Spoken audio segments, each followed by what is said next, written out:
Like, subscribe and share Tree Fanfiction audiobook channel for all parts. Chapter 1.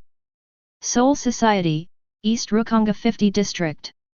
On the side of a certain road that is inaccessible, there is actually a shop. The shop is not big, only about a few cubic meters, and it is all made of wood. Above the door hangs an old and prominent plaque, Fortune Teller. Apparently it was a fortune-telling shop. Under the door plaque sat a handsome man in a white robe. The man was about 18 years old, and he was still very young. The white clothes on his body were as white as snow, spotless, and he had a somewhat dusty temperament. It seems that he really has some fortune-telling skills. The man's name is Chiba, and he is a time traveler. A few months ago, he traveled to Rukongai of the Seoul Society and awakened the fortune-telling system.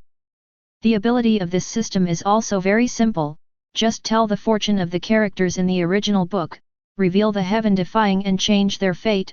Chiba can get a certain amount of heaven-defying points. And if you tell fortunes to the stronger characters in the original book, you can get more secret points, which are used to exchange for system rewards. The rewards of the system are very rich, such as ultimate spiritual power and Ryutsu, optional Zanpakutō, ultimate Zanquanzugui level, Quincy's static blood outfit and dynamic blood outfit. Even Hōgyoku can be exchanged for heavenly value. However, the fortune-telling shop in Chiba has been open for 2 or 3 months, and I have seen some people, but they are all ordinary people like Rukongai who don't even have spiritual power, and I haven't even seen a famous character in the original book. This is not a fate at all, and it cannot be exchanged for a secret value. In fact, this is not surprising. After all, Rukongai is too big. And this place in Chiba is too remote, and few people pass by, so it is naturally difficult to meet the prominent characters in the original work. Of course, the Chiba shop can't be moved, or it can't be moved. When he awakened the fortune-telling system, this small shop was automatically generated. The system told him that in this small shop and within a radius of 10 meters, he can absorb spiritual energy for food, and the most important thing is that he can be immune to all attacks. In short, as long as he doesn't step out of the shop for more than 10 meters, he is absolutely safe. No matter who comes, he can't hurt him at all. Chiba has almost no combat power at this time, and if he encounters an ordinary Huo outside, he probably won't be able to beat him. So until he has the absolute ability to protect himself, he will never step out of the safe range of this shop. At this moment, the afterglow of the setting sun fell on Chiba's fortune-telling shop, and Chiba smiled helplessly. It seems that there will be no one to wait for today. Hey! My fortune-telling shop, I don't know when it will open. Chiba covered his face with helplessness. And at this moment, under the setting sun in the distance, several figures unexpectedly appeared. This made Chiba's face suddenly a little uncontrollable excited, and a smile appeared on the corner of his mouth. After waiting for several months, someone finally came. Captain, those ghosts are too weak, so weak that I don't even bother to draw my swords. I'm not interested. A bald-headed Shinigami wearing a deadly costume with a somewhat ferocious face complained helplessly. Of course I don't need to use the sword, it's just a little Ryutsu released by the captain. Powerful Ryutsu and lost his soul. Captain's Ryutsu is always so powerful and amazing. The bald-headed Shinigami was lamenting the strength of Ryutsu who admired his captain, but he only revealed the slightest bit. An ordinary Su couldn't bear it. One corner, the captain's mood is more depressed than yours. Since the end of the Karakura town battle, the captain hasn't encountered a slightly stronger opponent for a long time. A man with exquisite makeup beside Shinigami with a bald head said softly. These two are naturally the 3rd and 5th seats of the Godai 13th team, Madarame Ikeku and Ayasukawa Yumichika. The tall and burly man in front of them, with a scar on his face, looked very vicious was Zaraki Kenpachi, the captain of the 11th team. On the shoulders of Zaraki Kenpachi is a cute little loli with pink hair, who is the vice-captain Kuzujishi Yachiru.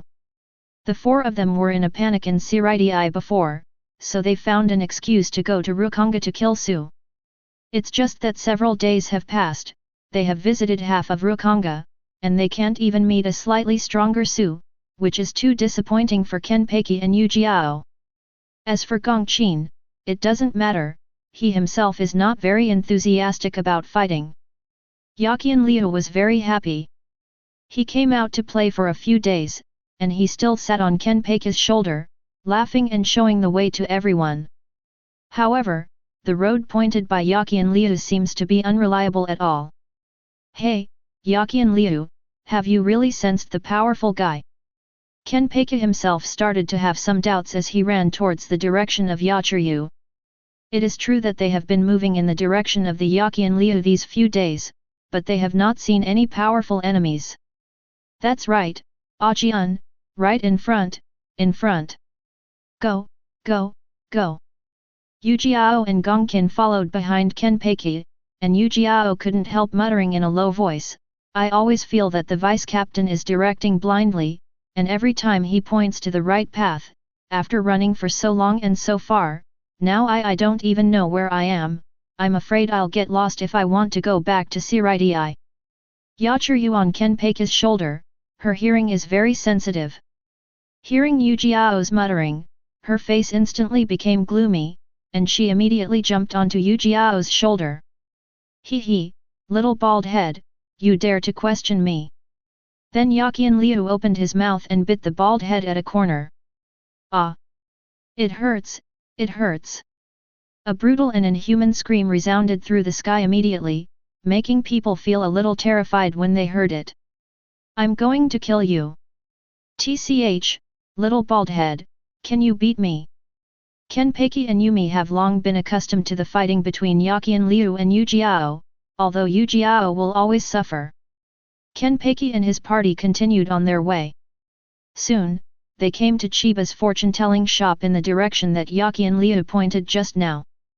Kenpachi and the others stopped, and naturally saw Chiba dressed in white like a banished immortal. This made Ujiao and Gongqin immediately vigilant. But Chiba raised the corner of his mouth slightly, and asked, Guests, do you want to have your fortune told? Chapter 2. Guests, do you want to tell your fortune? Chiba asked with a polite smile. Oh, let me introduce myself, my name is Chiba and I'm a fortune teller. Chiba introduced himself to Kenpachi and the others. But Chiba like this made Ujiao and Yukino startled and vigilant. You guy, are you not scared when you see us? One corner looked at Chiba dressed in white like a banished immortal. Generally speaking, almost all the residents of Rukongai or Su, seeing the vicious appearance and powerful aura of the 11th team, 9 out of 10 will be frightened and avoid it. But after seeing the 4 of them, Chiba didn't even have the slightest bit of fear on his face. Moreover, looking at the appearance, clothing, and temperament of Chiba, they are also very different from the residents of Rukongai. This is very unreasonable. Ujiao and Gongqin had to be wary. Hey, Yachiryu, is he the powerful guy you mentioned? Kenpachi stared at Chiba with beastly eyes. Chiba's expression didn't change at all, and there was still a faint smile on the corner of his mouth, extremely calm. You know, Zaraki Kenpachi is the captain of the 11th team, and he has the name of Kenpachi, who is the strongest Shinigami. Needless to say, his strength is strong.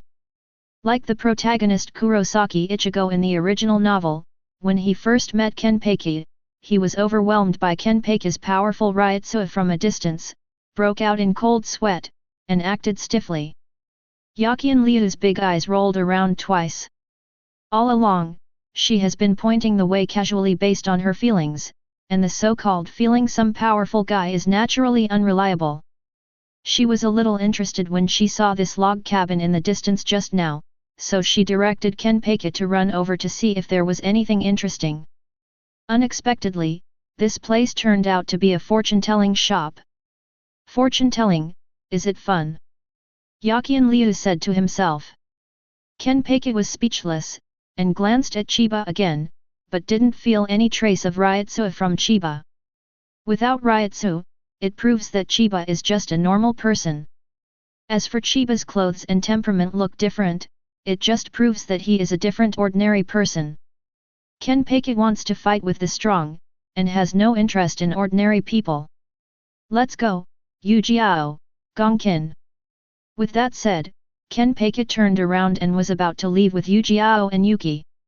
After Ujiao and Gongkin realize that Chiba is just an ordinary person, they don't have any intention to stay. Turning around in one corner, he complained, "What age is it still a fortune-telling? Labor and management never believe in such things."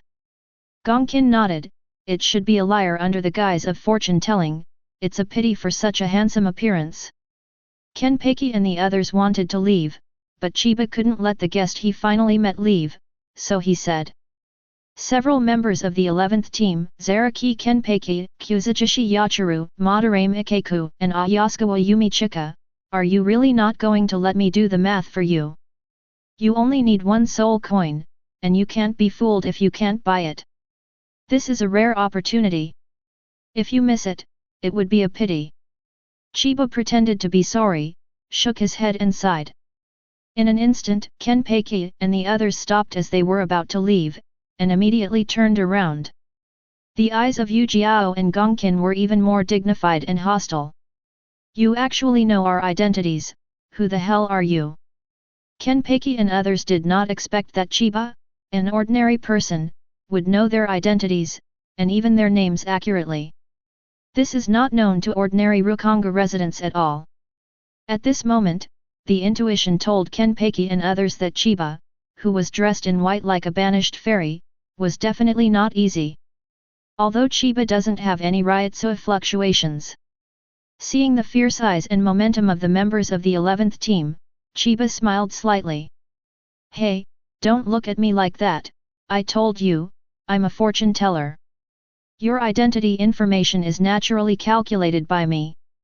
Chiba is a time traveler, and he knows everything about all the characters in the original work, and it is only normal to call him by name. To be more in keeping with status, Chiba said he figured it out. Yaki and Liu immediately looked at Chiba with a look of admiration. That's amazing, this big brother is amazing, you can even count our names. But apart from Yachiru, Kenpachi, Akaku, and Yumi obviously didn't believe it. The labor and management are in a very bad mood right now, and I don't want to listen to your fooling around. Who are you? Tell me the truth. Ujiao was bitten bald by Yachiru just now, and now seeing Chiba's unpredictable appearance, he even pulled out Zanpakutō out of a little impatient. If it was someone else, seeing a vicious bald man drawing a knife, he would probably be scared to death. But Chiba still looked calm and breezy, and his expression didn't change a bit. This calmness and composure made Ujiao and Gongkin feel that Chiba is not easy. Although Chiba is just an ordinary person now, he is immune to all damage within 10 meters of the fortune-telling shop. So even if Uhabok came, he didn't panic, let alone just a Madarame Ikeku. I've already said that I'm a fortune-teller, and you can't help it if you don't believe me. Chiba said with a faint smile. Kenpachi grinned at the corner of his mouth at this time, and his appearance looked more vicious. The powerful Ryotsu on his body exuded a lot, and he felt full of oppression. Fortune teller, are you strong? Since the end of the Karakura town battle, Kenpachi hasn't encountered a few decent battles, which makes him almost bored who loves fighting.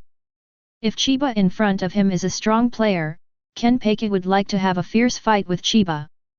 Chiba shook his head. No, I'm not good at fighting. At least that's how it is now. The breath on Kenpachi's body suddenly faded away. Not good at fighting, it's too boring. However, the more Chiba said that, the less the other two, Ujiao and Yuki, thought so. The strong Ryotsu aura emanating from Kenpachi just now, even the two of them felt a strong pressure. However, Chiba was sitting right in front of Kenpachi, but it didn't seem to be affected at all. Even the white robe on his body didn't move a bit. You know, all the leaves on the trees around Kenpachi have been shaken off. Chiba, is this an ordinary person? Ujiao and Gongkin couldn't believe it. At this time, Kuzujishi Yachiru jumped on Kenpachi's shoulder. Chiba, little big brother, I don't think you are a bad person. Speaking of Yakian Liu, he also took out a round coin from his pocket, and handed it to Chiba with a smile. Here, the fortune-telling fee. Chiba said before that one soul coin for fortune-telling is affordable, and if you can't buy it, you will suffer a loss and you won't be fooled. Chiba smiled, and saw the soul coin in Yakian Liu's hand automatically flew in front of Chiba. This is money, it doesn't matter how much it is, but it can't be avoided. Chiba smiled and asked, Miss Yakian Liu, do you want to count yourself or others? Chapter 3. Yachi Liu thought for a while, since she met Zaraki Kenpachi not long after she was born, and has been following Kenpachi all the time, it seems that there is nothing to calculate. So she giggled and pointed her little finger at Madarame Ikeku. Don't count me, count, little bald head. This surprised Ujiao immediately. Vice Captain Kalu, you are, hey forget it, count me as me, after all fortune-telling seems to have no loss. There really is nothing to lose in fortune-telling, and a fortune-telling may also be gained. However, until now, Ujiao and Gongkin are still very suspicious of Chiba's fortune-telling ability. After all, fortune-telling is really hard to convince people, and most of them ignore Hiruto. So he shook the Zanpakutō in his hand. If you're not right, you're a fame-seeking guy, I'll kill your poor shop with one knife. Chiba smiled, if the calculation is not accurate, then of course no money will be charged. Besides, you don't have the ability to hack my shop. Being told by Chiba that he is incompetent, the irritable part is gritting his teeth at this moment. Okay, let's start. Chiba, who was sitting upright, slowly closed his eyes, and then opened those ordinary eyes after slightly clenching his hands. First count the past, then the future. Okay. One corner nodded. One corner thinks, if it is an illusory future, maybe Chiba will make up nonsense, and no one knows what will happen in the future. But the past has already happened and cannot be changed. Chiba counts the past first, which is exactly what he wants. So, Kazuke-ku and Yumi stared at Chiba. Yachiru also looked expectant. Kenpachi wasn't very interested, after all his mind was only interested in fighting. I saw Chiba talking about it. You, Madarame Ikeku, were born in the Rukongai district and were acquainted with Ayasukawa Yumi Chika. You like to fight, you like to challenge powerful opponents, and you are a full-fledged fighter. You have gone through a lot of Rukongai and challenged many opponents, but the strength is not as good as yours, which makes you very disappointed. Chiba spoke slowly, while Ujiao and Yumi had already opened their eyes wide. Because Chiba's calculations are all correct. Ujiao is indeed from Rukongai, and he has known Gongkin very early, and he himself is a fighting fanatic, and he used to like to find powerful opponents in Rukongai. These things should only be known to a few people such as Kenpachi and the shooting range. But Chiba calculated it accurately. This is incredible. One corner just now yelled that if Chiba did not calculate correctly, he would tear down Chiba's shop, but he never thought that Chiba could really calculate it. It's amazing, it's all right, Chiba's little big brother is amazing. Hee hee. The lovely Yachiru couldn't help but stare in amazement. Gongqin also had a hard time understanding at this time, can this guy really calculate a person's past? Yumi looked at Chiba carefully, and even suspected that Chiba had some kind of ability to know other people's past. But Chiba has no spiritual fluctuations all over his body. Apart from his appearance and temperament, there is really nothing that can be doubted. And he didn't seem to have seen Chiba activate any ability, just a short spell before fortune-telling and closing eyes and opening eyes, which can calculate a person's past. It's too outrageous. As a matter of fact, Chiba's finger articulation and eyes closing and opening before fortune-telling are just pretentious, it's almost the same whether he does it or not, it's just that he did it in a form that is more in line with his inscrutable and fortune-telling style. Chiba saw the surprised expressions of several people. It's amazing. It's still too early. I saw Chiba continued, more than 100 years ago, you met your current captain, Zaraki Kenpachi, in Rukongai. You were full of excitement at the beginning, and finally you can meet a strong person. However, when you fought against Zaraki Kenpachi, you realized that there was a huge gap between you. You tried your best, but the most you could do was to cut Zaraki Kenpachi, who was defenseless with his chest open, with a wound that was barely bleeding. You suffered a disastrous defeat in this battle, and even began to doubt that life let Zaraki Kenpachi kill you, the defeated one. But Zaraki Kenpachi is unwilling to get to know you, and he will teach you a lesson, so that you will wake up, work hard to live, work hard to become stronger, and catch up with Zaraki Kenpachi. This time, even Zaraki Kenpachi was a little surprised. Chiba's calculations are absolutely correct. In the early years, Madara Mikaku met Zaraki Kenpachi in Rukongai and failed the challenge. This kind of thing should only be known to a few of them. But Chiba said it exactly. It's really unbelievable.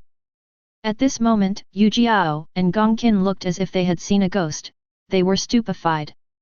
The corner of his mouth was still muttering, this, how is this possible? Kenpachi narrowed his eyes slightly, and looked at Chiba again, but couldn't see why. Yachiliu was even more surprised and happy. It's amazing, Chiba little big brother is really amazing. Chiba smiled, as a time traveler, is it not normal to know about all the characters in the original book? He continued, not long after, Madara Mikaku, you heard in Rukongai that Zaraki Kenpachi had become the captain of the 11th squad, and you, together with Ayasukawa Yumichika, went to the Spiritual Arts Academy to study, and then entered Godai 13 to become Shinigami. You joined Zaraki Kenpachi's 11th team, and you became the third seat of the 11th team because of your strength. You are proud of being in the Zaraki team, and your only wish is to die by the captain's side. Your habit is to always say every time you fight, I want to report the name to the opponent I killed. I am Madara Mikaku, the third member of the Zaraki team. Judging by the dumbfounded expressions of Ujiao and Yumi, Chiba was right again. And not only what happened, even Ujiao's own dreams and habits are so detailed and accurate. It's as if you can see through the whole person in one corner. It's amazing. Ha ha ha, little bald head, your dream and wish is to follow Ajiun to the death in battle. Why haven't I heard you say that? So it seems that your little bald head is quite cute, haha. Yakian Liu suddenly laughed childishly. Now she tacitly accepted that what Chiba said was all right. One corner blushed and argued desperately, that's not the case. I followed Captain Zaraki not because I could fight to the death with the captain, but because. Because of what? Because. Ujiao couldn't find a reason to justify for a while, after all, his goal has always been to fight with Kenpachi until he dies in battle. It's just that he, a big man, feels so ashamed to say such a thing. Fortunately, there were only 4 members of their 11th squad next to them, otherwise it would be even more embarrassing if other Shinigami knew about it. At this time, Zaraki Kenpachi snorted lightly as if he didn't care, one corner, just don't hold me back.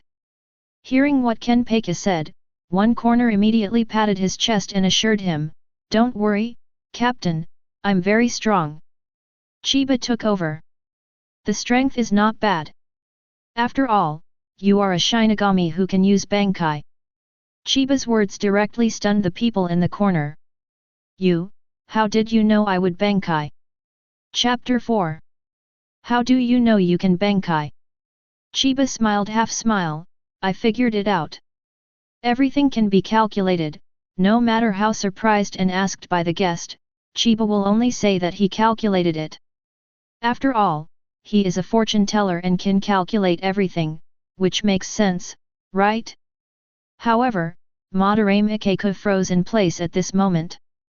Not many people in the whole Godai 13 know that he knows Bankai. Moreover, he didn't want others to know about Bankai. Because Shinigami can Bankai, it can be said that it has reached the level of captain-level combat power. All along, in order to be able to follow Kenpachi forever, he didn't want to expose the fact that he will be Bankai. When Aizen, Tosen, and Ichimaru-jin defected before, the position of captain of the three teams was vacant. Renji once asked Yu-Gi-Oh to consider becoming the captain of other teams to fill the vacancy, but Yu-Gi-Oh directly refused. He wants to follow Kenpachi forever until he dies in battle. Therefore, in the entire Soul Society, the only people who know about it are probably friends Yumi, Tetsuzumon, Aburai Renji, or Kenpachi and Yachiryu. But Chiba is able to speak not surprisingly and endlessly and can use Bankai in one corner. It's really hard to understand how Chiba knows. Is it really a fortune teller? Yu-Gi-Oh took a deep breath, with a solemn face, fixed his eyes on Chiba, and asked word by word. Who are you? Chiba couldn't help but roll his eyes seeing Madarame Ikeko's vigilant look after someone exposed his little secret. How many times has he said that his name is Chiba and he is a fortune teller? Can't you understand the corner? How many more times do you want Chiba to repeat it? Chiba glanced at the corner flatly, and said lightly, "Don't be nervous, I'm just a fortune teller, and I won't tell other people about your ability to Bankai." And what? One corner asked. And I don't have any interest in your Bankai. After all, your Bankai is so ordinary, and there is still a certain distance from the real captain level. You don't need to be so nervous and hide all kinds of secrets, really you don't have to. Chiba ruthlessly stated a fact. Madarame Ikeko's Bankai is really average, and even has a lot of gaps from Komamura Seigen's Bankai. Chiba has no interest at all. When Chiba said this, Yu-Gi-Oh suddenly became angry from embarrassment, and flew into a rage. You guys are saying my Bankai is average? UBD. I want to kill you. Chiba said lightly, your fighting strength is mediocre, you can't do it. Chiba is very objective, said so. Damn it. Kakuzu wanted to stab Chiba. One corner, calm down, what he said is indeed correct, your Bankai is indeed far from the real captain's level. Gonkin was still quite rational and calm, and held on to one corner. Of course, even if one corner was really angry and slashed at Chiba, it wouldn't hurt Chiba at all. In this shop, Chiba is immune to all damage. So no matter how he tells his fortune, no matter how angry the guests are or want to chop him off for other reasons, it doesn't matter. I am invincible, you can do whatever you want. Enough. Zaraki Kenpachi scolded, your Bankai is really childish, very weak. At this moment, one corner wants to cry but has no tears. Captain, even you said that, I want to lose face. Ugh. One corner sighed, very helpless and sad. He was indeed a little annoyed just now, but he didn't want to shoot Chiba. He is more helpless. Because his Bankai is indeed weaker, and. As if seeing what was in the corner of his mind, Chiba said calmly, and your Bankai is damaged. A year ago, you had a fierce battle with Edelad Leonis, one of the 5 subordinate officers who came to the world with Grimjo. You defeated him with the Bankai Raimon Hazukimaru, but at the same time he damaged your Bankai. What? Madarame Ikeko suddenly paled in horror. Chiba even knew about the damage to his Bankai. Also, Zanpakutō was damaged while in Bankai, and the TDB cannot fully repair it. In short, the Bankai in one corner is not as good as it was before it was damaged, and it is almost impossible to improve it further. Arankar used Bankai to defeat Grimjo's subordinate officer Arankar for the first time in the Arankar chapter, which is the pinnacle of the corner. It is indeed sad.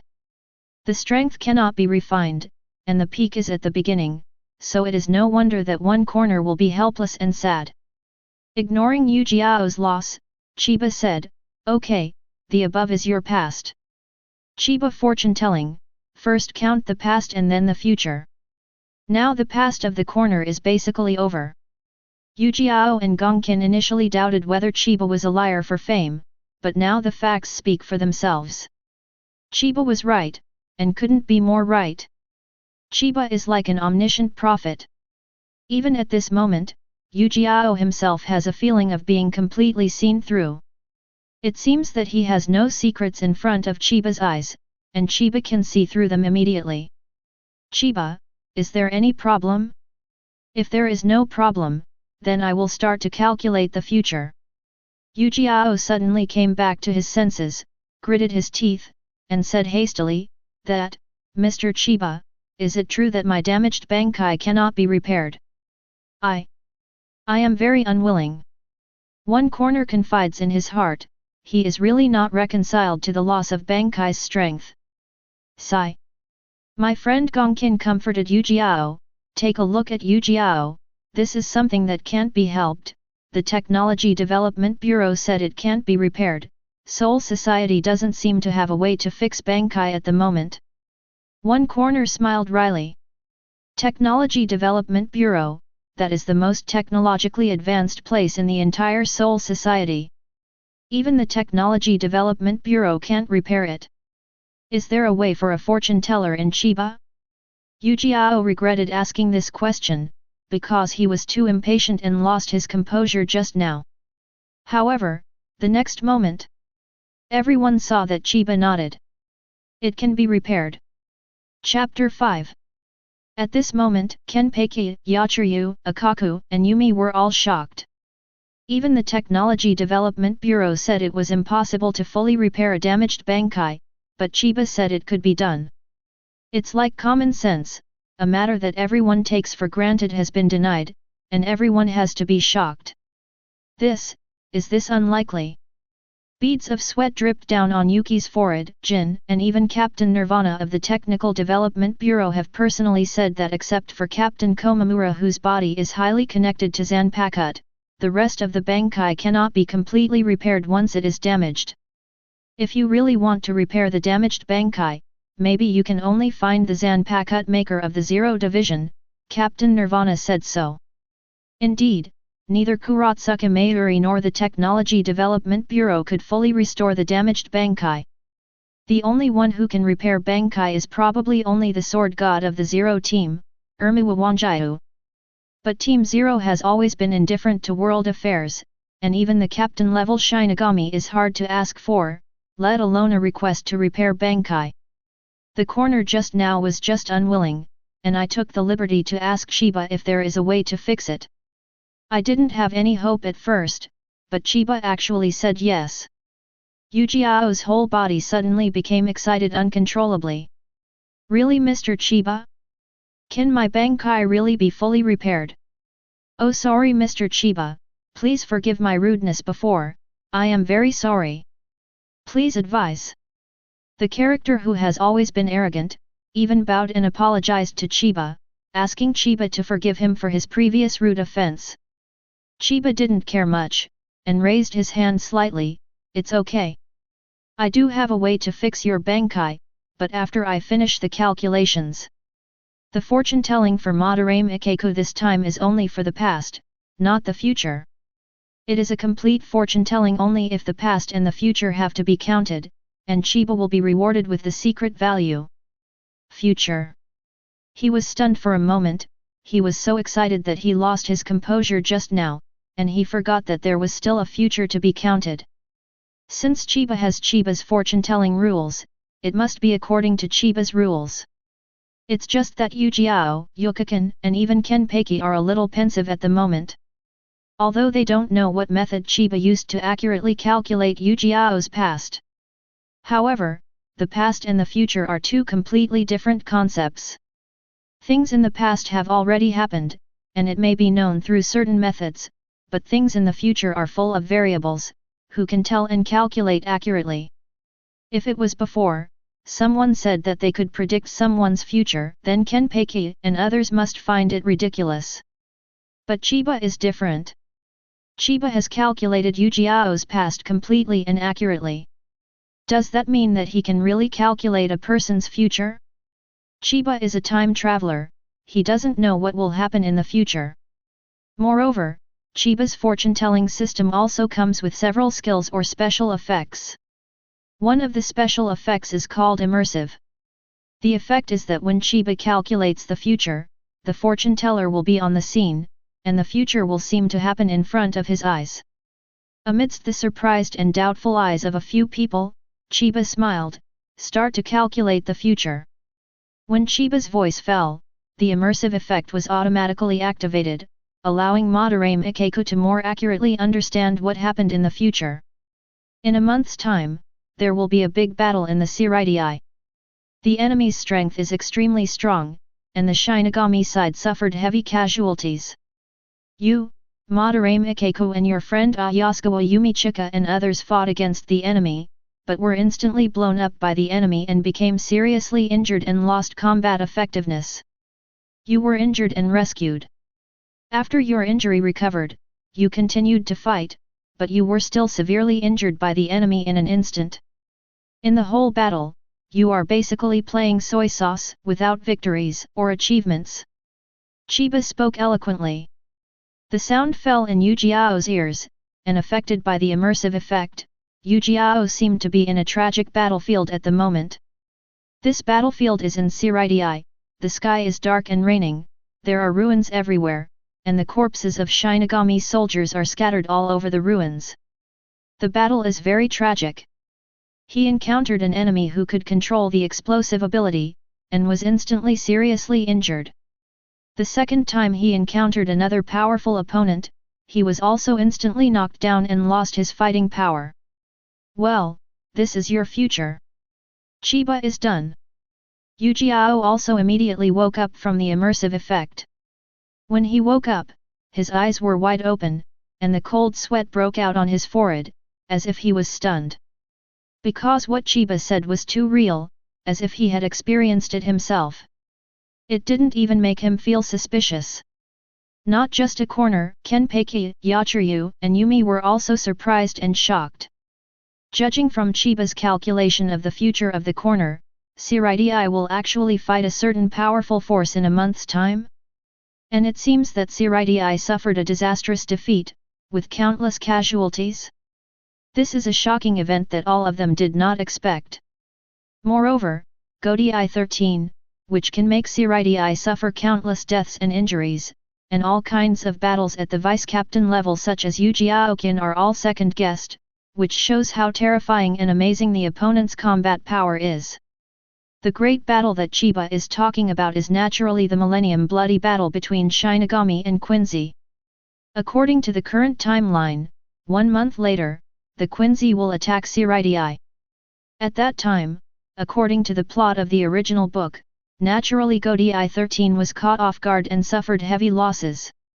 Of course, Chiba is just a fortune teller, and he is only in charge of fortune telling for the time being. As for other things, he doesn't bother to think so much. Just do your job first. After the fortune telling was completed, a wisp of white smoke that only Chiba could see emitted from the piece of soul coin paid by Baekhyun Liu just now, and was absorbed by Chiba. Congratulations to the host for completing the fortune telling for Madarame Ikeku and obtaining 100 points of secret. Chiba had already counted Yujiao's fate, but except for Yujiao, everyone else found it unbelievable. How is this possible? How could anyone dare to invade Shirai and fight Godi 13? This has never happened in thousands of years. Not to mention trampling Godi 13 and causing Shinigami a lot of casualties. Moreover, Aizen was also defeated more than a year ago, and now he is imprisoned in the infernal hell, and Hueco Mundo's Arankar is seriously injured, and he hardly poses much threat to Shinigami. After Gongkin recovered from the shock, he analyzed it from a rational point of view, but he didn't understand Chiba's calculation. Chapter 6. In fact, Gongqin would find it hard to believe that this is also reasonable. For a long time, Shinigami has always been the master of the Soul Society, and even in the present world, Hueco Mundo also has the shadow of Shinigami. After all, the duty of Shinigami is to maintain the stability of the three realms. For thousands of years, Shinigami's position has been unbreakable. Whether it was the Quincy 1,000 years ago or the Aizen rebellion more than a year ago, the final result is that the Shinigami won. The power of the Shinigami is beyond doubt. But Chiba actually calculated that a powerful enemy would attack Shirai 1 month later, and even caused Godi 13 to suffer heavy casualties. Does such a powerful enemy really exist? Will such a tragic war really happen? Chiba smiled lightly. I've already done the calculation, it's up to you to believe it or not. Chiba is just a fortune teller, and he has done all the calculations, and he doesn't want to say too much about the rest. Whether they believe it or not has nothing to do with Chiba. Until now, Madarame Ikeku's bald head was still covered with sweat. It can be seen that during Chiba's fortune-telling just now, the immersive effect shocked Yujiao a lot. He took a deep breath to relieve his mood, then looked at Gongqin with a solemn and serious expression. Dear Gong, this should be true. Gongqin, hey. Just now I seem to have seen and experienced it with my own eyes. Everything is so real.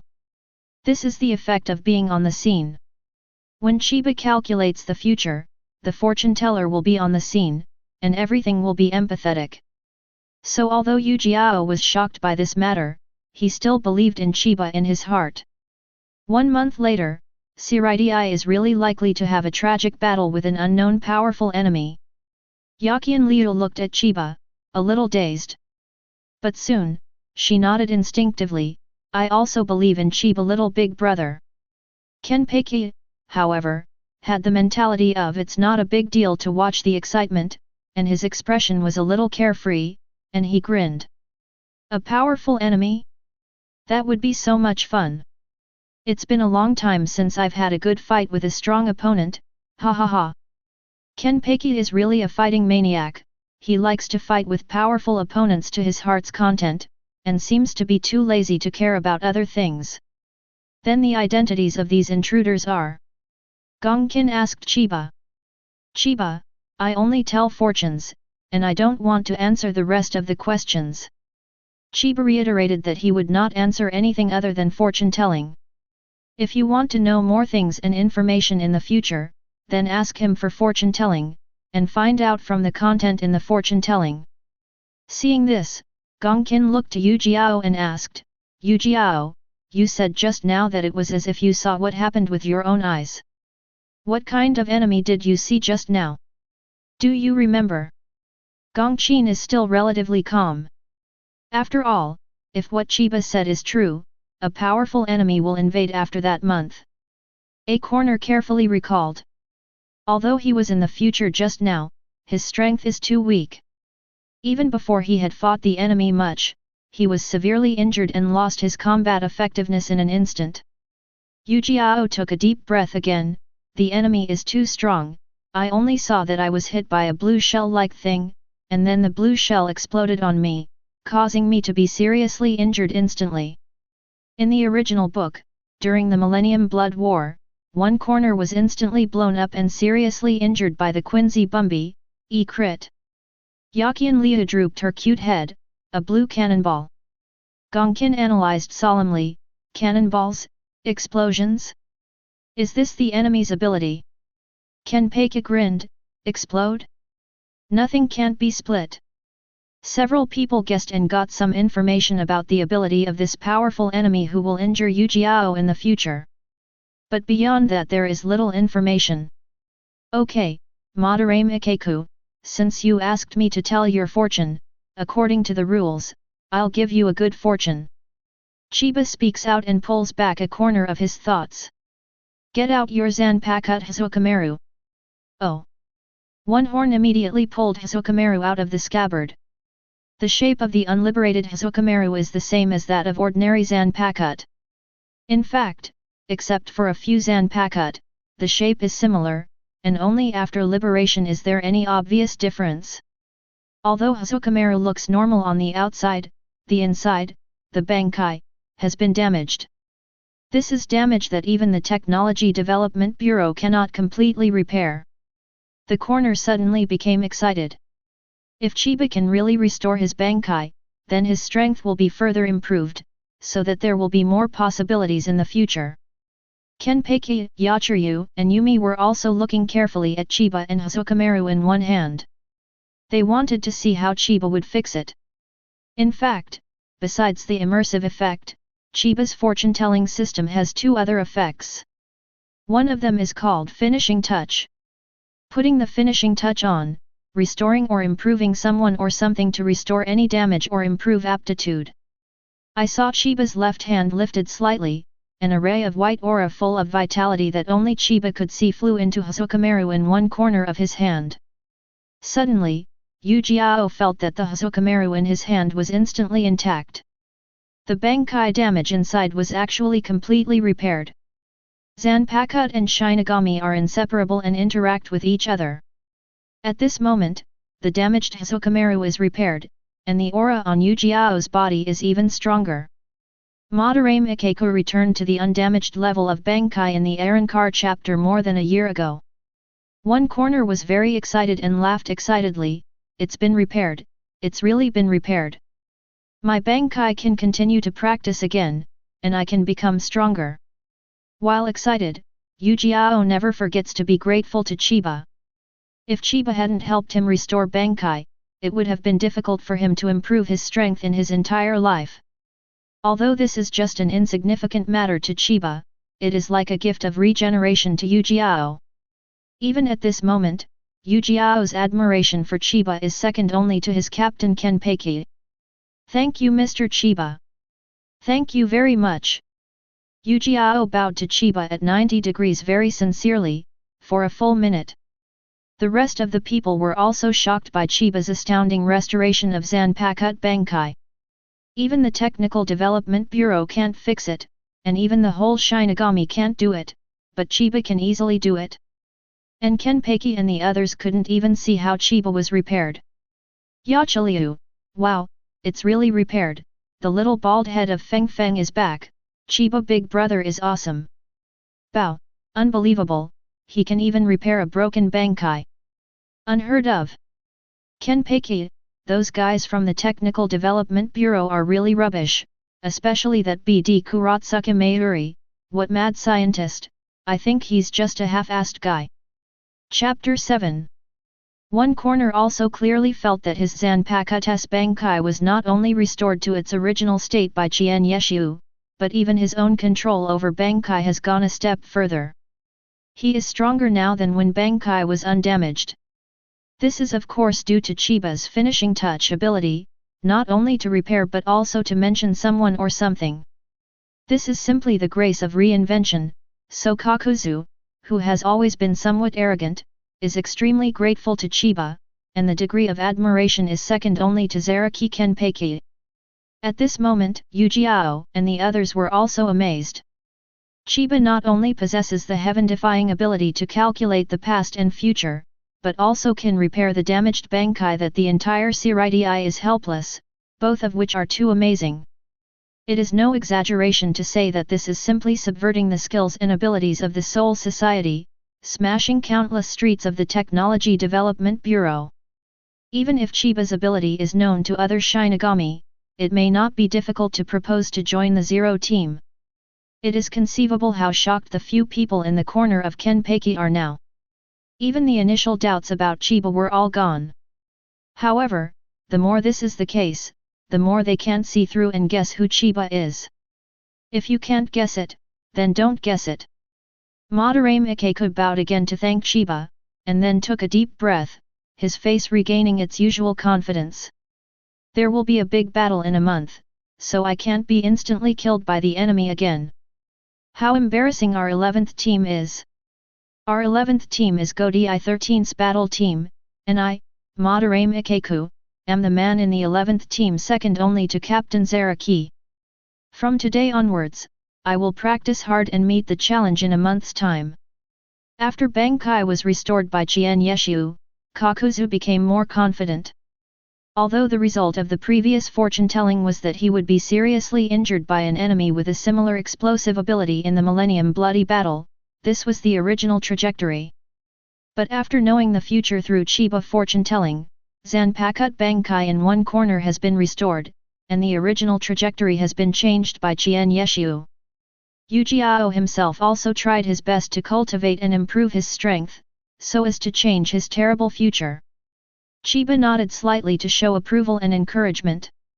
At this moment, Zaraki Kenpachi's whole body is also full of enthusiasm and fighting spirit, and the powerful Ryotsuo on his body is looming.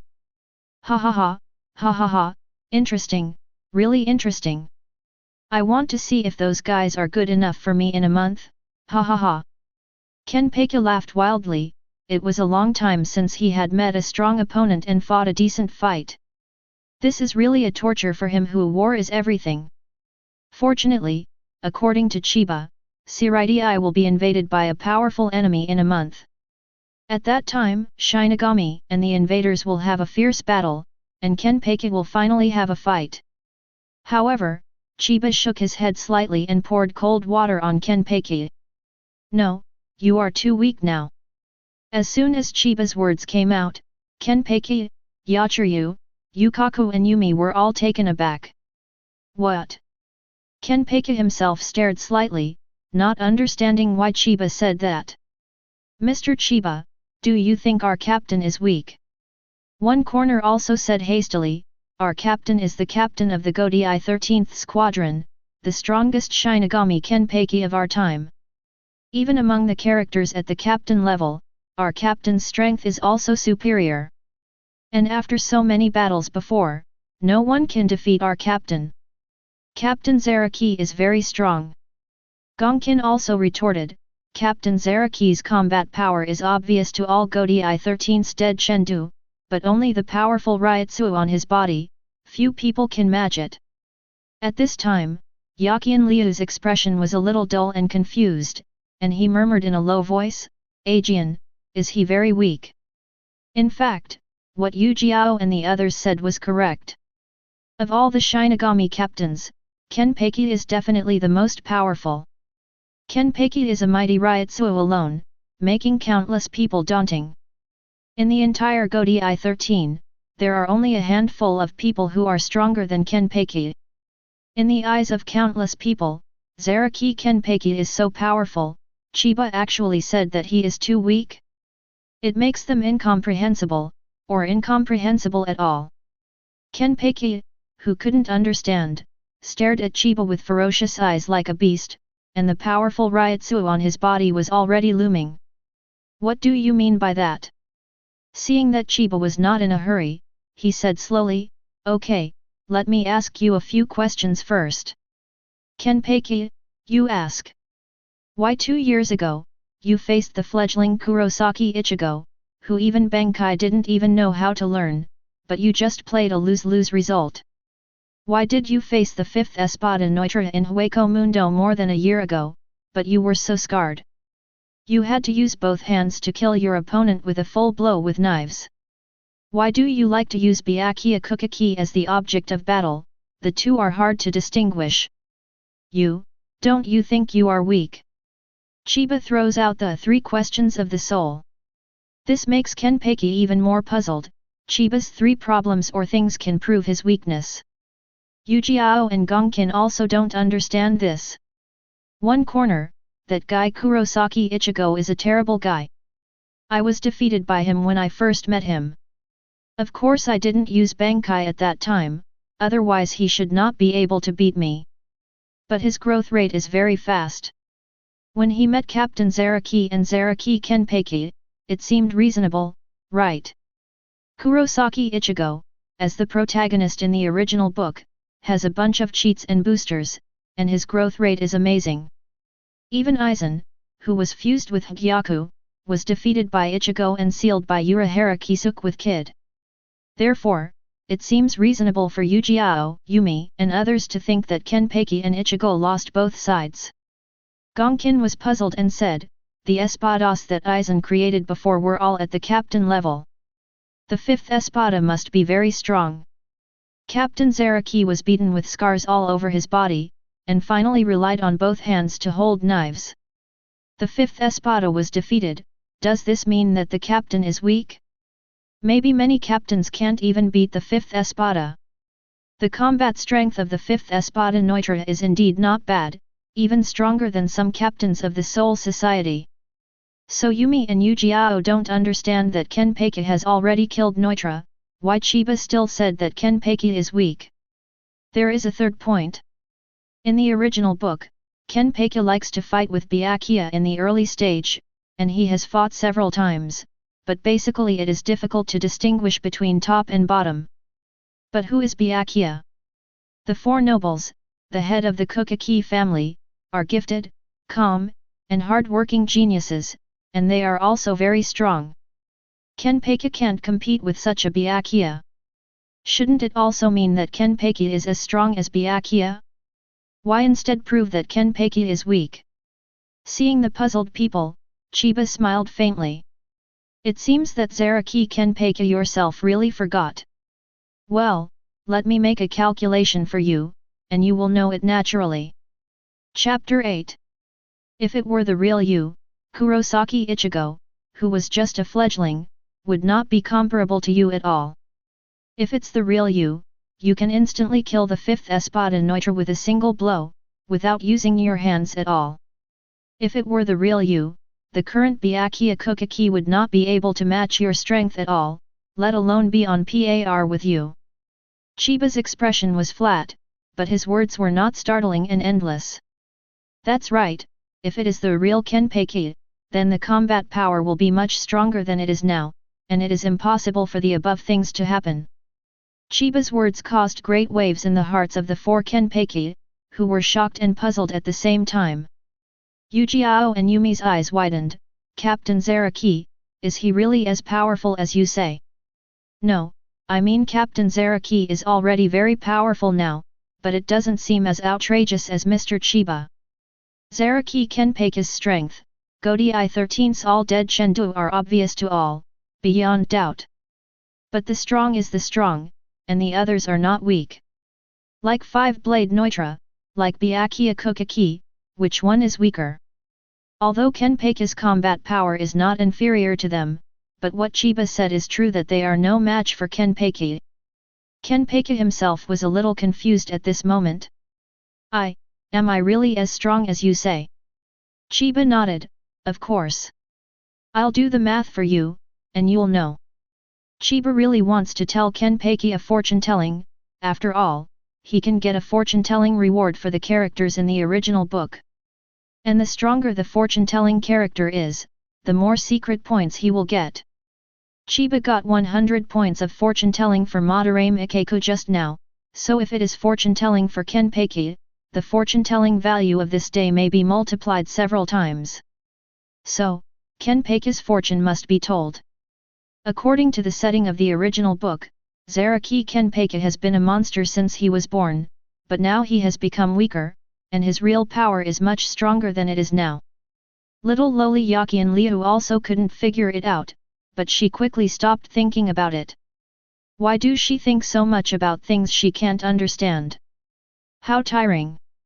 Here, Chiba big brother, then you can do the math for Aegeon. The lovely Yakian Liu took out another soul coin from the bag in the Shiba outfit, and the soul coin automatically fell in front of Chiba. The corner of Chiba's mouth raised slightly. Okay. Kenpachi has always been more obedient to Yakian Liu's decision. Seeing that Yakian Liu had already made an idea for himself to let Chiba have a fortune-telling, Kenpachi didn't refuse, so he snorted softly. TCH, since this is the case, you guys should do the math. But don't play tricks on me, or I'll smash your poor shop with a single sword. It seems that Kenpachi was confused by Chiba's words and got a little anxious. Chiba smiled, it doesn't matter, anyway, your sword can't damage my shop at all. Old rules, count the past first, and then the future. Yakian Liu squatted on the ground, holding his cute little face with his hands, like a good student who was about to listen to the teacher's lecture. Yujiao and Gongkin hold their breaths. Although they have been following Kenpachi, they don't know much about Kenpachi's past. They want to hear Chiba's story at this moment. Moreover, they also want to know why Chiba keeps saying that the current Kenpachi is weak, but the real Kenpachi is far more powerful than that. Then, Chiba narrated to several people. You, Zaraki Kenpachi, were born hundreds of years ago in Zaraki District, East Rukongai 80 District, and you named yourself Zaraki. You have been different since birth, extremely powerful, and even completely surpassed the category of genius. You can only be described as a monster. You are war-loving by nature. You are strong and look for opponents to fight in Rukongai. Wherever you pass, the opponents you defeated and killed pile up like mountains, and blood flows everywhere. Hearing Chiba tell about Kenpachi's past in this way, Yujiao and Yumi's eyes suddenly widened, and their faces were full of horror. They also know that Zaraki Kenpachi was born in Zaraki district, the most chaotic area of 80, but they don't know that Kenpachi is born so powerful. Chiba gave a very high evaluation, beyond the category of genius, it can only be described as a monster. Although the current Chiba does not look like an ordinary person without any ryutsu, but after several fortune-tellings, even a normal person knows that Chiba is extremely extraordinary. And the fortune-telling is so accurate and powerful, and the vision and knowledge must be extremely high. But given such a high evaluation of Kenpachi, one can imagine how monster Kenpachi is. There is no shortage of geniuses in Shinigami. In fact, the dead Shendu above Godei 13 can be called a genius. Shinigami captains such as Ichimaru Jin, Byakuya Kokaki, and Hitsuga Ichware are arguably the genius of geniuses. But the word genius is not enough to describe Zaraki Kenpachi. Chiba's comment is really high, and it's really amazing. But the more this happened, the more puzzled Yujiao and Gongkin became. Chiba obviously gave Kenpachi this extremely high comment, but why did he keep saying that the current Kenpachi is weak? I can't figure it out at all, so I can only continue to listen to the lecture. Chiba's next words made the jaws drop even more. One day, standing on top of a mountain of dead bodies, you meet a Shinigami named Unohana. You knew from the first moment you saw her that she was the formidable opponent you were looking for, as usual with Unohana. So the two of you couldn't help but draw swords. This is like a collision of fate. Both Yujiao and Gongkin were dumbfounded, their jaws almost dropped to the ground. What? Captain Zaraki met Captain Unohana in Rukongai hundreds of years ago? They started fighting as soon as they met? Why didn't I hear Captain Zaraki say that before?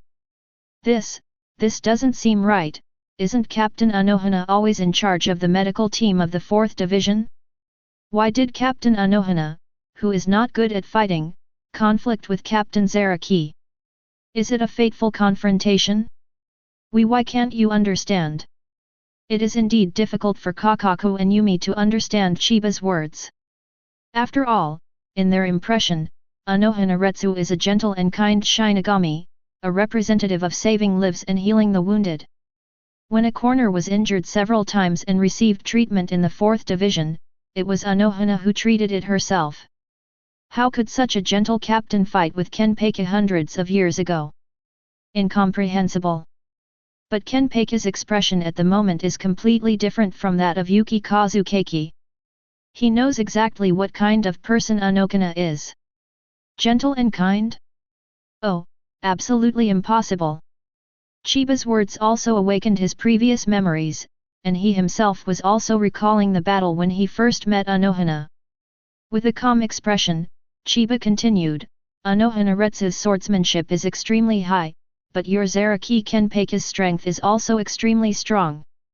Both of you fought heartily, very satisfied. However, Unohana found that she is not as powerful as you, and you are stronger than her. Also, you're gradually getting weaker, just to adapt to the relatively weaker Unohana. Unohana feels guilty about this, guilty that my weak self couldn't keep up with the strong you, guilty that the strong you adapted to the weak her. Later, you fell in a pool of blood, and the scars that ran across your face were also from that time. Of course, Unohana also has a lingering scar. This battle looks like you fell down and lost, but Unohana knows that the loser is actually herself. Your strength is better than hers, but in order to adapt to her, you unknowingly weakened, sealed your own strength unconsciously, and reduced your strength to the same level as Unohana, just to enjoy the benefits of fighting pleasure. Not only that, the opponent you met later, in order to enjoy the joy of fighting, you have been unconsciously sealing your own power, getting weaker and weaker, and only when you encounter a strong enemy, you can gradually relieve it in the constant fighting. Seal your own strength. Even your current strength is far from what you were at the beginning. Because you sealed your own power, the fledgling Kurosaki Ichigo was able to fight you both. Because you sealed your own power, you only need to wave your hands when you fight the 5th Espada Neutra, because after you sealed your own power, that's why Byakuya Kukaki can be tied with you. Do you understand what I'm saying? Zaraki Kenpachi. Every word Chiba said exploded in the minds of several people like thunder, setting off a stormy sea. What Chiba said was too shocking and amazing. Chapter 9. Chiba calmly told a shocking fact to Zaraki Kenpachi and the others. The original Zaraki Kenpachi was very powerful, much more powerful than Unohana, but in order to enjoy the fun of fighting, Zaraki Kenpachi unconsciously sealed his own power, making his own power almost equal to that of his opponent. This makes him weak. Throughout the original work, it is indeed not difficult to find that Kenpachi has a characteristic, that is, the more he fights, the stronger he becomes, and the stronger he meets the stronger. If you unblock your original strength, you will become stronger and stronger. Even, in the official novel of the original book, Aizen asked Ulquiorra to abduct Inu Orium in the Arrancar chapter and asked Shinigami to send people to rescue, the main purpose of which was to trap the unknown Zaraki Kenpachi in Hueco Mundo.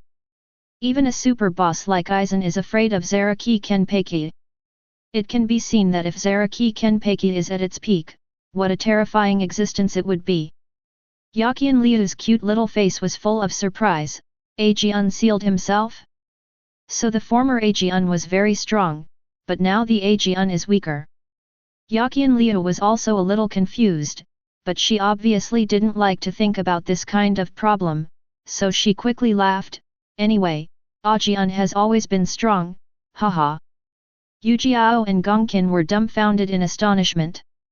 In fact, after several times of fortune-telling, they have accepted Chiba's words as facts by default, although these facts are unbelievable. Captain Zaraki not only met Captain Unohana in Rukongai when he was young, but also had a contest. In order to cater to the relatively weak Captain Unohana, the captain chose to seal his power. Captain Zaraki is really strong. One corner side, Zaraki Kenpachi is really terrifyingly strong, he deserves to be the man he will follow until he dies in battle. However, it is not difficult for them to understand that the power of the young Kenpachi is better than that of Unohana. Yumi nodded, as Mr. Chiba said, Captain Zaraki is inherently extremely powerful, while Captain Unohana is just a healing captain and not good at fighting. It is reasonable that his combat power is not as good as our captain. In the eyes of the vast majority of people in Godi 13, Unohana is a gentle and kind leader of the treatment team. He is basically only in charge of logistics and has almost never made a move. It is estimated that such a gentle and kind leader should not be too powerful in fights. And Zaraki Kenpachi is the strongest Shinigami in the 11th battle team. Just the incomparably powerful Ryutsu can make countless Shinigami unmatched. Therefore, it is not difficult for Yujiao and Yumi to think that Unohana was not as powerful as Zaraki Kenpachi when he was young. However, at this moment Kenpachi cursed the two. Idiot, how could that woman be weak? Her real name is Unohana Yachiryu, a woman who has almost reached the pinnacle of kendo. She's not a good stubble at all, she doesn't even blink her eyes when she chops up people, she moves up and down with a knife, one knife at a time. Zaraki Kenpachi always remembers Unohana's identity. Unohana Yachiryu, first generation Kenpachi, the person with the highest kendo attainment, is very powerful, and he is not as kind as he appears on the surface. Nani? Yujiao and Gongkin's eyeballs were about to pop out of their sockets. Unohana has the highest attainment in kendo, and still kills without blinking an eye? These few words of Kenpachi are going to subvert their three views.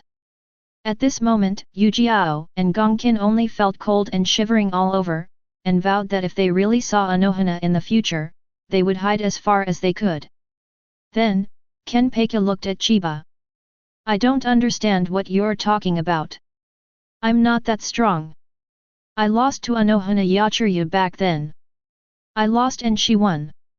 Kenpachi didn't remember the fact that he sealed himself because of Chiba's narration. In his inherent memory, when Rukongai fought against Unohana, although he left a wound on Unohana, he was the one who fell first, and he lost to Unohana. In Kenpachi's impression, he always thought that Unohana was better than him. And Chiba wasn't surprised. Because Kenpachi's seal is an unconscious self-seal that he instinctively performed to enjoy the fun of fighting. In other words, he himself didn't even know it was happening. So even after listening to Chiba's explanation, Kenpachi didn't know what Chiba said. Chiba smiled lightly, it's okay, I'll calculate the future for you, maybe you can understand. With that said, Chiba was about to calculate the future for Kenpachi. Immersive effects are also activated, allowing Kenpachi himself to experience his future in an almost immersive experience. 1 month later, Shirai was invaded by a strong enemy, and Godai 13 fought a fierce battle with the enemy. However, the strength and methods of the enemy were completely beyond the expectations of the Shinigami. The Shinigami were caught off guard and suffered heavy casualties. The scene can be described as crushing. It's this fight again. Just now Chiba talked about this battle when he told Yujiao's fortune-telling, and now listening to Chiba's story, the expressions of Yujiao and the others are dignified and tense. Are the enemies who will invade Shirai in the future strong enough to crush Godai 13? And because of the launch of the immersive effect, Kenpachi himself seems to be in the future Shirai battlefield, seeing and feeling all this with his own eyes. Shinigami members suffered heavy casualties, and several Shinigami captains and vice-captains were also defeated, even on the verge of death. Hitsugaichware was completely suppressed. Byakuya Kokaki was seriously injured and dying. Following what Chiba said, Kenpachi's eyes couldn't help but widen. Because he saw the dilapidated Shirai, saw the corpses of hundreds of thousands of Shinigami everywhere, saw Hitsugaichware being easily suppressed by the opponent, saw Komamura Seigen's scars, saw Suifeng and Omida helpless, saw Kurako Shunsui, who was accidentally blinded by the enemy in one eye, also saw Byakuya Kokaki, who was seriously injured and dying by the enemy. It's too tragic. All this seemed to have been witnessed with his own eyes, and Kenpachi himself was stunned. Although the people in the corner didn't have the effect of being on the scene, their faces all changed drastically when they heard Chiba's words. When Chiba told Yujiao's fortune before, he only roughly said how strong the enemy was and how tragic the battle was, but they didn't know exactly how tragic it was. Now they know that the Shinigami suffered countless casualties, even the captain-level Shinigami was in a very bad situation, completely suppressed, and it seemed that they were no match for the enemy at all. How is this possible? Is the enemy really that strong? Did Captain Kokaki lose his life in such a fiasco? Dabai. Although the combat power of a few people is not bad, and the combat power of Bankai can touch the captain level, but it is still close to the real captain level. But even the captain of Godai 13 will be so helpless when facing those powerful enemies in the future? This is really too shocking, too sad, and hopeless. But Chiba changed the subject and continued, when the other Shinigami were beaten helplessly, Zaraki Kenpachi, you stood up. You encountered 3 captain-level enemies one after another. They wanted to take your head and used strange abilities on you, but you easily killed these 3 captain-level enemies. You were the only winner of Godai 13 at that time. Then, you used Zanpakutō to pass through the corpses of these 3 enemies and carry them on your shoulders. Wherever you pass, the enemy soldiers are all scared and dodged, and Shinigami is all excited to see it.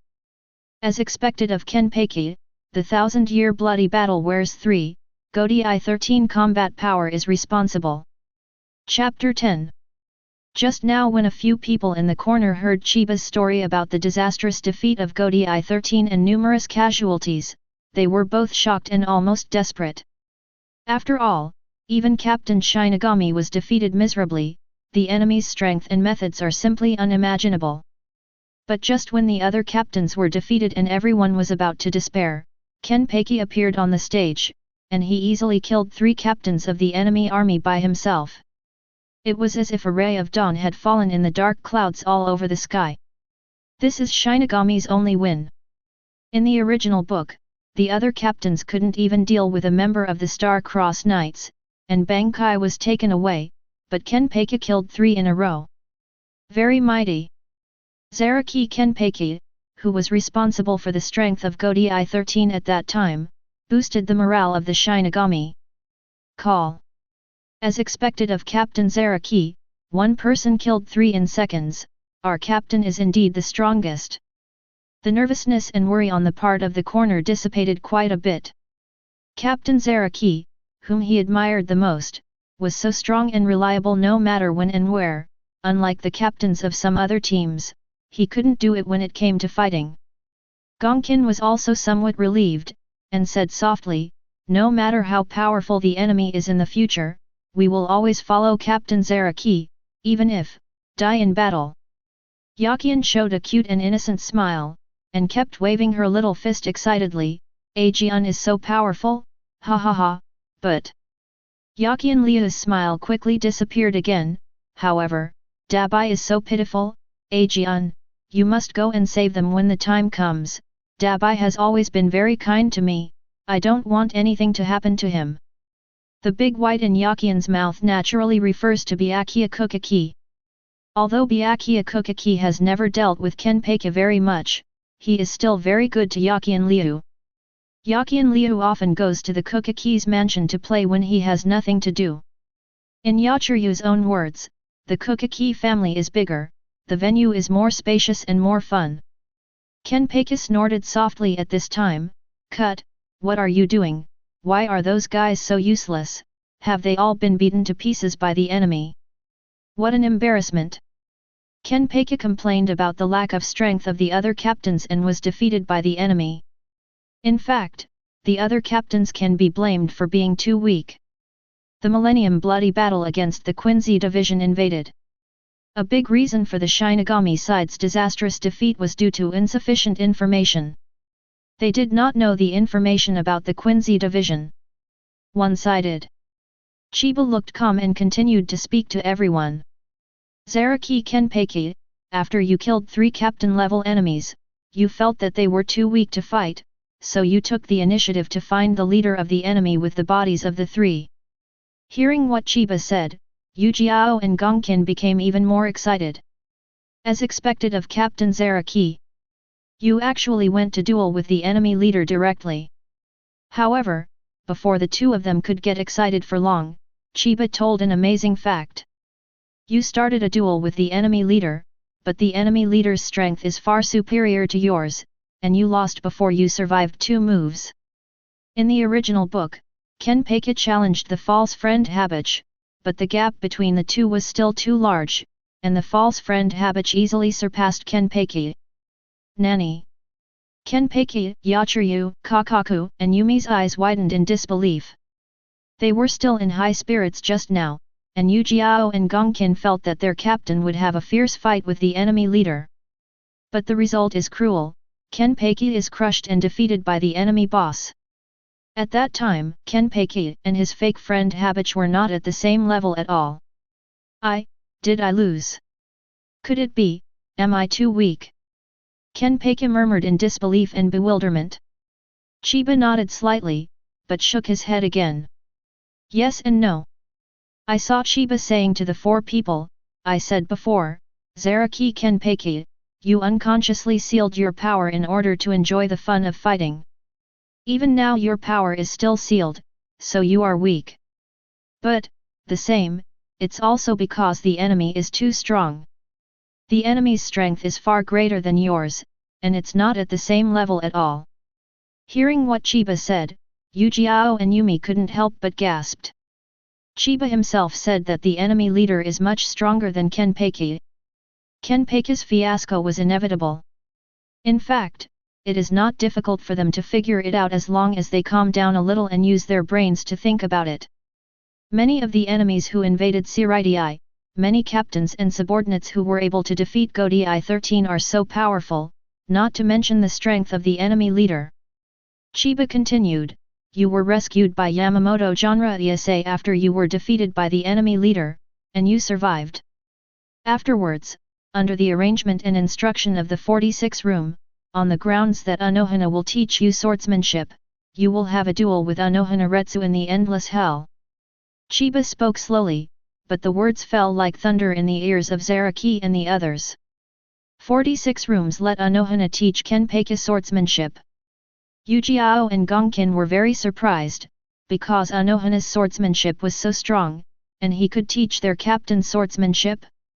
However, at this moment Zaraki Kenpachi's entire face became gloomy and dignified. To teach swordsmanship? He knew it was only on the surface. The real purpose is for him to fight with Unohana. According to the Kenpachi tradition, there can only be one Kenpachi in an era, so he and Unohana are engaged in a fateful duel. The winner will be named the strongest Shinigami Kenpachi, and the loser will die. The immersive effect of fortune-telling is activated, and Kenpachi seems to be in the endless hell at this time. And he also saw Unohana Retsu in the infernal hell. Unohana Retsu's expression changed from the previous kindness, half of his face looked dark, and his whole temperament was very cold and scary. This is the real Unohana Retsu, the great villain from millennia ago, first generation Kenpachi. At this time, Chiba smiled slightly, and also used the finishing touch effect. The finishing touch can not only repair the damage of someone or something, but also improve it, and the effect will be better when used together with the immersive experience. Meeting is fate, and fortune-telling is all customers. Zaraki Kenpachi, let me help you break the seal. Chapter 11.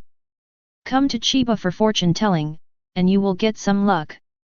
Chiba intends to help Zaraki Kenpachi unshackle himself and restore Kenpachi's power to its original state. And this is not difficult for Chiba, it can be done easily. Several people in one corner held their breath, wondering what would happen in the future duel between Kenpachi and Unohana in Infernal Hell. And Kenpachi is affected by the immersive effect of Chiba at this time, as if he is in the endless hell. Chiba said flatly, Zaraki Kenpachi, you and Unohana Retsu are hostile to each other in the infernal hell. Your grievances began in Rukongai 100 years ago, and will end in the endless hell.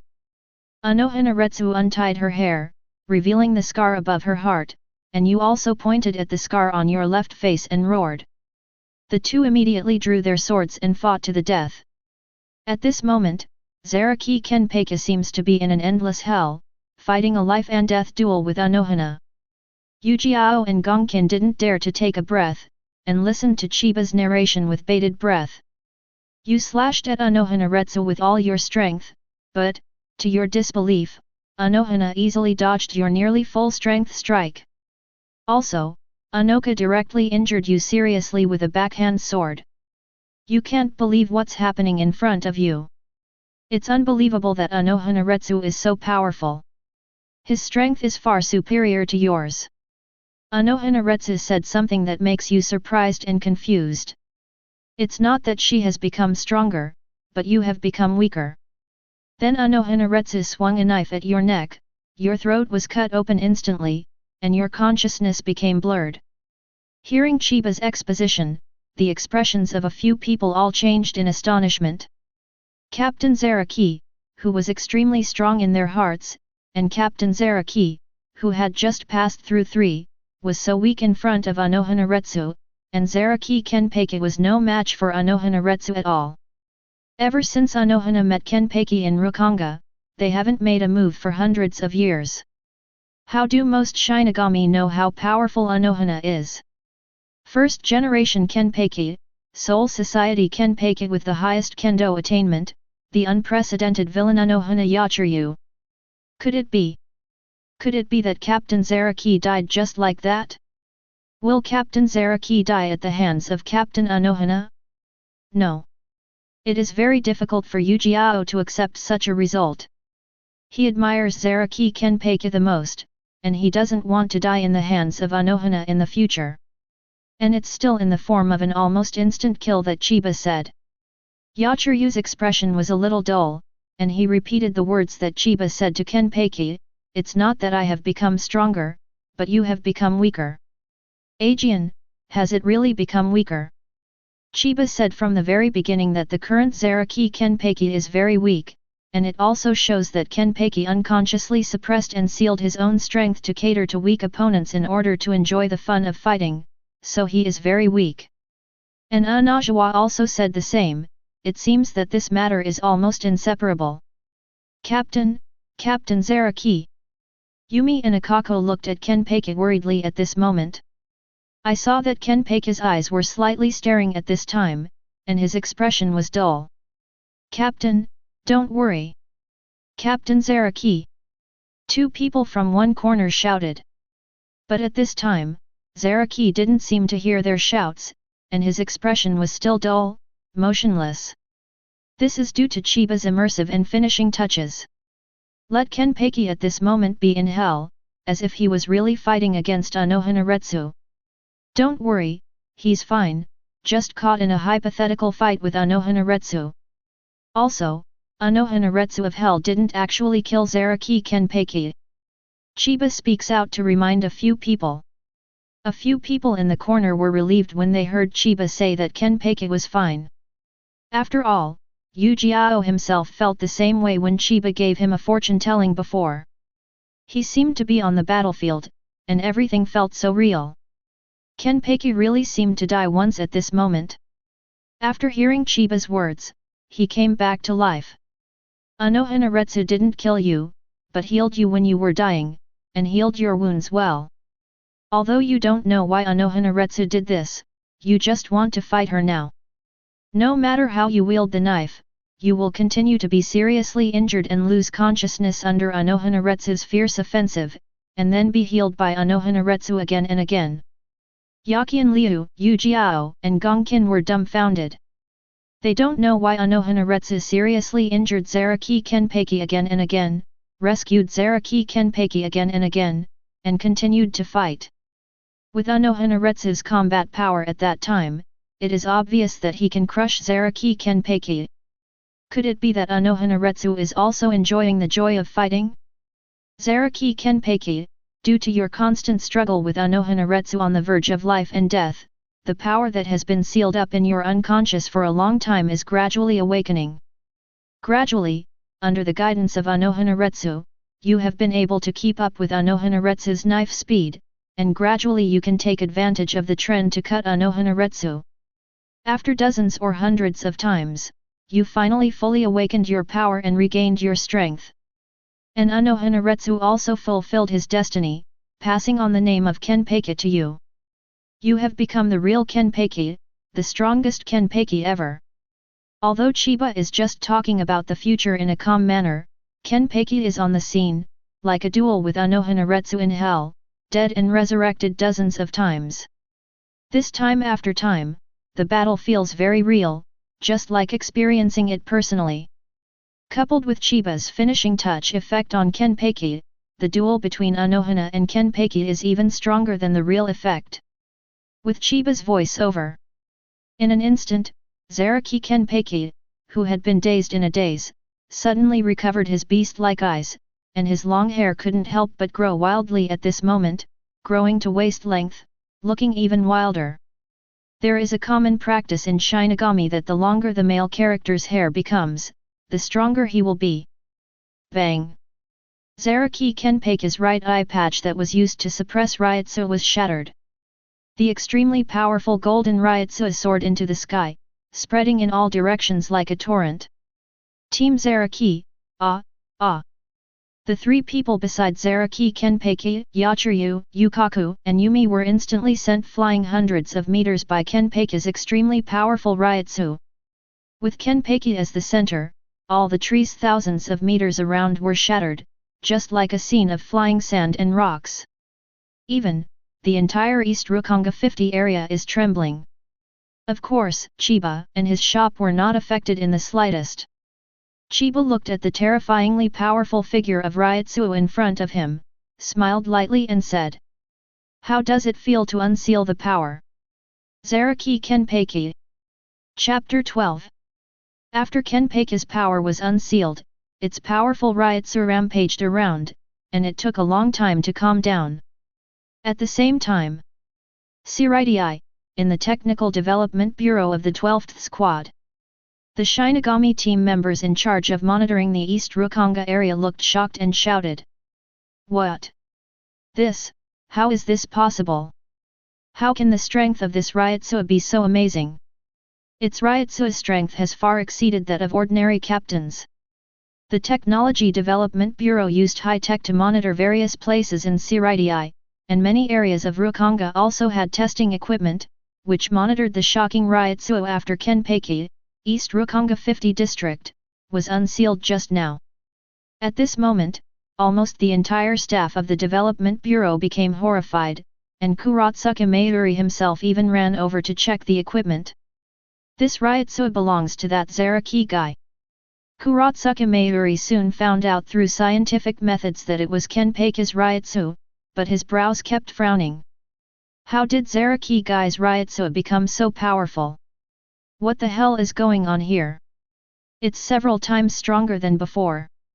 The more Kuratsuka Mayuri thought about it, the more he didn't understand. Although Kenpachi's Ryutsu was already very strong, the Ryutsu detected by the instrument now is several times stronger. Ryutsu, who is several times stronger than the original Kenpachi, can only be described as awe-inspiring. In the entire Shirai, it is estimated that only Captain Yamamoto and Aizen can reach that level. Also, I can't locate that guy anymore, and it seems that the blindfold I made for that guy to suppress Ryutsu has also been destroyed. Shattered by Zaraki's own powerful Ryutsu. Kuratsuka Mayuri narrowed his eyes slightly. He has a high level of technology, and the blindfold of Ryutsu that he made was sealed. But now, under Kenpachi's inexplicably powerful Ryutsu, Kuratsuka Mayuri's proud blindfold was directly shattered. That Zaraki guy, what the hell is he doing? Kuratsuka Mayuri stared intently at the monitor while thinking. How about I go to Rukonga to find out? Thinking of this, Kuratsuka Mayuri quickly denied himself. Forget it, that Zaraki guy now somehow has Ryutsu several times stronger than before. He is a madman. What if he goes crazy and chops me off? Kuratsuka Mayuri is a research lunatic, but Kenpachi is also a lunatic. The two usually don't deal with each other very much, and they don't like each other. Although Kuratsuka Mayuri wants to know what happened to Kenpachi that made Ryutsu so much stronger suddenly, he held back for the time being. After all, if the current Kenpachi really went crazy, he would be afraid too. "Nai, Captain, what should we do? Should we report this situation to the chief?" A staff member of the Technology Development Bureau asked. Kuratsuka Mayuri stared at the instrument, and then the instrument showed that Kenpachi's Ryutsu gradually converged and returned to normal. "No, it's not a big deal. Also, if there's anything wrong, just wait until that guy Zaraki Kenpachi comes back and report it himself. Let's ignore that lunatic." Kuratsuka Mayuri said in a dark and harsh tone. He still doesn't understand what's going on with Kenpachi. He doesn't want to report it to the higher UPS, and then the higher UPS ask him to investigate. It would be bad if he was hacked by the crazy Kenpachi. So the wise move is to wait for Kenpachi to come back by himself, and just say it himself. At this moment, in East Rukonga 50 district, Kenpachi's powerful Ryutsu fluctuations gradually converge, and the surrounding smoke and dust gradually dissipate. It's just that the surrounding area, which was originally surrounded by green and tall forests, has long been covered with dust. Yakian Liu, Yujiao, and Yumi were all sent flying hundreds of meters, only Chiba and his shop were not affected. Kenpachi after lifting the self-seal is really strong. Ryutsu can be stronger than Kenpachi. In Godi I-13, it is estimated that only the captain of Yamamoto and Aizen who is now imprisoned in the endless hell. Captain Zaraki. Are you all right, Captain Zaraki? Aizen. Yakian Liu, Yu Jiao, and Gongkin hurriedly used Shunpo to rush back from a distance. Although Kenpachi's Ryutsu has been restrained, it is too powerful to be completely hidden, and the powerful Ryutsu on his body is still looming. Feeling that Kenpachi, Ryutsu who is much stronger than before, Yachiryu and the others were both surprised and happy.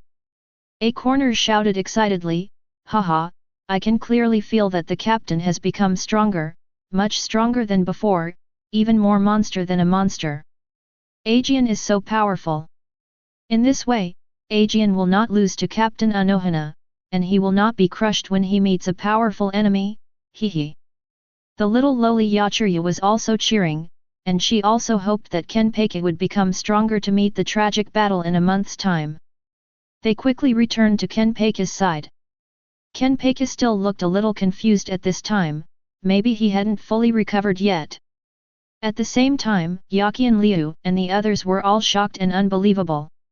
It was just a coincidence that they met Chiba here, and Chiba was just a Rukongai resident with a slightly better appearance and temperament. However, Chiba's successive big shots almost subverted their worldview. Chiba not only knows a person extremely well, but can also accurately measure a person's past and future. He can even repair the damaged Bankai that everyone is helpless, and now it has strengthened, unsealed, Kenpachi's Ryutsu several times. Yu Jiao and Yumi took another deep breath, and couldn't help but look at Chiba again. Who the hell is he? Chiba smiled lightly and said, "Haven't I already said it many times? My name is Chiba and I'm a fortune teller." Gradually, Kenpachi seemed to be familiar with and controlled his current powerful power, and his eyes gradually became clearer. However, a few words were murmured in his mouth, 8,000 flowers of flowers. Although Chiba is just a fortune teller, Kenpachi himself is on the scene. In his consciousness, he has just started a duel with Unohana in the infernal hell. Unohana finally awakened Kenpachi's original power through continuous killing and healing, but she herself died for it. Kenpachi admires Unohana and is grateful. So even though she unsealed and awakened a powerful force, he looked a little sad and confused.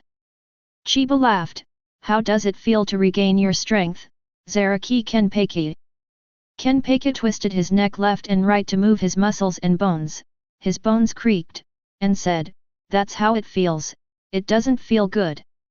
It will be very difficult to find someone to fight in the future." Chiba was not surprised by Kenpachi's answer. Kenpachi used to seal himself unconsciously because he was too powerful to find an opponent of the same level, so that he could enjoy the fun of fierce fighting, but now that his original powerful strength has been awakened by Chiba, how can he find a powerful opponent to fight? It's so hard to find.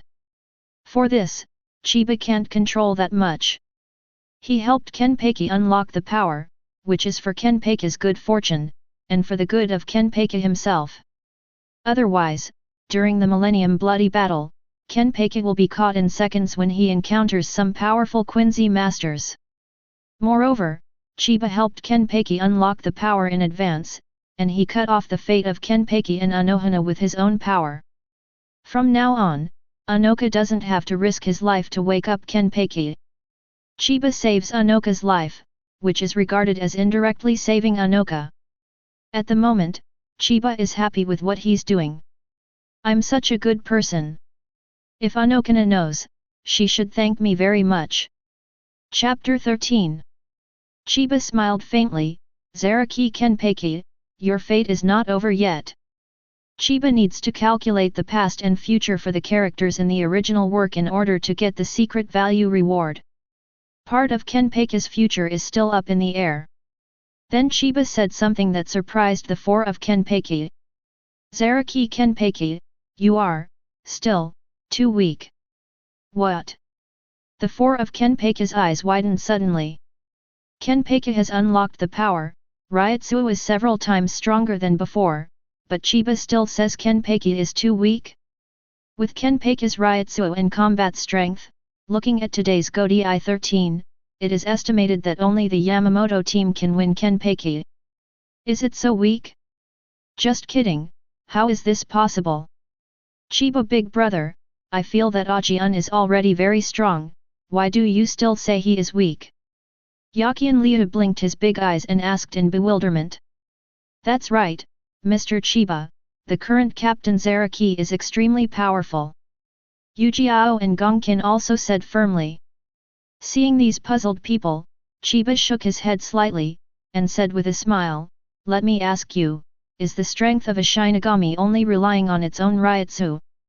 As soon as Chiba's words came out, the four of Zaraki were shocked. Yes, the Ryutsu of Zaraki Kenpachi after unlocking the power is extremely powerful, but does Shinigami only look at Ryutsu? Ryutsu though is the base, Zanpakutō abilities are an inseparable part of Shinigami. Take Captain Yamamoto for example, the Ryutsu of Yamamoto's own captain is also extremely powerful, and his attainments in cutting fists and walking ghosts are also very high, but if there is no Rijinjaka, then the strength will definitely drop by one or even several levels. In the same way, Kenpachi now Ryutsu is indeed strong, but will you use Zanpakutō? You can't, you can only cut flat, Zanpakutō is just an ordinary weapon in your hand, it can't play any role. Well, it seems that you also know the reason. Next, let me finish my fate. Chiba once again entered the fortune-telling state, and the immersive and finishing touch effects were launched to Kenpachi himself at the same time. Everything Chiba said, Kenpachi felt as if he had personally experienced it. After you unlock the power, return to Shirai. At this time, Shirai was full of gunpowder, Shinigami's corpses were strewn about, and there were heavy casualties. Also, you feel Ryutsu who is disordered by 8,000 streams, and Kuzujishi Yachiru is in danger. You rushed over with a tyrannical posture, and saw Kuzujishi Yachiru lying on the ground unable to move due to broken bones. Not far behind Yakian Liu is an enemy with a strange ability. His ability is to materialize his imagination. Whatever he imagines, what will appear? Hearing that Chiba said that Yakian Liu was in danger and that the bones of his whole body were about to be broken, Kenpachi, Yujiao and Yumi became tense and angry instantly.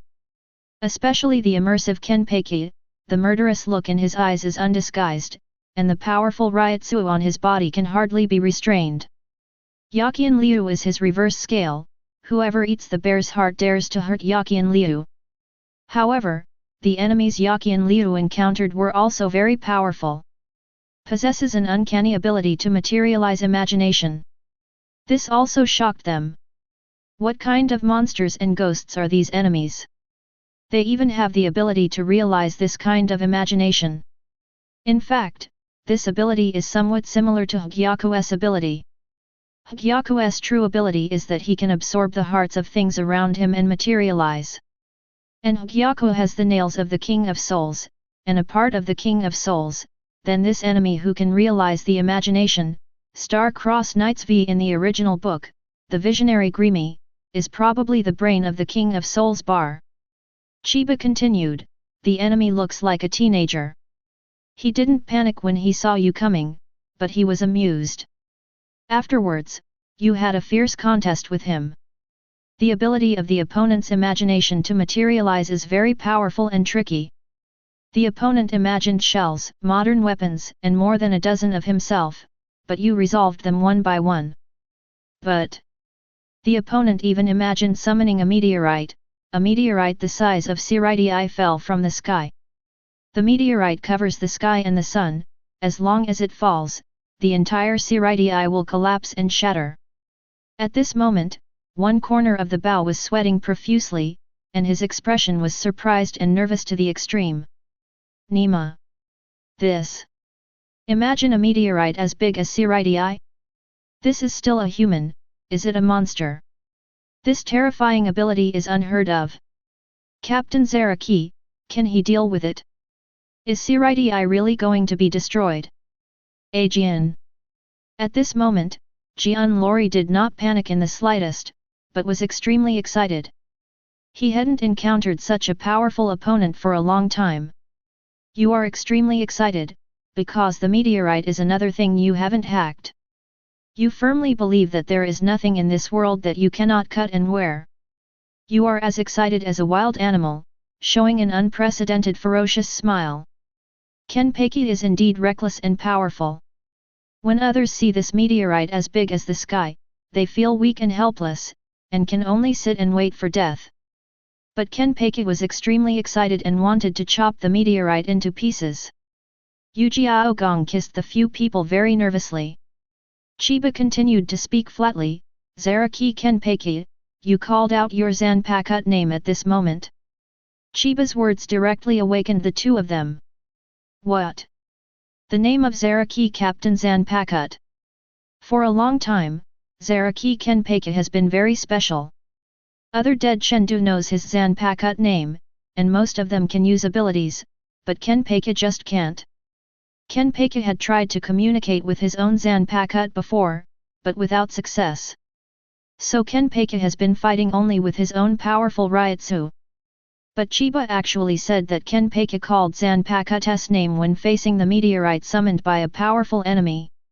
Knowing the name of Zanpakutō basically means that Kenpachi will use Zanpakutō. Chiba, you liberated Zanpakutō with a maniacal laugh. Eat it, no Zarashi. Kenpachi Zanpakutō's name is no Zarashi. As you pronounce the Zanpakutō Shikai, the Zanpakutō in your hand immediately changes dramatically. The shape is completely different from the original slender, but the blade has become very large, exaggerated, several times larger than Kurosaki Ichigo's Zangetsu. You are carrying the huge Zanpakutō no Zarashi, and your long black hair flutters like weeds in the wind. Kenpachi laughed wildly, and his figure suddenly rose from the ground. It turned into a long rainbow that soared into the sky, and went straight to the huge meteorite above his head. One knife at a time, stopped the meteorite from falling. Cracking sounds resounded in the sky, and cracks like spider webs appeared on the huge meteorite. Soon, these cracks spread all over the meteorite's body. Bang! In the eyes of everyone, you smashed this meteorite the size of Siriti with this shocking blow. You chopped up the meteorite and saved the Siriti. Chapter 14. Listening to Chiba's narration, Yujiao and Yumi felt extremely horrified. Future Kenpachi has mastered Shikai. Moreover, Shikai is extremely powerful after that, even a meteorite like a natural disaster can be chopped into pieces. Wild. No Zarashi. Captain Zaraki's Zanpakutō is called no Zarashi. As expected of Captain Zaraki, after Shikai is too strong, my Bankai is probably not even 1/10 of the captain. Yujiao and Yumi exclaimed, only to blame Kenpachi's Shikai for being too powerful and terrifying. According to Shinigami's setting, Shinigami and Zanpakutō have established communication links over time, and Shinigami can enter Zanpakutō's inner world and learn Zanpakutō's name and liberation language, and then they can perform Zanpakutō Shikai. Kenpachi was completely unable to communicate with Zanpakutō before, so naturally he did not know his Zanpakutō name and Shikai language. Now, through Chiba's mouth, they know. Does this mean that Zaraki Kenpachi can be Shikai? At this moment, Kuzujishi Yachiru did not have the smiley expression of the past, but instead was a little confused, and murmured unconsciously, no Zarashi. No Zarashi. Suddenly, a light flashed in her mind, she seemed to realize something. Chiba continued to narrate to several people. Zaraki Kenpachi, you saved Siriti by chopping the meteorite, but the enemy also used stronger moves against you. This enemy imagined a cosmic space, but the cosmic space he imagined could not trap you, and was torn apart by you. The enemy panicked completely, and imagined a bunch of powerful moves, but they couldn't defeat you. Ultimately, he thought he could only defeat you by imagining himself as strong as you, so he imagined himself as you Zaraki Kenpachi. However, his body couldn't bear the power as powerful as yours, and it collapsed. I want to die myself. You have won this battle. Yujiao and Gongkin were thrilled. After all, the ability of the enemy who Chiba told about fighting Kenpachi was too outrageous, and his imagination was realized. He was simply a monster among monsters. Fortunately, Chiba said Kenpachi won in the end. This made Ujiao and Yumi feel relieved, and at the same time, their spirits were lifted. Their captain Zaraki is indeed very powerful, even more monster than monster. Ha ha ha, our captain is the real monster. The guy whose imagination has materialized wants to die, this ending is so comfortable. One corner burst out laughing, feeling very relieved that Kenpachi won. Yumi nodded, yes, our 11th team is a combat team, and Captain Zaraki is the strongest Kenpachi of the era, who is simply responsible for the face and combat power of Godai 13. In the bloody battle of the millennium, Godai 13 had various disastrous defeats in the early stage, and almost only Kenpachi won a few battles, and the name of Kenpachi was not insulted. In fact, under the blessing of Chiba's immersive and finishing touch, Zaraki Kenpachi's feeling at this moment is completely different from Ujiao and Gonkin. Subconsciously, he really experienced the battle with Grimy, Star-Crossed Knights v Visionary, and also opened Shikai, and it was not easy to win. At this moment, due to the influence of these two states of Chiba, Kenpachi not only knew his Zanpakutō's name and liberation language, but also established a connection with his own Zanpakutō. In short, Kenpachi is now Shikai ready. Swallow, devour, no Zarashi. I saw Kenpachi subconsciously shout out Zanpakutō's liberation language. Immediately the mighty Ryotsu from him emerges, wild hair flies, and then the Zanpakutō in his hand becomes gigantic. Ryotsu and looks so powerful. This is Kenpachi's Shikai. And Ujiao and Gonkin also learned to be smart. This time they retreated a certain distance immediately after Kenpachi shouted the liberation language, and were not shocked by Kenpachi's powerful Ryotsu. Looking at Kenpachi holding a giant Zanpakutō, Akaku and Yumi's eyes are full of frenzy. Such a Kenpachi is so powerful that even a meteorite may be chopped into pieces. However, the next moment, Kenpachi in Shikai state was stunned. His eyes frantically scanned the surroundings, and even Ryotsu flocked to the surroundings frantically, but there was no trace of Yachiru. What about 8,000 streams? Kuzujishi Yachiru, it's gone. Nani? Ujiao and Gonkin's expressions changed dramatically. When Chiba was talking about Kenpachi vs Grimy just now, Yachiru was still listening carefully beside them. But suddenly it's gone. And I can't feel even a trace of Yachiru Ryotsu. It stands to reason that Yakian Liu's strength is not inferior to Ujiao's, and even stronger, and in front of Kenpachi, Yukaku, and Yumi, it is impossible to take Yakian Liu away quietly, right? Almost no one can do this kind of thing. Yakian Liu, where did you go? Answer me, Yakian Liu. Kenpachi's gaze was already full of anxiety. No matter how much Ryotsu he released around, he couldn't feel Yachiru's aura, not even a little bit. Ujiao and Gonkin were also extremely anxious, calling and searching everywhere, but they found nothing. Yachiru seemed to have disappeared out of thin air. While Kenpachi, Ujiao, and Yumi were extremely anxious, they were also at a loss. Why did Yakian Liu suddenly disappear? The next moment, the eyes of the three of Kenpachi couldn't help looking at Chiba. Apart from the three of them, there is only Chiba left here. And Chiba is so mysterious, could it be Chiba's tricks that took 8,000 streams away? Chiba could guess their thoughts without thinking, and shrugged helplessly. Please, I'm a nice guy. Chiba glanced at Kenpachi, and said again, where did Yakian Liu go, can't you feel it? Kenpachi was taken aback, closed his eyes and sensed carefully, but no matter how powerful he was, he still couldn't detect the slightest trace of Yachiru. In the original book, after Kenpachi was Shikai, Yachiru disappeared. No matter how hard Kenpachi looked for it, he couldn't find it. The next time Yakian Liu reappears, it will be when Kenpachi fights the personal guard M Miracle in the Lingwang Palace. Yakian Liu appears in the form of Phantom, encouraging Kenpachi and teaching Kenpachi Bankai. Although the original work does not clearly indicate the relationship between Yachiryu and Kenpachi Zanpakutō, it is definitely very related, and Yachiryu is most likely the materialization of Kenpachi Zanpakutō. Kenpachi must have 8,000 streams to be Shikai and Bankai. At this moment, Chiba made a proposal to Kenpachi, Zaraki Kenpachi, release your Shikai. Hey! Kenpachi didn't know why, but he did. Then an incredible scene happened. As soon as Kenpachi undid the Shikai and his Zanpakutō returned to its original shape, a ray of light flew out from within the Zanpakutō. Within the light, there is a shadow of Yakian Liu. Hey, Ajian, I'm back again. Hee. Yachiryu ran out of Zanpakutō and Kenpachi. This directly made Kenpachi, Ujiao, and Gongkin dumbfounded. What the hell is going on? Chiba smiled slightly, knowing the answer naturally. Chapter 15. Vice Captain Grass Deer actually flew out of Captain Zaraki's Zanpakutō.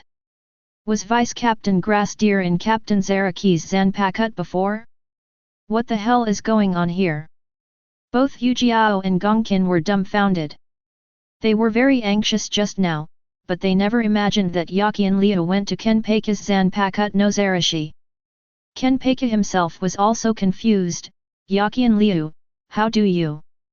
Ajian, I'm fine, hee.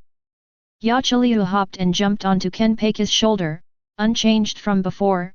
Just now, Ajian, when you shouted swallow it, no Zarashi, I automatically got into your Zanpakutō. In Zanpakutō, I also remembered something. This book sets Yachiryu as the materialization of Kenpachi Zanpakutō. Enter Zanpakutō? Only Zanpakutō himself can enter Zanpakutō. Could it be possible, Vice Captain Kalu, you were Captain Zaraki's Zanpakutō?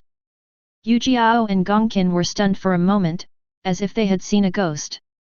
Can enter Zanpakutō, in addition to Shinigami himself, then only Zanpakutō itself. This means Yachiryu is Zanpakutō of Zaraki Kenpachi. It is no wonder that Kenpachi has never been able to communicate with his Zanpakutō before, and cannot use the ability of Zanpakutō, because Yakian Liu is not in Zanpakutō, then Zanpakutō is an empty shell and has no effect. Only 8,000 flows into Zanpakutō, then Zanpakutō is called no Zarashi. And this absurd conclusion was never thought of by Kenpachi himself, Ujiao and Yumi, and even everyone else. Chiba nodded slightly, affirming the conjectures of several people. That's right, Yachiryu, as you can imagine, is Zanpakutō of Zaraki Kenpachi. However, this was somewhat beyond Chiba's expectations. Because in the original book, after Kenpachi would use Shikai, Yachiryu disappeared, and almost never appeared again, let alone running out of Kenpachi's Zanpakutō as if nothing had happened, just like the original. Chiba thought about it and thought it should be because of the finishing touch. The finishing touch has the effect of repairing and improving. Kenpachi knew Zanpakutō's name and the liberation language here in Chiba, and learned Zanpakutō Shikai. Because of Chiba's finishing touch, Kenpachi himself was instructed, and the 8,000 streams as Kenpachi Zanpakutō should also be promoted. Aptitude or strength, plus the original particularity of Kami Yachiryu is that Zanpakutō that can enter and leave Kenpachi at any time. So, when Kenpachi Shikai is around, Yachiryu will be nearby.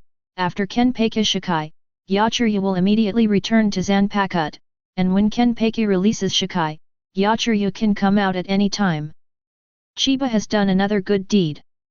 Of course, there is no need for Chiba to explain such a trivial matter to Kenpachi and the others. Yachiryu, are you my Zanpakutō? Kenpachi was still in disbelief at all. Even Ujiao and Gongkin were a little hard to understand and accept, and there was still one biggest doubt in their hearts. That is, since Yachiryu is Kenpachi's Zanpakutō, why does Yachiryu himself have a Zanpakutō? Mr. Chiba, what the hell is going on? Vice Captain Grass Deer also has his own Zanpakutō. Kazuke-ku and Yumi asked Chiba. In the original book, the Zanpakutō of Yachiryu is called the three-step sword beast. After the three-step sword beast is released, two human-shaped skull-headed creatures will appear respectively. When Yakian Liu swings a knife to attack the target, the two skull-headed creatures will follow her in front and behind respectively, and imitate her movements attack the target. So, why does Yachiryu, who is a Zanpakutō, still have a Zanpakutō? This is so hard to understand. Chiba smiled and explained the reason to several people. This problem is not difficult to solve. Kuzujishi Yachiryu is himself a Zanpakutō, and it is impossible to have another Zanpakutō. Yakian Liu's Zanpakutō three-step sword beast is actually not her own, but someone else's. Chiba actually said that the three-step sword beast is not the Zanpakutō of Yachiryu, but the Zanpakutō of other Shinigami. This made Kenpachi even more confused. Looking at the more puzzled people, Chiba calmly asked Kenpachi a question. Well then, Zaraki Kenpachi, let me ask you, where did your Zanpakutō come from? Kenpachi's eyes shrank suddenly, as if he understood something. Shinigami are generally awarded Zanpakutō sealed state by the Spiritual Arts Academy, and most Shendu are like this. However, Kenpachi's Zanpakutō was picked up from corpse piles after killing certain Shinigami or enemies in Rukongai hundreds of years ago when he was still a child. Chiba, this Zanpakutō in your hand was picked up by you. That means this Zanpakutō wasn't originally yours, and you've never been able to communicate with it. Originally, when Shinigami dies, Zanpakutō will gradually disappear. But because your Ryutsu is too strong, the Zanpakutō you picked up can survive being nourished by your powerful Ryutsu. After you left the Zaraki area in the 80th area, you quickly met Kuzujishi Yachiryu in the Kulu area in the 79th area. This is similar to how Haranmaru found Chuir and hit Shugaya Chuir before he entered Shinigami. What you hold in your hand is the Zanpakutō of a certain Shinigami that you killed originally. Your real Zanpakutō is Yachiryu. And as time went by, under various subtle changes, the ability of the Zanpakutō you picked up was controlled by Yakian Liu, which is the three-step sword beast that Yakian Liu can use. Yakian Liu is not the owner of the three-step sword beast, but the user. And now, Yakian Liu knows that he is your Zanpakutō. After successfully entering the Zanpakutō in your hand, the original three-step sword beast has disappeared. Chiba told Zaraki Kenpachi and others all the reasons. Their eyes turned to Yachiryu at the same time, and found that, as Chiba said, the Zanpakutō three-step sword beast that Yachiryu originally wore had disappeared. Yakian showed a cute big laugh, hee. It seems to be like this. Ajian, don't show such a surprised expression, okay, and the little bald head too. I've always been here, we'll be happy in the future. Hee. Chapter 16. Chiba has already explained the relationship between Yachiryu and Nozarashi, and Kakaku and Yumi seem to understand. But Kenpachi didn't seem to be too interested in this. He snorted softly and said, whatever, anyway. It means that Yachiryu will enter Zanpakutō when I am Shikai, and she can come out normally, just like before. That's enough to understand. Kenpachi's mind is relatively straight, and he doesn't want to think about so many twists and turns. In short, Yakian Liu is fine. At this time, Yakian showed a cute smiling face and bowed obediently to Chiba. Thank you Chiba big brother, thank you for teaching Ajian Shikai. Ajian's Shikai is very powerful. Although Yachiryu is the embodiment of Kenpachi's Zanpakutō, Kenpachi's Shikai can only be made with her. But it is undeniable that it was Chiba who made Kenpachi learn Shikai. If Kenpachi hadn't come to Chiba for fortune-telling, then Kenpachi would have learned Shikai after the Millennium Blood War. So, it was Chiba who made Kenpachi learn Shikai and explained to them the ins and outs of Kenpachi's Zanpakutō, and, unlike the original book, Yachiryu was also able to freely enter and exit Kenpachi's Zanpakutō. Who made Chiba a good person? Yujiao and Yumi also thanked Chiba. Chiba waved his hand, stop, the fate is not over yet. Also, even with Zaraki Kenpachi who unseals power and learns Shikai, you're still too weak. What? Even now, Chiba says Kenpachi is weak?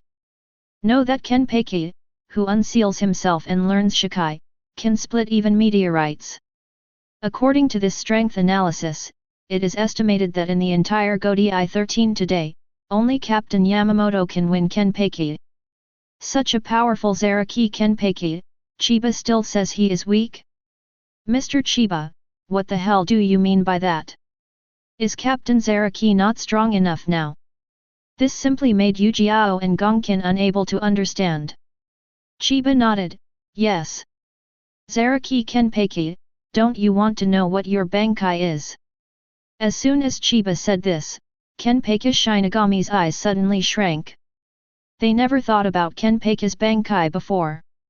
After all, Kenpachi didn't even know Zanpakutō's Shikai before, and Kenpachi who learned Zanpakutō Shikai was too strong, so they didn't think about Kenpachi Bankai. Normally, a Shinigami Bankai is definitely stronger than a Shikai. No Bankai's Shinigami is naturally not strong. Except for Aizen, of course. But at this moment, being reminded by Chiba, Ujiao and Gongkin couldn't help swallowing a few mouthfuls of saliva. Captain Zaraki's Bankai. Shikai can split meteorites and tear apart the universe, so how terrifying is Bankai? In the original book, Kenpachi used Bankai for the first time when he confronted the Holy Word M miracle in the palace of the Soul King. According to Yachiryu's current state, it is estimated that Kenpachi has not yet comprehended Bankai. So, Chiba intends to be a good person, give it a go. The immersive and finishing touch abilities are activated at the same time. Chiba Tao came to the future of Kenpachi. Zaraki Kenpachi, although you have defeated the opponent who can make your imagination come true, there are still many enemies. On the palace of the Soul King, you fight a huge foe with miraculous abilities. Although you spare no effort, the opponent's strength is far beyond imagination. The wounds on your body gradually increased, and then you were hit hard by your opponent, and you fell unconscious. Chiba just said a few words, but the expressions of Ujiao and Gongkin changed dramatically. Kenpachi would fight a formidable foe on the Soul King's palace? The Lingwang Palace, this term is no stranger to Shinigami, especially Shinigami above the seat. The Lingwang Palace, that is the place where the Lingwang lives. If the enemy appears there, it means that the enemy has entered the Lingwang Palace. Godi 13's duty is to protect Siridii, so isn't it that the enemy has already defeated Godi 13 and successfully boarded the Lingwang Palace? Even, will the Zero Division team also lose? Such a result is too shocking and frightening. Moreover, Kenpachi, who is as strong as he can split meteorites, can't beat the huge enemy that Chiba said under his full strength. How terrifying is the power of these enemies! Yaqian Liu, Ujiao, and Gongkin heard the thrilling and nervous.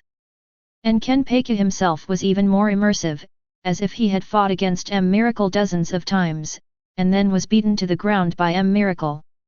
Could it be that Kenpachi lost like this? Not at all.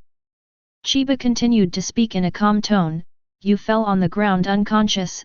Suddenly the figure of Kuzujishi Yachiru appeared in front of you, but this figure was very blurry, as if transparent.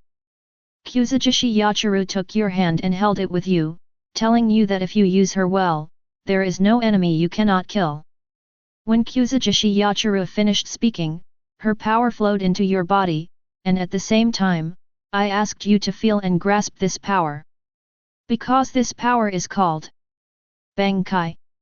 Bankai. Kenpachi's Bankai is finally here. Ujiao and Gongkin held their breaths and concentrated, but their throats couldn't help rolling a few times.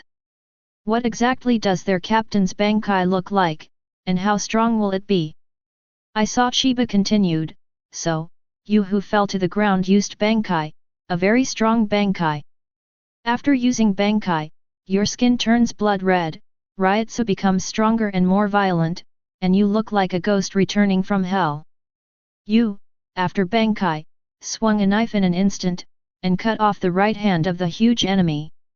And you continued to attack the enemy's left hand holding the shield, chopping up the huge shield with astonishing defensive power, causing the enemy to almost fall from the palace of the Spirit King. But the enemy also used a powerful move, the body recovered and became stronger, and rushed towards you. And after Bankai, you are like fighting a ghost, and you are not afraid, and you are about to attack with your sword. It's a pity that you, the first Bankai, couldn't bear the power of your own Bankai, your right hand suddenly broke, and you lost your fighting power. The fortune-telling is over, and the above is part of your future. Chiba completes the fortune-telling to Kenpachi. The voice of the system also sounded in his mind. Host completes fortune-telling for Zaraki Kenpachi and gets 500-day machine value reward. A smile appeared on the corner of Chiba's mouth, which was really rewarding.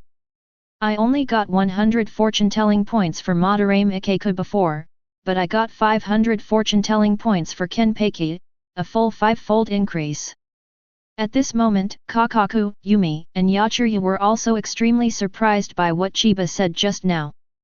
Zaraki Kenpachi's Bankai is so strong that even Kenpachi himself can't bear it. This is too powerful. Chapter 17. Kenpachi's Bankai, in fact, is very similar to Ichigo's. They are all strengthened, and after Bankai directly improves Ryutsu and strength, it is simple and rude. At this moment, although Chiba has already counted Kenpachi's fate, Kenpachi himself still seems to be in the immersive effect. In the immersive effect, it seems that Kenpachi actually opened Bankai and fought with Miracle just now, which is almost the same as what happened in real life. And because of the finishing touch, it makes all this more real than real, making Kenpachi's feelings and gains even richer. Chiba looked at Kenpachi, who was getting more and more violent with Ryutsu on his body, and smiled lightly. Come on, shout out without hesitation. Zaraki Kenpachi, your Bankai.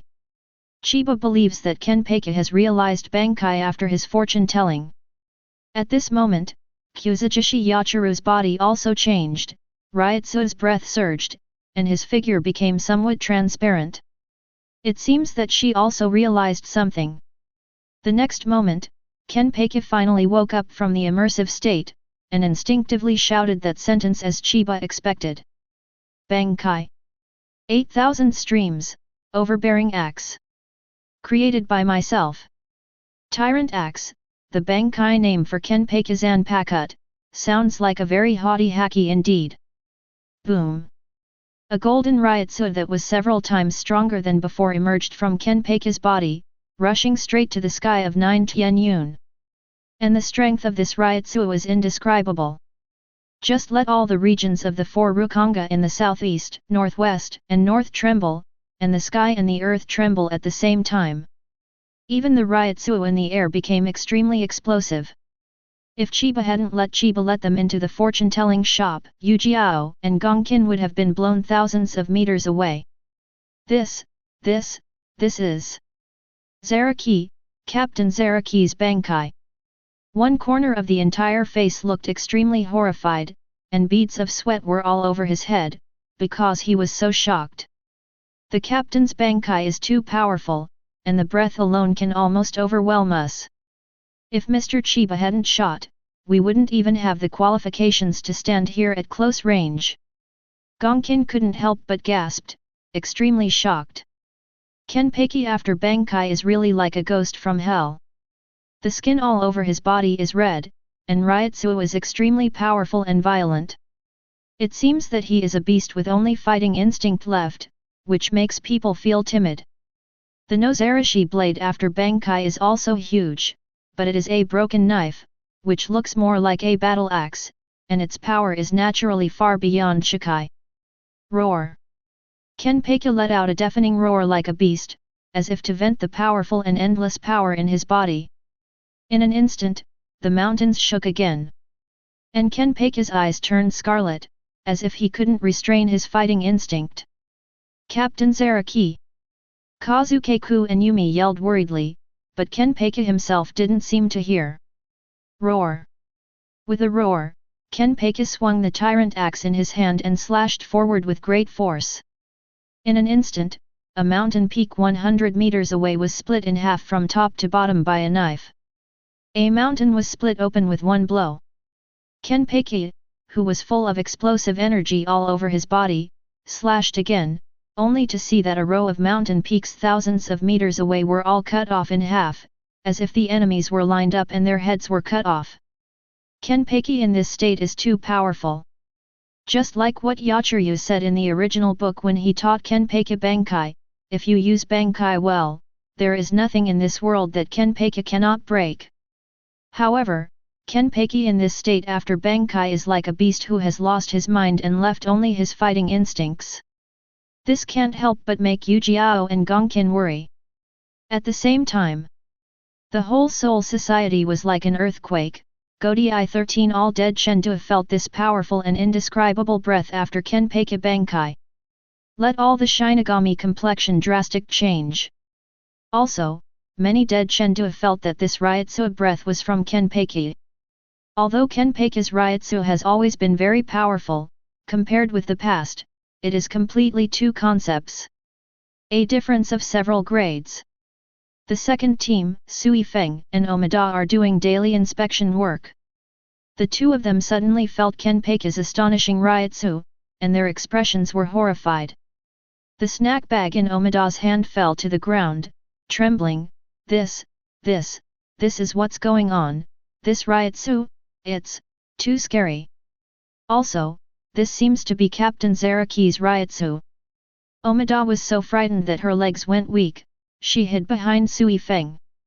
Sui Feng couldn't help but roll his throat, and a few drops of sweat dripped from his forehead. More. Zaraki, Ryutsu is very strong, but how can it be so strong? Kenpachi's Ryutsu has always been strong, something Godai 13 is known for. However, it wasn't so outrageous before. Now the entire Shirai can feel the Ryutsu of Kenpachi thousands of miles away, and even the entire Soul Society can feel it. Sui Feng, who is also the captain, has never felt such a powerful Ryutsu. Even when she fought Aizen in Karakura town, the Ryutsu on Aizen might not be so scary. Indeed, Aizen at the beginning of the Karakura town war was still a Shinigami, not fully integrated with Hōgyoku, nor opened Bankai. It may also be that Aizen didn't try his best when he fought Sui Feng, Hirako, and other captains, and it was more casual to strike one at a time, so Sui Feng felt that the Ryutsu that Aizen exuded at that time might not be so scary.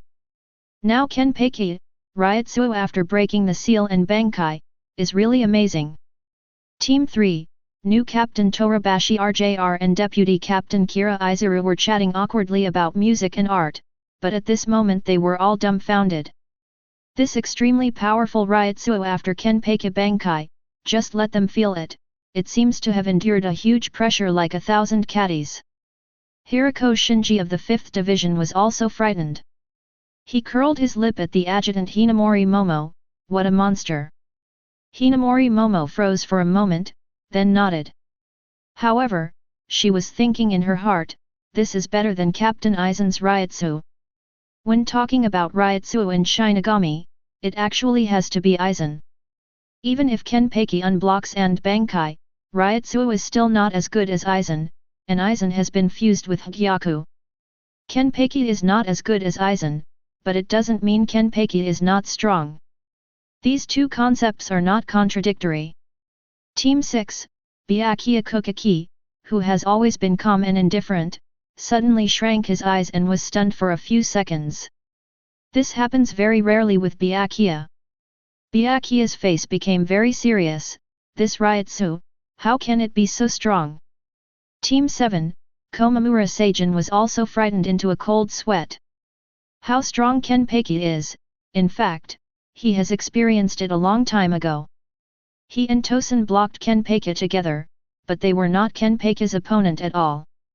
At this moment, Kenpachi's extremely powerful Ryutsu almost made him fear. In the Jushiro family's mansion, Kiraku and Jushiro are drinking tea and chatting. Suddenly, the faces of the two also changed, and the hands holding the teacups stayed in the air for a few seconds. This is Captain Zaraki's Ryutsu. Jushiro said incredulously, his eyes widening. Jingle also took a deep breath, this Ryutsu is so powerful that it makes me tremble. Team 9. Maguruma Kensei and Hisagi Shuai are practicing in an open space. Kensei is still teaching Zaiubing to practice hard, don't think about the vice-captain of the 10th squad all day long, and practice hard on a down-to-earth basis to become stronger step by step. As strong as he is. Zaiubing repeatedly nodded in agreement. It's just that, suddenly feeling Kenpachi's shocking Ryutsu, both of them were stunned. What the hell is going on? How is Captain Zaraki's Ryutsu so amazing? No, I mean Captain Zaraki's Ryutsu was already strong enough, but why is it so much stronger now? Zaiubing broke out in a cold sweat, and the boxer beside him was not much better. He also taught Zaiubing just now that he had to work hard and down to earth in order to become as strong as him and truly step into the captain level. However, at this moment, he realized that his so-called captain level was nothing compared to Kenpachi, as light as a feather. Zaiubing swallowed a mouthful of saliva, and said with a dull expression, 6, the captain of the 6 cars. What's wrong with shoving? Maguruma Kensei forcibly calmed Kide. No, nothing, haha, nothing. Zaiubing swallowed the words again. Shuhei probably wanted to ask Kensei, how many cars Kensei would need to match this kind of Ryutsu's Kenpachi. Chapter 18. Zaraki, this Ryutsu, is too scary. The Juban team, Hitsugayachware also looked horrified. His talent penultimate is known as the genius of the Soul Society once in a century, and Zanpakutō is the strongest Zanpakutō Hiranmaru in the ice and snow department at the same level as Rijinjaka. However, Chware is still far inferior to today's Kenpachi. Geniuses are just geniuses, and Kenpachi is a monster. Division 12, Technology Development Bureau. Kuratsuka Mayuri was dumbfounded. Because not only did he feel the extremely powerful Ryutsu of Zaraki Kenpachi, but the monitoring equipment he originally placed in the Rukongai 50 area of the cave was directly overloaded and paralyzed. Moments later, Kuratsuka Mayuri could only curse. What a madman! In the 4th team, Unohana's face paled immediately, with horror and disbelief on her face. All along, she knew that Zaraki Kenpachi, who was originally powerful, gradually sealed his own powerful power in order to enjoy the fun of fighting. If Zaraki Kenpachi's power is unlocked, it will definitely be stronger than her. But even if Zaraki Kenpachi's original power is unsealed, it can't reach the point where it almost shakes the entire Soul Society. How did he become so strong? What happened to him? Anoka looked solemn and muttered to herself. She doesn't know what happened to the current Kenpachi to become so powerful. Now in the entire Shirai, except for Captain Yamamoto, no one can cure Kenpachi. Also, could Zaraki Kenpachi be in any danger now? She hasn't actually passed on the Kenpachi name to Zaraki Kenpachi yet. When Unohana was worried, the first team gave up. Vice-Captain Sparrow Kojiro panicked and ran in to report. Your Excellency Yuan Liuzai. Before Sparrow could finish speaking, Captain Yamamoto directly interrupted him. Needless to say, the old man has already felt it. There is no need to explain the situation at all, Captain Yamamoto has already felt the strong Ryutsu of Kenpachi. At this moment, even Captain Yamamoto's old face showed a dignified look. The last time Sparrow saw Captain Yamamoto's expression like this was when he faced Aizen in Karakura town. It can be seen that the Ryutsu of Kenpachi after Bankai is completely unblocked is so strong that Captain Yamamoto has to pay attention to it. Zaraki. Captain Yamamoto's old eyes were full of majesty. No matter what, we must find out the situation now. Let the Technology Development Bureau give the position, and then notify the captains of the 2nd, 6th, 8th, and 4th teams to go and bring Zaraki Kenpachi back. Captain Yamamoto ordered 4 captains, Sui Feng, Byakuya, Kiraku, and Unohana, to check on Kenpachi. Among the 4 captains, Sui Feng is weaker, and Byakuya's combat power is considered medium, but the actual combat power of Jingle and Unohana can almost be said to be second only to Captain Yamamoto in the current Gōdei 13. It can be seen from this that Captain Yamamoto's concern about this matter also shows the strength and terror of Zaraki, Ryutsu at this time. Yes. This subordinate will notify the digital captains such as Jingle and Unohana. Sparrow didn't dare to stay for a moment, and immediately informed the 4 captains including Jingle of Captain Yamamoto's order, asking them to go to Rukongai to check on Kenpachi's situation, and no matter what, they must bring Kenpachi back. At the same time, under the first team's team building, there is also an endless hell. The lowest level of hell. Here is the former Soul Society's greatest enemy, Aizen Suke. Aizen was imprisoned by Wuhueda, with end seals on his body. Only the left eye and mouth are exposed. But at this moment, even Aizen, who has always been calm, had a flash of shock in his left eye. Zaraki Kenpachi's seal, why was it lifted so quickly? And it was so sudden. Aizen narrowed his left eye slightly, which made him puzzled. From his point of view, Kenpachi, who had previously sealed his own power, is the kind of monster that becomes weaker when his opponent is weaker, and becomes stronger when his teammates are stronger, and becomes stronger the more he fights. So when Ichigo invaded Soul Society, Aizen deliberately arranged Kenpachi to fight Ichigo to promote Ichigo's growth. Theoretically speaking, if Kenpachi wants to unlock his own seal, he has to continue to fight fiercely and even fight to the death, so that Kenpachi can gradually release his power in the battle until it is completely unsealed. However, Shirai has no battles now. And even with Kenpachi's unblocked combat power, few people can fight fiercely with Kenpachi. Not to mention dozens of life and death battles with Kenpachi. Therefore, to unblock Kenpachi's power, the conditions are very harsh and difficult to complete. But why did Kenpachi suddenly unblock all his power? In the original book, Anoka paid the price of her life to unblock Kenpachi. In fact, Chiba told Kenpachi's fortune and let Kenpachi be on the scene. Kenpachi has already experienced dozens of life and death battles with Unohana Retsu in his consciousness, and Chiba also used the finishing touch to mention Kenpachi. The unblocking of Kenpachi's power is better than the original book. It's much easier in the middle. At this moment, Aizen frowned slightly. Because not only he couldn't understand why Kenpachi's power was suddenly unsealed, but what made him even more puzzled was that Kenpachi's current Ryutsu's strength, even he was surprised. Even if Zaraki Kenpachi breaks the seal, his Ryutsu should not be able to reach this level. This is Aizen's judgment. It is indeed a correct judgment. Kenpachi just unlocked the seal, its Ryutsu and combat power are definitely not so scary. What exactly is going on? Aizen, who has always been well versed in astronomy and geography, can't figure it out. Suddenly, he thought of a possibility. Is it possible that Zaraki Kenpachi has learned Bankai? Generally speaking, when a Shinigami uses a Bankai, their Ryutsu and combat power will be greatly improved. So Kenpachi's Ryutsu suddenly became so powerful, it is very likely that he learned Bankai. But, Aizen couldn't figure it out again.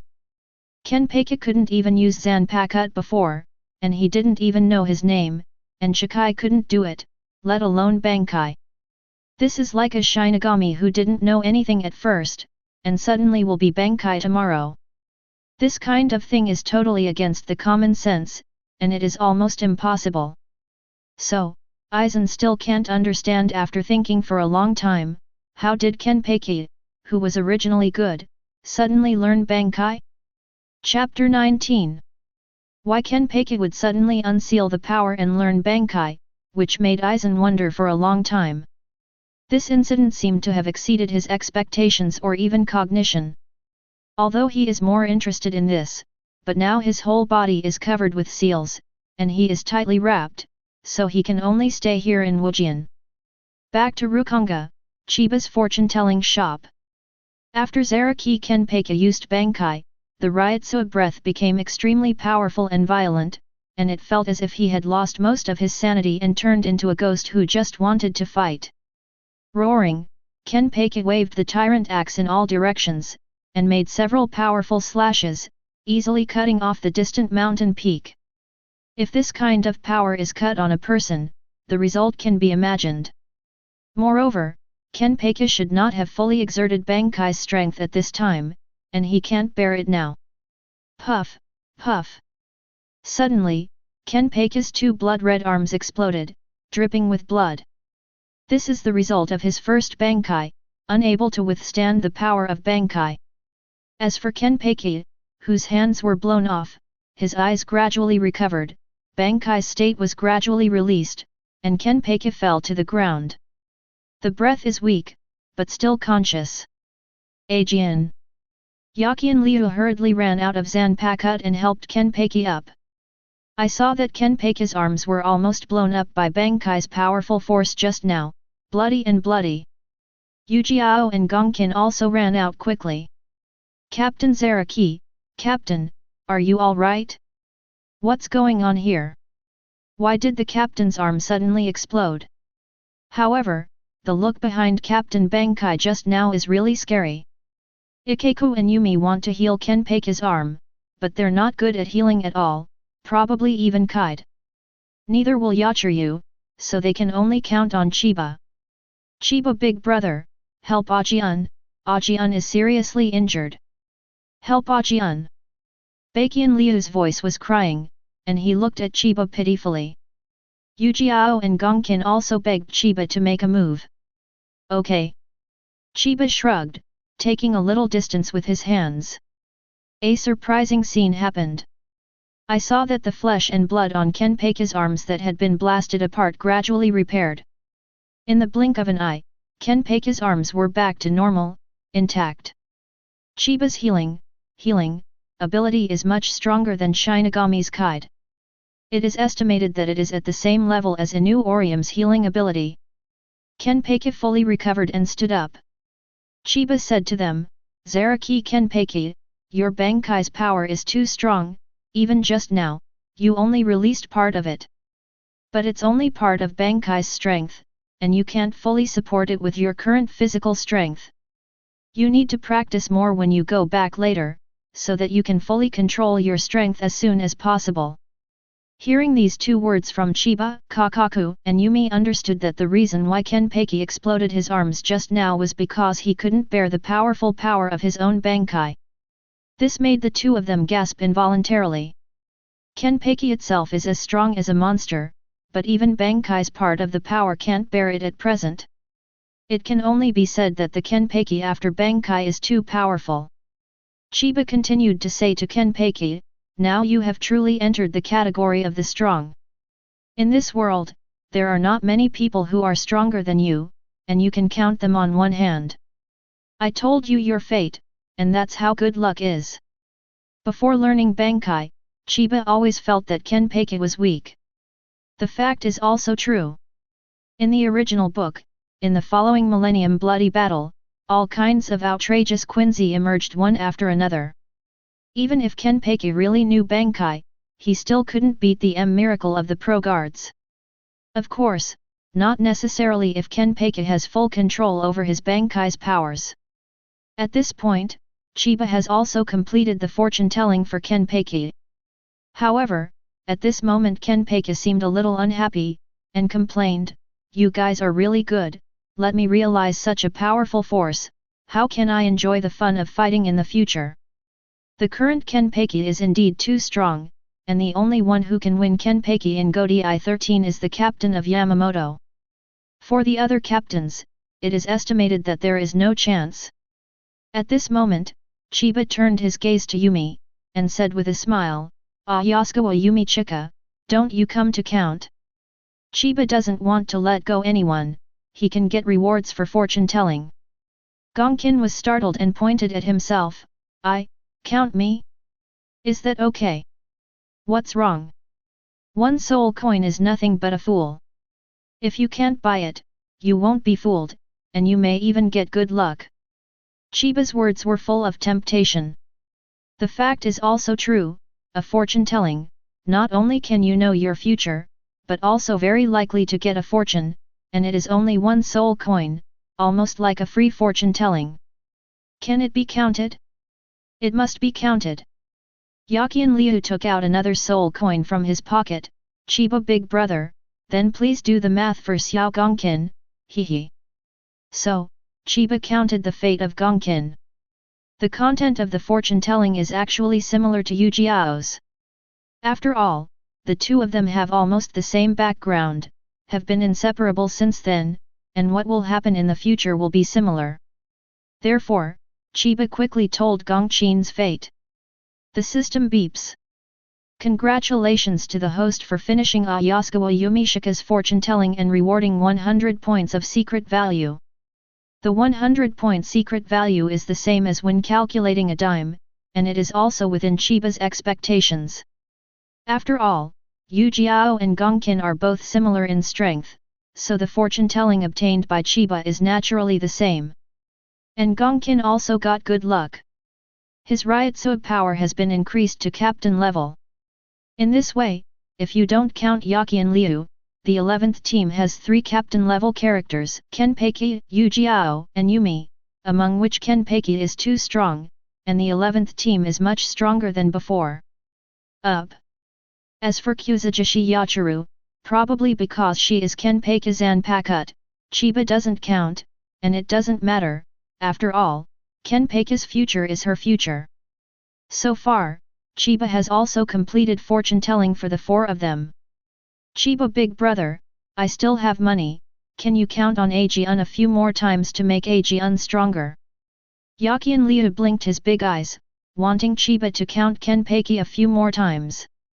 Moreover, he rummaged through his pockets and took out more than a dozen soul coins. Chiba couldn't help but twitched the corners of his mouth, with a look of helplessness on his face. This doesn't count. Why Chiba big brother, I still have money. Because a person can only count his life once. After all, there is a saying that the more you count, the thinner your life is. One person can only count once. Chiba found an excuse, and refused Yakian Liu's request for multiple fortune-telling without blushing. After all, there are only so many plots in the original book, and he has already changed the original trajectory of the characters in the original book.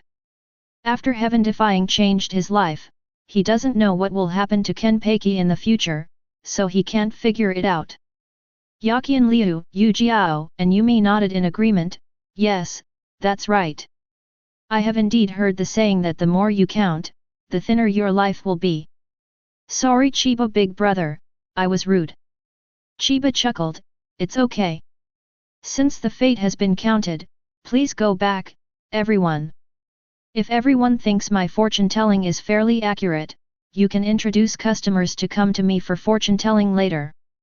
Chiba boasted about himself and advertised, so that Yakian Liu and others could introduce someone to come to him for fortune-telling after returning.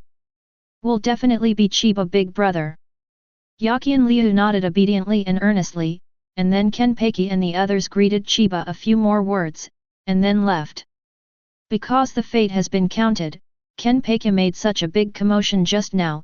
If he doesn't leave, I should send someone here soon, and there will inevitably be some disputes at that time, and it may implicate Chiba to the detriment of Chiba. After all, who knows what methods those people in the 46 room will use if they know Chiba's existence and ability. Chiba doesn't care about this, and instead wants as many people as possible to come to him. After Kenpachi and his party left, Chiba began to count the harvest. The 3 fortune-tellers received a total of 700 secret points in this fortune-telling. Chiba opens the exchange page of the system's secret value. Sky value exchange details, 30-day value exchange for beauty beads, 50-day value for rejuvenation beads. 100-day value for ultimate Ryotsuba bag, 100-day value for ultimate Zanpakutō, 100-day value for any Zanpakutō, 100-day value for ultimate Ryotsuba bag, 100-day value for Zanpakutō, 100-day value Epiphany Shikai Bankai, head in 100-day machine value exchange, 100 blood equipment coexistence. 200 Hōgyoku, 200 Book of the End, 200 Holy Text M Miracle, 200 holy text x all things penetrate, 300 one time no moon. 1000 omniscience. The rewards that can be exchanged for the secret value are really rich. Chiba chuckled, he just gained 700 secret points which allows him to exchange for many good things and powerful abilities. Then start exchanging. What do you want to exchange for the first item? Well, it's you. Chiba redeemed the first reward. Chapter 20. Ryotsuo is the foundation of all power. It can be said that Ryotsuo is the most necessary. So Chiba first consumed 100 points of secrets and exchanged for a copy of Ultimate Ryotsuo. Congratulations to host for redeeming Ultimate Ryotsuo with 100 days of machine value. The host's Ryotsuo has been automatically raised to the ultimate level. As soon as the system's voice fell, Chiba could only feel the surge of Ryotsuo all over his body, full of power. And he clearly feels that his current Ryotsuo is stronger than that after Zaraki Kenpachi opened Bankai just now. As expected of Ultimate Ryotsuo, I love it. Chiba chuckled. From this moment on, he is no longer a powerless fortune teller, he has changed from a powerless ordinary person to a strong man with Ultimate Ryotsuo. As for how strong this Ultimate Ryotsuo is? Chiba's preliminary judgment should be the level of pure Shinigami's strongest Ryotsuo. Probably equal to Ryotsuo when Captain Yamamoto and Aizen were Shinigami, it should be about the same. At this moment, Chiba, who has obtained Ultimate Ryotsuo, doesn't even have the slightest aura coming out of his shop. The aura is completely isolated by the shop, and the outside world can't detect any abnormalities in his Ryotsuo. Chiba didn't care about this either, and continued to redeem rewards. There are 600 days left, continue to change something. Chiba thought for a while, Ryotsuo alone is not enough, you must have some weapons and abilities. While Ryotsuo is the foundation of everything, to be stronger you must have weapons and abilities. For example, Captain Yamamoto's own Ryotsuo is very powerful, but if Zanpakutō is sealed, then the strength will drop a few notches. So, Chiba has to be exchanged for some weapons or abilities. After scanning the redemption page, Chiba redeemed 3 kinds of rewards in one go. Ultimate Slashing Fists and Walking Ghosts consumes 100 secret points. Optional Zanpakutō consumes 100 secret points. Comprehend Zanpakutō Shikai Bankai, consume 100 points of secret. These 3 kinds of rewards consumed a total of 300 Chiba points and there are still 300 points left. Ding! Congratulations to host for obtaining the Ultimate Fist Slashing Ghost ability. Kendo, Kid, White Hits, and Shunpo have reached Ultimate. As the system's voice fell, a wonderful feeling poured into Chiba's mind and every muscle and blood vessel in his body. Chiba has reached the ultimate level of the 4 basic Shinigami skills of Zhanchuan Zogui. Chiba's current kendo attainments should be higher than Unohana's. White Hits is a few blocks ahead of Sui Feng. Shunpo is also much faster than Byakuya, and also surpasses Yuryuaki, who is known as the Flash Goddess. As for Kid, that's even scarier. All had, Bakud, and even Kide for healing, Chiba can be cast at will. Ultimate Zuquan Zugui, combined with Chiba's ultimate Ryotsuo, is scary even thinking about it. Should just give up the chant and put a hat S90 black coffin, it can instantly kill half of the captain level existences. Please host to choose a Zanpakutō at will. Choose another Zanpakutō, Chiba, this is the rhythm of becoming a Shinigami, and it is also the ultimate Shinigami. Chiba thought for a while, just choose Rijinjaka. Ding! Congratulations to host for getting Zanpakutō Rijinjaka. Reminder, the Zanpakutō of the system has indestructible hardness, never wears out, and never gets damaged.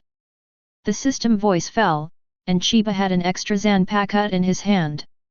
I saw that Zanpakutō looks relatively ordinary in appearance, with a dark purple handle and oval-shaped blade, and a brown scabbard, which looks relatively simple. Chiba pulled out Rijinjaka, and Rijinjaka's blade was entwined with flames, but just after it came out, the temperature around it rose a lot, and it felt a lot hotter. Is this Rijinjaka? Sure. Chiba smiled. The reason why he chose Region Jaka's Zanpakutō is naturally because this Zanpakutō is strong. Region Jaka is the strongest Zanpakutō in the heat department, with the highest attack power. The performance in the original work is far better than that of Hiranmaru, who is also the strongest in the ice and snow department. Of course, whether a Zanpakutō is powerful or not depends mainly on the user. Captain Yamamoto's own strength exceeds Hitsugaichware too much, so Region Jaka's expressiveness is far better than Hiranmaru. Chiba, who owns Ultimate Ryutsu and Ultimate Zhanchuanzugui, can already be said to be at the apex of Shinigami. Also, this Region Jaka chosen from the system is indestructible, almost no force can break or destroy it. This is much better than Kurosaki Ichigo's Tensa Zangetsu in the original book, and you don't have to worry about Zanpakutō being damaged. In fact, even if Chiba's Zanpakutō were really broken, he could fix it with the finishing touch, so that's no problem at all. Also, just now Chiba exchanged 100-day flight value for Zanpakutō's Shikai and Bankai. Ding! Congratulations to host for choosing Region Jaka. Do you want to comprehend Region Jaka's Shikai and Bankai now? Yes. Immediately, a wonderful feeling flooded Chiba's whole body, penetrating into his brain, bones, blood and even soul. Congratulations to host for successfully comprehending Region Jaka's Shikai and Bankai. Chiba laughed. Others want to comprehend Shikai Bankai, at least for a few years, and at most for a lifetime. And he learned Region Jaka's Shikai and Bankai without breaking a sweat. Region Jaka's Shikai liberation language is, everything in Vientiane will return to ashes, Region Jaka. Shikai can then unleash flames, which he can manipulate to char or detonate enemies. Shikai skills such as Burning Castle, Pine Light, Torch, Burning Hell, etc. Chiba will.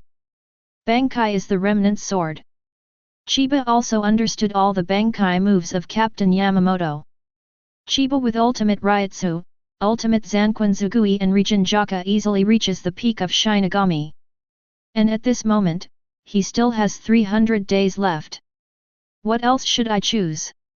Chiba wants to spend the rest of the secret value, and he must spend it if he can. Hōgyoku actually only needs 200 secret points, which is a bargain. Chiba's eyes lit up, because 200 secret points can be exchanged for a Hōgyoku. Aizen and Urahara Kisuke each studied for a long time, and finally Aizen snatched Urahara's Hōgyoku and combined them into one to make Hōgyoku complete. Hōgyoku's ability is outrageous. It can make virtual Arankar, and the user can fuse with it to break the boundary between virtual and Shinigami, and evolve to a higher level. Aizen, which is fully fused with Hōgyoku, is even more immortal.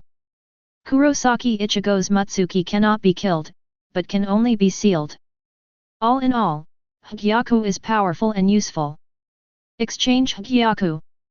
Congratulations to host for spending 200 days of machine value to redeem a Hōgyoku. Immediately, a gemstone full of vitality flashing blue-black light appeared in Chiba's hand. This is exactly Hōgyoku. Chapter 21. Hōgyoku, which can be used to break the boundaries of Shinigami and Hollow, break through to higher realms. This Hōgyoku from Chiba is naturally a whole, awakened Hōgyoku that can be used directly. Chiba smiled lightly, and then pressed the Hōgyoku in his hand into his heart. In an instant, a wave of vitality and majestic power that was as abundant as ultimate poured into Chiba's body, making Chiba feel warm and very comfortable.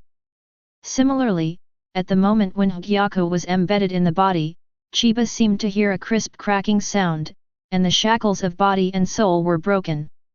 Chiba feels his Ryutsu is stronger than before. Now I have broken through the shackles and surpassed ordinary Shinigami and Quincy masters. Chiba was very pleased with the powerful effect Hōgyoku had on him. Now he not only breaks through the Shinigami limit, but because of Hōgyoku, he can continue to evolve until the evolution ends.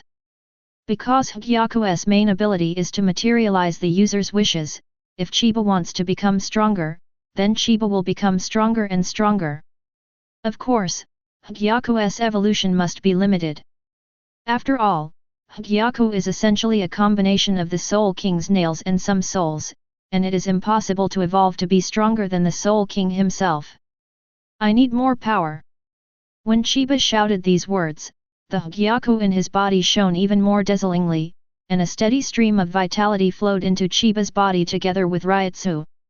Moreover, Chiba also used the finishing touch on himself.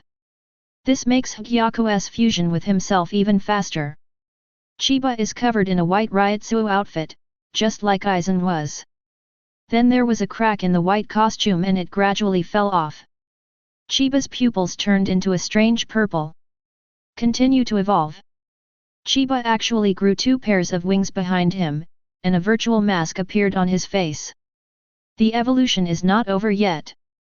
Su's mask fell off, his wings disappeared, and he regained his human appearance.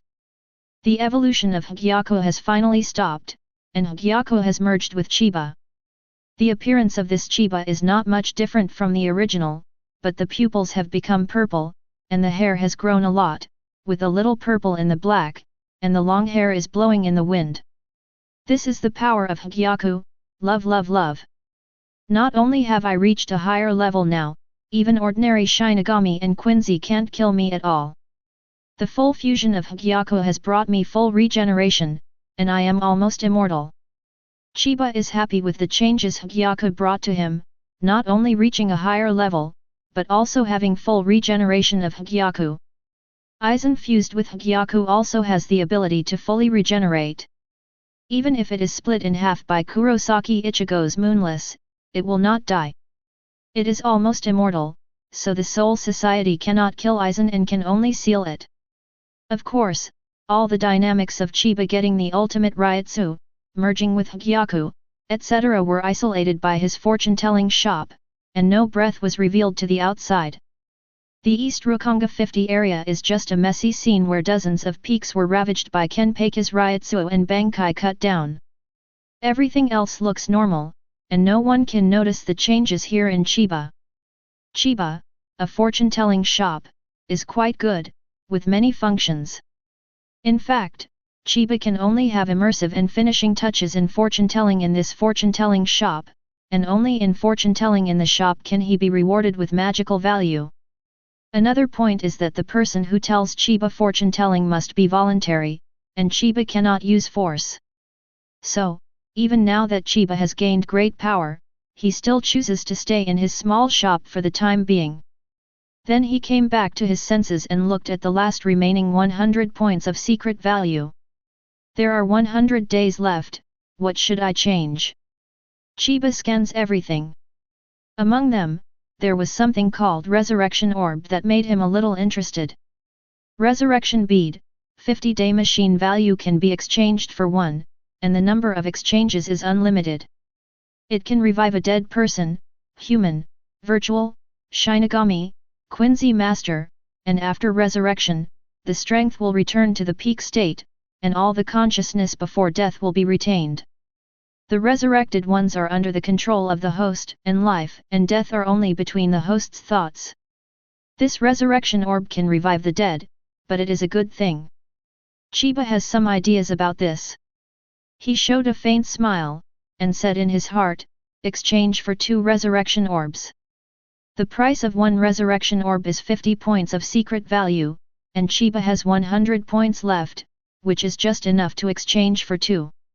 Congratulations to host for consuming 100 days of machine value and exchanging for the Resurrection Orb X2. Suddenly, 2 transparent glass balls appeared in Chiba's hands. I'm a little bored here by myself, and I can only tell fortunes here, so resurrect the 2 guys and help me. Although Chiba is powerful, many things cannot be done by one person. It is really necessary for subordinates to help, chat, or invite someone to come over for fortune-telling and so on. But whom shall I resurrect? In this timeline of the original book, many people were indeed killed, but now there are only 2 places for Chiba's resurrection. Moreover, although the people resurrected by Chiba are all under his control, life and death are only in his mind, but some people cannot be resurrected casually. For example, Baragan, the former king of Hueco Mundo, was arrogant and unwilling to be subordinated to others. Even if Chiba revived Baragan, Baragan would not be able to serve Chiba wholeheartedly. At that time, even if Chiba's one thought wiped out Baragan, but the resurrection orb must have been wasted. Chiba thought for a while and decided on 2 candidates. It's just you two. Actually, I really appreciate you too. Chiba decided on 2 candidates to be resurrected, held 2 resurrection beads and said, I choose to resurrect Ulquiorra Cipher and Coyote Stark. Chapter 22. Ulquiorra is the 4th espada in the original book, and Stark is the 1st espada. Both of them are Minos Grande of Vasto Lord level, and they are also the only Vasto Lord with 2 automatic Arankars in espada, which is very powerful. In the Arankar chapter, Kurosaki Ichigo, the protagonist of Ulquiorra's various tyrannical original works, Kurosaki Ichigo Bankai and Hollow was still beaten in various ways, and finally Ulquiorra won by cheating on the bull's head. As the number 1 espada, Stark is even more powerful. In the Karakura town battle, 4 Shinigami captains fought with various wheels under the condition of low fighting spirit, and were finally killed by the old Yinbai Jingle in a surprise attack. They have good strength and good personality, so Chiba intends to revive them. After Chiba said to revive Ulquiorra and Stark, the 2 resurrection orbs in his hand suddenly glowed with dazzling white light. The white light gradually condensed, forming the outlines of 2 human figures. Gradually, the outline is complete and the face begins to emerge. Pale complexion, emerald green eyes, short black hair, and dark green tear stains under the eyes. Another silhouette's face looks like an uncle, no different from a human being. Ulquiorra and Stark's entire faces are outlined. Then came the body and torso, which also quickly emerged with full clarity. The 2 clusters of white light slowly dissipated, and Ulquiorra and Stark were revived. The 2 opened their eyes almost at the same time. Here, where is it? I'm not, already dead. Ulquiorra, who just opened his eyes, was very confused. In his last memory, he was beaten violently by the bull's head, and then disappeared. But where is this place now? The same is true for Stark on the side, his face is full of doubts and he is very puzzled. Yeah, I remember I was killed by that lazy and despicable Shinigami, where is this? Am I still alive? Both Ulquiorra and Stark saw each other, but both saw the other's puzzled expression. Stark was taken aback suddenly, and looked at the pistol on his waist. Lilynette, are you still there? Stark's voice was anxious. Stupid Stark, of course I'm still here, so you want me to die? Stupid Stark, you stupid! Lilynette's childish and cursing voice came from the pistol. That made Stark heave a sigh of relief. Lilynette, Stark's subordinate officer, was actually split from Stark's own soul, and is essentially a person. Just then, a calm voice came from behind Ulquiorra and Stark. Welcome back, Ulquiorra Cipher, and Coyote Stark. As if the voice appeared without warning, the expressions of both Ulquiorra and Stark changed instantly. Because the sound was so close at hand, Ulquiorra and Stark couldn't feel any Ryotsu fluctuations behind them just now. They turned around in an instant, and saw Chiba dressed in white, like a banished immortal. It's just that Chiba's eyes turned out to be a slightly weird purple, but they couldn't sense any Ryotsu from Chiba's body. This is because Chiba's current Ryotsu level is too high, and he has deliberately restrained Ryotsu completely, so neither Ulquiorra nor Stark can feel Chiba's Ryotsu at all. What exactly is going on? Who are you? Ulquiorra and Stark asked Chiba with serious expressions. Although they couldn't feel any Ryotsu from Chiba, their instincts told them that Chiba was definitely not an ordinary person, and could be dangerous. You don't have to be nervous. Chiba laughed, you all died more than a year ago, but now, I resurrected you, and this is Rukongai from Soul Society. Chiba's short sentence surprised Ulquiorra and Stark again.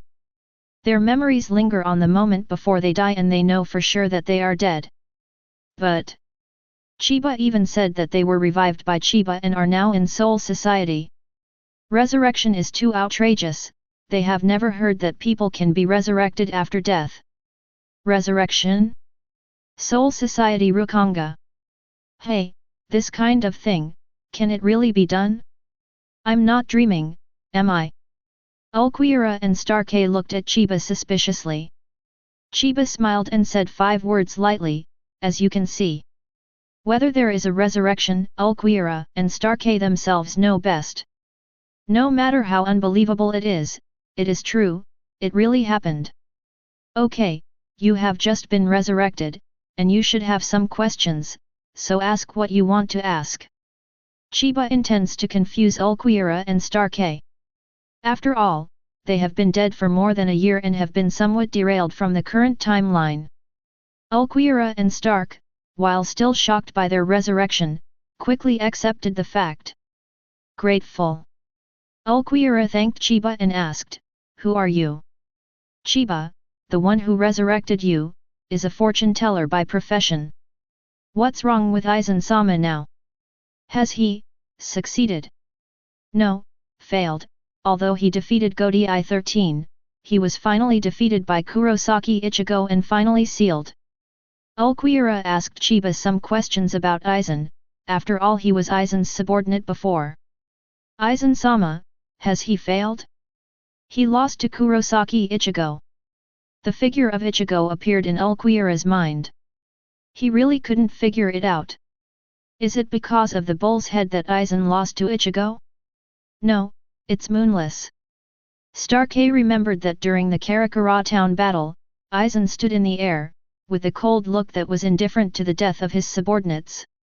In fact, Starkey understood at that time that these espadas, and even all Arankars, were actually just tools of Aizen, and Aizen never cared about any partners or anything. You are so ruthless, Aizen-sama. Starkey uttered such a sigh. Okay, you two know the general situation today. I resurrected you, so do things for me, and I can trust you. Chiba stated his purpose, and smiled. Also, I'm more talkative, not as cold-hearted as Aizen. Chiba resurrected Ulquiorra and Starkey, and naturally asked them to help. Ulquiorra and Starkey are also of good character. Chiba resurrected them. Chiba gave them their lives, and it is reasonable to work for Chiba. Chiba also pointed out that he is more talkative and treats his subordinates better, unlike Aizen who is a cold-hearted boss. And as the independent Arankar Vasto Lord Minos Grande, Ulquiorra and Starkey are not stupid, Chiba can revive them. They must have extremely strong abilities, and they are likely to have been restrained or controlled by Chiba. Maybe their life and death are controlled Chiba hands. The fact is also the same, people resurrected through the resurrection orb are controlled by Chiba. It's just that Chiba didn't say it clearly, but everyone knows it well. Seeing the hesitant and dignified faces of the two, Chiba smiled. Don't worry, what I asked you to do is very simple, and it's not something harmful. Also, your current strength is too weak, you need to strengthen it. Ulquiorra and Starkey's expressions changed again. Chiba actually said they were too weak? They were Espada before, and they were Arankar of the 4th and 1st Espada, Vasto Lord level. In the Arankar chapter, a Vasto Lord Arankar needs several Shinigami captains to deal with it. But Chiba said it was very weak? This can't be. In the Arankar chapter, Ulquiorra and Starkey are indeed relatively strong, but in the subsequent Millennium Blood War chapter, their strength is not enough. Since I resurrected you, I will also give you a fortune, and I will give you stronger power. Chiba wants to strengthen the two. The strengthening method is not fortune-telling, after all, people who are resurrected through the resurrection orb cannot be fortune-telling. I saw that Chiba had arrived in front of Ulquiorra and Starkey at some point, raised his hands, and the palms of his palms had already touched the hearts of the two. What? Ulquiorra and Starkey's eyes shrink because Chiba's speed is too fast, even out of the range of Shunpo and Dangzwen. Chiba, which is fully fused with Hōgyoku, can no longer be said to be Shunpo in its movement method, but more appropriately said to move in the form of light, similar to teleportation. Don't resist, just calm down and feel this stronger power. Chiba's plain voice came into the minds and souls of the two, and then a shocking Ryotsu suddenly emerged from their bodies. The strength of this Ryotsu is much more terrifying than Zaraki Kenpachi after Bankai. This Ryotsu was injected into Ulquiorra and Starkei through Chiba's two hands. Ulquiorra and Starkei made no resistance, and could not. The two only felt Chiba's Ryotsu pounding his whole body, making their strength even stronger. Moreover, Chiba also gave the two people a finishing touch to point them out. So, with Chiba Ultimate's powerful Ryotsu and the finishing touch ability, both Ulquiorra and Starkei have comprehended a new skill, or a higher form of Arrancar two-stage return. Originally, Ulquiorra was the only Arrancar in the Espada who would use the second stage return blade, but that was not the full form of the second stage return blade.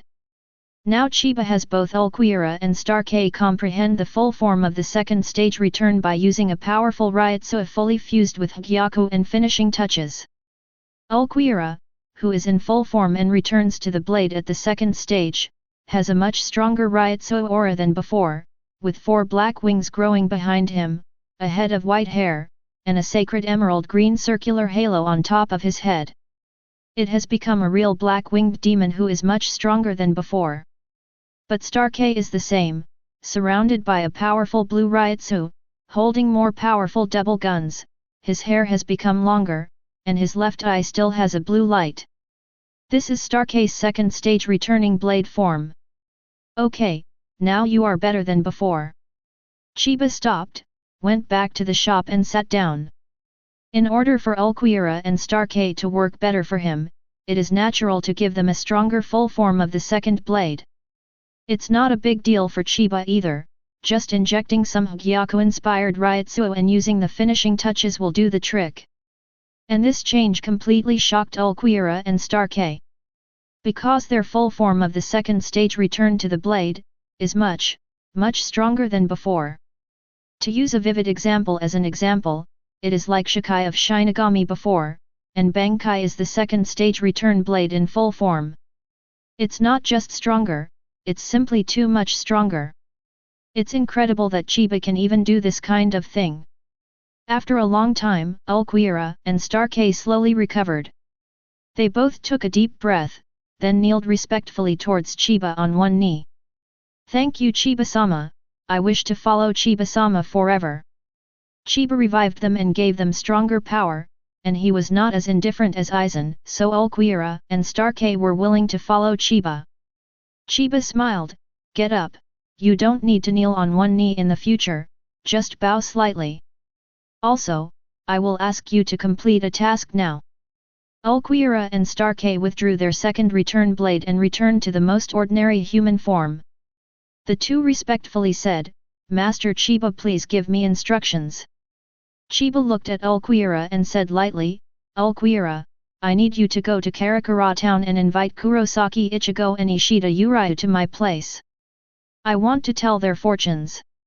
Then, Chiba's eyes shifted to Starkei. Starkei, you go back to Hueco Mundo and bring the Espada who is still alive to me, and I will also count their lives. The remaining Arrancar should have, Grimjo at number 6, Hurley Bell and Nile L at no 3. As for how to do it, it's your method. Okay, let's go, I'm here waiting for the good news. Yes, Lord Chiba. Ulquiorra and Starkei lead. Both of them open the black cavity, and Minos Grande has the ability to open the black cavity. And open a black cavity around the fortune-telling shop in Chiba, its breath and strangeness will not spread outside. So, Ulquiorra and Starkei were ordered to leave, and went to the present world and Hueco Mundo respectively. Chapter 23. Chiba trusts Ulquiorra and Starkei to complete the tasks he has assigned. After all, it's just pulling people over for fortune-telling, so it's not too difficult. However, after Kurosaki Ichigo Inu Orium and others saw Ulquiorra, what kind of expression would they have? And the Arrancars of Hueco Mundo, too. Seeing that Starkei is reborn and has gained more power, it is estimated that the eyeballs will pop out. Chiba closed his eyes and sat in meditation. Carefully feel and be familiar with the several powerful and extremely powerful forces he has just acquired. At the same time, on the other side, the 4 Kenpachi, who have all obtained different fortunes, walked out of the Rukongai 50 area and met the 4 captains of Godi 13 sent by the captain of Yamamoto. 2nd Division Captain Sui Feng, 4th Division Captain Unohana Retsu, 6th Division Captain Byakuya Kokaki, and 8th Division Captain Kurako Shunsui. The 4 of Kenpachi were not surprised by this. After all, there was such a big commotion during the Kenpachi Bankai before, and it is reasonable for Godi 13 to send someone over. And they also felt the ryotsuo of the 4 captains before seeing them. The 4 of Kenpachi stopped in their tracks, as did the 4 captains including Sui Feng in front. However, the faces of the 4 of Sui Feng were full of surprise and shock. Because, they all felt a ryotsuo that was much stronger than before from Kenpachi. The strength of this ryotsuo far exceeds that of others. And not only Kenpachi himself, Sui Feng 4 people found that Kuzujishi Yachiru, Madare Mikeku, and Ayasukawa Yumichika also seemed to be different from before, and seemed to be stronger. Zaraki, what the hell is going on with you BD? You messed up Rukongai. Although Sui Feng was surprised, he still focused on the task and questioned Kenpachi as soon as he opened his mouth. Kenpachi snorted softly, and Kide said in a nonchalant and slightly contemptuous tone, "What's the matter?" Labor and management were bored and couldn't find an opponent, so they vented their anger. "What, do you have any objections?" Kenpachi didn't say anything about Chiba, but just found a reason. But obviously Sui Feng didn't believe it. Sui Feng's eyes were sharp, and he snorted coldly, "Stop lying, you not only destroyed the area of Rukongai into a mess, your crazy ryotsuo before made all the dead Shendu and Siridi feel it, Zaraki Kenpachi, you what the hell are you doing?" Seeing Sui Feng's reluctance, Kenpachi was not in a good temper, so he glanced at Sui Feng with his ferocious beast-like eyes. With just one glance, Sui Feng felt a coldness, a tremendous pressure, and sweat overflowed from his cheeks.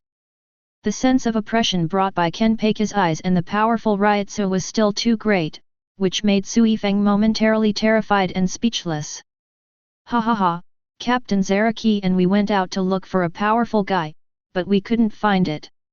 Captain Zaraki fought with us. The movement just now was made by our discussion.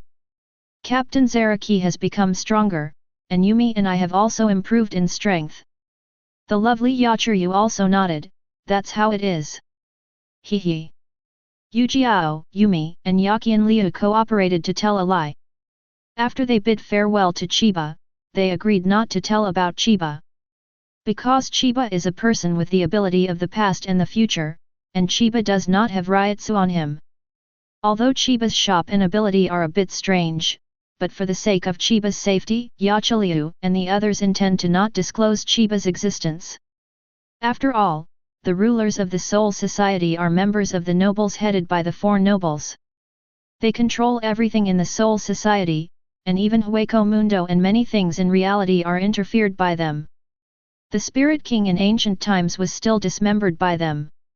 If the nobles know the existence of Chiba, they must want to control Chiba.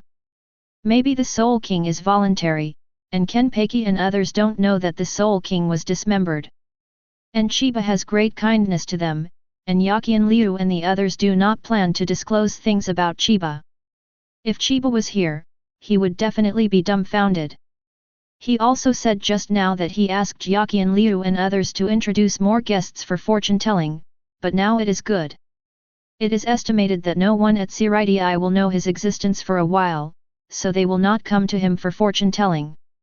Well, after all, Yakian Liu and the others had good intentions. At this moment, Kenpachi faintly exudes a suffocating powerful ryotsu, and his eyes and aura are also very powerful, which shocks Sui Feng, who has always been domineering and arrogant. Unohana, Byakuya, and the 3 of them couldn't help but sigh inwardly. The current Kenpachi is much stronger than before, and you can feel it just from the ryotsu radiating out. He has definitely lifted the seal. Unohana's eyes narrowed slightly, and she was sure that Kenpachi must have lifted the previous self-restraint, otherwise Kenpachi's ryotsu would never have reached this point. Also, even Unohana felt that Kenpachi's ryotsu was too strong. Even if the seal is released and the peak power is restored, the ryotsu that spread throughout Shirai before is much stronger than now, and he has gained even more power. Among the 4 captains, Unohana knows Kenpachi best. She judged that Kenpachi not only unlocked the seal, but also gained stronger power, otherwise, it is impossible for the ryotsu to spread from Rukongai to the entire Shirai just by Kenpachi who unlocked the seal. Unohana's eyes were fixed on Kenpachi, and Kenpachi's eyes met. Kenpachi snorted out of shame, and then looked at Byakuya and Kiraku. Kenpachi looked disappointed when he saw Byakuya. Because he feels that the current Byakuya is too weak. Byakuya, who used to be able to fight him 50/50ths, is now as weak as a baby in front of him. You can't blame Byakuya for being too weak, it's just that Kenpachi suddenly became too strong. If Kenpachi comes back from the Soul King Palace, he will also be strengthened. It's just that right now, it's really weak. What do you mean by that look in your eyes? Are you giving me alms and pity me? Do you want to trample on my dignity after becoming stronger inexplicably? Just try. Byakuya was also slightly angry at the moment. Kenpachi's look just now seemed to pity him. The arrogant Byakuya is naturally unbearable. Kenpachi is also straightforward, and he said in a casual tone, "Ah, that's what it means." As soon as Kenpachi finished speaking, Byakuya had already pulled out Senbonzakura. The two are about to fight. Fortunately, Kurako Shunsui stepped forward in time and stood between the two. Jing Le acted as a peacemaker, and smiled at the two of them. Ahem. Captain Zaraki, Captain Kukaki, speak well in everything, don't be rough and hurt your friendship. Old Man Shan asked us to come here to ask Captain Zaraki to return to Shirai. Everything will be arranged by the Old Man Shan after returning to Shirai. Cut. For Kirako's sake, both Kenpachi and Byakuya put away Zanpakutō. In fact, if it wasn't for Jingle to stop, Byakuya might have been miserable. At this moment, Unohana breathed slightly, and asked, "How did your strength recover?" Kenpachi said in a slightly sloppy and arrogant tone, "I don't know what you're talking about, I'm already so strong, I just took back my original power as a host." Unohana obviously doesn't believe Kenpachi's statement. But she didn't go on asking. After all, she didn't ask Kenpachi, and now Kenpachi is too strong, the strength has already surpassed her, so what's the point of asking? Afterwards, Kenpachi and his team returned to Shirai together with 4 captains including Unohana Kiraku. As soon as they got back to Shirai, Captain Yamamoto urgently called a captain's meeting. Chapter 24. As soon as Kenpachi and his team returned to Shirai, Captain Yamamoto urgently called a captain meeting.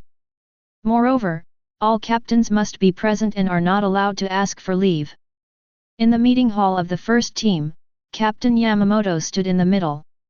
Although he was old, his appearance and aura still seemed calm and majestic.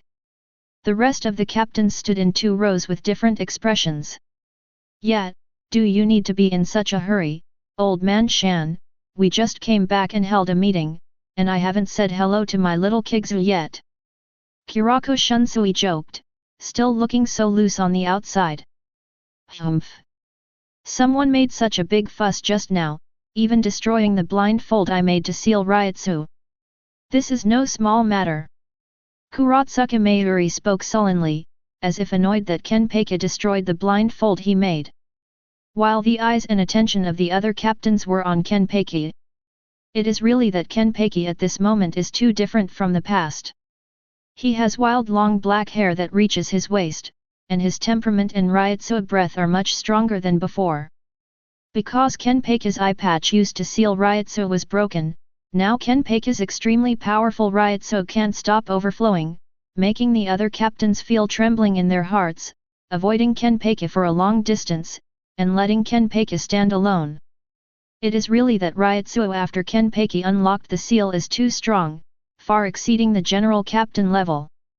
Sui Feng curled his lips, and said somewhat dissatisfied, "What a rude BD, Ryutsu has grown up all over his body and has no brains, and such a powerful Ryutsu doesn't know how to accept it." When meeting Kenpachi in Rukongai before, Sui Feng was a little deflated and had some complaints about Kenpachi. But due to Kenpachi's terrifying Ryutsu, it's not easy to attack directly. However, what she doesn't know is that Kenpachi's Ryutsu is already restraining, otherwise the first team will definitely be overwhelmed by Kenpachi's Ryutsu. Team 3, Torabashi RJR couldn't help but gasp. What a powerful Ryutsu this is! Kenpachi used to be characterized by Ryutsu being strong. Ryutsu is strong enough to fight without relying on Zanpakutō, and even without Zanpakutō's ability to fight, Kenpachi's combat power is also at the upper middle level among the captains. But now, the power is unblocked, and I also learned Shikai and Bankai, which is very outrageous. Just a part of Ryutsu radiating from him is enough to make ordinary captain-level Shinigami feel terrified. Hirako Shinji and Meguru Makensei couldn't help but shrugged and complained, "This guy is such a monster." Komamura Seijin felt a pressure, and sweat was seeping from the hair of the wolf's head. It can be seen that it is not easy to stand next to Kenpachi, although he has deliberately opened a distance of several meters. Hitsugaya eyes also widened. As the genius of the Soul Society, he was also shocked at this moment. He even felt that even if he opened Bankai, he might not be able to break through Kenpachi's Ryutsu defense.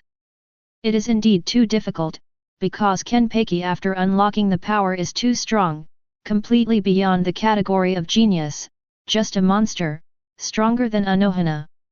Jaishur Yukatake coughed a few times due to bad lungs, but he couldn't help sighing, "Captain Zaraki is such a strong Ryutsu." Humph!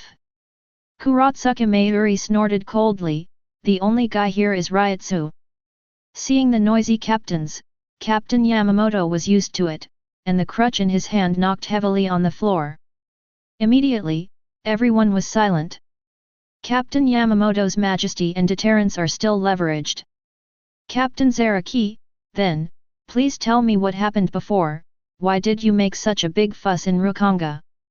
Commander Yamamoto stared at Kenpachi with majestic eyes and asked. Kenpachi is originally a reckless type of character who has no scruples. Even in the face of the questioning of Captain Yamamoto, he dared to appear very casual.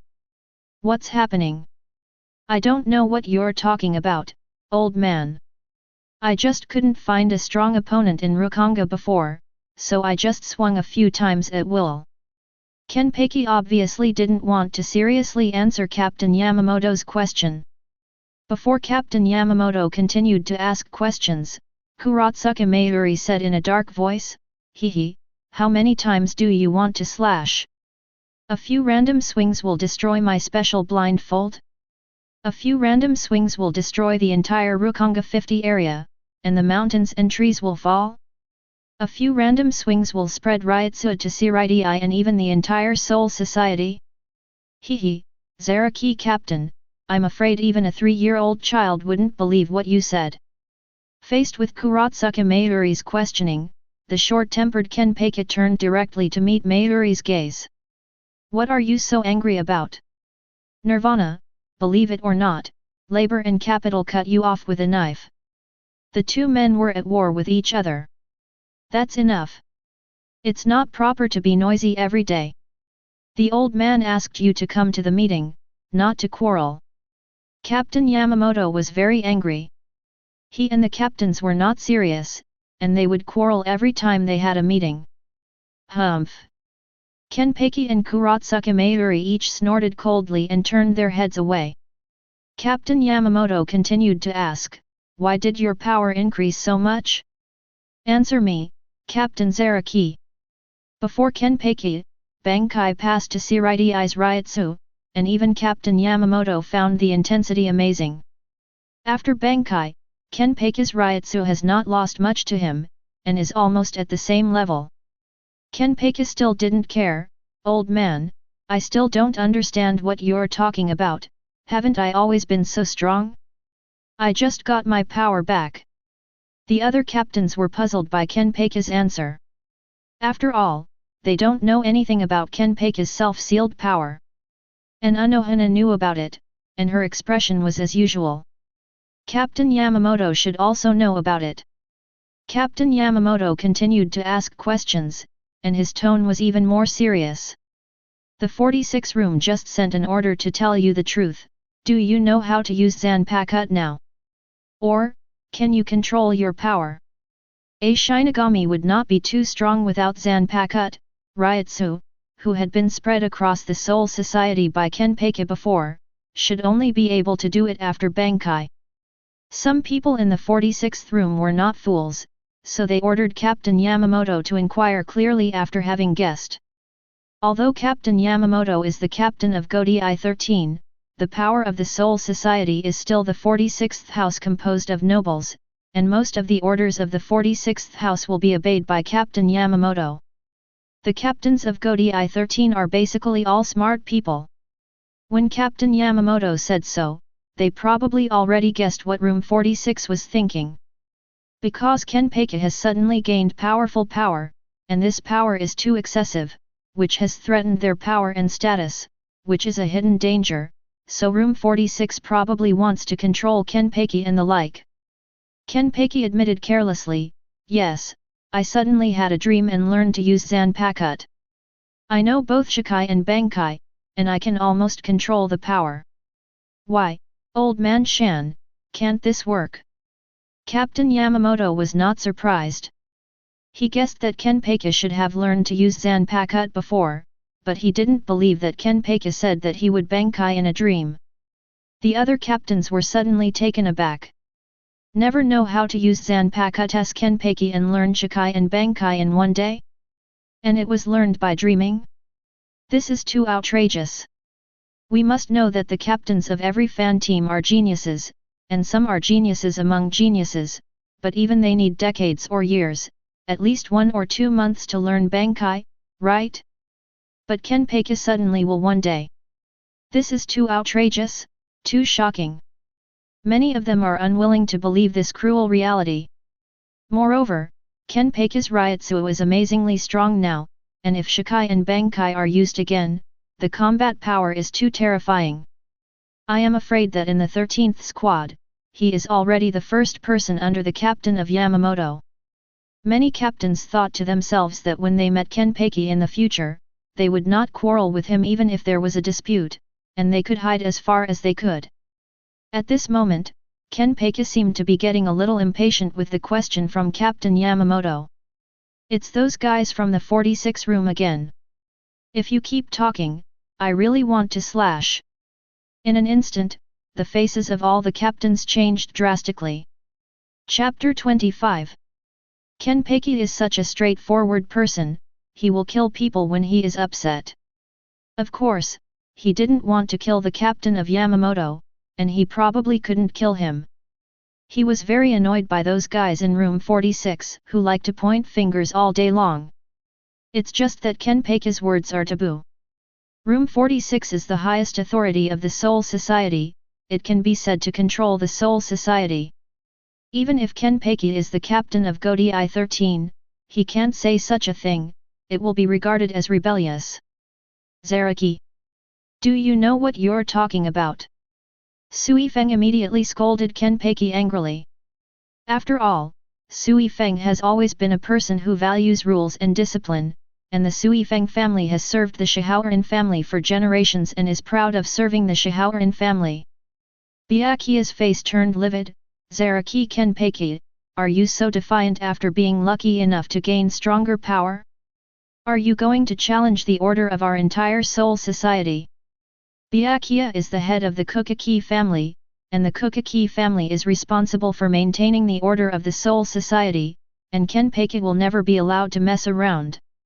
Hey, Captain Zaraki, don't talk nonsense, or things will be very troublesome. Jingle and Shishiro also advised Kenpachi not to be impulsive. Kenpachi's idea is unacceptable. Although the 46th room is full of rubbish, it can't be chopped up, and it can't be moved. Captain Yamamoto himself was even more angry, and directly scolded Kenpachi, "BD. What the hell are you talking about, BD, shut up, old man." Captain Yamamoto's voice exploded like thunder, spreading throughout the conference hall, and of course, his powerful ryutsu full of oppression. The strength of this ryutsu moved all the captains. Cut. Seeing this, Kenpachi pouted, but didn't dare to say anything more. After all, he didn't want to mess with the mad old man Shan. Everyone fell silent under the authority of Captain Yamamoto, and Captain Yamamoto also gradually restrained his aura, and said slowly, "The matter just now has been revealed, as if nothing happened. Do you understand?" "Understood," everyone said in unison. After all, many captains could tell that what Kenpachi said just now was probably just a complaint. 46 rooms are full of weak guys, and Kenpachi is not interested in cutting because he has no interest in weak people. Boom! Captain Yamamoto tapped his cane twice more, and looked at Kenpachi sternly. "Zaraki, how you learn to use Zanpakutō is your own business, so you can say it or not. As long as you can control your own strength, if you dare to act recklessly, I will be the first to spare you." Captain Yamamoto reprimanded Kenpachi again. As long as Kenpachi can control his powers and not mess around, it's fine. After all, what room 46 is most afraid of is that Kenpachi is worried that the power will be uncontrollable and will threaten their status. In this meeting, the main purpose of Captain Yamamoto is also to warn Kenpachi not to mess around after gaining power. As long as Kenpachi promises not to mess around, it's almost enough. Captain Yamamoto reports to room 46. Room 46 also needs to give some face to Captain Yamamoto. After all, the strength lies there. "Rory, old man, I know. Kenpachi agreed perfunctorily. He has no interest in the weak machines in room 46. Captain Yamamoto took a deep look at Kenpachi, so, very good. Just when everyone thought the captain's meeting was coming to an end, Kenpachi's expression suddenly became serious. "Captain Zaraki, do you have anything else to say?" Captain Yamamoto asked. I saw Kenpachi took a step forward and said something that made everyone feel struck by lightning. "I'll tell you anyway. In about a month, a powerful enemy will invade the Soul Society. Moreover, the enemy is far stronger than we imagined, the battle is very fierce, and we are likely to suffer heavy casualties." Kenpachi gave Chiba to him to calculate the future, and then told about the Great War, 1000-year bloody war, that will happen in Shirai. After all, this matter is too important, he can't hide it, he must tell the other Shinigami to guard against the enemy in advance. And the other Shinigami captains all shrank their pupils, dumbfounded. The news of Kenpachi is really shocking. A formidable enemy invades Shirai in a month? The Shinigami side also suffered heavy casualties? Is this kind of thing possible? Is there really such a powerful enemy? Zaraki, is what you said true? Where did you get the news? Chuir asked nervously and anxiously. Sui Feng also questioned, "Could it be that you made it up? You can't joke about this kind of thing." Sui Feng is the commander-in-chief of the hidden mobile team. She has the most information and intelligence among all the captains, but she never knows that any powerful enemy will invade the Soul Society. How did Kenpachi know such news that even she had never heard of? Sui Feng was very skeptical about this. Kuratsuka Mayuri also refuted Kenpachi, "How is this possible? The various monitoring equipment of our Technology Development Bureau are all over Shirai, and no abnormalities have been found so far. How could an enemy invade Shirai silently? It's unscientific. Some technologies of the Technology Development Bureau are quite good, but not being detected does not mean that there is no such thing." At this moment, the faces of Unohana, Kiraku, and Shishiro became very serious. Although Kenpachi has always been reckless, but Unohana and others know that Kenpachi doesn't like to joke, and never jokes. And Kenpachi's expression at this time is very serious, which means that Kenpachi's news that a powerful enemy will invade Shirai in a month's time is true.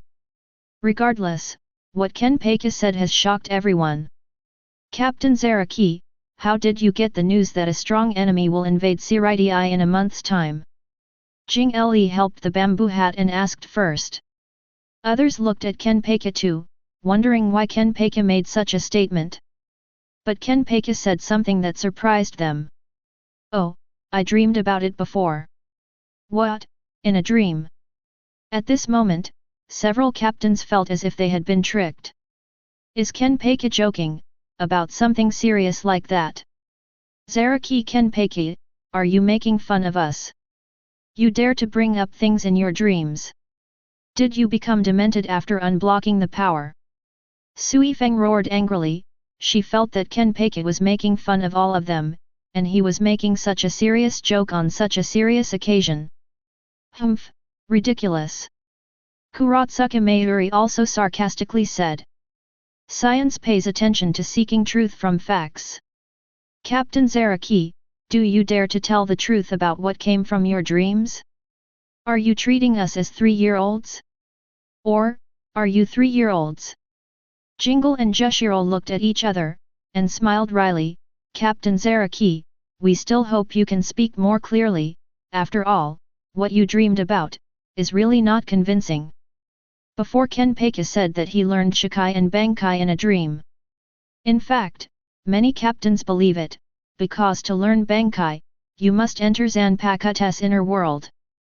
Perhaps this is what Kenpachi said about learning Bankai after dreaming. However, Kenpachi said that he dreamed that a strong enemy would invade Shirai 1 month later, that this kind of future event, and it was still a dream, it is not convincing at all. In fact, even if Kenpachi said that it was calculated by a fortune teller for him, few people would believe it, because it was too outrageous. Kenpachi is very sure that he trusts Chiba. Chiba is absolutely impossible and has no reason to lie to him, and when the fortune-telling, when Chiba's immersive effect was activated, Kenpachi clearly felt it as if he was on the battlefield of a 1,000-year bloody battle, the reality and cruelty of that war. Captain Yamamoto tapped his cane again to stop the noise. Captain Zaraki, do you know that your words are not child's play? Tell this old man, how do you know it? Old man, I said I dreamed about it, how many times do you want me to say it? Kenpachi faced Captain Yamamoto's questioning, and he didn't hesitate to say that he dreamed about it. Kenpachi seemed to believe it or not. I've said what I have to say. As for whether you believe it or not, it's up to you. Kenpachi also hates Raso, so he didn't want to say anything more, but he added, I will warn some weak guys first, so don't die miserably. Labor and management will fight as much as possible at that time, but they can't control it. I can't save you. As he spoke, Kenpachi's eyes flicked across the captains one by one. Sui Feng, Torabashi RJR, Hirako Shinji, Byakuya, Komamura Seijin, Meguruma Kensei, Chweer. In the previous fortune-telling, Kenpachi, who was on the scene, saw the scene of the future captains such as Sui Feng, Byakuya, Komamura Seijin and Chweer being defeated. That is indeed too miserable, and may even die in battle. So Kenpachi was doing his best to warn them first. However, Kenpachi's words and actions made these uninformed captains angry. Sui Feng, Zaraki, what do you mean by that look in your eyes? Are you saying I'm weak? Byakuya, it seems that you really want to trample on my dignity, so draw out your sword and see if you have the ability. Komamura, Zaraki, don't be so arrogant, this old man is not as miserable as you think. Chuan Xi, I admit that I can't beat you, but I'm still a captain, how could I be defeated by the enemy? Chweer, Zaraki, don't look down on me because I'm young, show me some respect. In fact, it is no wonder that Sui Feng, Byakuya and the others will be angry. After all, anyone who is named weak in public or even predicted to die in a disastrous defeat will be angry, let alone the captain of their dignified Gōdei 13. But, what Kenpachi said is true. Seeing such a big reaction from these people, Kenpachi was not afraid at all. He snorted softly, "Ah, that's what I mean, you guys are all weak guys." Chapter 26. With a look of disdain on his face, Kenpachi once again stated that some captains are so weak. This made Sui Feng, Komamura, Chuir and others furious, and Byakuya's face was full of chills and murderous looks. All of them wished to beat Kenpachi violently. Seeing everyone's angry looks, Kenpachi didn't care, and said another very provocative sentence. "Why, did I say something wrong?" Kenpachi is upright, and what he said has always been the truth, and he kindly reminded these captains that they would not be defeated or even lose their lives because they were too weak in the 1,000-year bloody battle, but Sui Feng and others didn't understand, that's all. And at this moment, the captains finally couldn't bear it anymore, and their anger exploded. "Zaraki ubd. I'm going to take you down. Bankai, Jakarake Ben." Sui Feng's violent temper really couldn't bear Kenpachi's arrogant look, and he couldn't allow Kenpachi to keep acting like this, even using Zanpakutō Bankai. After Bankai, Sui Feng has a yellow bazooka on his right hand, which has the ability to launch super powerful shells, killing with one hit. "The dignity of my Kokaki family and the order of the Soul Society cannot be trampled by you. Bankai, Senbonzakura Kage Yoshi." Even Byakuya uses Bankai. The Senbonzakura in Byakuya's hand fell, and then 2 rows of blades appeared on the ground, surrounding Kenpachi. "Zaraki, I will not allow you to be so undisciplined in front of Mr. Genryuzai. I will clean up the house for Mr. Genryuzai today and uphold justice." Komamura Seijin roared like a beast, and then shouted, "Bankai, Black Rope Scourge." Immediately behind Komamura appeared a huge black-armored samurai. The black-armored warrior stood up slowly, and his specific size directly broke the team building of the first team. Then Komamura slashed at Kenpachi. The movement of the black-armored warrior is synchronized with Komamura, and the huge blade is also slashing towards Kenpachi. All of a sudden, the 3 captains opened Bankai to attack Kenpachi. Maybe they also understand that Kenpachi's Ryutsu is too strong, and Shikai is basically useless against Kenpachi, so just play Bankai. It's not over yet. Torabashi RJR and Hitsugaya also get involved. "Stop looking down on people, Zaraki. Play it, Jinshiluo. Sit in the frosty sky, Harinmaru." Torabashi RJR's Zanpakutō turned into a golden whip and attacked Kenpachi, and Chuir's Harinmaru turned into an ice dragon and opened his mouth to roar at Kenpachi. It seems that these captains are bound to win Kenpachi. Let Kenpachi feel their strength, and stop uttering wild words about how weak they are. 3 Bankai plus 2 Shikai, attack Kenpachi together. Get out of the way.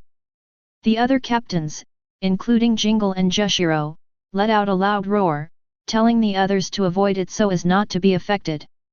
It's so messed up, they suddenly started fighting while they were still in the meeting.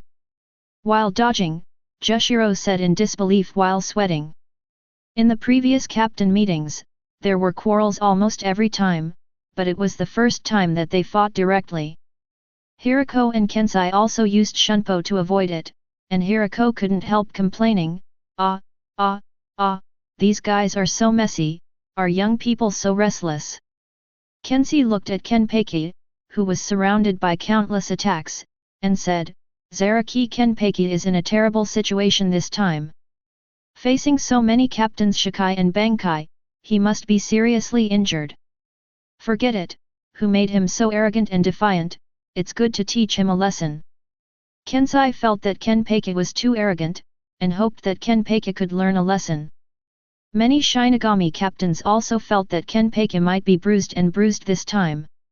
After all, Bankai with 3 captains and Shikai with 2 captains are not vegetarians. However, at this moment Kenpachi suddenly burst out laughing. "Is your strength at this level? Well, it's still enough for me to enjoy Ichiraku. Ha ha ha, ha ha ha.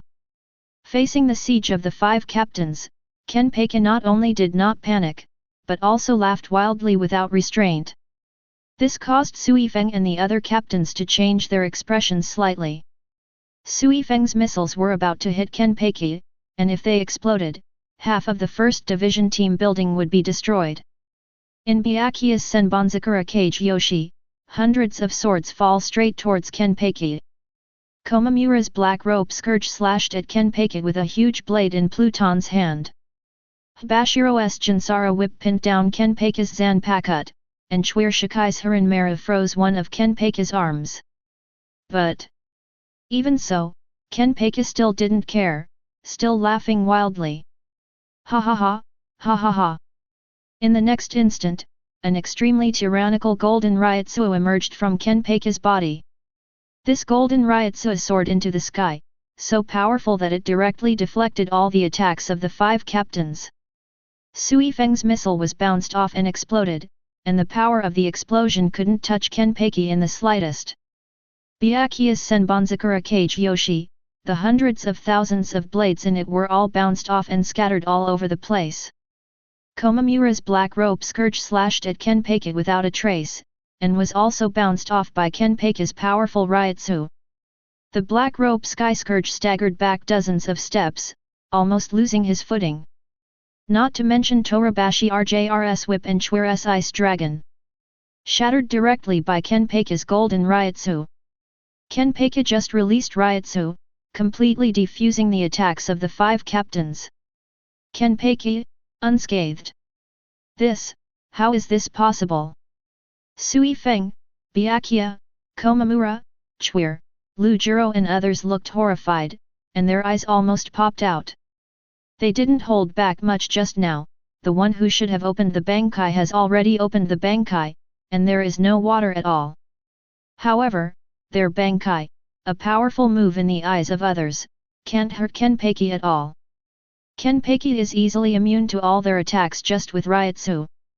Is this still human? What a monster! Moreover, Kenpachi only released Ryotsu. Kenpachi has not used Shikai and Bankai yet. I can't use it even if Yaki and Liu isn't there. How strong would Kenpachi be if Shikai or Bankai were used? One person is enough to sweep half of Godai 13. Why, is that all you have? If there are any stronger moves, use them all, let me have fun. Kenpachi liked fighting very much, and at this moment, he wanted Suifeng and the others to use stronger moves to attack him. Suifeng and the others thought about it too, but isn't Bankai their strongest move? But even Kenpachi's defense can't be broken, so how can he fight?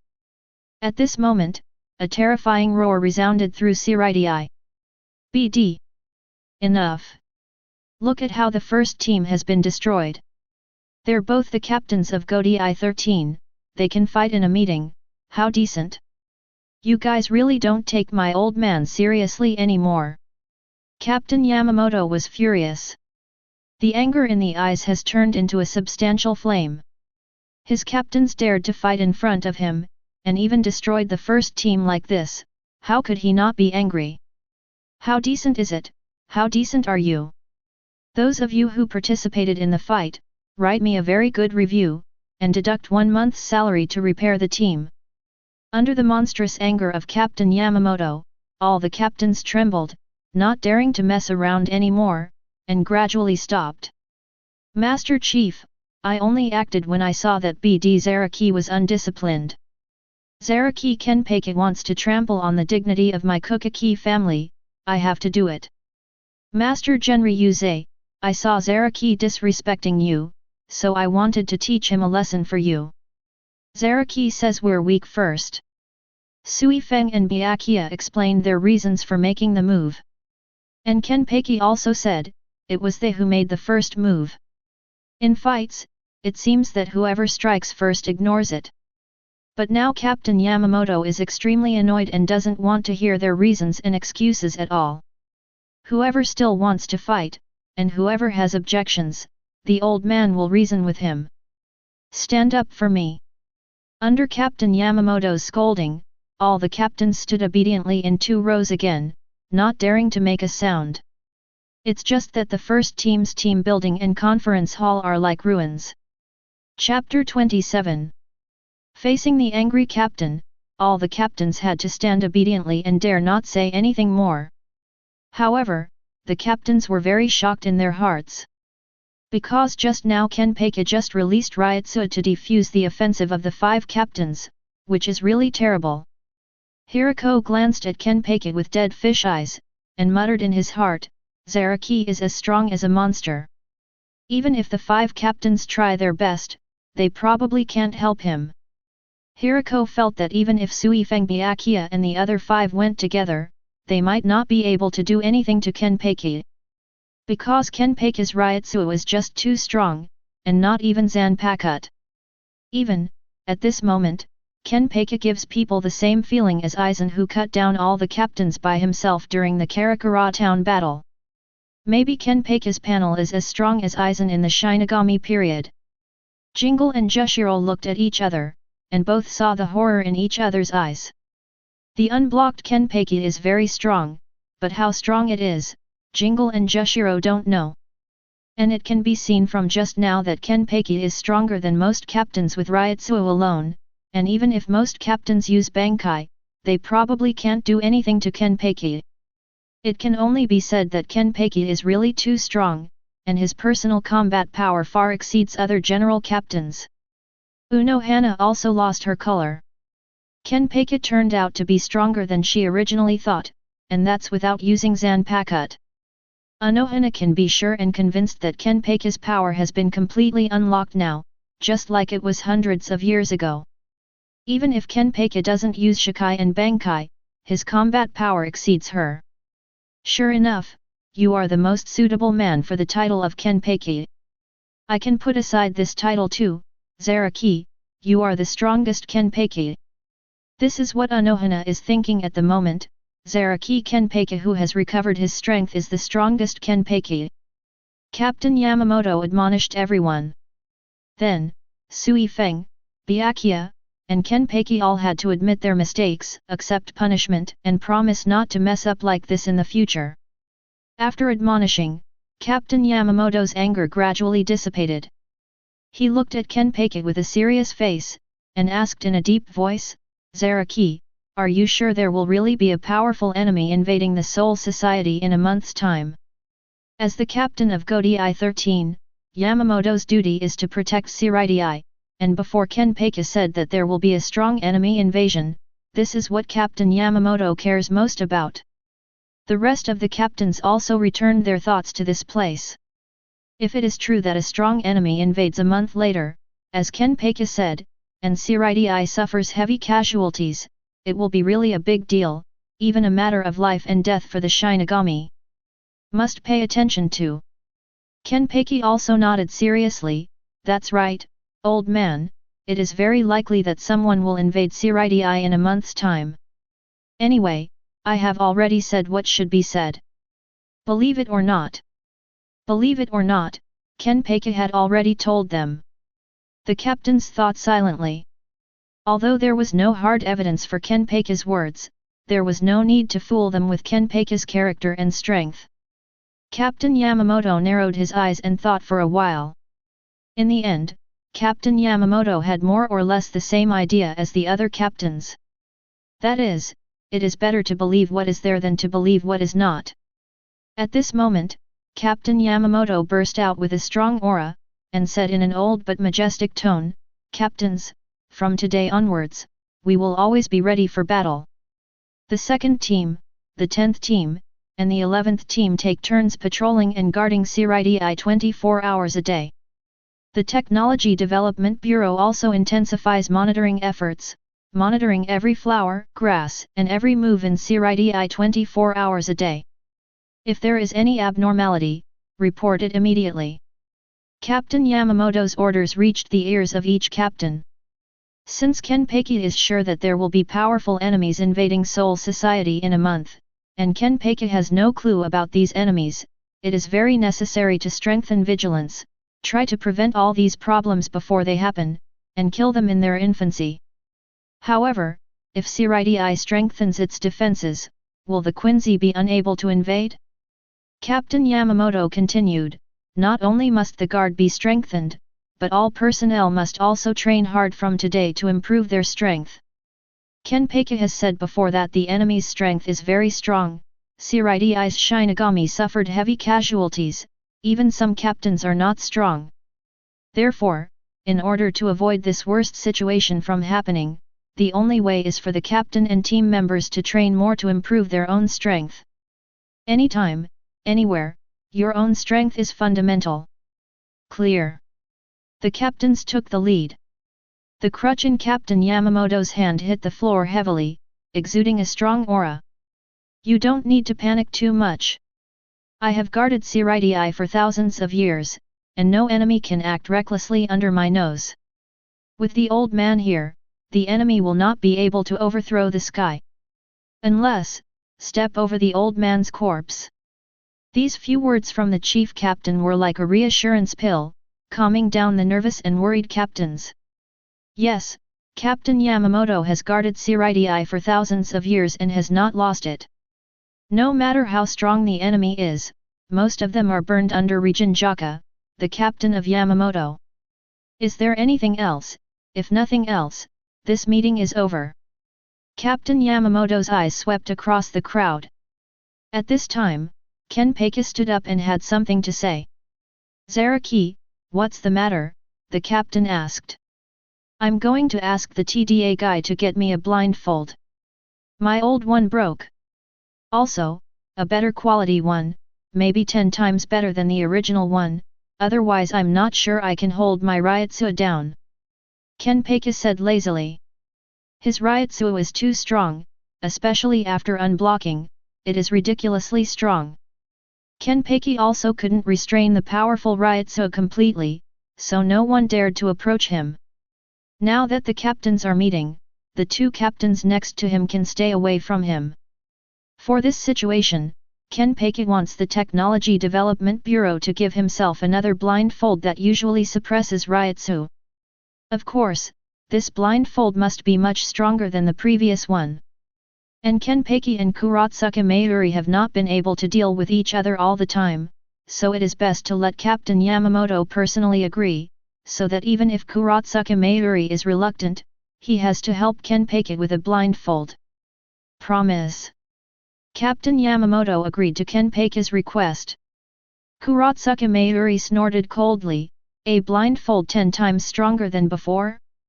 You thought it was a Hyuxia cabbage, so easy to make. Kenpachi looked at him, oh? Could it be that you can't do it? It seems that your technological level is just like this. What are you talking about? Kurotsuka Mayuri hated people questioning his scientific research methods the most. Although he knew that Kenpachi was deliberately mocking him, he still argued angrily, hey, even if it is stronger than Aizen, it is still not my trapped by various seals? No matter how strong your Zaraki Kenpachi's Ryutsu is, can it be as strong as Aizen? It's not easy for me to make an eye patch. Kenpachi and Kurotsuka Mayuri quarreled again, and finally stopped under the cold gaze of the captain. Old man, I have one more thing. Kenpachi said again. Say. Kenpachi grinned, my Bankai is not very proficient yet, I want you to help me sharpen it, old man. As soon as Kenpachi said this, all the captains wanted to shiver. Captain Yamamoto's temperament and strength, other captains are far away. But Kenpachi wants Captain Yamamoto to train with him? Can't you think about it? Also, Kenpachi is just as strong as Ryutsu, so what is Bankai and how strong will it be, so strong that it needs the help of the captain? In fact, Kenpachi is also helpless. Chiba unleashed his powers and taught him Shikai and Bankai, making him so much stronger than the other captains. He is not interested in the weak at all, and he doesn't even think about taking out a knife. This is a kind of torture for him who war is everything. In the entire Godi 13, only Captain Yamamoto can compete with him. While he wants to master Bankai, he also wants to fight with Captain Yamamoto and enjoy the fun of fighting. Seeing Kenpachi make such a request, Commander Yamamoto's eyes revealed a hint of admiration. Ken. Captain Yamamoto taught Kenpachi Kendo before, and strictly speaking, Kenpachi can be regarded as Yamamoto's disciple. The stronger Kenpachi is, the more pleased Captain Yamamoto will be. Immediately, Captain Yamamoto said in a strict voice, "You should also strengthen your training and improve your combat power like Zaraki. After all, the strength of some captains really needs to be improved." Captain Yamamoto actually said almost the same thing as Kenpachi before. In fact, this is normal, because compared with Gōdai 13 of first generation, especially some captains, Gōdai 13 at this time seems too weak. It is indeed necessary to train well to improve combat power. Especially some who often do not do their jobs properly. Captain Yamamoto emphasized again, and glanced at Kiraku and Shishiro. Kiraku and Shishiro talent penultimate are the most outstanding disciples that Captain Yamamoto has taught in the past few hundred years. However, not from today. You too learn from Zaraki. Zaraki is my best disciple. Jing-Li and Shishiro both laughed awkwardly, a little dumbfounded. "Old man Shan, why are you so ruthless? You obviously didn't say that before." Komamura also wanted to cry at this moment. He is also the disciple of Yamamoto's captain, and he is indebted to Yamamoto. However, Captain Yamamoto personally said that Zaraki is the best and most proud student. This is very uncomfortable. The meeting is over. Chapter 28. This captain's meeting is also over. The captains saw Kenpachi's powerful monster like Ryutsu, and heard from Kenpachi that a powerful enemy would invade Shirai in the next month.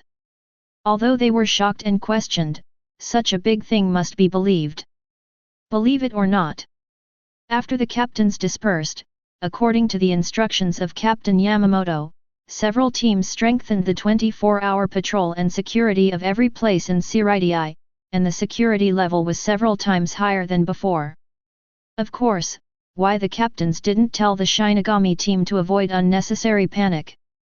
In addition to strengthening the guard, each team also ordered to strengthen training, striving to improve the strength of all Shinigami. After all, if the subsequent battle is real, those who are weak will lose their lives, and they must practice hard to improve their strength as much as possible. The first team's team building is undergoing restoration work, funded by Byakuya. In Byakuya's words, it would not cost much to rebuild a team building for the first team. He also had a share before, so he simply covered all the expenses. I have to say that the Kokaki family is really rich. After Kuratsuka Mayuri returned to the Technology Development Bureau, he ordered all personnel of the Technology Development Bureau to monitor every move in any location in Shirai 24 hours a day, and more monitoring equipment was installed. He himself is designing an eye patch that can overwhelm Kenpachi Ryutsu. Even though Kuratsuka Mayuri has a high level of technology, it is not easy to make such an eye mask. After all, Kenpachi's Ryutsu is much stronger than before. Captain Yamamoto did not train with Kenpachi right away. Because the captain of Yamamoto really fought with Kenpachi who opened Bankai, it was not a joke, and half of Shirai could be destroyed if he was not careful. So it was necessary to find a place to set up a large number of strong seals, so that Captain Yamamoto and Kenpachi could compete with each other. This task is entrusted to the Kid Public and the Technology Development Bureau, and the location is Bipolar Hill. It is estimated that it will take a day or two to get it right. At that time, Captain Yamamoto will be there to help Kenpachi train Bankai, so that Kenpachi can be more familiar with and control Bankai's power. At this point, a somewhat bored Kenpachi returned to Team 11 with Zanpakutō on his shoulders. But before entering the team gate, he stopped. "How long are you going to follow me, and tell me what's going on?" Behind Kenpachi, the figure of Unohana slowly appeared. After the meeting just now, Unohana has been following Kenpachi. "You today are not like you before." Kenpachi turned around and looked straight at Unohana. Unohana's expression is also unprecedentedly serious, and there is a seriousness. However, Unohana quickly exhaled lightly, looked relaxed, and said, congratulations, you have regained your former strength, and you have also learned Shikai and Bankai. Kenpachi responded perfunctorily. Unohana continued, you are now enough to inherit the title of Kenpachi, and only you are the most suitable title. Zaraki Kenpachi, the strongest Kenpachi ever. But me. Unohana wanted to say something more, but Kenpachi cut her off directly. Ugh, alright, I understand, I am Kenpachi, and you are the captain of the 4th squad, Unohana. If it was before, Kenpachi might still be angry with Unohana, but not now. Because when he was doing fortune-telling in Chiba, he fought dozens of hundreds of times with Unohana in the infernal hell. Through his continuous fighting and healing, Unohana awakened the power of Kenpachi's seal, and she also died in Kenpachi's arms. Kenpachi is still very grateful to Unohana. Now he just admits that he is the strongest Kenpachi. He doesn't want to hear the fallacy that there can only be one Kenpachi in an era. Unohana's face was a little surprised, she obviously felt that the current Kenpachi was different from before. Both her strength and her attitude have changed. Unohana took a deep look at Kenpachi, you are not the same now as before. Kenpachi replied impatiently, why are you talking so much today, you are not like you before. Okay, if you don't have anything to do, go back to your 4th team. Kenpachi ordered the eviction. Unohana follows Zaraki Kenpachi this time, the main purpose is to personally pass on the title of Kenpachi to Zaraki Kenpachi. In doing so, she also fulfilled her mission as the first generation Kenpachi to inherit the title. After completing her mission, she may forever be the captain of the medical team of the 4th division, and her job has always been to save lives and heal the wounded. Uzawa's expression was a little disappointed, but also a little complicated, and she was about to turn around and leave. However, Kenpachi couldn't help but remind him. A month later, don't die. After all, Kenpachi stepped into the gate of the 11th team, and Yakian Liu jumped out from nowhere and lay on Kenpachi's shoulder. Kenpachi disappeared, leaving Unohana with an unbelievable expression on his face. Unohana was really surprised, would Kenpachi still tell and worry about others? And she was the one who had a bad time with Kenpachi before. Kenpachi's attitude towards her has really changed. However, Unohana's expression couldn't help but become serious. Seeing Kenpachi like this, I am very sure that a strong enemy will invade Shirai in a month. Even the current Kenpachi thinks that a strong enemy must be very strong. Unohana laughed at herself, it seems that I am still too weak. Unohana used Shunpo, and disappeared in place in a flash. The other side of Team 11. After Captain Yamamoto ordered all members to strengthen their vigilance and high-intensity training, everyone in the 11th squad, which is the combat squad, trained more diligently and assiduously. Ujiao and Gongkin act as training officers and give special training to the team members. After Ujiao and Gongkin's fortune-telling at Chiba's place, their current strength has improved a step, reaching the ordinary captain level, training Shinigami team members, naturally no one dares to object. And beside one corner, there is a man with long red hair standing, who is Abarai Renji, the vice-captain of the 6th division. Brother Ujiao, I heard that you and Gongkin Wuxi have improved their strength again. How did you do it?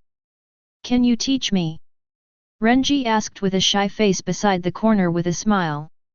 When he first joined Shirai, Renji was still very good, but his strength was very poor, so he found a corner to be a master, and the corner also taught Renji. Later, relying on talent and hard training, Renji's strength grew rapidly, and he may have surpassed the dime. However, Renji is also troubled. Because he also found that his strength could not become stronger in a short time. His Zanpakutō Zabimaru is the same as the Hazukimaru before him, Bankai is often damaged in battle and cannot be completely repaired, and his power is not as good as before. Originally, this was a very hopeless and desperate thing, but today, someone suddenly rumored that Ujiao's strength seems to be stronger than before. How can Bankai become stronger after being damaged? This made Renji very confused, and wanted to know how to become stronger, so he took Rukia to the 11th team to find a corner to ask for advice. One corner sat casually on the ground, looking at Renji who came to ask for advice. He thought for a while, then looked at Gongkin again, and nodded. Yes, I can tell you. Really? Senior Ujiao. Thank you so much Senior Ujiao. Renji suddenly became excited. There is a way to improve his strength, can he not be excited? Especially at the juncture of Godi 13's full training to improve their strength. Hush! One corner made a hissing gesture, don't be so excited, I want you to promise me a condition. What conditions? Renji hurriedly asked, as long as he can become stronger, many conditions are fine. You have to keep this matter a secret. One corner keeps Renji a secret. Secret, like you would Bankai. Okay. Renji was a little surprised, the corner was just to keep him secret, that was too simple. Although Renji has a rough personality sometimes, he can still keep secrets, and so can Rukia. Renji and Rukia said in unison, please teach me, Senior Ujiao. Chapter 29. At one point they didn't want to expose Chiba's existence. Because Chiba's ability is too outrageous and shocking, and Chiba himself doesn't seem to have Ryutsu. Chiba may not have any malice towards Soul Society, but there is a saying that every man is innocent, but he is guilty. If Chiba's ability is known to the high-ranking nobles, they might do something to Chiba. So unless it is absolutely necessary or under special circumstances, they are not willing to disclose information about Chiba.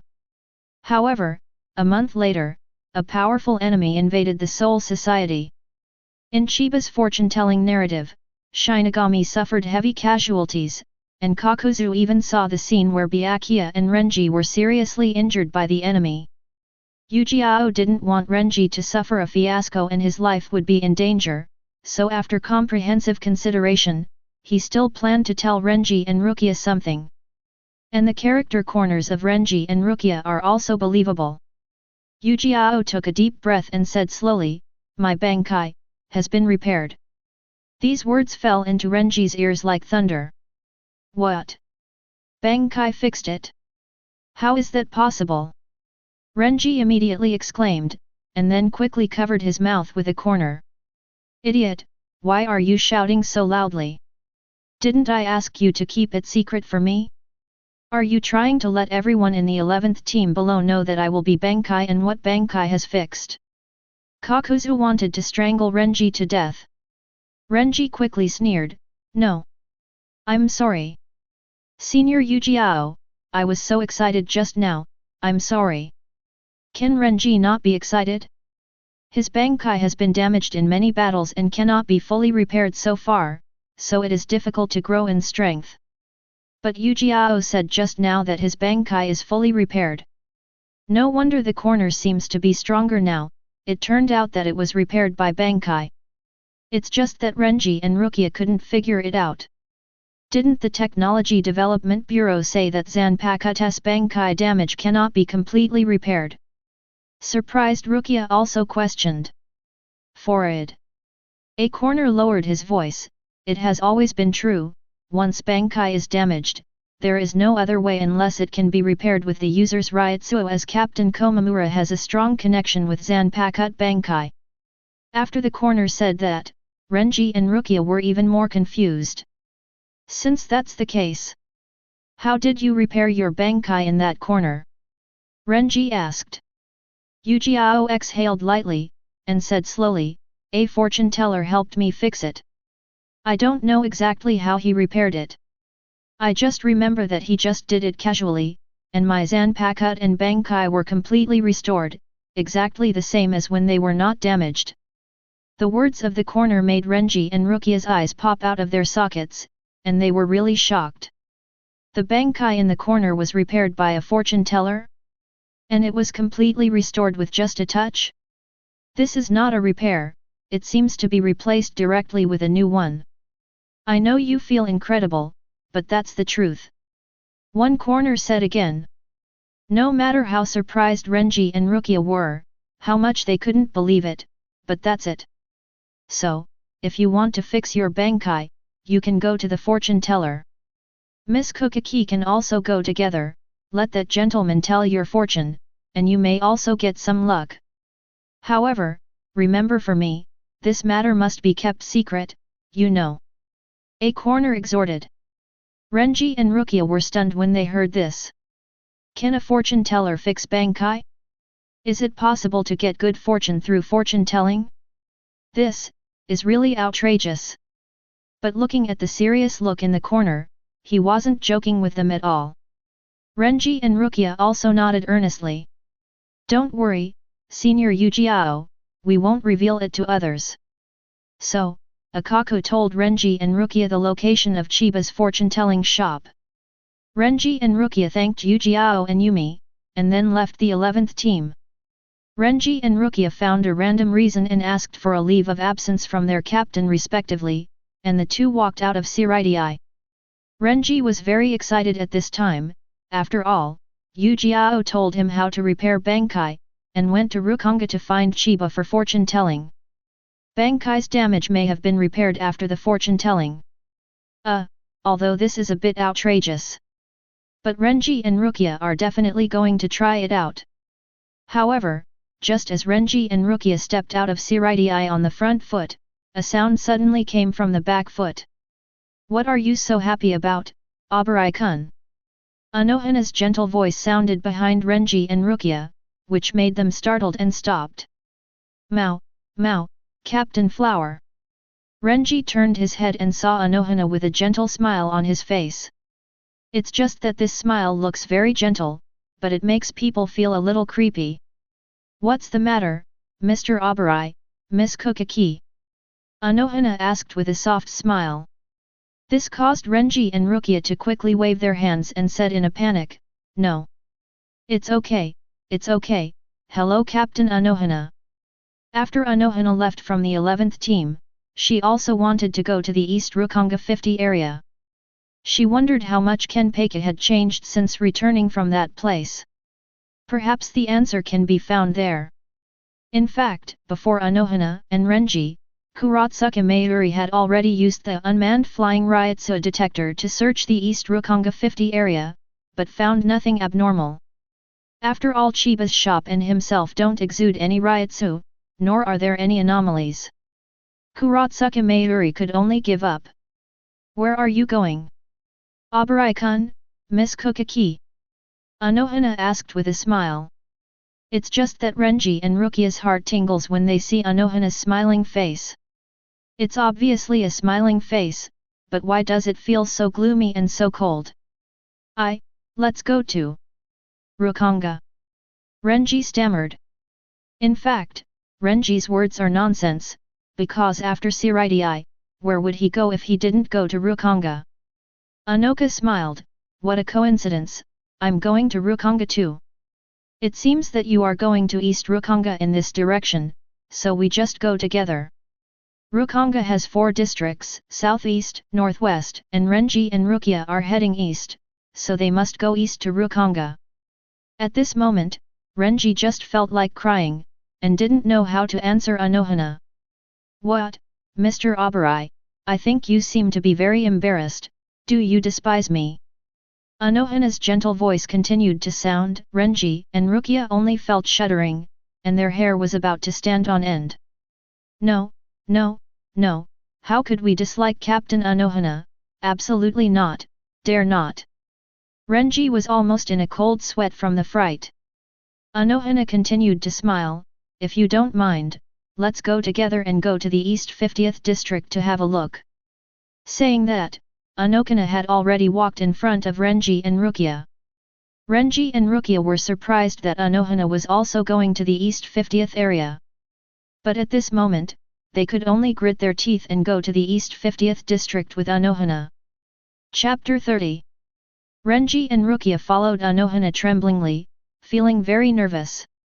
Firstly, Unohana's kindness will make people feel cold, and secondly, they plan to go to East Rukongai 50 district to find Chiba's fortune-telling, and they have promised to strictly abide by Chiba's affairs.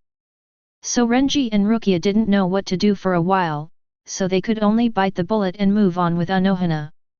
Captain Unohana happened to show up at this time, and he also happened to be going to East Rukonga 50 district. How could it be such a coincidence? Rukia and I were too unlucky today.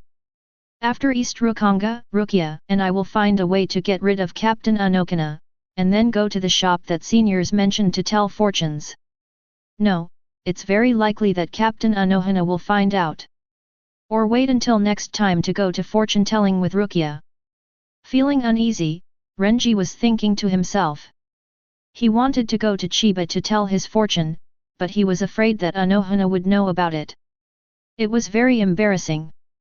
However, to be on the safe side, he and Rukia finally looked at each other and made a choice.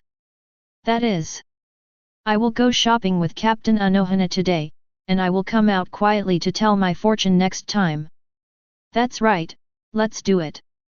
Renji and Rukia nodded in agreement. However, Unohana in front of her suddenly smiled and said with a gentle tone, Mr. Abarai, Ms. Kukaki, do you have something on your mind? If you need help, please speak up and listen. Seeing the anxious and nervous expression on Renji's face, even a normal person could tell that something was wrong. Unoka was kind enough, but her words fell into the ears of Renji and Rukia, and they almost gave goosebumps. No. It's okay, it's okay. We're fine, Captain Unohana, we're really fine. Yes, yes, yes. We just overtrained today and we are tired, that's why we look like this. Captain Unohana, don't be offended.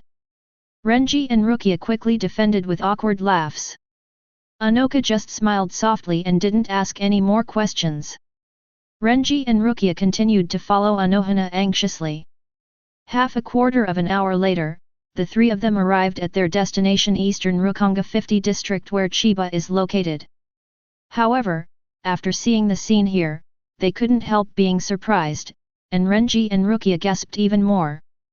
This is really East Rukonga 50 district. Renji and Rukia were dumbfounded.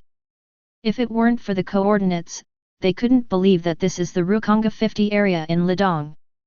Because, as if there was a big earthquake here, the mountain was cut off in half, the trees were broken and branches were scattered, and some dilapidated houses collapsed.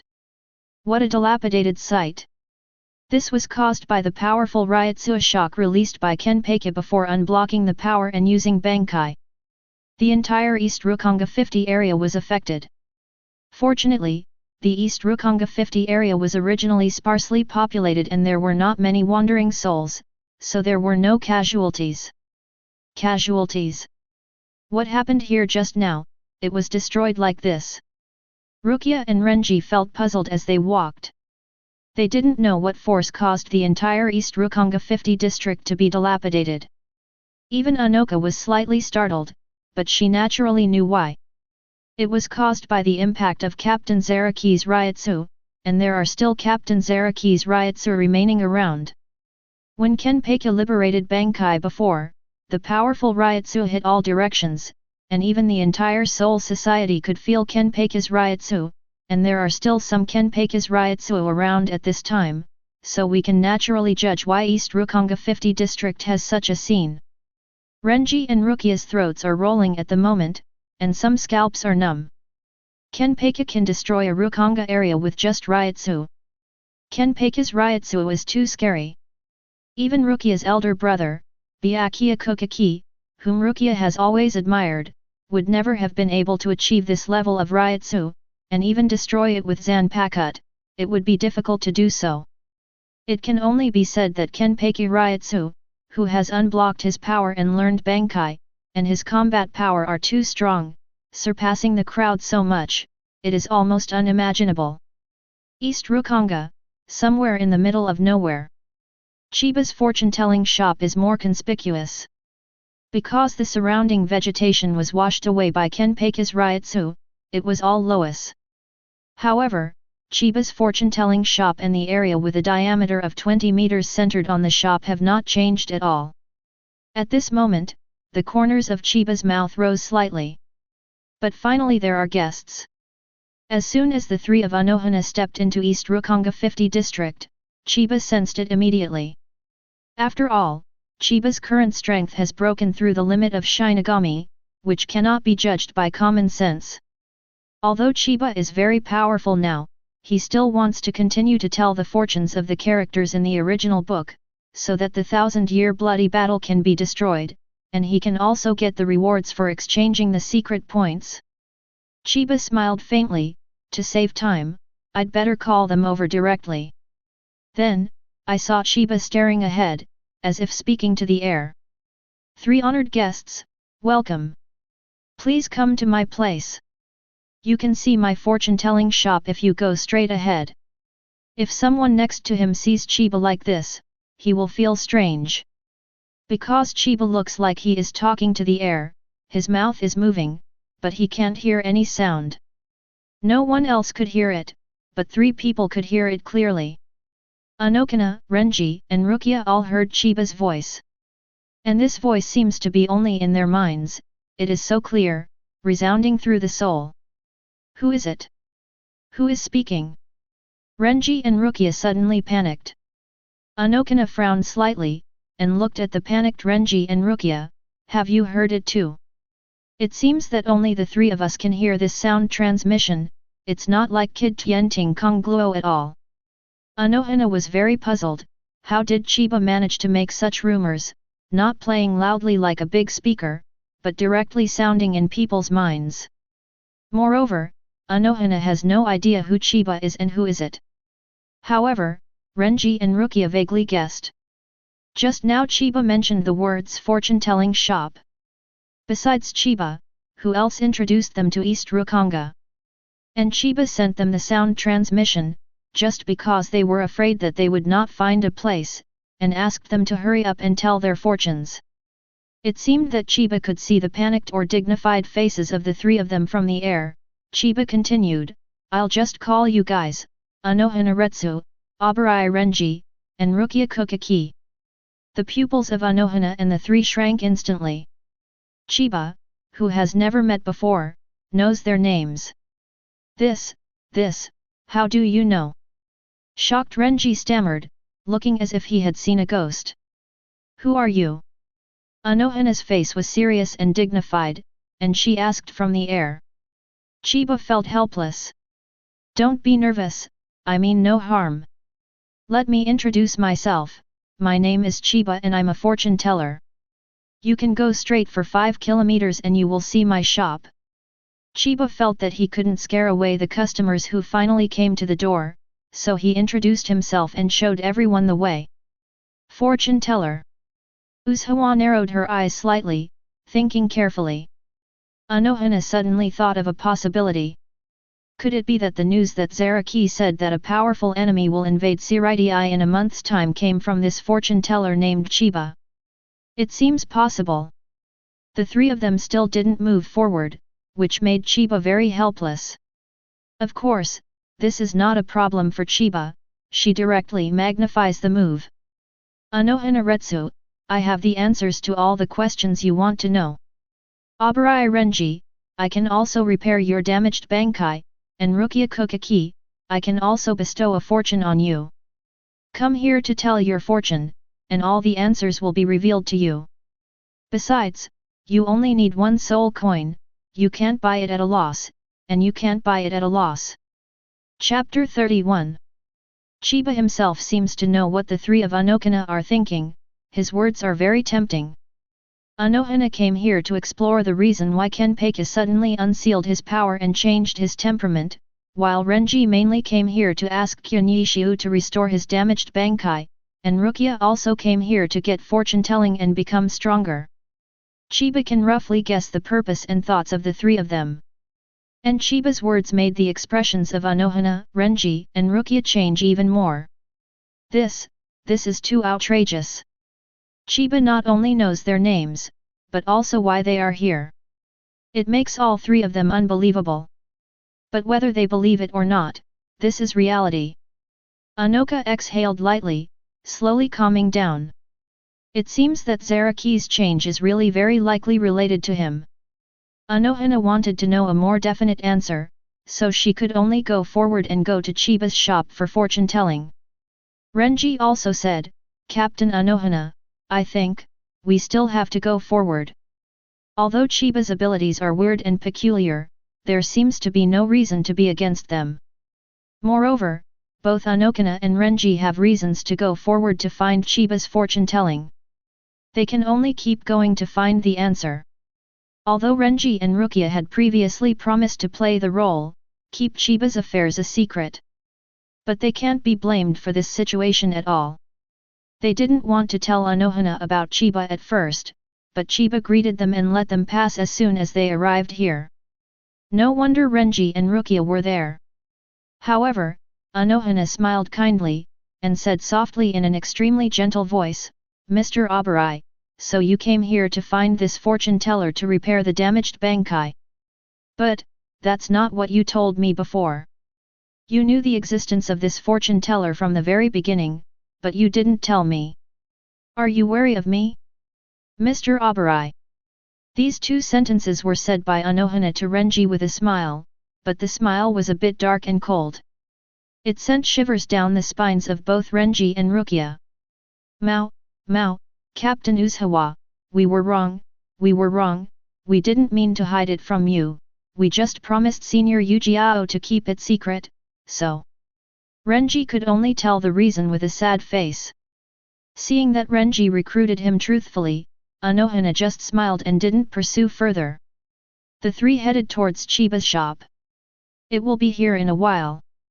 What greeted the three of Unohana was an ordinary shop made of wood, and the word fortune-telling was written on the door above the shop. And Chiba sat upright in front of the shop. The handsome face looks kind, the white clothes highlight the dusty temperament, the long black hair flutters slightly, and the pair of purple eyes add a bit of evil charm. "Welcome three honored guests, please wait for a long time. My name is Chiba and I'm a fortune-teller." Chiba greeted the three with a smile and introduced himself again. When doing business, you must have a certain attitude. When the three of Unohana saw Chiba, they were slightly taken aback. Because Chiba looks very young, and his appearance and temperament are also very outstanding. And very approachable, seems to communicate well. Hello, Mr. Chiba, I'm the Vice Captain of the 6th Division, Abarai Renji." Renji also greeted Chiba. It's just that his introduction is completely superfluous, Chiba knows them all well. "Mr. Chiba, hello." Rukia bowed respectfully. Unohana also smiled slightly, as she had greeted Chiba. However, the three of them did not understand. Because Chiba doesn't look like an ordinary person at all, but Chiba doesn't have any Ryotsu on him. Or they didn't feel any Ryotsu fluctuations in Chiba at all. This is because Chiba's Ryotsu is too strong, and Chiba can already restrain himself. Otherwise, the three of them might not be able to reach Chiba. There is no need to say more about the polite words, let's get straight to the point. I'll count on you all, I believe you can all get the answers and results you want. My fortune-telling rules are also very simple. 1 soul coin counts 1 person. Chiba smiled and said about his fortune-telling rules, 1 person only needs 1 soul coin, the price is very affordable, no one cheats. Oh! Renji came back to his senses and took out 2 soul coins from his pocket. I saw the 2 soul coins automatically escaped from Chiba's hand and fell in front of Chiba, which made Renji and Rukia stunned. At this time, Rukia looked at Unohana and asked, "Captain Unohana, do you want to tell your fortune too?" "Renji, you idiot, take out another soul coin." Unohana is the captain of the 4th squad, and has very old qualifications. Rukia and Renji must respect him. Unohana smiled softly, those thank Abarai-kun and Miss Kukaki. As Chiba said, the answer they want to know should be known by asking him to count his fate once, so Unohana must also ask Chiba to count his fate. Renji hurriedly took out another soul coin, which also automatically flew down in front of Chiba. There were 3 in total, which were fortune-telling money for the 3 of them. These 3 soul coins will be converted into secret value after Chiba's fortune-telling is completed. Chiba had a smile on his face all the time. Which one of you will come first? Captain Unohana, do you want to count first? Renji and Rukia asked. You're welcome, let's do the math first. Unohana smiled and stood there.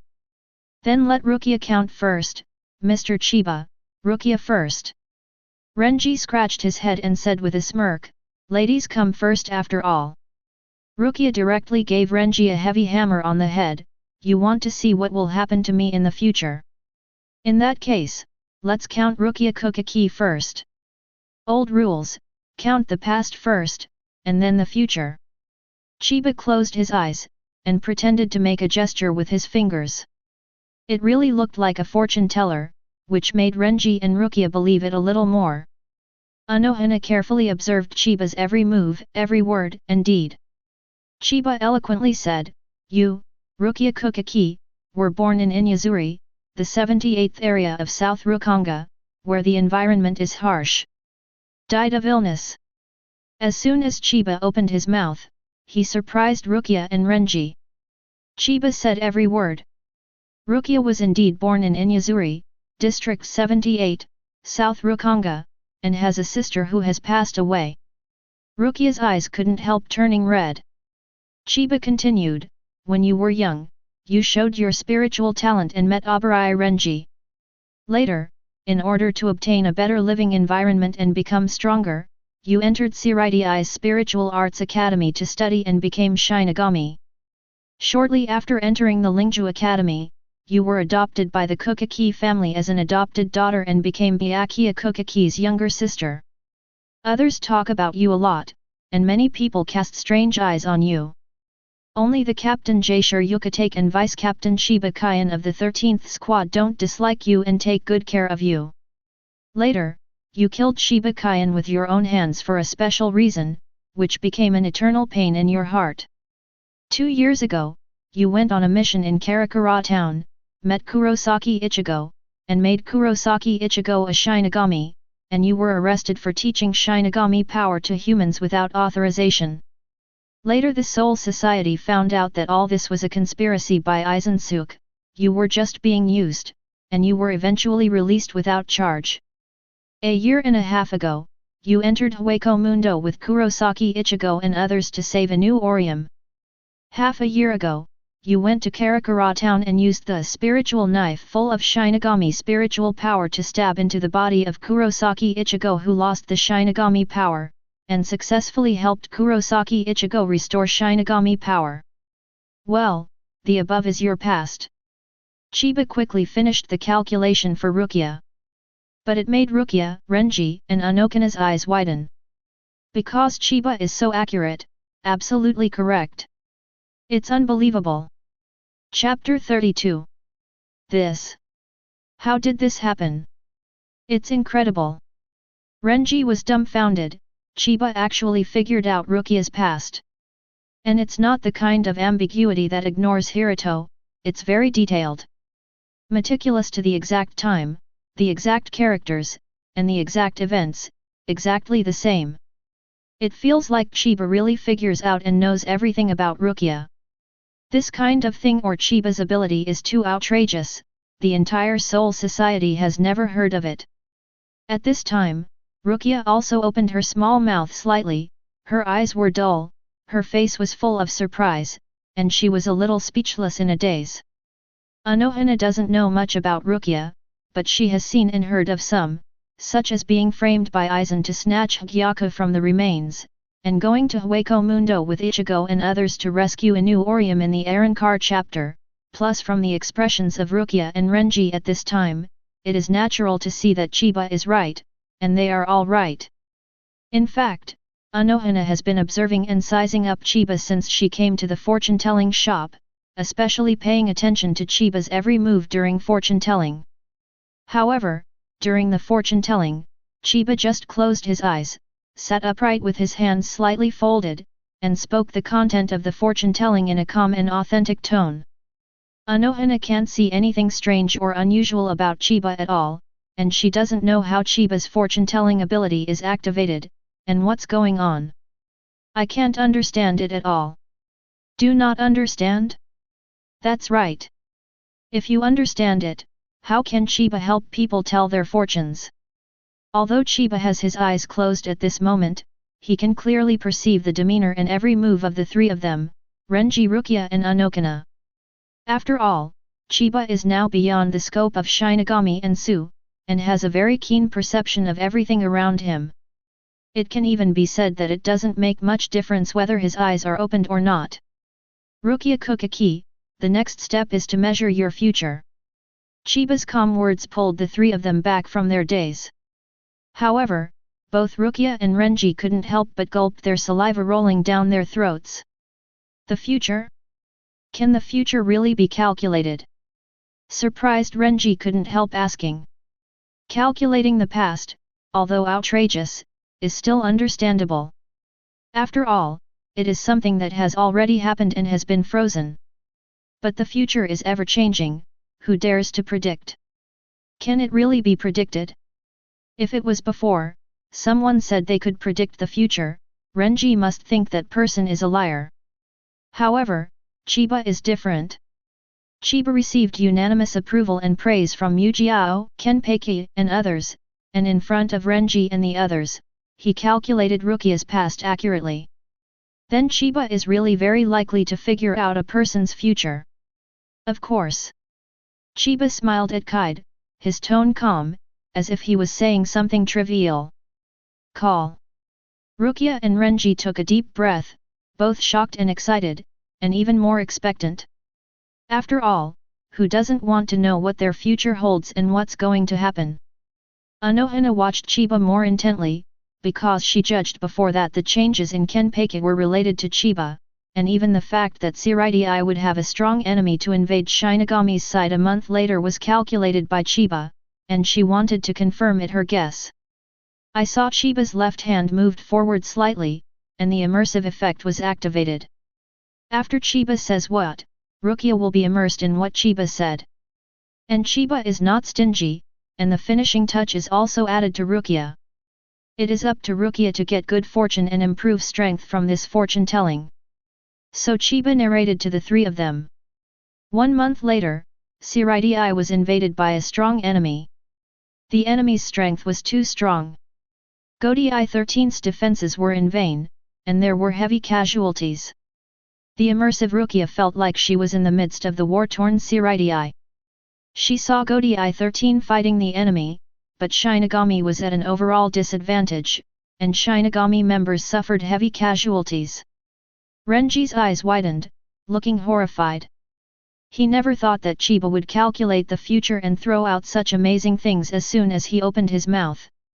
After all, as the vice-captain, Renji did not participate in the previous captain meeting.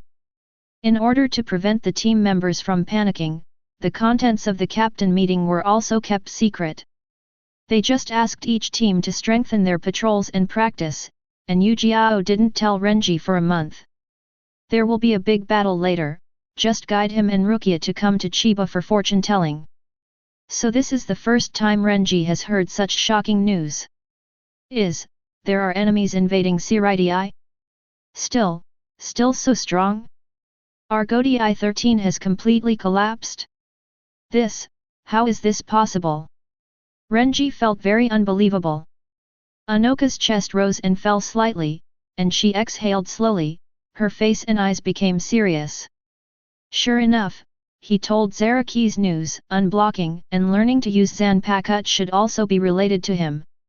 All the changes in Kenpachi, and everything that is known about the future, naturally come from the hands of Chiba. This is the answer Unohana came to East Rukongai 50 district to find. Ignoring a few people, Chiba's tone did not change, it was still so calm. During the war, Rukia, you are fighting an enemy. This enemy is stronger than you, and you are struggling to deal with it. And you suddenly felt the disorganized, weak Ryutsuo of your brother Byakuya Kukaki, and you panicked for a moment, and turned your head to help Byakuya Kukaki. But you forgot that there is an opponent behind you. Your opponent taught you don't look around and turn your back on the enemy when fighting. You were seriously injured by the enemy's blow and completely lost your combat effectiveness. The amount of information in Chiba's few words is undoubtedly huge, which surprised the expressions of Renji, Unohana and Rukia. Especially Rukia, she is no different from being on the battlefield in the immersive state. She was fighting an unknown opponent and was distracted by Byakuya's badly wounded Ryutsu, who was weak and badly wounded by a single blow from the opponent. Oh my god, isn't it true? How could Captain Kokaki Ryutsu be disordered and weak? Renji paled in horror, startled and terrified. For a long time, everyone's impression of Byakuya is that he is calm, but also decisive and powerful. And Byakuya's Ryutsu disorder is weak, which means Byakuya has been seriously injured, even dying. Of course Renji was terrified and unbelievable about this kind of thing. Will Byakuya, who was very powerful in his mind, be defeated by those unknown enemies? If all this is as Chiba said, how powerful are those enemies? And Rukia was also seriously injured by the enemy because of distraction, and his life and death were unpredictable, which is really too bad. Both Byakuya and Rukia are in such a bad situation, so Renji's three-legged cat Kung Fu is probably not much better. Godi 13 will inevitably suffer heavy casualties. There was also a look of surprise in Unohana's eyes. Although the current Byakuya is not outstanding in her eyes. How should I put it? Byakuya's combat power is roughly equal to Zaraki Kenpachi's unsealed power. In the original book, the unsealed Zaraki Kenpachi fought with Unohana in Wojian, and was pierced by Unohana with 2 knives in his throat. It is estimated that if Byakuya and Unohana are duel now, this is almost the same result. No matter what, Byakuya is still a captain-level Shinigami. And it's much better than the gang of Masked Legion, and can already be regarded as a mid-level Shinigami captain. But the mid-level captain Shinigami was defeated by the enemy, so it is conceivable how strong the enemy is, and it is not surprising that Godi 13 will suffer heavy casualties. In the captain's meeting before, Kenpachi said that Byakuya, Sui Feng, Komamura, Chuir and others were weak, maybe that's what he meant. Kenpachi was not a mockery at the beginning, but a kind reminder. Chiba continued. With the medical level of the 4th squad, it is impossible to treat you who are seriously injured. Fortunately, members of Team Zero appeared and took you to Lingwang Palace, and Kylin Temple and Shiro healed your injuries. With the assistance of other members of the Zero Division, you have improved your spiritual power level, recast Zanpakutō, and obtained a brand new dead fighter outfit. During the training period, you discovered and comprehended the true ability of Sodi no Shirayuki, and learned Bankai Bakusia Fine. 10 years later, you will become the captain of the 13th Division. After the calculation, Chiba opened his eyes. Chapter 33.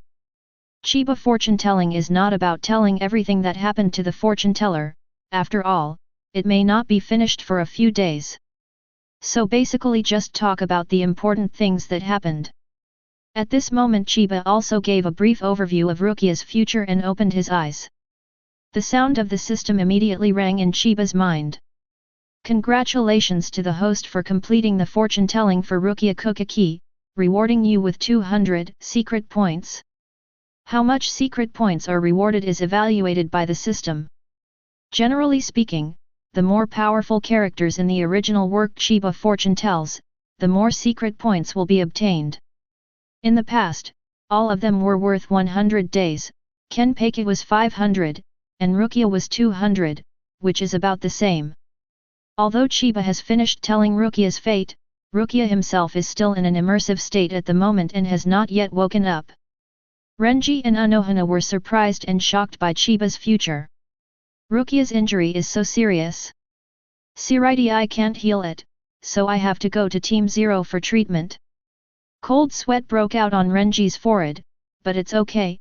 After all, Chiba said that Rukia, who was seriously injured by the enemy in the future, was healed by the Zero team, and also gained stronger power and learned Bankai. Unohana seems to be caught in memory. Kylin Temple and Shiro. Unohana knew the Zero Division member Chiba was talking about. It was Kylin Templeton's hero who taught Unohana's medical skills in the first place. Unohana is actually a halfway monk. Originally, she was a big villain, very war-loving and bloodthirsty. She learned medical skills after fighting Kenpachi when she was young and didn't feel the fun of fighting. The level of medical skills is definitely not as good as Tianqilang of Kailan Temple. And at this moment, Renji suddenly shivered. He actually felt very cold. The cold is coming from Rukia beside her. What's going on? Rukia? Rukia, are you okay, Rukia? Renji suddenly panicked, put his hands on Rukia's shoulders and shook wildly, trying to shake Rukia awake. And Renji's hands just touched Rukia, and before shaking a few times, his hands were frostbitten. Renji screamed in pain.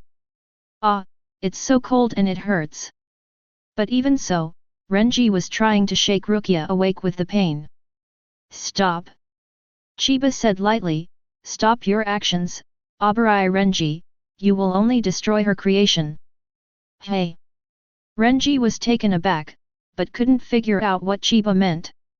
Meanwhile Renji was surprised to find that Rukia's Ryutsu was gradually rising and getting stronger. The cold air on his body is getting colder and colder. If he doesn't let go of his hand, he will be severely injured or even crippled by freezing. Unohana was also watching this scene in disbelief. Even she with rich experience can't understand what is going on with Rukia's state. This temperature.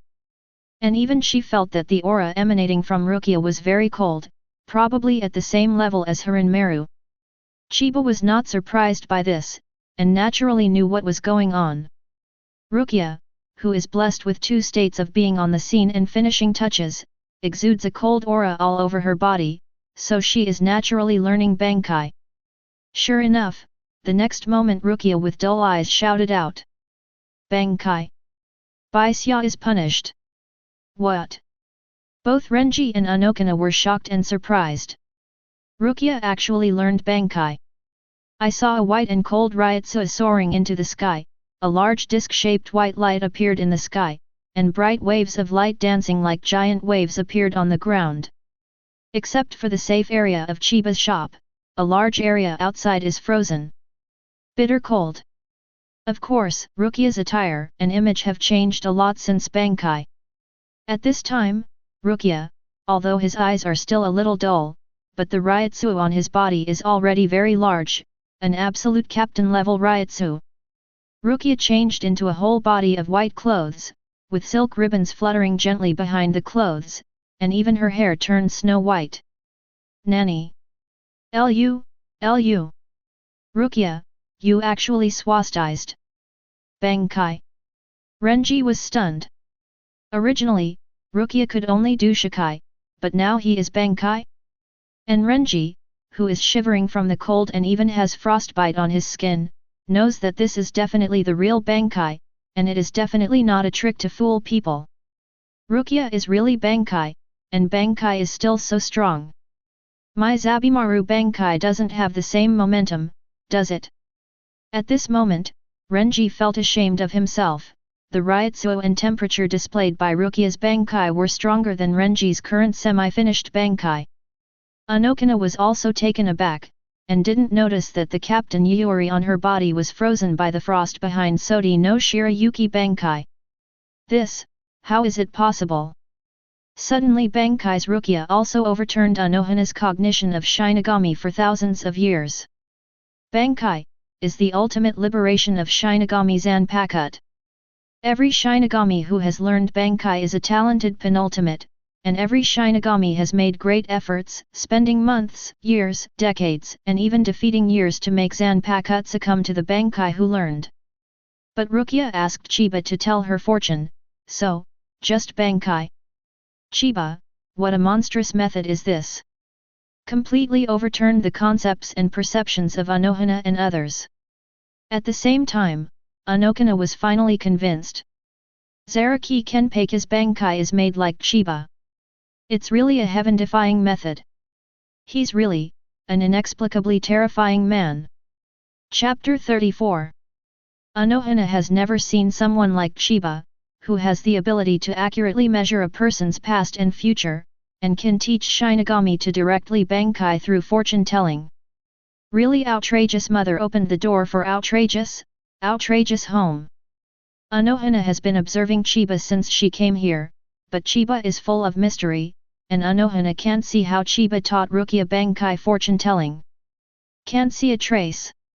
Moreover, Chiba does not have any Ryutsui fluctuations, as if he is an ordinary Rukongai resident with outstanding appearance and temperament. But how can a Chiba with such heaven-defying abilities be ordinary? Unohana also noticed at this time that both she and Renji were more or less frozen because of Rukia's Bankai Baixia, and even Renji's hands and neck were frostbitten, but Chiba was fine, there was no trace of freezing on his body, and he didn't even seem to feel any cold, his expression remained flat and unchanged. You must know that the temperature of Bankai Sodi no Shirayuki is absolute zero, even Renji Unohana feels cold, but Chiba without any Ryutsui is not affected at all.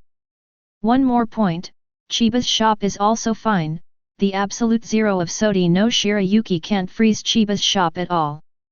So, how could Chiba be an ordinary person? As time went on, Renji and Unohana felt colder and colder. Both Renji and Unohana couldn't help but backed away a little. Renji looked at Rukia worriedly while shaking his body. Rukia, are you okay?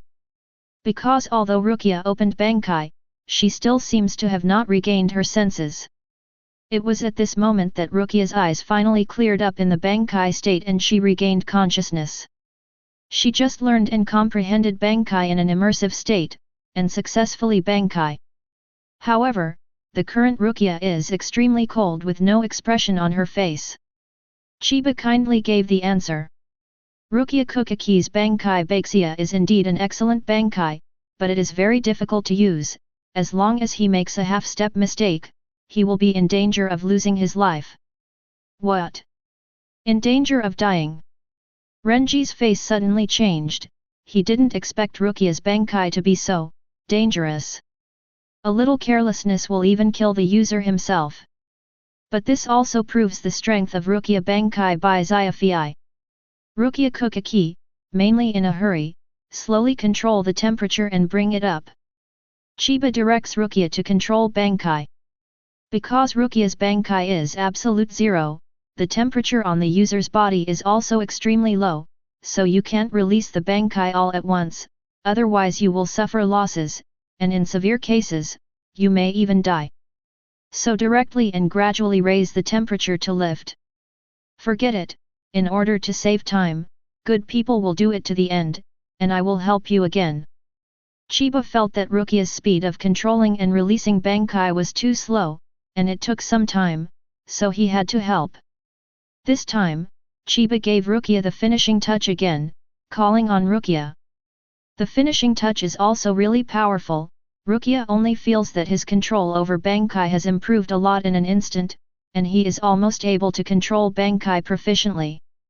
In less than 10 seconds, Rukia was out of absolute zero, which meant she was presumably in control of her Bankai. Bankai was lifted, and with a bang, the icy aura around him dissipated, and Rukia returned to its original form.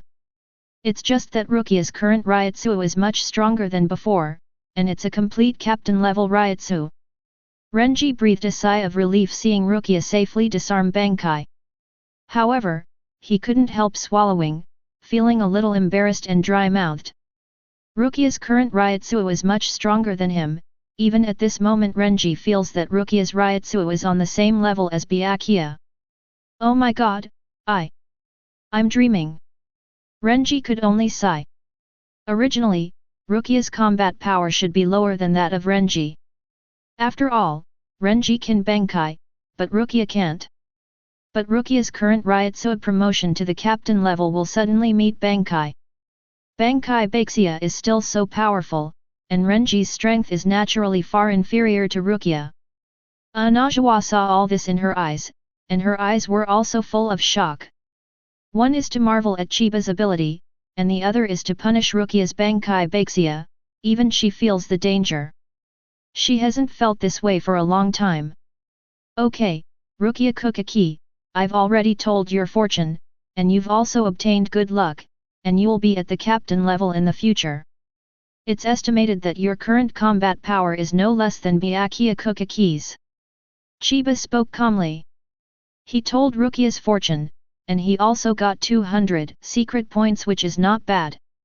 Rukia's good fortune is also extraordinary, it can be said to be a win-win situation. However, there was no joy on Rukia's face, but concern instead. After all, she felt Byakuya who was in danger just now, and the last words of Chiba's fortune-telling. Later, Rukia became the captain of the 13th team. The captain of the 13th division is Jaishiro Yukatake, and then Rukia replaced Jushiro as the captain. Doesn't that mean that Jushiro? Therefore, even though Rukia has gained a lot of good fortune and raised her combat power to the captain level, she is not happy at all and is very worried. Mr. Chiba, I would like to take the liberty to ask, my elder brother, will he die? Also, what will happen to Captain Jushiro? I will become the captain of the 13th division. Will Captain Jushiro die? With tears in both eyes, Rukia begged Chiba for an answer. Renji also asked Chiba for the answer. However, Chiba shook his head slightly. This does not belong to your fortune-telling content. I only count one person at a time, and I will not disclose too much information other than myself. If you want to know the answer, you have to let them come to my fortune-telling. Counting one person at a time and not saying too much about anything other than the fortune-teller personally is the Chiba rule. Rukia wants to know the future of Byakuya and Jushiro, that can only let them come over, and Chiba will figure it out for them himself. Rukia and Renji sigh, they really want to know the future of Byakuya and Jushiro, but Chiba's rules are rules, they can't force it. Besides, this is not a difficult task. If you want to know the follow-up, just let me come over and let Chiba tell your fortune. Chiba smiled, wanting to add fuel to the flames.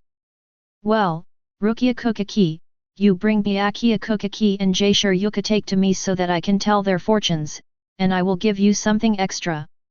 What this thing is, I won't say for now, but it must be what you dream of. What do you think? Chiba made a tempting offer.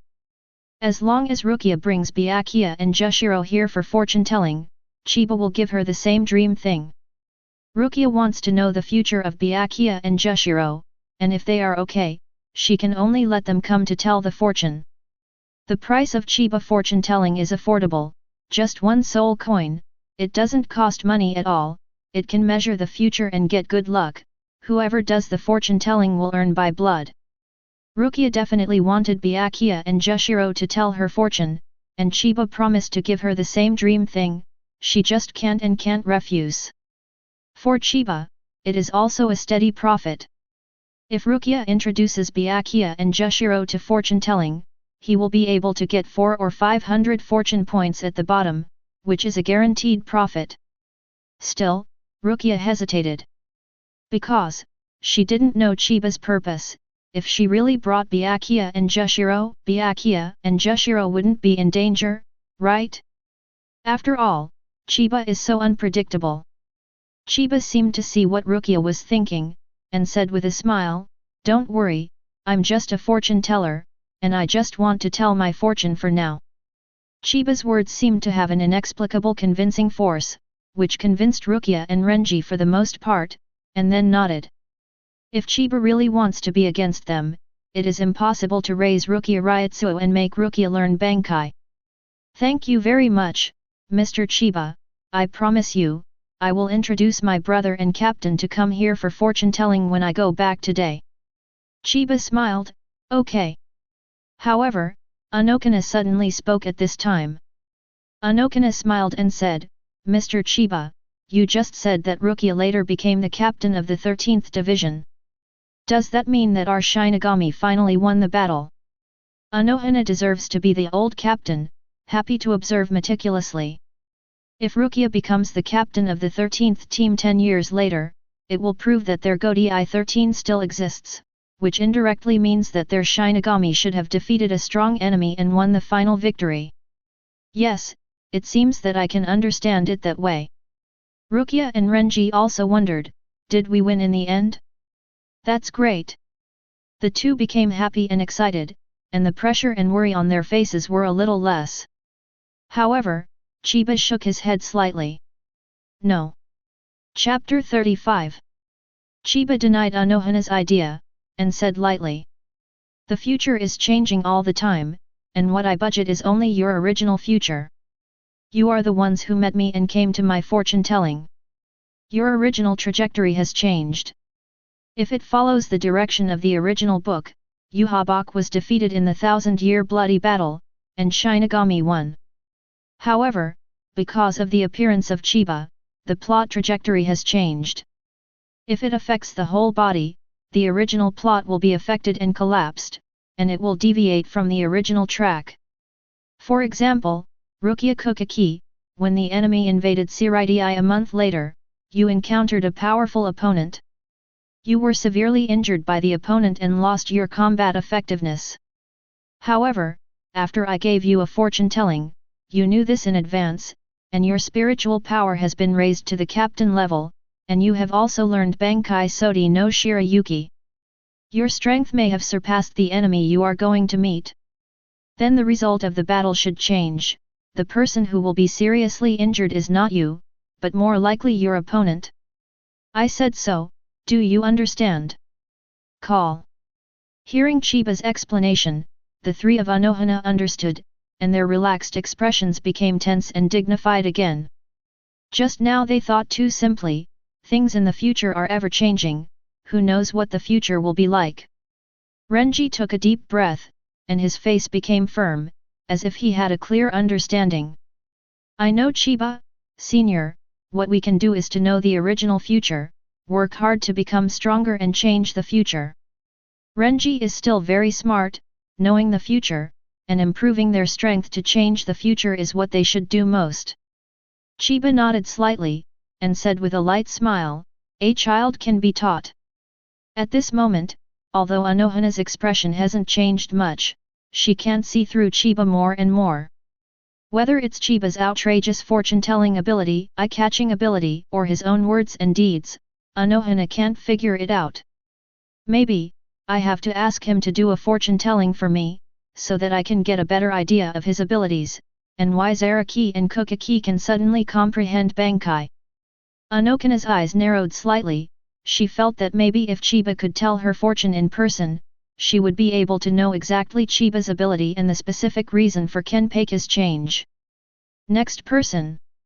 After counting Rukia, we are left with Renji and Unohana. Naturally, Renji didn't dare to count first.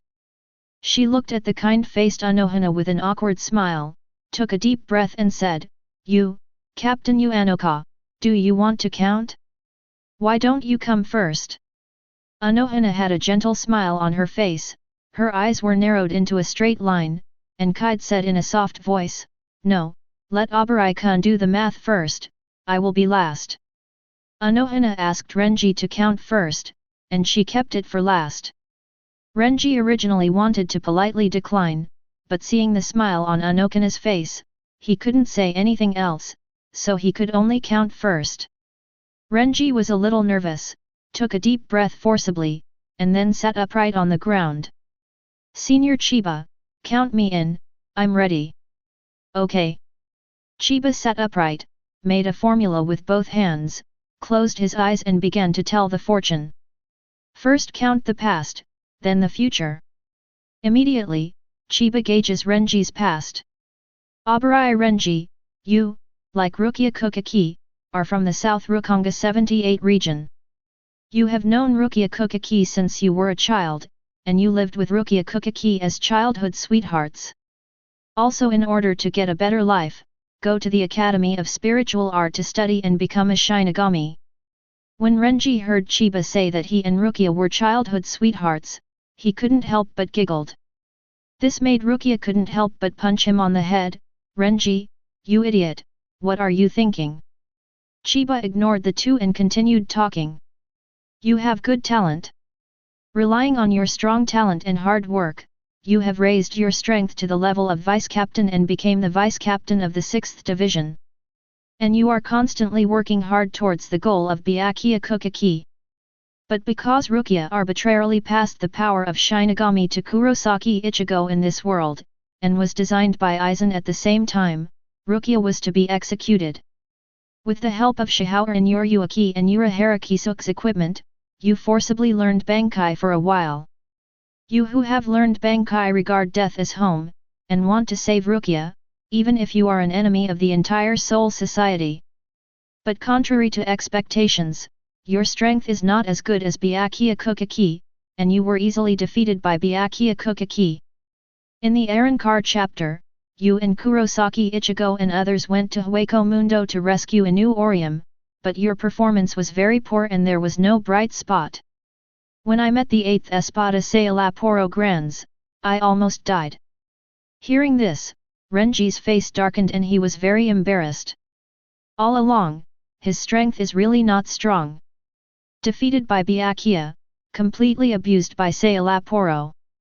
It seems that there is no remarkable victory. After the Karakura town battle, you started to train with Hisagi Shuai for the next 1 year and 5 months in order to improve your strength enough to fight against Aizen. The strength has improved a little, but it is undoubtedly a dream to improve to the level of Aizen. Chiba speaks the truth without mercy. Renji's practice after the end of the Karakura town battle has not made much progress in strength. Any Star Cross member in the early stage of the Millennium Blood War could not beat him, let alone reach the level of fighting Aizen. Renji's face became even more embarrassed. Seeing Rukia's disdainful eyes, he scratched his head and smirked and explained, I'm the target, the target. I also want to reach the level of fighting Aizen through training, haha. It is indeed good to have a goal, but, you have to pay attention to the actual situation. A few months ago, you and Byakuya Kukaki, Zaraki Kenpachi and others went to Karakura town to deal with a group of Fullbringers. You easily defeated a weak Fullbringer member, which is one of your few bright spots. The above content is roughly your past. Chiba finished the calculation for Renji. That was perfectly accurate, of course, and made Renji nod his head. Senior Chiba, you are amazing, your calculations are completely correct, amazing. Renji has a little admiration for Chiba. However, after finishing the calculations for him, a question was raised.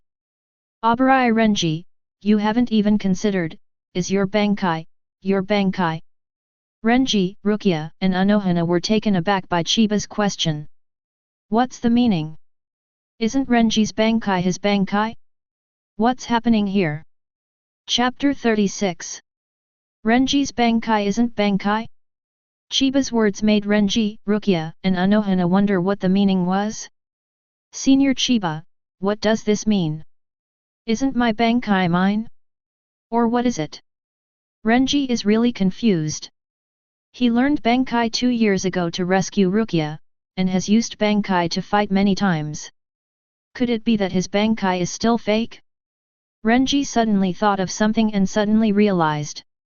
Okay, I get it now. Senior Chiba, you mean that my Bankai has been damaged, and its power is not as good as the original Bankai, is that what you mean? Renji's Bankai was also the same as Yujiao's. After many battles, he suffered irreparable damage, which caused Renji's strength to improve slowly.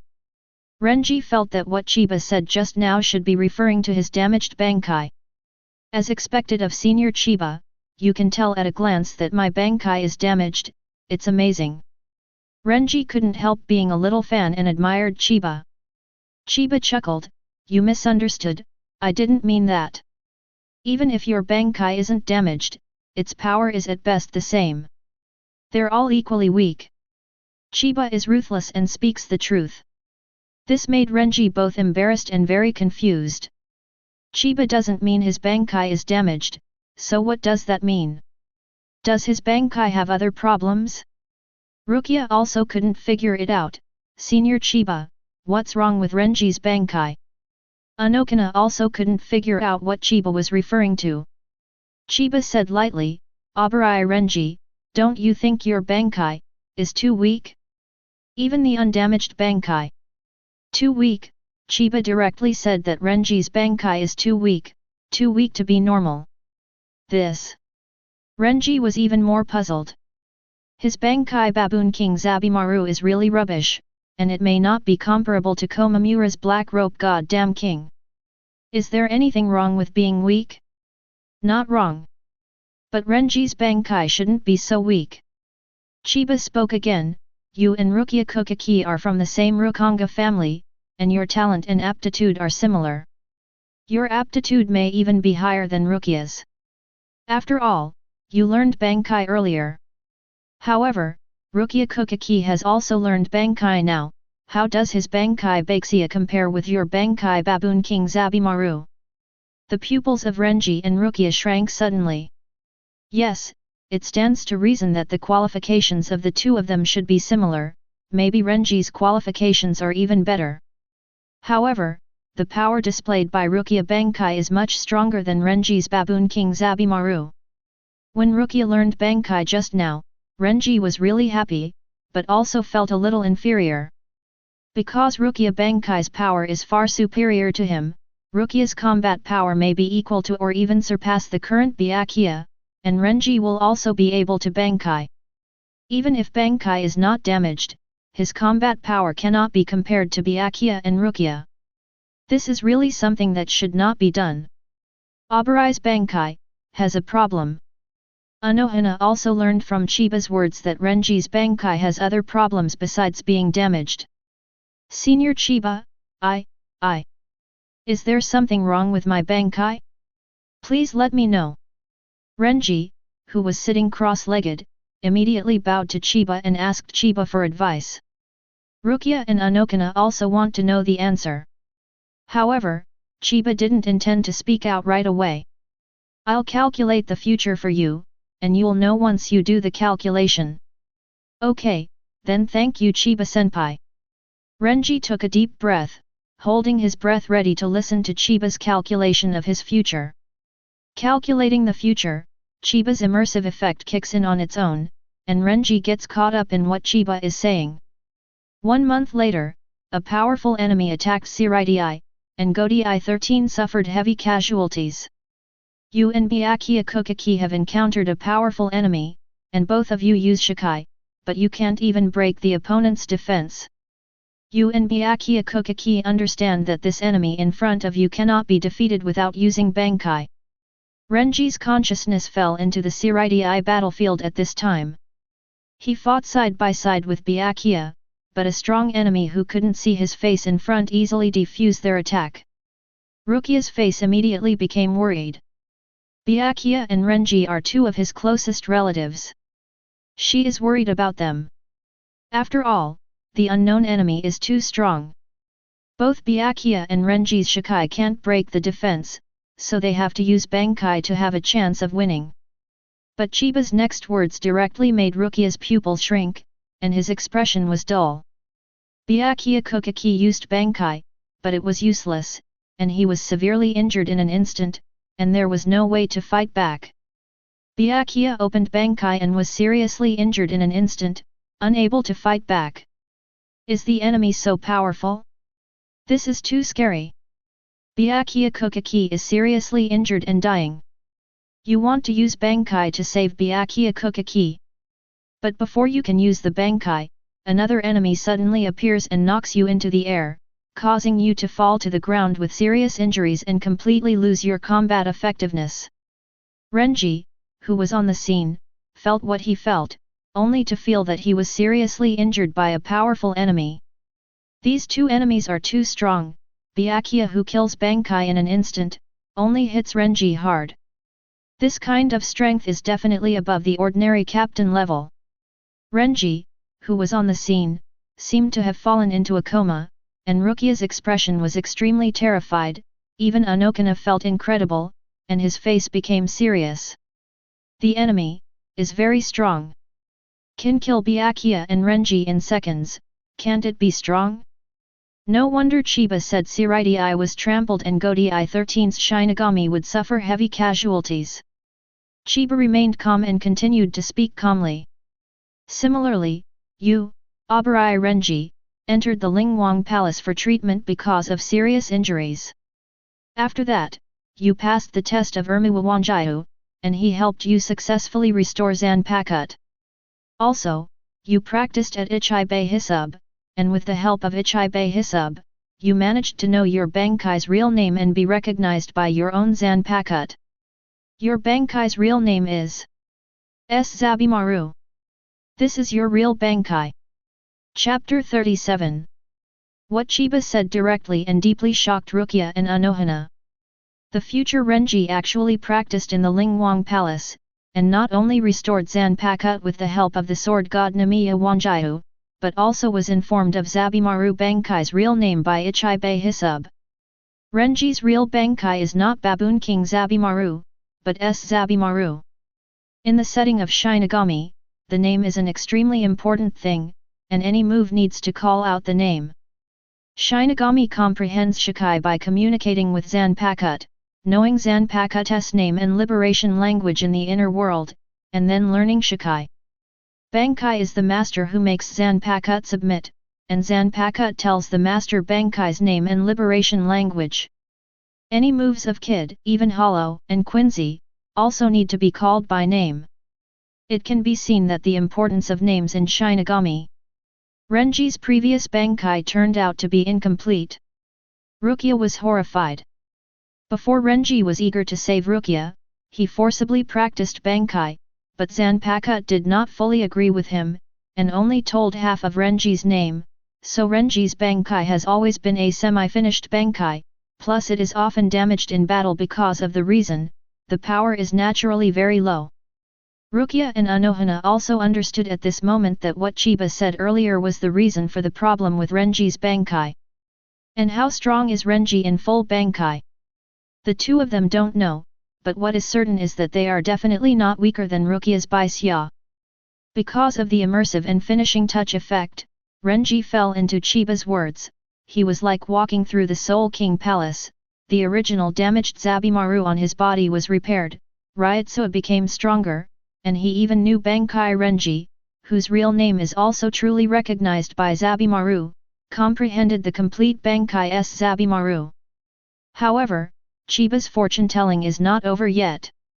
Chiba, with eyes closed and calm, continued talking. Afterwards, you returned to Shirai from the palace of the Soul King to face the invading enemies.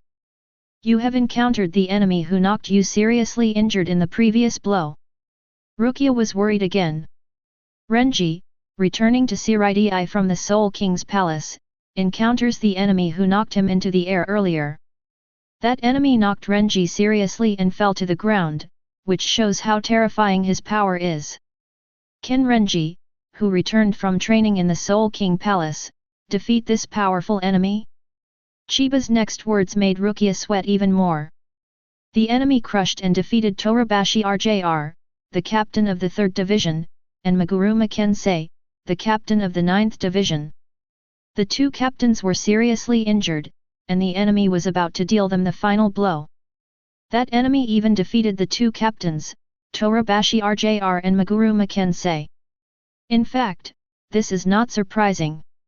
After all, Renji was seriously injured by a collision. It is only natural that Torabashi RJR and Maguruma Kensei, whose strength is not much stronger than the original Renji, will lose miserably.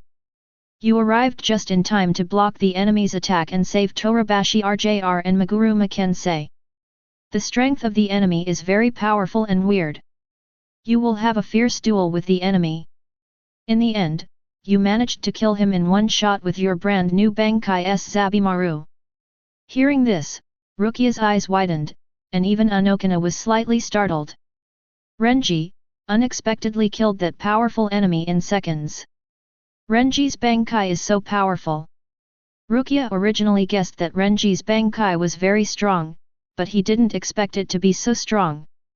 You must know that the powerful enemy crushed the captain-level Torabashi RJR and Maguruma Kensei, but was killed by Renji, who was completely Bankai. This is so shocking. This proves that Renji, who is completely Bankai, has far surpassed the strength of ordinary captains. Even Unohana felt that Renji's full Bankai's Zabimaru's power was too amazing. Renji in this state, Unohana dare not say that he could win. The fortune-telling is not over yet. Chiba continued, afterwards, you fight alongside Kurosaki Ichigo and others, attacking the enemy bosses. But the power of the local leader is too strong, you played a negligible role, and you were completely crushed throughout the process. In the original book, Renji, Ichigo, and Aizen besieged Yamamoto, and Renji did not play a big role. The victory over Yamamoto was mainly due to Urai's silver arrow, Aizen's Kaika Suijutsu interference, and Ichigo's last knife. Of course, Renji did not credit also has hard work. The fortune-telling is over, and the above is the approximate future of you, Abarai Renji. Chiba opened his eyes, and at the same time, the system's prompt sounded in his mind. Congratulations to the host for completing the fortune-telling for Abarai Renji and getting 300 points of secret. It's not bad to get 300 secret points. The fortune-telling is over, and so is the immersive and finishing touch on Renji, and Renji regains consciousness. And at this moment Ryutsu became stronger and also learned full Bankai. So it is, my Bankai was never complete before, no wonder I'm so weak. Renji took a deep breath, realized everything, and at the same time couldn't help but get excited. Now he is not what he used to be, and his strength has made a qualitative leap. How strong it is, Renji is not too clear, anyway, it is just a big star who can kill Torabashi RJR and Meguru Makensei in seconds. Thank you Chiba senpai. Excited, Renji hurriedly bowed respectfully to Chiba, expressing his sincere thanks. Originally, Renji wanted to come to Kyunishiu to restore his damaged and incomplete Bankai only through the introduction of a corner, but he did not expect that the damaged Bankai was not only repaired, but Ryutsu became stronger, and he also learned much stronger than before. Totally Bankai. Really overjoyed, let him extremely happy. I even wanted to yell Bankai in place. Renji has just gained great power, so naturally he wants to show it in real life. Chiba smiled, he knew what Renji was thinking. Okay, I know you'd love to show off your full Bankai Zabimaru, feel free to. Chiba is very generous, Renji wants Bankai to be Bankai, it doesn't matter. After all, no matter how strong Renji's Bankai is in the eyes of others, in Chiba's view. Rukia, Captain Unohana, please stay away from me, I'm afraid Ryutsu will affect you. Renji said seriously. Because he Bankai is bound to bring a lot of Ryutsu fluctuations, afraid of accidentally hurting Rukia and Unohana.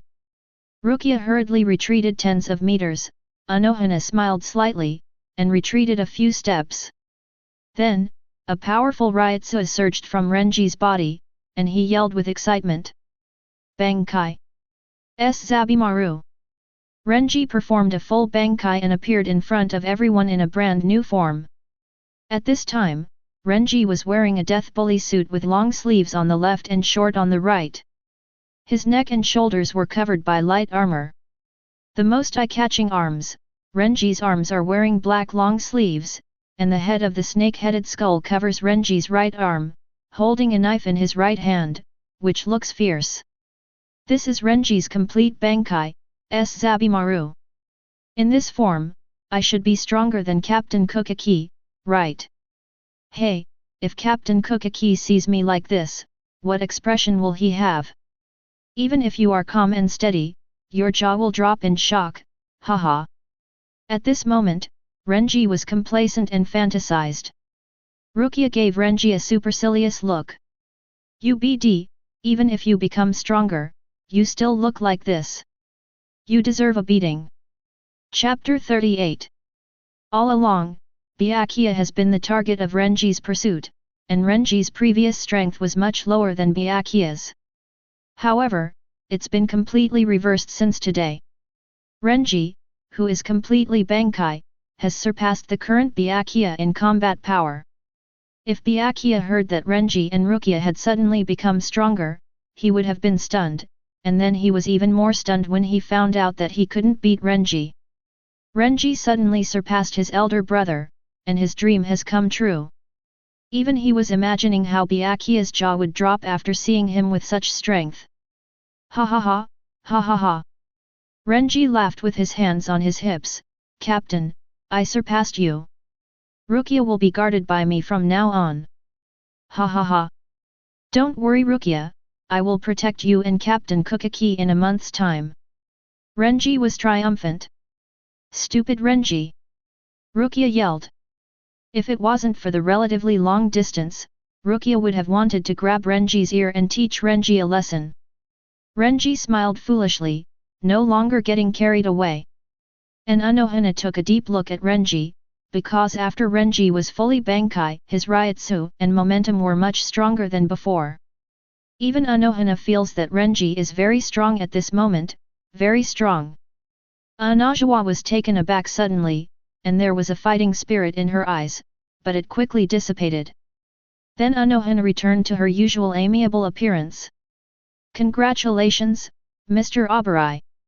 Even Unohana congratulated Renji.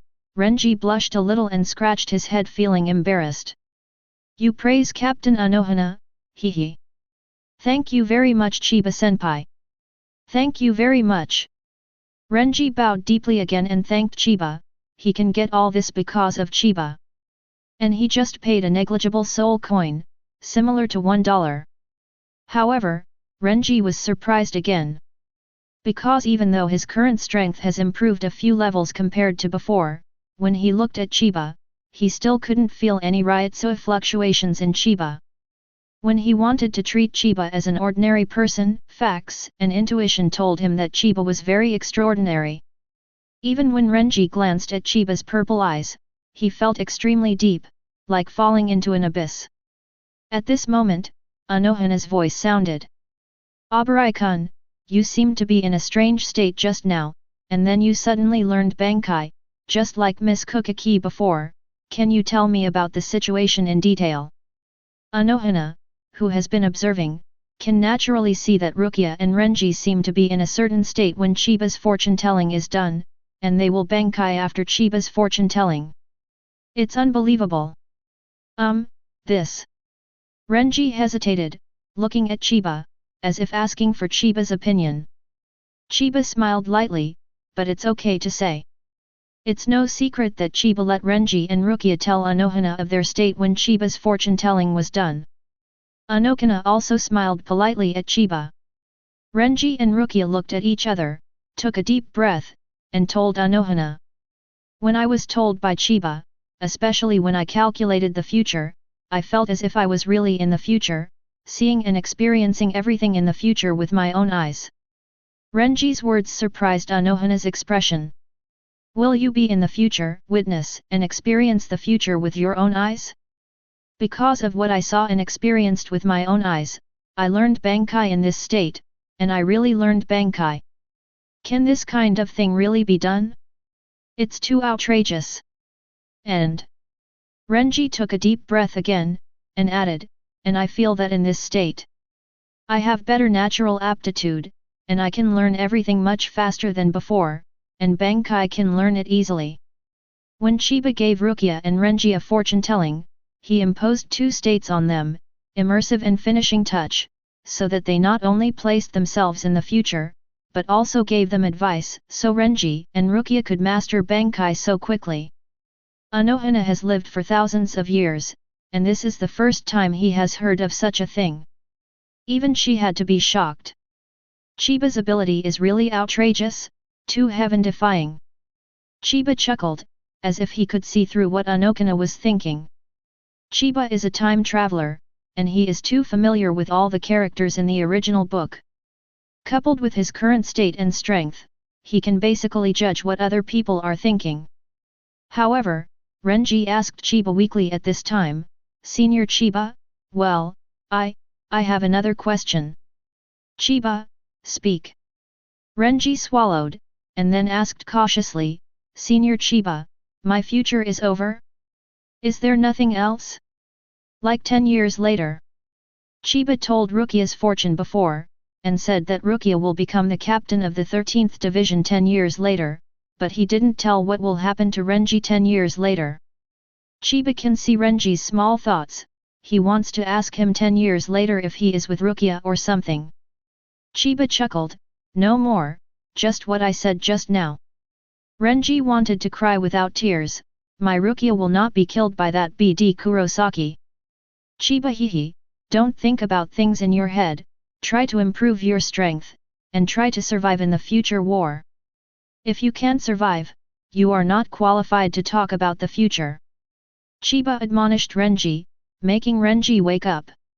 Although he has fully learned Bankai now, his strength has made a qualitative leap. However, this does not mean that he can sit back and relax in the Millennium Bloody Battle. There are many enemies stronger than him. Chiba also said in his fortune-telling just now that his attacks are useless against the enemy leaders. Therefore, what Renji has to do now is to continue to work hard, strive to become stronger and survive, and then change the future. Rukia, Captain Kukaki, I will protect you all. At this moment, Renji's expression is extremely firm. He is bound to protect Byakuya and Rukia in the future battle.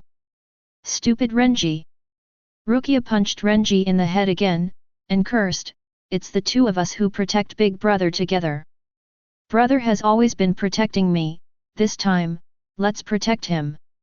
In the two fortune-tellings, it was mentioned that Byakuya was easily defeated by his opponent in the subsequent battle, and was seriously injured and near death, so Renji and Rukia planned to join forces to protect Byakuya. Meanwhile, on the other side, Byakuya, who was training at the Kukaki's mansion, suddenly wanted to sneeze. But it was impossible for Byakuya to let others see the indecent behavior of sneezing, so he endured it for a lifetime. Then Byakuya seemed to think of something, whispering to himself. Renji and Rukia have been away for so long, and they haven't come back yet. It's really worrying. Chapter 39. At this time, both Rukia and Renji have completed their fortune-telling here in Chiba, and know their original future. Now among the three, only Unohana is left without fortune-telling.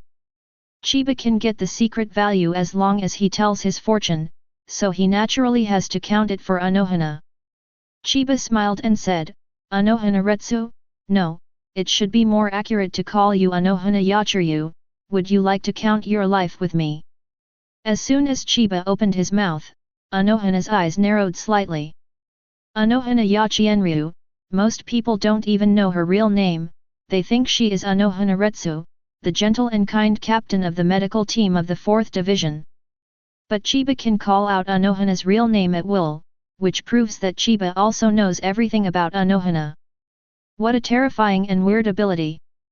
Unohana sighed in her heart, since Chiba can figure out everything about her, she has nothing to hide. And she also planned to ask Chiba to tell her fortune at the beginning. One is to pursue the detailed truth of Kenpachi's unsealed power and learn to use Zanpakutō, and the other is to experience Chiba's magical fortune-telling ability for herself. Captain Unohana has another name? Yachiryu? The vice-captain Kyuzaka of the 11th team is also called Yachiryu. Rukia and Renji were more confused, and they looked at each other in blank dismay.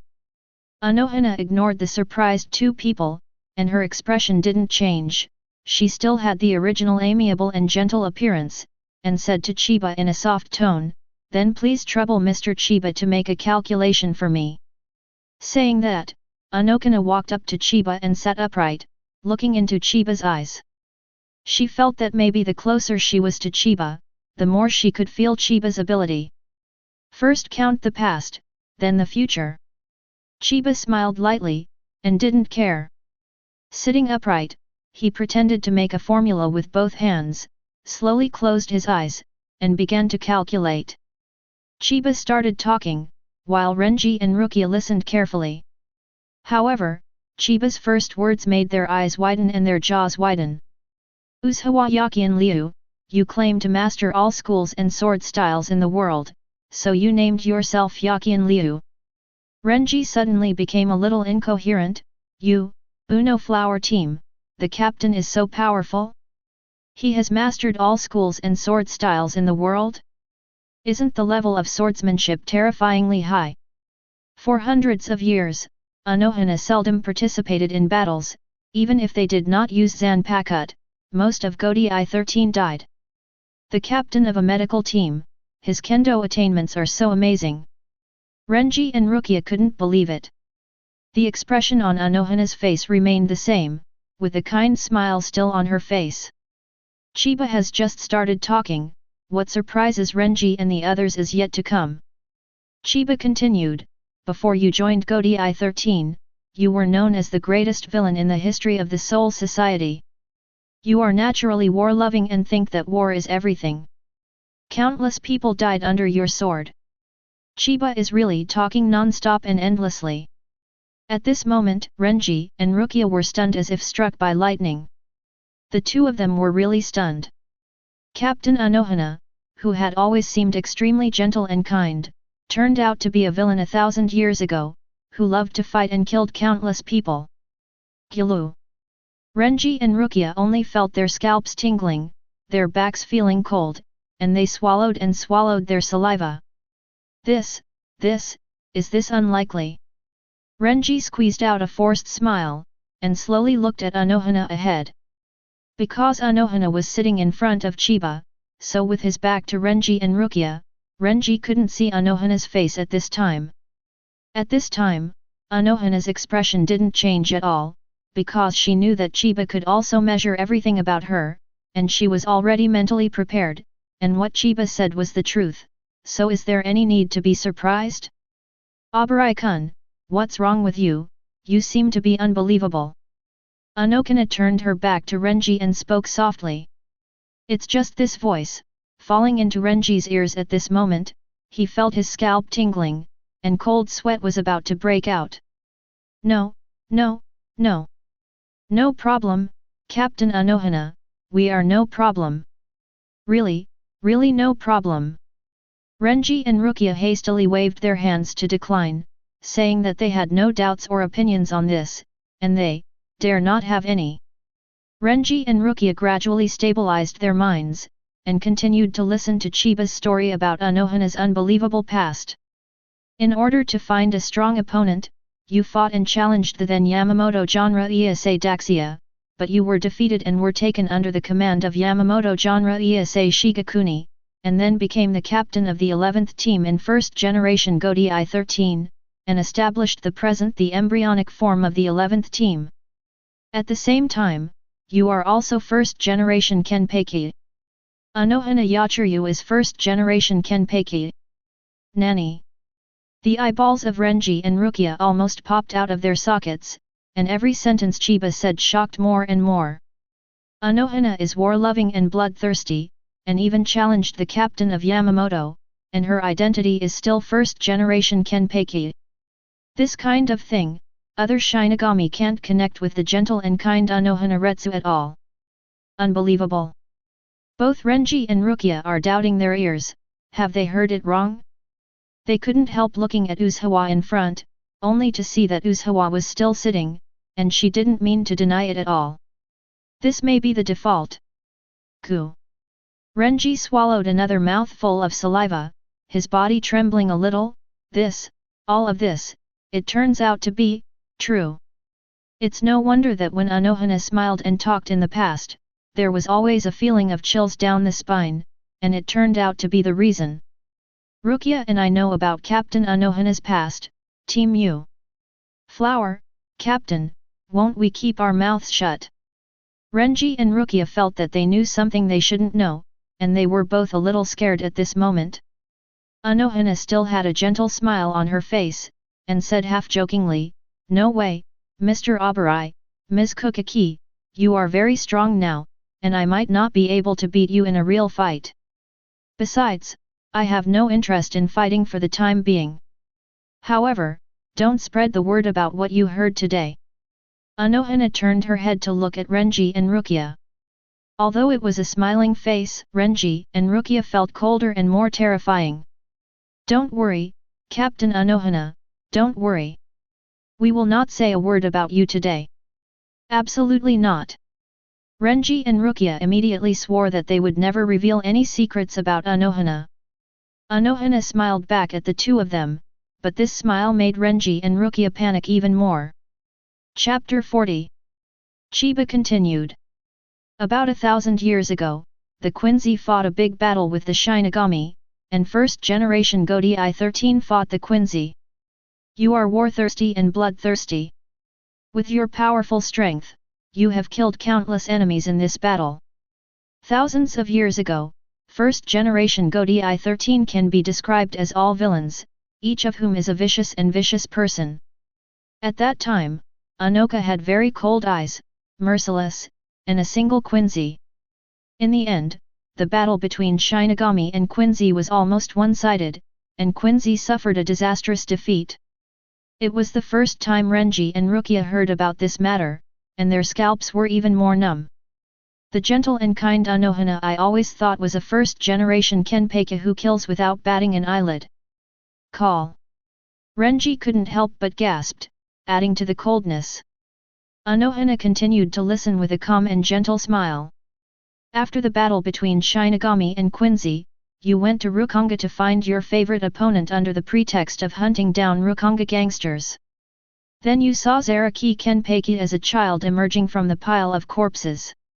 The two of you couldn't help talking, and at a glance, you decided that the other party was the powerful opponent you were looking for, and directly engaged in a fierce contest.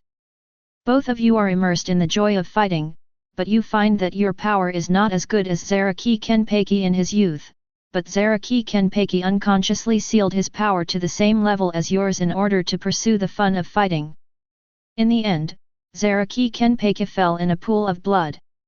In the eyes of others, you won, but only you know that you actually lost, and you lost to Zaraki Kenpachi. After this battle, you no longer feel the joy of fighting, and you also feel that the title of Kenpachi should be bestowed on Zaraki Kenpachi. Afterwards, you learned Kite from Kylin Temple 10's hero, and became the captain of the 4th Division. You stopped fighting and only focused on healing. Chiba tells Unohana and Kenpachi's long-cherished wish.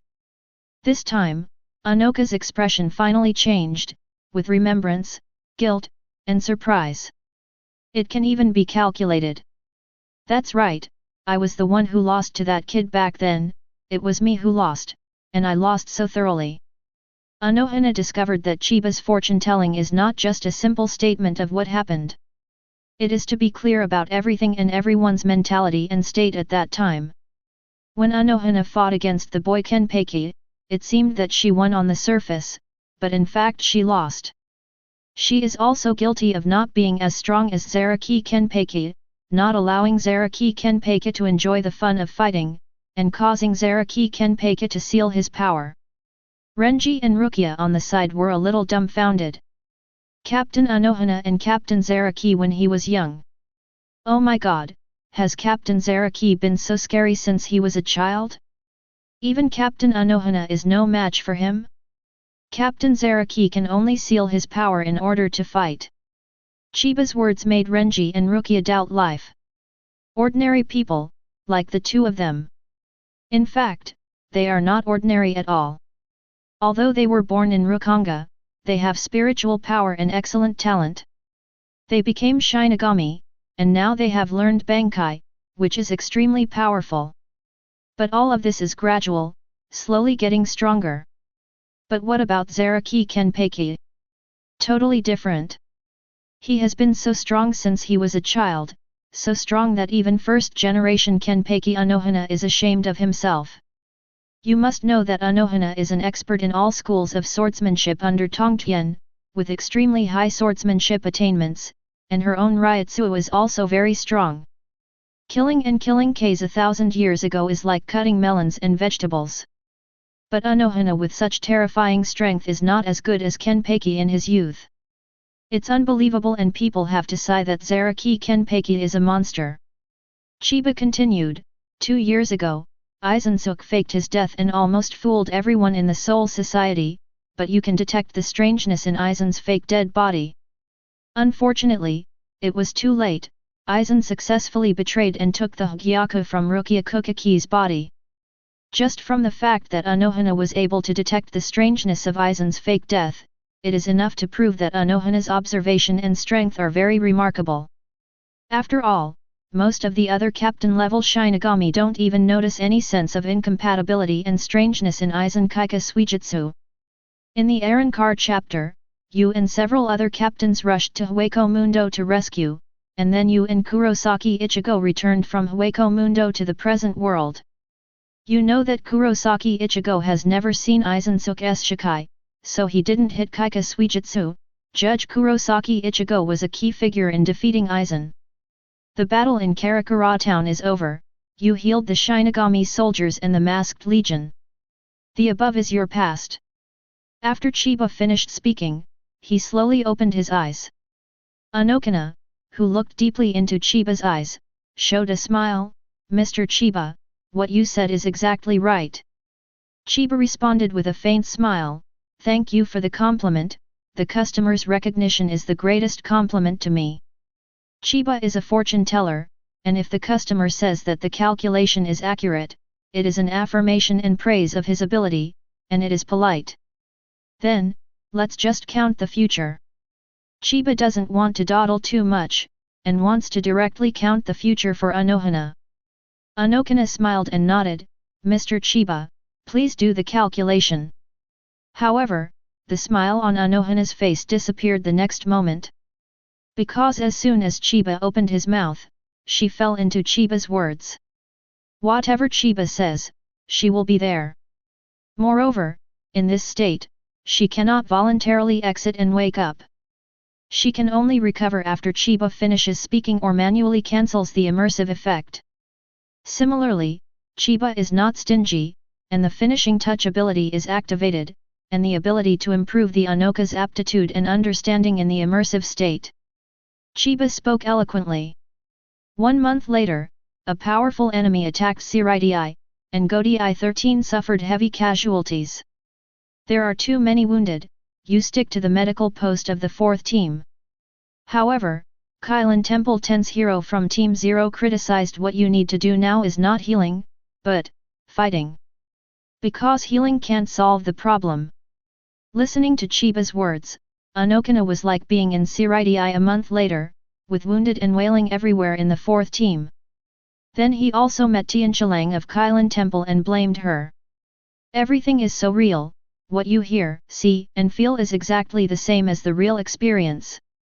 Afterwards, under the advice and arguments of the head of Godai 13 at that time, Room 46 agreed to allow you to teach Zaraki Kenpachi swordsmanship. It's actually a cunning way of saying it. And both you and Zaraki Kenpachi also understand that if you two fight, only one of you will survive. Then, you and Zaraki Kenpachi have entered into an inseparable relationship, and the fateful battle is about to take place. Chapter 41. Meanwhile, the other side. Shirai, in room 46.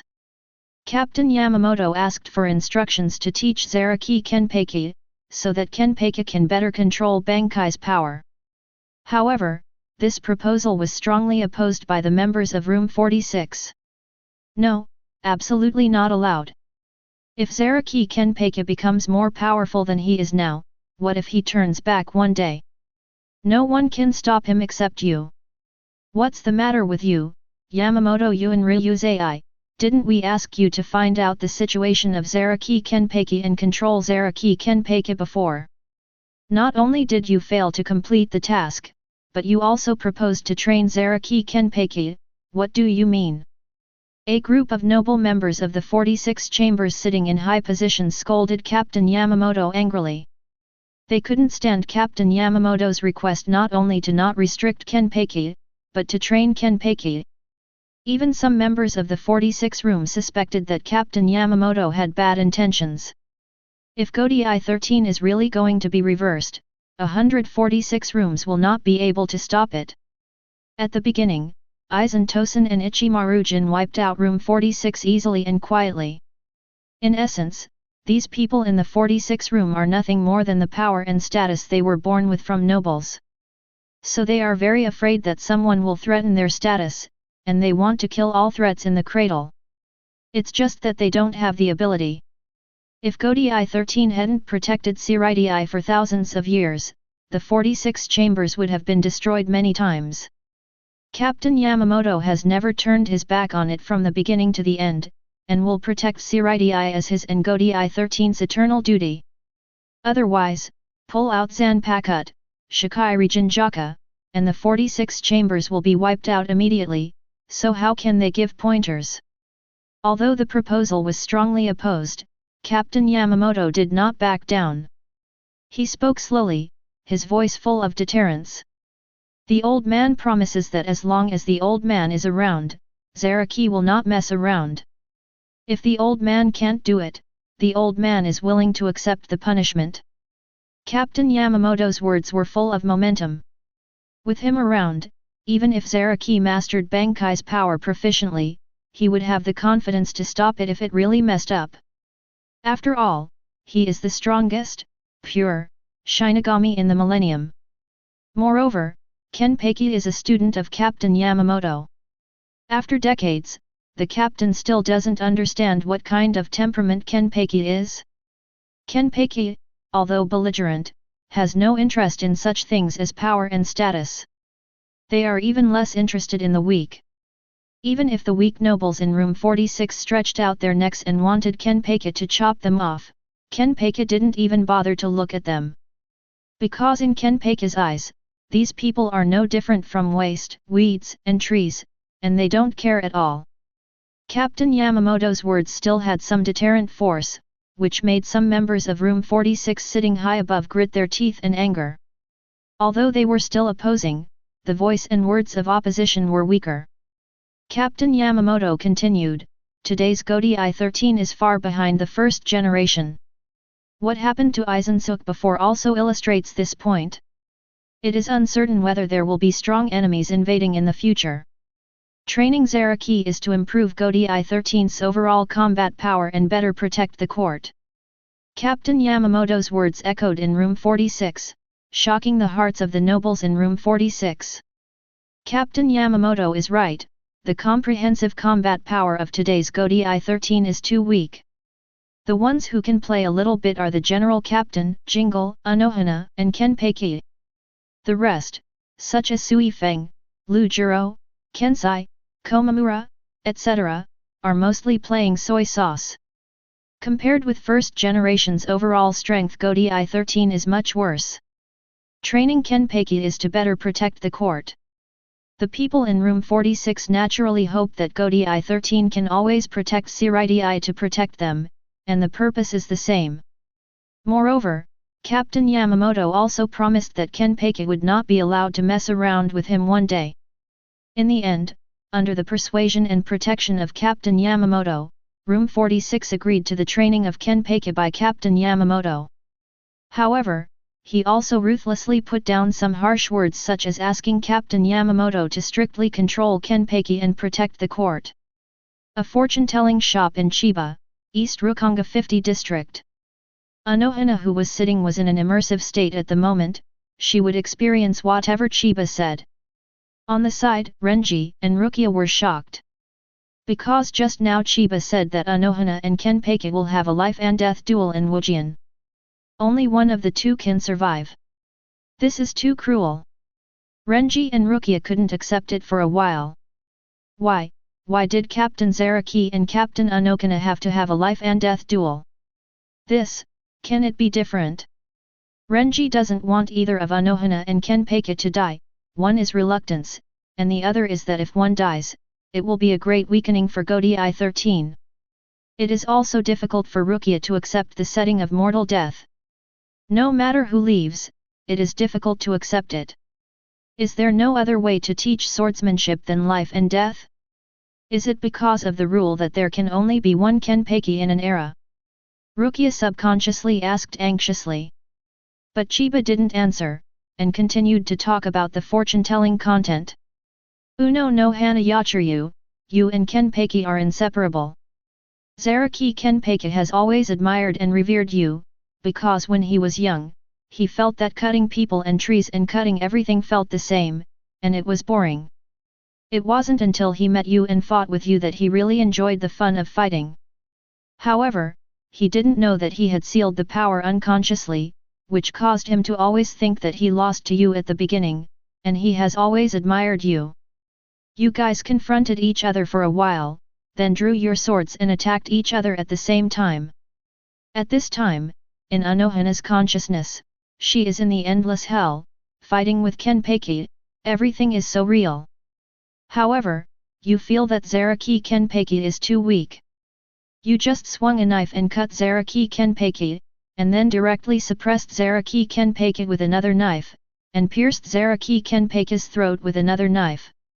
In the original book, Kenpachi, who has sealed his power, is indeed far inferior to Unohana, and was easily suppressed by Unohana. The immersive Unohana really seems to have pierced Zaraki Kenpachi's throat. Hearing this, both Rukia and Renji were shocked. More, Captain Zaraki is dead. They didn't expect that Kenpachi was no match for Unohana at all, and he was instantly killed by Unohana after a few encounters. Also, they don't want either Kenpachi or Unohana to die in battle. However, the battle between Unohana and Kenpachi is far more than what Renji and Rukia thought. It never occurred to Unohana to actually kill Kenpachi. From the very beginning, she planned to sacrifice herself to fulfill Kenpachi as a redemption. Unohana has always felt that it was Zaraki Kenpachi's fault and her sin that Zaraki Kenpachi met her in Rukongai back then. Because it was she who caused Zaraki to seal the power on himself. Chiba continued to speak flatly. You used means to rescue Zaraki Kenpachi, who was seriously injured and dying. Zaraki Kenpachi woke up again. Although he was puzzled, he wanted to fight you more at this moment. The reason why you do this is because you know that every time Zaraki Kenpachi escapes death, his power will become stronger and stronger, or his power will be gradually unsealed. Fight, kill, heal, fight, kill, heal. Repeated dozens of times, Zaraki Kenpachi's power is getting stronger and stronger. In the end, Zaraki Kenpachi's power was completely liberated, you were invincible, pierced by Zaraki Kenpachi in the wound below the neck, and died in Zaraki Kenpachi's arms. And you also completed Kenpachi's mission, successfully passed the title of Kenpachi to Zaraki Kenpachi, unsealed the power for Zaraki Kenpachi, and completed self-salvation. After the fortune-telling was over, Chiba opened his eyes. Chapter 42. Congratulations to host for successfully telling Unohana Retsu's fortune, rewarding you with 400 secret points. Chiba smiled slightly, and got 400 secret points, which is very comfortable. Including the 500 from fortune-telling Rukia and Renji, you get a total of 900 secret points which can be exchanged for many powerful items or abilities. On the other hand, Rukia and Renji are still in horror at this moment. Because Chiba said just now that Unohana and Kenpachi had a life and death battle in hell, and the final result was that Unohana was pierced through the throat by Kenpachi and died. Although it is said that one must die in this battle, when the real result comes out, no matter who survives or who dies, it is very difficult for people to accept it. Captain Unohana. And Unohana, also because of Chiba's immersive state, has fought dozens of battles with Kenpachi in his consciousness.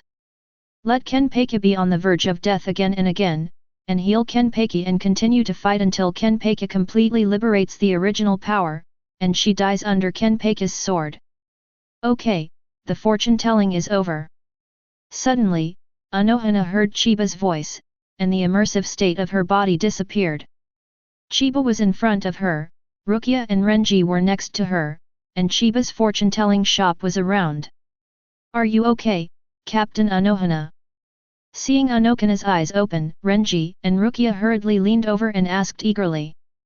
After all, the two of them have also been fortune-tellied by Chiba, knowing that when they calculate the future, they will be deeply involved. Everything is as if they have experienced it personally. If the future dies, they will really experience death, so they are very worried about Unohana. Unohana took a deep breath, calmed down the shock and excitement in her heart, and gave Renji and Renji a gentle smile. I'm fine, Abarai-kun, Miss Kukaki. At the same time, the shock remained on Unohana's face. Because she felt the scary of Chiba's ability. He can not only measure the future of people, but also make people in a strange state to witness and experience the future with their own eyes. Moreover, after the calculation is over, the fortune teller can still retain the power of future growth or the ability to learn. In short, the person whose future is calculated by Chiba can experience the future in an immersive experience, and can gain the power of the future after waking up. Generally speaking, in Shinigami, the strength of characters can be somewhat improved after going through life and death battles. Just now, Unohana fought dozens of battles with Zaraki Kenpachi in the infernal hell, and Chiba also played a finishing touch and promoted some. So at this moment, Unohana can clearly feel that her Ryutsu and swordsmanship are a bit stronger than before. This feeling, this kind of thing is really amazing. No wonder Zaraki will suddenly unblock his power. It turns out that he has fought me hundreds of times. Unohana murmured. She finally fully understood why Kenpachi's power was suddenly unblocked. Because Kenpachi has already fought her hundreds of times in hell in the future. It's no wonder that Kenpachi's attitude towards her has changed a bit. After all, in the future, Unohana fulfilled Kenpachi, and Kenpachi personally killed Unohana. As for Kenpachi learning to use Zanpakutō, it is basically the same. Unohana understands everything. At this moment, she couldn't help but look at the handsome Chiba with purple eyes. Chiba smiled lightly. Why, Unohana Yachiryu, do you want to thank me? Thank you for telling your fortune to make you stronger, thank you for allowing you to enjoy the joy of fighting Zaraki Kenpachi in the future, thank you for helping Zaraki Kenpachi unseal the power, and cut off the fateful grievances of 2 generations of Kenpachi, right? All I can say is that Chiba is a really nice guy. Anyone who comes to him for fortune-telling will get great luck. Tell Kenpachi and Unohana fortune-telling, and directly help them settle their grievances and fate. Kenpachi's power has been unsealed, and the future Unohana no longer needs to fight Kenpachi to the death. It can be said that Chiba saved Unohana's life. Renji and Rukia at the side understood it. The futures of Unohana and Kenpachi have been changed by Chiba, and they no longer have to fight to the death. The two were immediately pleasantly surprised. Thank you Chiba-senpai. Chiba-senpai is not only powerful, but also really a good person, ha ha ha. Just now I heard that Captain Unohana was killed by Captain Zaraki's sword, it scared me a lot. Thank you Chiba-senpai. Renji and Rukia sincerely thank Chiba. After all, Chiba saved a strong captain of Godi 13, and it is even more timely when a big battle is very likely to happen in a month. Unohana stood up, bowed slightly, bowed to Chiba, and smiled softly, then thank you, Mr. Chiba. For it. Chiba nodded, fate is over, if the 3 of you have nothing else to do, you can leave. Chiba wanted to dismiss the 3 of them. However, Unohana still stood there with a smile, not intending to leave. Renji and Rukia were also taken aback by this, wondering what Unohana was going to do. What, is there anything else? Chiba asked lightly. At this time, Unohana's expression became different from before. Although there is still a smile on his face, his complexion looks darker than before, and there is still a strong fighting spirit in his eyes. His appearance and momentum are a bit scary. In fact, Chiba probably knows what Unohana wants to do. Unohana pulled out the Zanpakutō from her waist, and said with a smile, Mr. Chiba, can I have a match with you? Nani? Behind Unohana, Renji and Rukia suddenly changed their expressions and were stunned. Unohana wants to fight Chiba. This is too unexpected, right? Could it be that Captain Unohana, who has always been gentle and kind, has turned back to the murderous Unohana Yachiryu who killed thousands of years ago? This is really scary enough. In fact, Unohana has never changed. Her disposition has always been war-loving, in her eyes war is everything. Same with Zaraki Kenpachi. It's just that after meeting Kenpachi, he had a knot in his heart and couldn't enjoy the fun of fighting, so he turned to practice medicine. But I was told by Chiba just now, and I personally fought dozens of hundreds of games with Zaraki Kenpachi in the infernal hell, and enjoyed the long-lost joy of fighting. And her fateful grievances with Kenpachi have also been cut off by Chiba, so that she no longer feels guilty about Kenpachi in her heart, and her sin has been washed away, so Anoka put down the burden she had been carrying all along, and gradually regained her original nature. In addition, her Ryutsu and sword skills have also improved now, and she also feels that Chiba must be very strong. In order to thank Chiba, she wants to fight Chiba. It's good to be thankful, but Unohana's way of thanking is a bit strange, and most people really can't stand it. Chiba shrugged and also stood up. Okay, this is also your way of thanking, it's not difficult to understand. And I haven't exercised my muscles for a long time, so let's play for a while. After Chiba gained power, he didn't use it very much. Unohana's fighting spirit surged up and wanted to learn from him, so it didn't matter, just treat it as exercise for fun. The Unohana trio still couldn't feel any Ryutsu from Chiba. However, the next scene made their expressions startled. Because a Zanpakutō appeared around Chiba's waist at some point, and this Zanpakutō seemed to appear out of thin air. And they have seen the appearance of this Zanpakutō. Brown scabbard, dark purple hilt, oval blade. Chiba slowly pulled out the Zanpakutō. Although the blade was ordinary in shape, a purple fire was burning on it. Let the surrounding temperature rise up all of a sudden, and it becomes extremely hot. The three of Uzawa's expressions changed in surprise, and they spoke in unison. This is Rijinjaka. Chapter 43. Unohana, Renji, and Rukia all looked like they had seen a ghost. The Zanpakutō in Chiba's hand turned out to be Rijinjaka. This is too unbelievable and appalling. Absolutely, the dark purple hilt and oval-shaped blade, the seemingly inconspicuous blade, and the extremely hot temperature, this is definitely the Zanpakutō Rijinjaka of Captain Yamamoto. Although Unohana was extremely shocked, she was absolutely right in her guess. The Zanpakutō in Chiba's hand was Zanpakutō Rijinjaka, no matter its appearance or the scorching breath. She has followed the captain of Yamamoto for thousands of years, and her feelings for Rijinjaka are definitely not wrong. Renji was dumbfounded, his eyes almost popping out of their sockets, his face full of disbelief. Mr. Chiba, you. How could you have the Rijinjaka of Captain Yamamoto? How is this possible, two Rijinjakas? Chiba's Rijinjaka looks exactly like Captain Yamamoto. The main difference is that Chiba's Rijinjaka's flame color is purple, while Captain Yamamoto's is a normal flame color. This is mainly because of Chiba Ryutsu, purple Ryutsu, and the flame is also purple. Of course, there is one big difference between the two Rijinjakas other than appearance. That is, Chiba's Zanpakutō is exchanged in the system space, with the attribute of indestructible, and it will never be damaged in battle. It's so hot. A lot of sweat dripped from Rukia's cheeks, and she couldn't even resist the heat, so she could only use Shunpo to back away for a certain distance.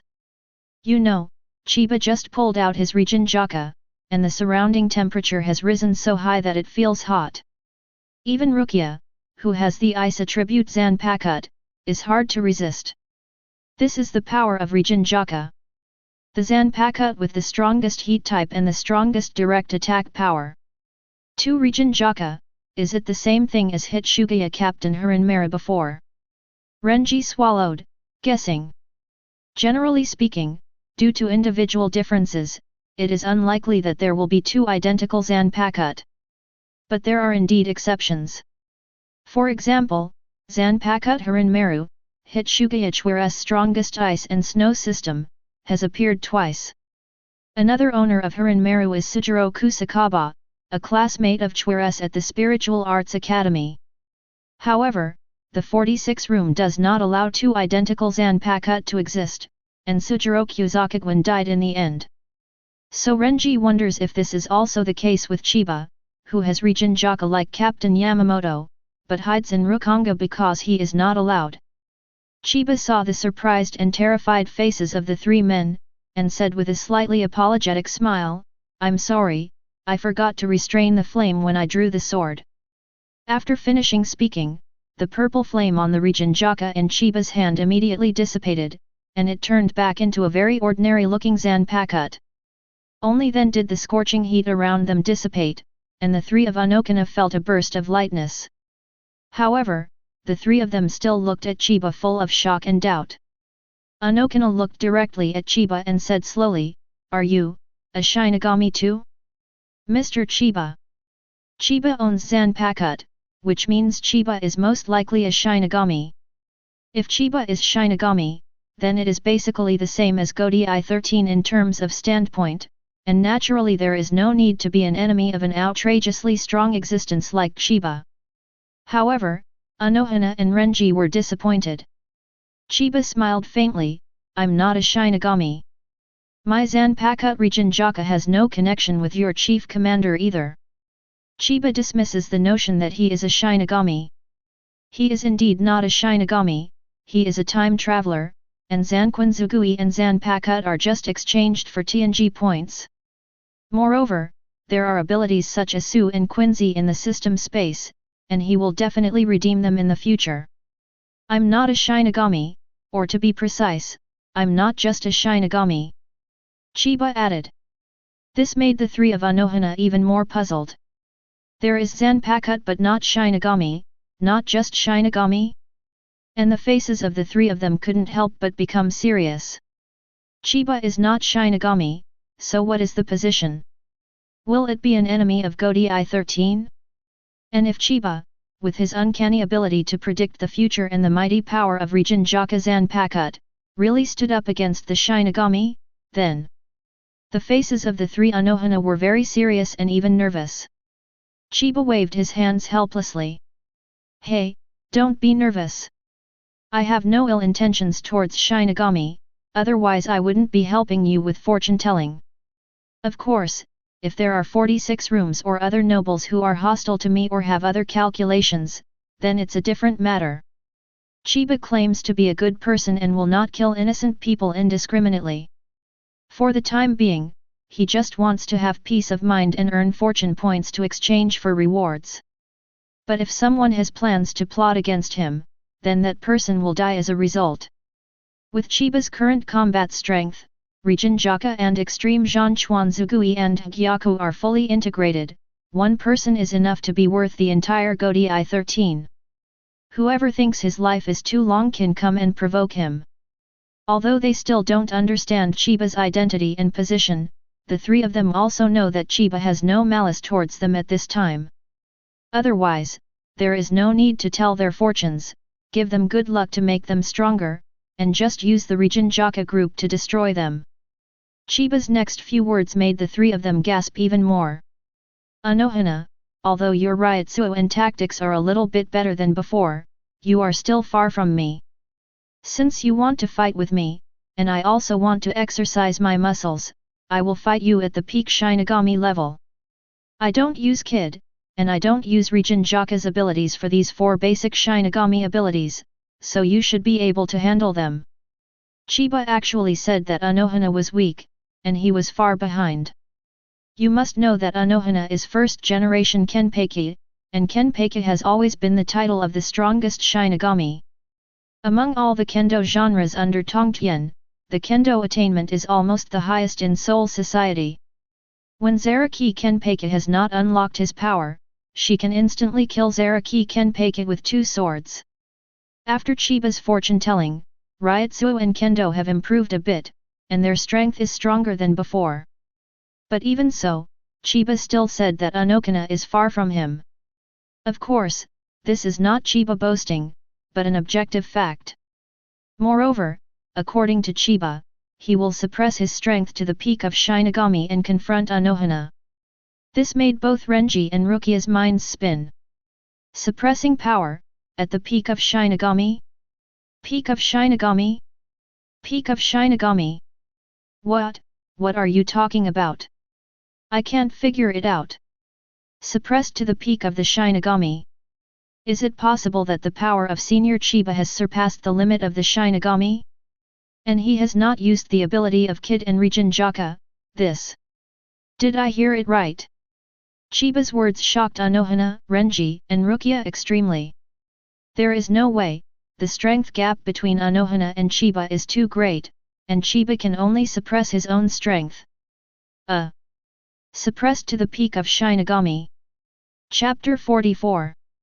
Chiba said these words very flatly, as if they were insignificant. But if it falls in the ears of others, it will be a thunderous explosion. Drop power down to Shinigami peak, down to Shinigami peak? Is this something a normal person can say? What is peak Shinigami? How many Shinigami have dared to mention the word for thousands of years? It is estimated that there are also Captain Yamamoto and Aizen. Captain Yamamoto can be said to be the limit of pure Shinigami. Zanpakutō has basically been cultivated to ultimate. Zanpakutō is also the strongest Regionjaka in the hot department. His own Ryutsu is also extremely powerful. It can be said that he has reached the peak of Shinigami. There is also Aizen, a very important reason for Aizen's rebellion. According to his own statement, it is to pursue a higher realm. Because of Aizen in the Shinigami period, all abilities are basically at the peak of Shinigami. If you want to go further, you can only integrate Hōgyoku, break the shackles and reach a higher level. And Chiba flatly said that the strength will be reduced to the peak of the Shinigami. The strength of the peak of the Shinigami is scary enough, or two. Renji and Rukia were dumbfounded, with horror on their faces. Chiba. Is Senior Chiba's strength already higher than Shinigami's? About the same level as Aizen. It's terrible, it's incredible. The throats of the two rolled, and they sucked in cold air. At the same time, Chiba, who had lowered his power to the peak of Shinigami, suddenly burst out an extremely powerful purple Ryutsu. The strength of this Ryutsu is even worse than Zaraki Kenpachi, who has completely unsealed his power. The oppression brought by Ryutsu alone is unbearable for ordinary captains. Fortunately, Renji and Rukia are much stronger than before, otherwise they might not even be able to stand at this moment. Unohana was also surprised. Chiba's Ryutsu's strength at this time is already at the same level as Captain Yamamoto's. It is indeed the pinnacle of Shinigami. Unohana suddenly understood. I couldn't feel his Ryutsu before, not because he didn't have it, but it was too much beyond us, so I couldn't feel it. There is a setting in Shinigami, that is, if the Ryutsu gap between the two sides is too large, the weaker side will not feel it. For example, during the Karakura Town War, after Aizen and Hōgyoku merged, Urahara, Urayuki and others could not feel Aizen's Ryutsu, but Ichigo could. When Ichigo learns that Moonless appears in front of Aizen, Aizen can't feel Ichigo's Ryutsu. In short, if the difference is too big, you can't feel it, and Chiba has completely restrained Ryutsu before, so the three of Unohana naturally can't feel Chiba's Ryutsu, and even think that Chiba has no spiritual power.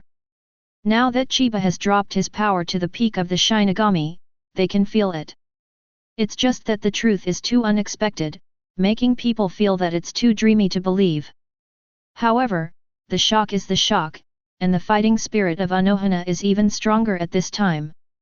She had fought dozens of times with Zaraki Kenpachi in the immersive state before, and after cutting off Kenpachi's fate, Unohana gradually returned to her original nature. Seeing Chiba, who is at the pinnacle of Shinigami strength at this moment, Unohana's fighting spirit is even stronger. You who don't know this state, who is stronger than Captain Yamamoto? Uzawa smiled, but this smile was less gentle and more cold. At the same time, she also untied the two bundles of long hair in front of her, and the long hair fluttered for a while. The old scar under her throat was also exposed, adding a bit of coldness to Unohana. Thousands of years ago, Unohana thought she had mastered all schools of kendo in the world, and challenged Captain Yamamoto, but was defeated and became the commander of Yamamoto. Today, Chiba's strength may be about the same as that of Captain Yamamoto, and Unohana really wants to fight. While enjoying the joy of the long-lost battle, I also wonder if I can defeat Chiba. Unohana had already pulled out the Zanpakutō Minajiki from her waist, which was shaped like a crescent moon, which made Renji and Rukia back away instantly. Chiba didn't care, and didn't rush to start the fight.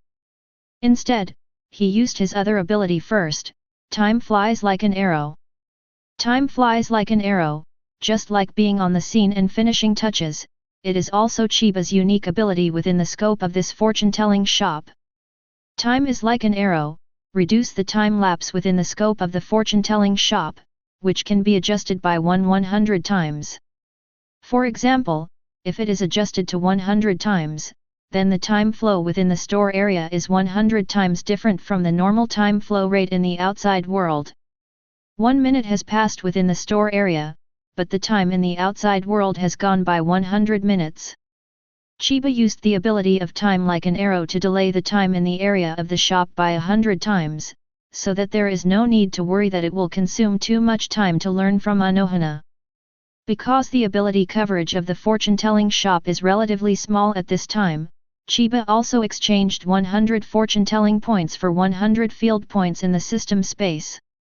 Field value: expand the effective range of the fortune-telling shop's ability. With 100 points of field value, the center of the fortune-telling shop was expanded by 100 meters, and the original 10 meters were added to reach a range of 110 meters. Within this range, all capabilities of Chiba can be covered. And all of this, Unohana, Renji and Rukia don't know. They just feel a sense of disobedience, but they don't know the reason. Chiba, dressed in white, held Rijinjaka in his hand and said with a smile, "Then, let's get started." Fighting within the scope of the shop, any movement inside will not be transmitted to the outside, and the time here is 100 times slower than the time outside, so you can fight however you want. Renji and Rukia retreated tens of meters again, watching the battle from a distance. Unohana's complexion and body breath became stronger and colder. The originally gentle and kind eyes were also full of indifference, and a smile appeared on the corner of her mouth, but this smile can make people's hair stand on end. "Please, enlighten me." As soon as the words fell, Unoka used Shunpo, and Shunpo was extremely fast, appearing in front of Chiba in the blink of an eye. The Zanpakutō and the crescent arc in the hand slashed Chiba's throat. It's a bit ruthless. However, the sword was easily dodged by Chiba. Chiba's Shunpo is at the ultimate level. On the other hand, Unoka retreated quickly, and then used his strength to attack Chiba again. This Uno Flower's scimitar slashing technique, the light body is easy to advance and retreat when swinging the knife. When fighting Kenpachi in the infernal hell, Kenpachi's throat was wiped out with 2 knives. Chiba is unhurried, with Rijinjaka in front of him. There was a sound of swords colliding. Chiba blocked Unohana's second attack, and it seemed very easy and casual. When the two were fighting each other, Unohana smiled and chatted with Chiba, "Mr. Chiba, your swordsmanship level is also very high, it is really unexpected." Unohana didn't expect Chiba's swordsmanship to be so superb. If it was the former Zaraki Kenpachi or other ordinary captain-level Shinigami, Unohana's 2 knives had already pierced their throats, but Chiba easily saw through and stopped them. And Chiba just used Shunpo and tactics, Zanpakutō Rijinjaka's ability, and Kid didn't use it. The level of pure kendo is no less than that of Unohana. And this is just a preliminary move. Unohana even feels that Chiba's kendo level may be stronger than her, the first-generation Kenpachi who has mastered the world's kendo genre. Chiba also praised each other. "Captain Unohana, your kendo level is also very high. It should be the highest among Gōdai 13. You are indeed the first-generation Kenpachi, so amazing." In terms of kendo level alone, it is estimated that Unohana is the highest among Gōdai 13 or second only to Captain Yamamoto. There is no doubt about this. It's just that when Chiba said this sentence, his tone was a bit frivolous, and it felt like he was saying it casually. Unohana narrowed her eyes slightly, and without saying a word, she used the scimitar slashing technique to attack Chiba, sparing no effort, and her moves were very decisive and ruthless. It's just that Chiba easily picked up all the beeps. This made Renji and Rukia, who were fighting for tens of meters, feel incredible. Chiba can completely deal with Unohana's attack by only using kendo. You must know that Unohana's kendo attainments are almost the highest among Gōdai 13. Call. Senior Chiba, his kendo level is not inferior to that of Captain Unohana. Renji and Rukia exclaimed at this time, Chiba's kendo is no less inferior to Unohana, and may even be stronger. It's outrageous. When Unohana's attack was easily blocked by Chiba again, and she retreated tens of meters. But when retreating, 3 dark swords were thrown out from the sleeve of his left hand. Dark sword, when the right hand swings the knife to attack the enemy, the left hand uses the dark sword in the sleeve to take the opportunity to attack. However, this tactic is similar to a sneak attack, and it still can't hurt Chiba in the slightest. I saw these 3 dark swords. Chiba raised his left hand lightly, and held them in his bare hands. Looking at the 3 dark swords in his left hand, Chiba said with a half-smile, Captain Unohana, you can't do this trick. While talking about Chiba, he let go of his hand, and the 3 dark swords fell to the ground with a few crisp sounds. Even my dark sword can be blocked easily, Mr. Chiba's strength is really unfathomable. Unohana also smiled, but this smile was colder. Like the people of first generation Gōdei 13, the Unohana of thousands of years ago are all villains who will do anything to achieve their goals. Using this kind of sneak attack tricks such as dark swords proves that Unohana's fighting mentality at this time is the same as it was thousands of years ago. However, this trick has no effect on Chiba. You don't plan to use Kid or Bankai, or you won't be able to beat me. Chapter 45. To measure the combat power of a Shinigami, it is not just kendo, cutting technique, but also punches, walking, ghosts, and the most important Zanpakutō ability of Shinigami. Chiba suggested that Unohana use Kid or Bankai, otherwise, fighting with swordsmanship alone would not pose any threat to Chiba, although Unohana's kendo attainments are almost at the peak of Shinigami. In these few fights, Unohana also felt Chiba's unfathomable strength. Although Chiba has suppressed Ryutsuo in power to the top of Shinigami, he only uses kendo to fight Unohana. But Unohana clearly felt that Chiba's kendo level and shunpo level were higher than hers. If she doesn't use other abilities and moves, Chiba can easily deal with it. This is also one of the reasons why she used the dark sword just now. Unohana suddenly smiled, then you have to be careful, Mr. Chiba. During the speech, she raised her left hand and said in her mouth, Bakuta's 6200 steps railing. In an instant, multiple cylinders attacked Chiba, trying to control and fix Chiba. Bakuta's 63 lock bar lock. With one more Bakud to add, the serpent-like chains following the 100-step railing, Unohana wants to use 2 Bakud to control Chiba. But the next moment her face was startled, and Renji and Rukia, who were watching the battle from a distance, were the same. I saw standing still, and when the 100-step railing and the lock bar came in front of me, I just waved my left hand lightly. In an instant, the menacing 100-step railings and locks were wiped out. Unohana's Bakud has no effect on Chiba. Had S88th Flying Dragon striking Thieves' shocking thunder cannon. Without ending, Unohana raised her hand and used a powerful had just before her Bakud was destroyed by Chiba. Had number 88, Flying Dragon striking Thieves and shocking thunder cannon, this is almost the strongest had below number 90, and it is released by Unohana. Its power is far beyond that of other low-level had. A huge linear beam of light suddenly shot out from Unohana's palm. Unohana is one of the few captains who are good at Kid. It is estimated that number 88 had is the highest level had that Unohana can use under normal circumstances. And Chiba's Zhanchuan Zugui is at the ultimate level. If he wants to use had, he can just give up the chant and get had S99 5 swirling dragons of destruction. He just didn't think it was necessary. It's powerful, but not very effective. Chiba swung the Zanpakutō in his hand, and slashed forward, easily cutting the dragon-striking thunder cannon released by Unohana in half.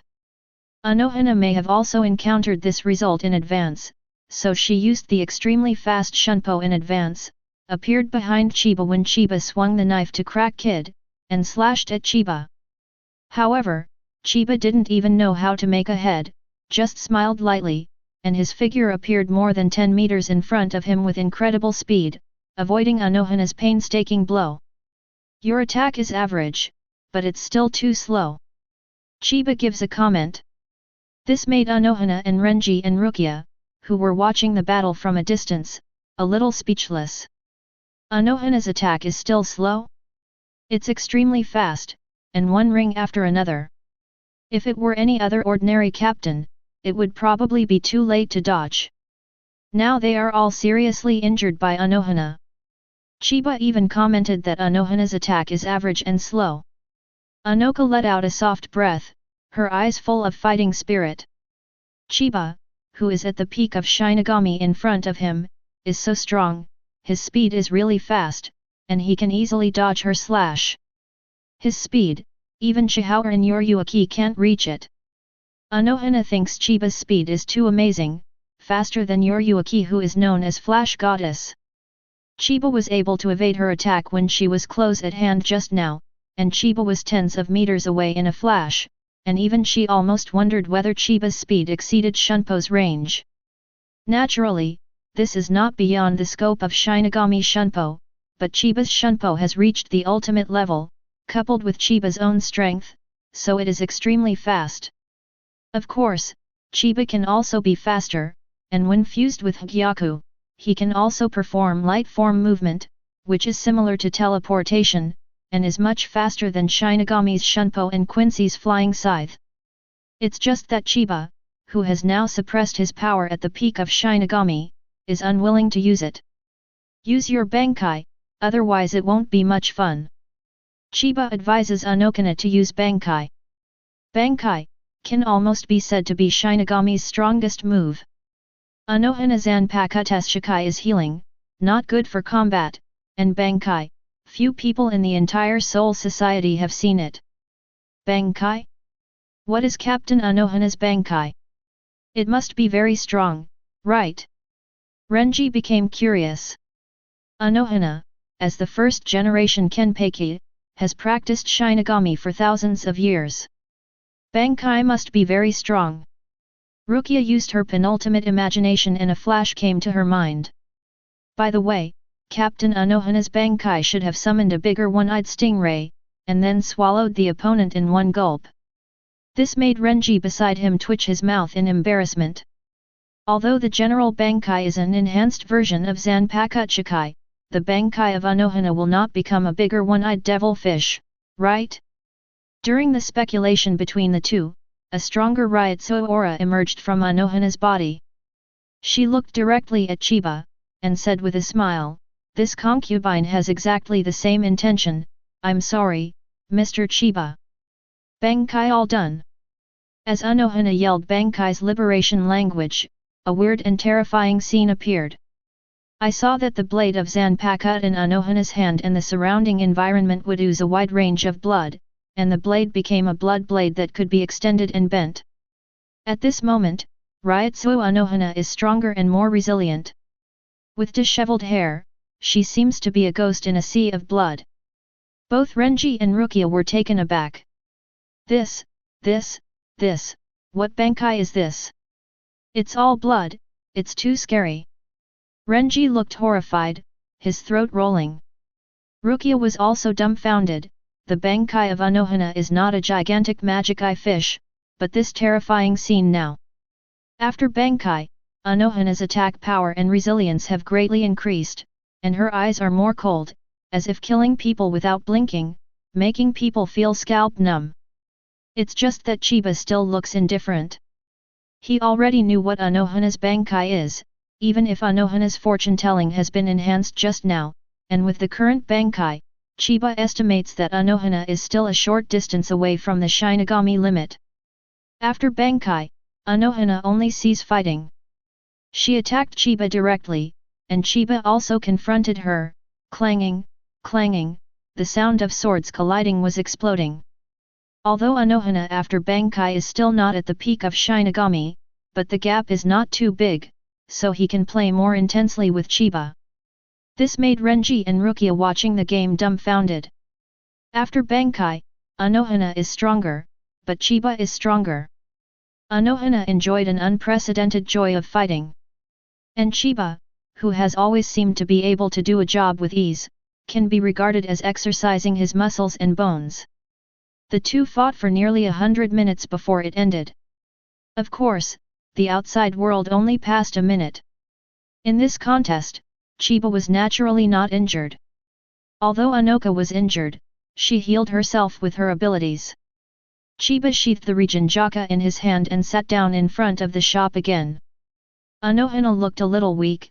After all, she fought with Chiba for nearly 100 minutes, and her spiritual power was exhausted. Thank you Mr. Chiba for your enlightenment, my concubine is far inferior to you. Released the Bankai state and put away Zanpakutō's Unohana, and returned to the gentle and kind appearance in everyone's impression. However, Renji and Rukia at the side knew it was all fake. There is no kindness in Yuazawa, she doesn't even bat an eye when fighting or killing people. Chiba stretched his waist and said, the fortune-telling is over, and the discussion has been done, so you can go back, right? Chiba wants to issue an order to evict the guest. Renji and Rukia were stunned, and suddenly realized that it has been a long time since they came to Chiba for fortune-telling, and it is really time to go back, otherwise Byakuya might blame him. And Chiba also lightly reminded, by the way, I forgot to tell you before, 100 minutes here is equal to 1 minute outside. So you come to my fortune-telling, and it's over now, only 2 or 3 minutes have passed outside. Nani? Although Chiba said this very casually and flatly, it made the three of Unohana's eyes shrink. Chiba even has the ability to change the flow of time, 100 minutes here is equal to 1 minute outside. When Renji was surprised, he couldn't help laughing. Thank you, Senior Chiba, then Captain Kukaki will have no reason to blame me when I go back, ha ha ha. Chiba waved his hand, okay, go back quickly. Also, remember to introduce more people to my fortune teller, 1 soul coin per person, if you can't buy it, you will suffer a loss and you will not be fooled. Rukia, do you remember the deal I made with you earlier? You bring Byakuya Kukaki and Jaishur Yuka take to my fortune telling, and I will give you something that you are sure to be satisfied with. Fortune telling is a business. Naturally, Chiba wanted Renji and the others to introduce some people after they returned, so that he could get more fortune-telling rewards for exchanging rewards. However, Renji's expression was a little awkward. He hesitated and said, Senior Chiba, doesn't your matter need to be kept secret? Before Rukia and I came, Senior Ujiao told me to keep things about you strictly confidential. Chiba was a little dumbfounded. Those guys like Yumi Akaku and Kenpachi are really good intentions doing bad things. Keep it a secret, he can't wait for all the captains and vice-captains of Godi 13 to come to him to count it all. Chiba, don't worry about it so much, do as I tell you. If you can get someone to tell your fortune, come here. Renji and Rukia apologized in embarrassment. Indeed, with Chiba's strength, who would dare to be malicious to Chiba? Unless you don't want to live anymore. So Chiba really doesn't need them to keep it secret, but wants them to publicize it. But at this moment, Anoka looked at Chiba and said softly, Mr. Chiba, since it's still early, why are you in a hurry to let us go? Mr. Chiba, you have made me feel the joy I have never experienced in hundreds of years. Unohana looked at Chiba's eyes, as if she had caught something, as if she still wanted to fight Chiba again. After all, only fighting can bring joy, and only Chiba can give this feeling at present. Hee hee. Chiba chuckled, and said something unexpected for several people. Captain Unohana, please respect yourself. Chapter 46. Captain Unohana, please respect yourself. Chiba asked Unohana to pay attention to his image, and don't want to hang around with him. If someone else said this, it is estimated that Unohana has already begun to draw his sword. But at this moment, Unohana just smiled softly, although this smile made Renji and Rukia look very creepy, and they didn't dare to breathe. Then, Unohana looked at Chiba, Mr. Chiba, you are really ruthless. I finally regained the feeling of fighting, but you don't want to spend more time with me, so that I can feel the joy of fighting again. Unohana's philosophy is war is everything. But Chiba is not willing to fight with her all the time, what a waste of time and pointless. He had more important things to do, so he still rejected Unoka. Captain Unohana, please go back. Also, if you think my fortune-telling is accurate, please introduce a few more guests. Renji couldn't help admiring Chiba at this moment, thinking that Chiba is upright and full of strong demeanor. Being rejected by Chiba for the second time, Unoka didn't get angry, and said with a smile, "Since Mr. Chiba doesn't want to keep my concubine, I will leave.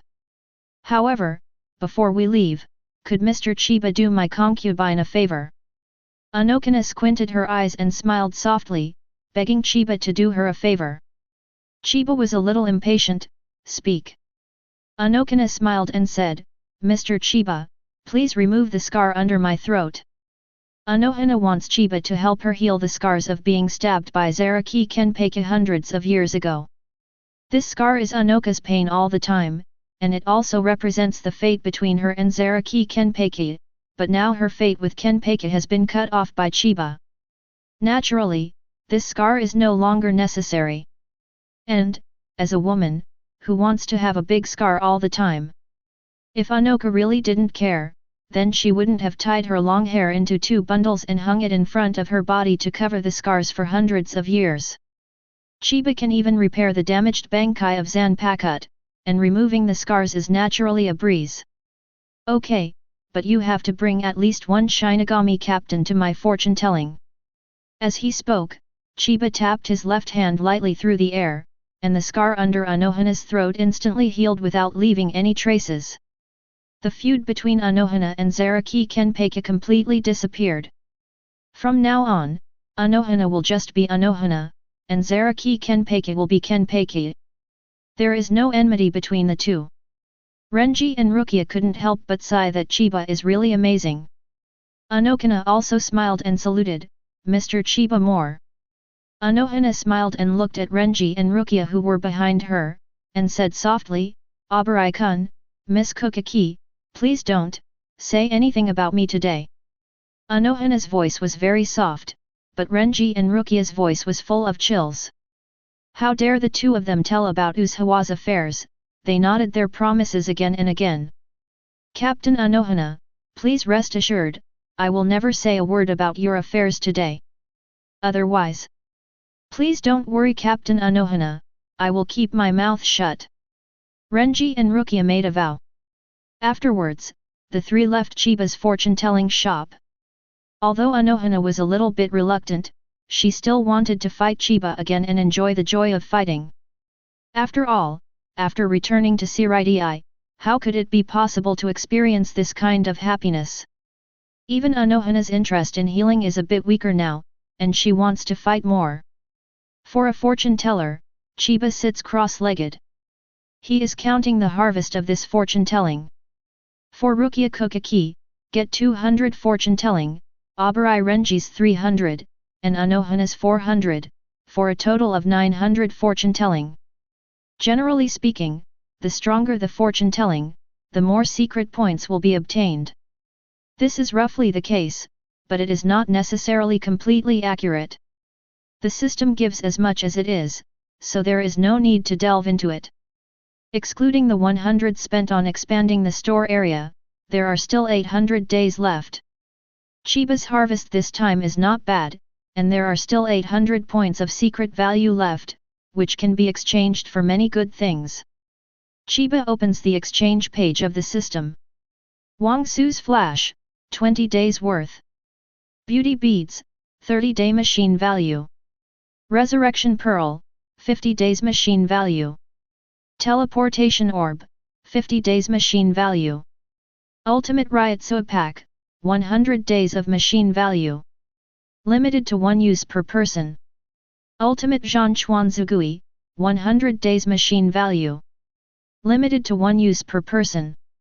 High-speed regeneration, 100 days machine value. The power of aging, 100 days machine value. Optional Zanpakutō Comprehension, 100 Days. Li Had Kyun Li Tong Tien Pom, 100 Days Machine Value. Coexistence of Blood Equipment, 100 Days Machine Value. Static blood outfit and dynamic blood outfit take effect permanently at the same time. The Book of the End, 200 Days Worth of Secrets. Holy Text M Miracle, 200 Days Worth. Holy Text X All Things Penetrate 200 Days Machine Value. Looking at the dazzling exchange list, Chiba thought about it and made a choice. Congratulations to host for consuming 100 days of machine value to exchange blood equipment coexistence. Congratulations to host for consuming 200-day machine value to redeem the Holy Text M Miracle. Congratulations to host for consuming 200 days of machine value to exchange for Holy Text X All Things. Chiba redeemed 3 rewards. The coexistence of blood equipment means that the static blood equipment, defense, and dynamic blood equipment, attack, of the destroyer exist at the same time. Quincy's static blood equipment and dynamic blood equipment conflict and cannot be used at the same time, but Chiba's blood equipment coexistence can exist at the same time and take effect permanently. Chiba's attack power and defense power have been improved again. The Holy Script M Miracle and the Holy Script X connect all things, and they are also very changeable. In the original book, this is the ability of the 2 personal guards of Yamamoto. Miracle, reversing all kinds of negative, passive, nature events centered on oneself into various positive, nature events. All things penetrating, can penetrate everything in front of you. These are 2 very variable abilities, and taking Chiba's current fully integrated Ryutsu with Hōgyoku as a benchmark, these 2 abilities are estimated to be even more variable than the 2 personal guards of Yamamoto in the original book. It can even be said that the current Chiba is almost invincible. There are 300 days left for the aircraft. With 300 days remaining, Chiba directly exchanged 6 resurrection orbs without thinking too much. The corners of Chiba's mouth raised upwards. Let's make the Honkai more violent. Later, Chiba used 4 resurrection beads to revive the original 7th Espada Zamari, 0th Espada Yami, Wang Daizi, Prince of Extinguishing Fire, who is also a Watt level Minos Grande, and the captain of the original 13th Ichimaru Jin. 4 people were revived in one breath, and the remaining 2 resurrection orbs were kept first. Chiba looked at the 4 people in front of them who were all confused after being resurrected, and said with a smile, "Welcome back, everyone, this is Soul Society Rukongai." Chapter 47. The resurrected people immediately woke up from their confusion. Ichimaru Jin, who squinted and smiled, scratched his head, "Oh, what happened to me? Wasn't I killed by the ruthless Captain Aizen? How did I appear in this place? There are Yami, Zamari, and Wanda Wise, and you are here too." Then he turned his head and opened his blue eyes like lion majesty to look at Chiba, and said with a smile, "This, brother, did you just say this is Rukongai?" Chiba smiled faintly, "As you can see. Ichimaru Jin was born in Rukongai, lived in Rukongai for many years when he was a child, he still knows Rukongai, and most Rukongai are broken and chaotic." He glanced around and took a deep breath of air, and it really felt like Rukongai. But it made him even more confused about what was going on. Yeah, it's really nerve-wracking. The other 3 Aaron Carr.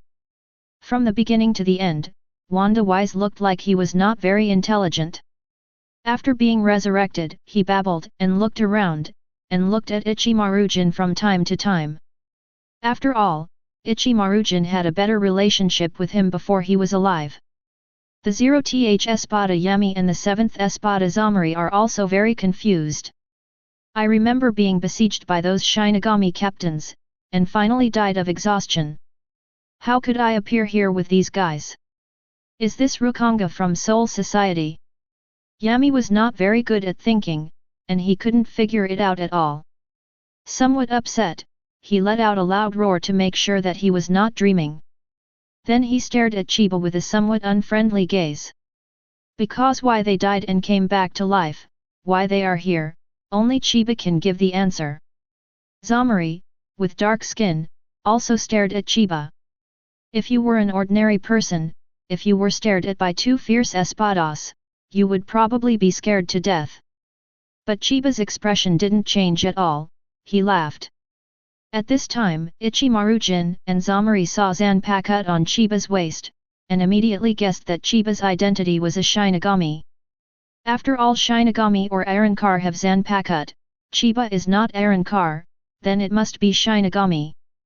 Zamari's face was instantly filled with disgust. Humph, so you're a despicable Shinigami. Aside from Aizen-sama, there isn't a single good thing in Shinigami. Long live Aizen-sama. Zamari hates Shinigami very much, because Shinigami's beheading of Su is defined by Shinigami as a matter of course, but he worships Aizen very much. Ugh. Chiba sighed, a little regretful. How did I revive this thing? At this moment, Chiba felt a little regretful that he revived the Zamari staff. After all, it was a waste of his entire 50 secret points. What did you say? Resurrection? Are we resurrected by you? Ichimaru-jin, Zamari and Yami were shocked. Are they resurrected by Chiba? Resurrection, can this kind of heaven-defying change of life really be done? Moreover, the Chiba in front of him seems to have no spiritual fluctuations, so he must be a very weak Shinigami. Seeing this, Zamari immediately revealed an evil and ferocious smile under his black face. Shinigami, then I really want to thank you for resurrecting me. Then, please die. Ha ha ha. During the speech, Zamari came behind Chiba with extremely fast ringing, opened his mouth, and released Zero condensed with a violent breath. This Zero is so powerful that it is enough to kill a Shinigami at the ordinary seat level. Zamari laughed wildly, thinking that the next moment Chiba would be blown to powder by his Zero. Ichimaru-jin frowned slightly. He felt that Zamari was too impulsive. They had just been resurrected, and they shot Chiba before they could figure out the situation. Although Yami is also a reckless man, he is not as reckless as Zamari, or maybe Zamari hates Shinigami too much. However, what happened in the next moment made the pupils of the three of them shrink. I saw Zero, which was condensed by Zamari, suddenly disappeared. Zamari himself doesn't know what's going on. Where's my Zero? Gone. And just when Zamari was in doubt, a purple sniper rifle condensed by Ryutsu directly hit Zamari's head. So fast that Zamari had no time to dodge. Ichimaru-jin, Yami and Wanda Weiss only heard a bang. Zamari's entire head was shattered in an instant, leaving only a headless corpse. The seventh Espada Zamari died for no apparent reason after being resurrected. Even the moment before his death, he didn't understand what happened or how he died. The ability to penetrate everything is quite useful. Chiba said something lightly. The life and death of those resurrected by him are only in his one thought, and he can decide their life and death with one thought. When he killed Zamari just now, Chiba just wanted to use the holy text X that he exchanged before. This ability is also very powerful and easy to use. Except for the 8-mirror sword of Ise Nanao's family, it is basically unstoppable, and anyone who hits will die. Moreover, Chiba does not need to carry a sniper rifle like Lee Jibaluo, the captain of the Friend Habich's personal guard in the original book. Fully integrated with Hōgyoku, Chiba beyond Shinigami and virtual boundaries, can be made at any time with Ryutsu to form a sniper rifle, and adjust the angle to fire anytime and anywhere. This ability is so strong that it can only be described as titanium transformation. With Chiba's thought, Zamari's headless body completely disappeared, as if nothing had happened before. This scene surprised Ichimaru-jin and Yami. Chiba, who doesn't seem to have Ryutsu, is so powerful. Ichimaru-jin took a light breath and guessed the answer. He should be the same as the previous Aizen captain, he has already surpassed the scope of Shinigami. In the Karakura town battle, after Aizen and Hōgyoku, Ryutsu is higher, and if it is not released, it is difficult for the weak to feel. Ichimaru-jin guessed that this was the case with Chiba, and he might be stronger than Aizen's Ryutsu at the time. Chiba didn't want to waste too much time, so he said directly, "My name is Chiba, and I'm a fortune teller. I resurrected you, your life and death are only between my thoughts. You just need to obey my order, this is also the price of your resurrection. There must be a price for resurrection, which is surrender to Chiba. Of course, even if they don't surrender, it doesn't matter, Chiba's one thought, at worst, is a waste of 50 points of ingenuity. So, you know what to do." After hearing what Chiba said, Yami's expression changed a little, but he didn't dare to act rashly. Chiba said that their life and death were only in his mind. Although he was not sure whether it was true or not, Chiba's one-shot kill Zamari just now shocked Yami, so he didn't dare to attack Chiba rashly. "By the way, Ulquiorra and Starkey were resurrected before you, and have already gone to Karakura town in Hueco Mundo in the present world," Chiba reminded lightly. This sentence surprised Ichimaru-jin and Yami again. "Ulquiorra and Starkey are also resurrected. I won't have too many constraints on you. When there is a task, perform the task, and when there is no task, just don't violate my order." Chiba is different from Aizen, he is more Buddhist.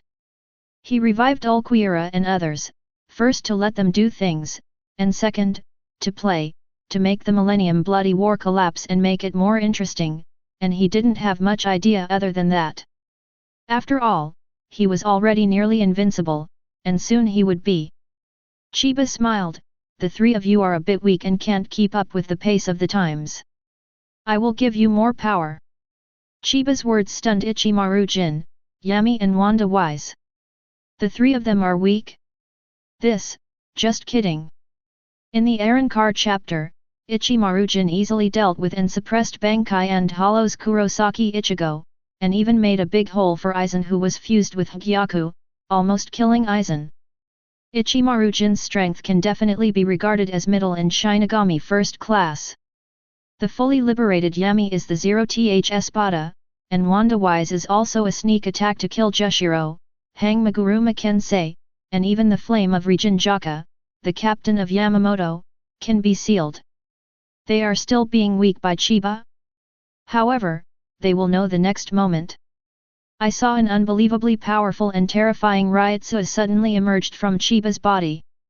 The strength of this Ryutsu almost made Ichimaru-jin, Yami and Wanda Wise unable to move. Then let Chiba's Ryutsu pour into them.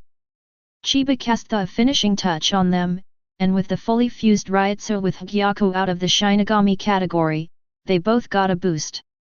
Ichimaru-jin, Ryutsu is stronger, learned, and proficient in Hollow, Zanpakutō Shinai no Yuri, as long as you meet someone, few people can hold it. Yami, Ryutsu is stronger, and learns to return to the blade in 2 steps. Wanda Wise, Ryutsu is stronger, and also learns to return to the blade in 2 steps. Feeling their own strength soaring, the three of them felt very dreamy. But that's the truth.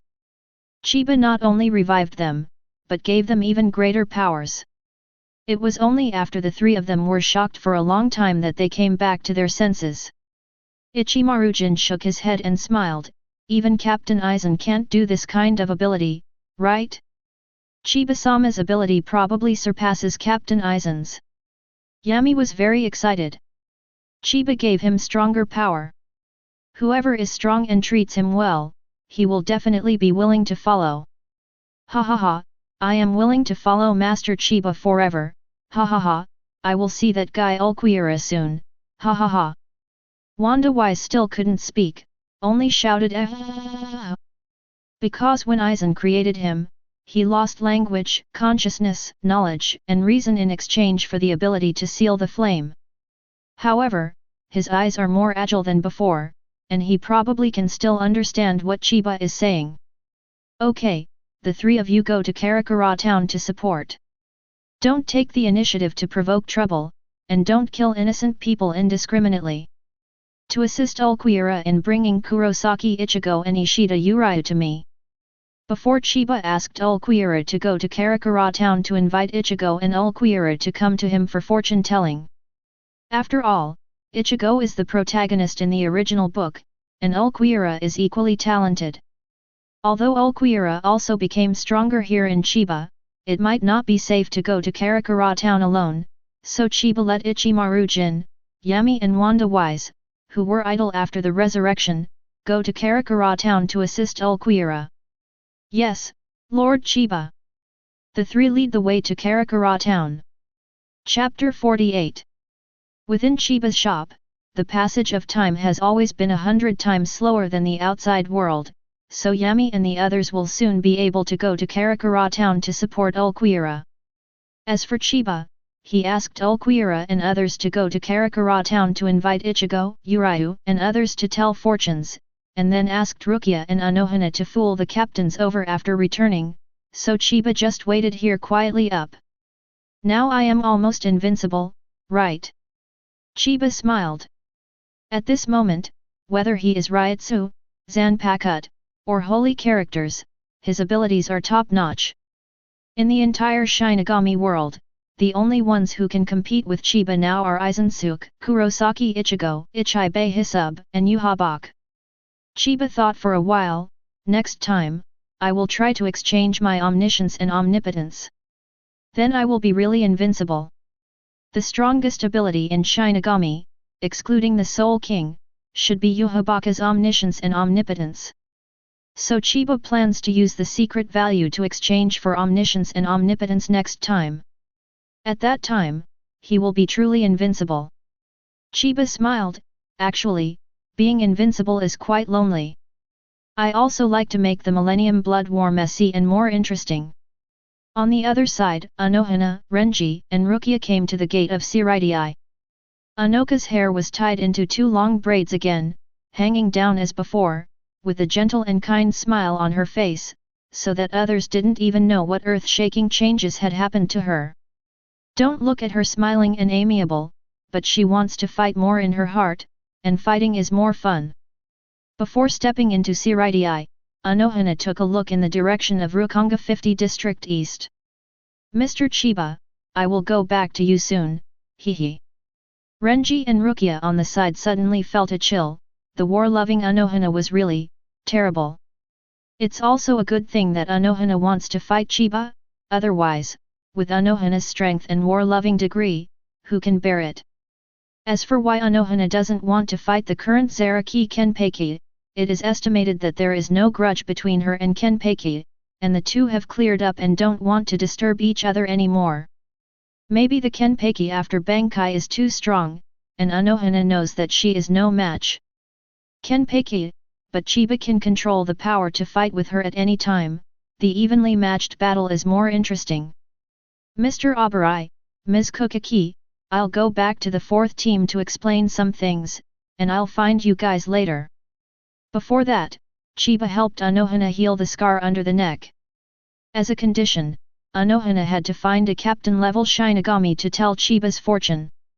Unohana is the captain of the 4th team, so I have to go to the 4th team to have a look when I just came back from Rukongai, and explain some daily things by the way. Yeah, okay Captain Unohana, you go back to the 4th team first, Rukia and I will go to Captain Kukaki first. Renji nodded repeatedly, hoping that Unohana would leave quickly. And before Chiba made a deal with Rukia, if Rukia brings Byakuya and Shishiro here for fortune-telling, then Chiba will give Rukia the same thing she dreamed of. Whether it's the kindness of Chiba's fortune-telling, or something like Chiba's saying, Rukia intends to let Byakuya and Shishiro do fortune-telling. Unohana went to the 4th team, while Renji and Rukia went to the Kukaki mansion. With Byakuya's temperament, he may still be practicing hard in the mansion. Renji and Rukia hadn't walked long before they saw Madarame Ikeku and Ayasukawa Yumichika who were patrolling with the 11th squad. Senior Ujiao. Kiss Senior. Renji immediately stopped and bowed, as did Rukia. Although their current strength has far surpassed Ujiao and Yumi's relatives, in Renji's mind, Ujiao will always be his senior, mentoring him, and introducing him and Rukia to Chiba for good fortune. Hey? Renji? Rukia? How did you come back so soon? Didn't you go to Rukongai? Ujiao and Gongkin are very puzzled as to why Renji and Rukia returned to Shirai so soon. This is also normal, after all, they didn't know that Chiba's shop's time flow rate was reduced by Chiba by 100 times, and 1 minute in the shop was equal to 100 minutes outside. Renji and the others counted their lives for so long, and only a little time passed outside. Renji stroked the back of his red-haired head and explained, Rukia and I have found Chien, back from Rukongai, back, hee. Well, I'll be back soon. Rukia said. Although he wondered why Renji and Rukia returned so quickly, he didn't want to think about it, and asked Renji directly, how is it, Renji, has your Bankai been repaired? The corner introduces Renji to Chiba. The original purpose is to ask Chien Yeshiu to restore Renji's damaged Bankai. What he didn't know was that Renji's Bankai had not only been repaired, but had become stronger, way too strong. Senior Ujiao, my Bankai has indeed been repaired. Renji answered truthfully. After hearing this, Ujiao laughed loudly, haha, that's good, your strength can be improved, and if you have time, you can come to the 11th team. We don't open Bankai to compete, and we can improve ourselves faster by fighting. Renji's previous strength was similar to that of Ujiao, and Ujiao still retains this concept. He thinks that if he has time, he can let Renji come over and fight with him a few times, and the two improve each other in the fight. It's just that Renji and Rukia, who heard the words in the corner, looked a little weird, and they were a little embarrassed and uncomfortable. Because, their current strength seems to have far surpassed Ujiao and Gongkin. Especially Renji, the kind of Bankai who can instantly kill the big stars of the members of the Star Cross Knights, while the captain-level Meguru Makensei and Torabashi RJR were hanged and beaten by the big stars, and the corner is probably worse than Quangzai. Ahem. Renji scratched his head, and responded with an awkward smile, yes, senior, I will go to the 11th team when I have time. I will. Renji didn't say that he learned to complete Bankai and his strength increased, after all, he was afraid of hitting a corner of this former senior. Seeing Renji like this in the corner, he nodded with satisfaction, not bad, you have to work hard to practice after Bankai is repaired, otherwise you will be complacent, you will stop moving forward, come on Renji.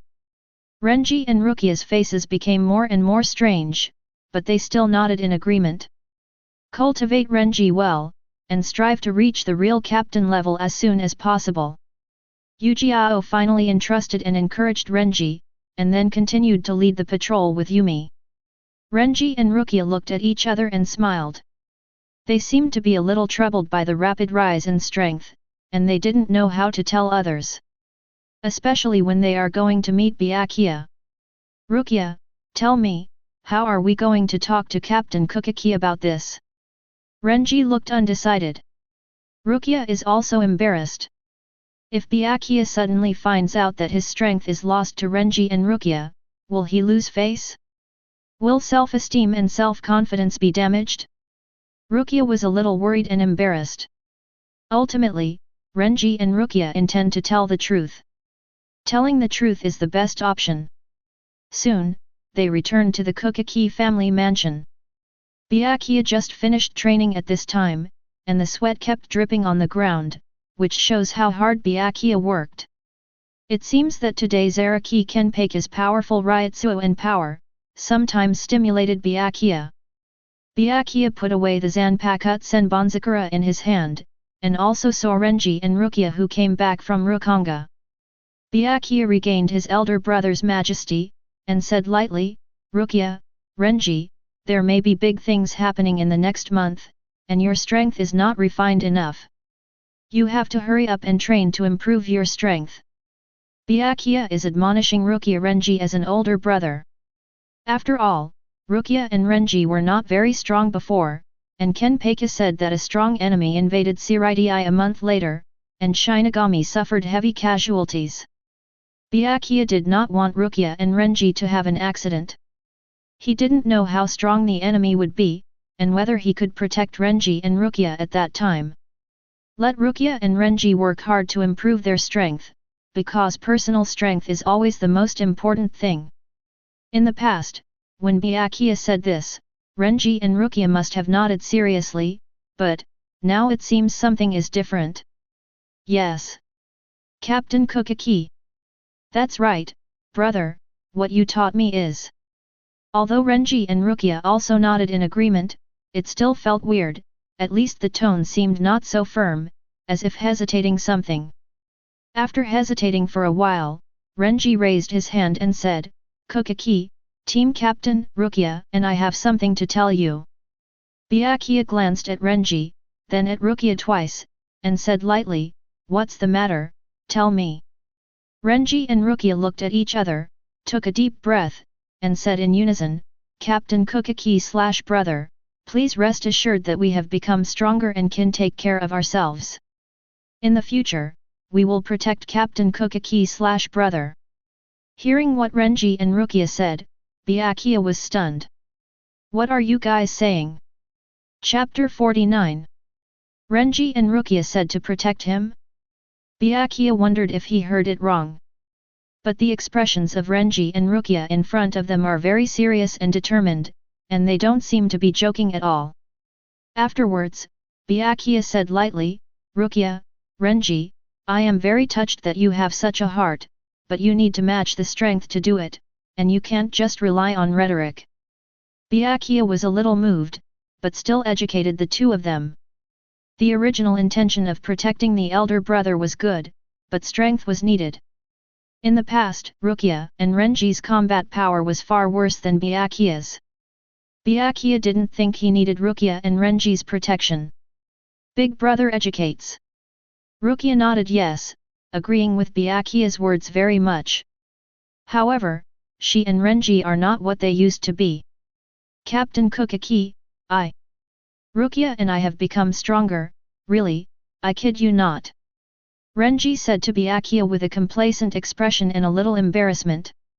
Rukia also said seriously, Yes big brother, Renji and I have become stronger, we will protect big brother in the future.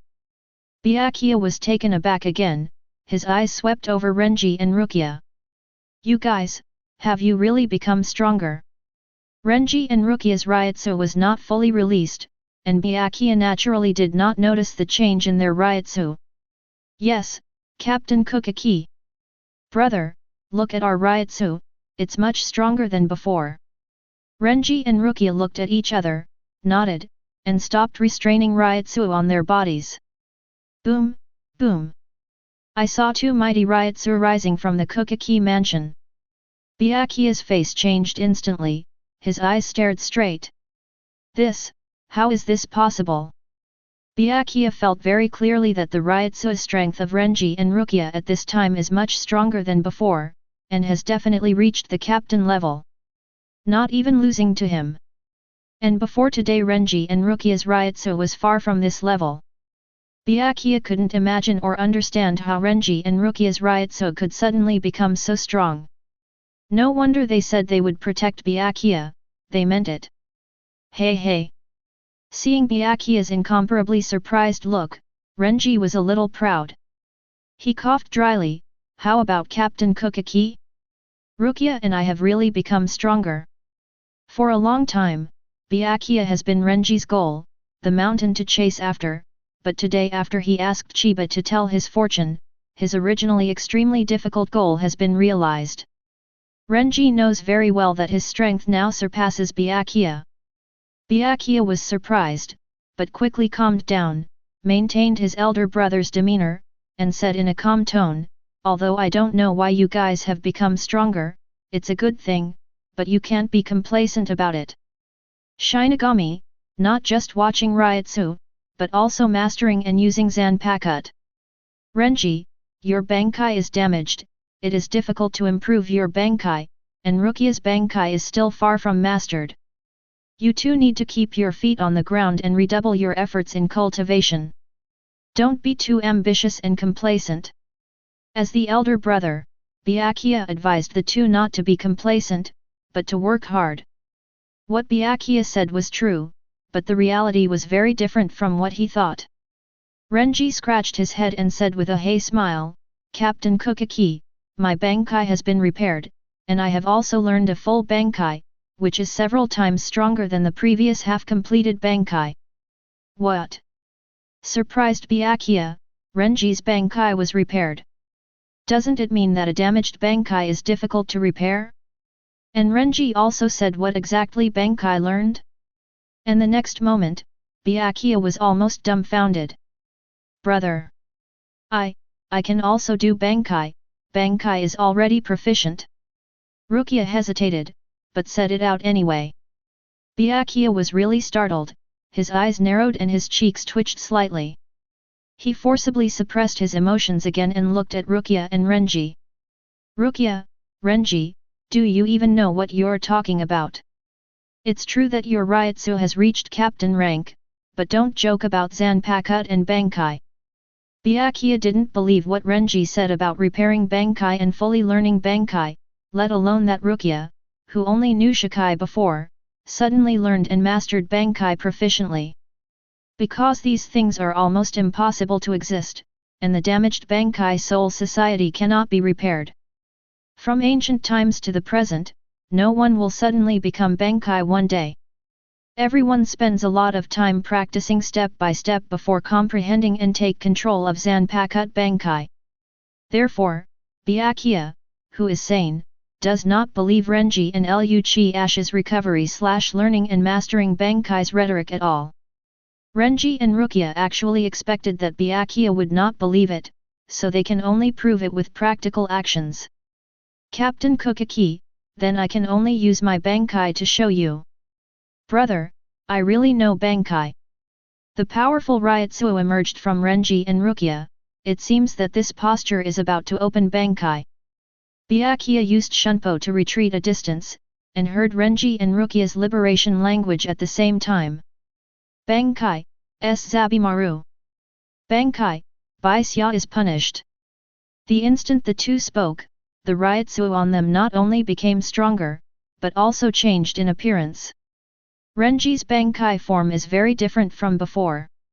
The whole body is covered in fur-like armor in many places, and Zabimaru is held in the right hand, and there is a large baboon-like hand above the left hand. Rukia's clothes turned white, with ribbons flying behind her clothes, her hair became white, and her surroundings were frozen with Bankai, making people feel as cold as absolute zero. The two after Bankai are much stronger both in terms of Ryutsu and momentum. Seeing is believing, Byakuya was completely taken aback at this moment. His eyes were wide open, and he was speechless for a long time. Even Byakuya clearly felt that after Bankai, Renji's Ryutsu was much stronger than him, and Rukia's Bankai Baixia penalty was equally astonishing. As an elder brother, his strength is no longer as good as that of his sister and subordinates. It's so dreamy it's unbelievable. But everything in front of my eyes, whether it is the sight or the Ryutsu radiating from Renji and Rukia, is so real. In the hundreds of years of Byakuya, there has never been a day that has been so shocking. Brother, we really didn't lie to you, we have become stronger. We'll protect Big Brother from now on. Rukia and Renji then released Bankai. After all, they didn't want to cause too much fluctuation. Although the fluctuation had already been caused, everyone in the Kukaki family felt the powerful Ryutsu after Bankai. Kuratsuka Mayuri of the Technology Development Bureau also monitored it with a camera. After half a sound, Byakuya's shocked mood calmed down. It's just that there seems to be a ray of embarrassment on his face. Because, as the older brother, he is actually not as powerful as his younger sister and subordinates. Although this is a good thing, it really makes it difficult for Byakuya, who has always been proud, doting on his sister, and trying to save face, to accept it. Byakuya is very talented and has been practicing hard all the time, and his strength is considered medium among the captains. It's just Renji and Rukia's sudden increase in strength is unreasonable. It's outrageous. Later, Renji and Rukia told about Chiba's fortune-telling. Byakuya was even more amazed that someone could know the past and the future, and through fortune-telling, people could know the past and become stronger? And all this only needs one soul coin, 1 yuan. Call. Byakuya let out a heavy breath, and his cheeks twitched several times in a row, as if he was in great pain. It seems to be saying that I have worked hard for hundreds of years, and I can't compare to throwing a soul coin for Chiba to tell his fortune. It's too uncomfortable, it's too shocking. Still working hard to practice a hammer, wouldn't it be more delicious to go to Chiba for fortune-telling? The other side. The revived Ulquiorra went to Karakura town at the order of Chiba and invited Ichigo and Uriuhu to tell their fortunes. If you want to go from the Soul Society to the present world, you need to cross the boundary. Ulquiorra kept walking in the broken world, and he kept thinking about what happened before. Became number 4 Espada by Aizen, then met Ichigo, met a new Orium, gradually understood the meaning of the human heart, fought with Ichigo in Sui Palace, and killed Ichigo, but in turn was tortured and killed by the bullhead, and finally died. Kurosaki Ichigo, and that woman. Ulquiorra thought of Ichigo and Orium, who were about to meet again after nearly 2 years of absence. Soon, Ulquiorra reached the end of the boundary and stepped into Karakura town. Chapter 50. Karakura town, the outskirts. Roar. A ferocious roar roared up to the sky, and the sound was deafening, making all the souls around who heard the sound run away in fright. Not far from the right side of this ghost, there is the soul of a little boy who has been frightened until his legs are limp and sitting on the ground. Not long after the little boy died, it was the first time he saw such a terrifying monster after becoming a soul. What's more important is that the terrifying Su turned his head suddenly, stared at the little boy with his eyes straight, as if he saw a delicious prey, and licked his lips. That bloody mouth dripped a lot of halazi. Roar! The bird jumped up suddenly, jumped into the air, opened its bloody mouth, and devoured the little boy. The little boy was so frightened that his whole body was paralyzed, he couldn't dodge at all, and he was about to become this Su's dinner. At this critical moment, a figure suddenly appeared in front of the little boy. The man had short orange hair, was wearing a deadly costume, and held a Zanpakutō with a large blade in his hand, and he shouted, "Crescent, Tian Chong!" Immediately, a crescent moon formed by Lingzi and Ryutsu suddenly bombarded towards the void with its mouth open. There is no doubt that this ghost was cut in half by the crescent moon in an instant, its figure gradually dissipated, and it died. This person is of course the protagonist in the original book, the Shinigami agent of Karakura town, Kurosaki Ichigo. Phew, it's better to still show.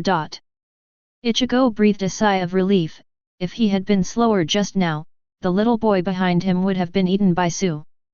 Ichigo turned around, touched the little boy who was so scared that he hadn't recovered, and comforted him. "It's all right now, don't worry." It's just that just after Ichigo finished speaking, another ghost suddenly appeared behind him. This ghost was very fast, and it also opened its bloody mouth, trying to swallow Ichigo and the little boy together.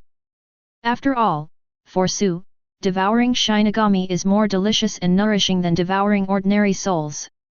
Facing the bloody mouth that was about to fall, Ichigo's expression did not change, because for him, this kind of ordinary void that is not even Minos Grande is too weak, trying to swallow him? It is simply a fantasy, he only need to. But before Ichigo made a move, a blue spiritual bow shot through the head of this Su from a distance at a very fast speed, and this Su died and disappeared instantly. "Kurosaki, you're still so sloppy, really."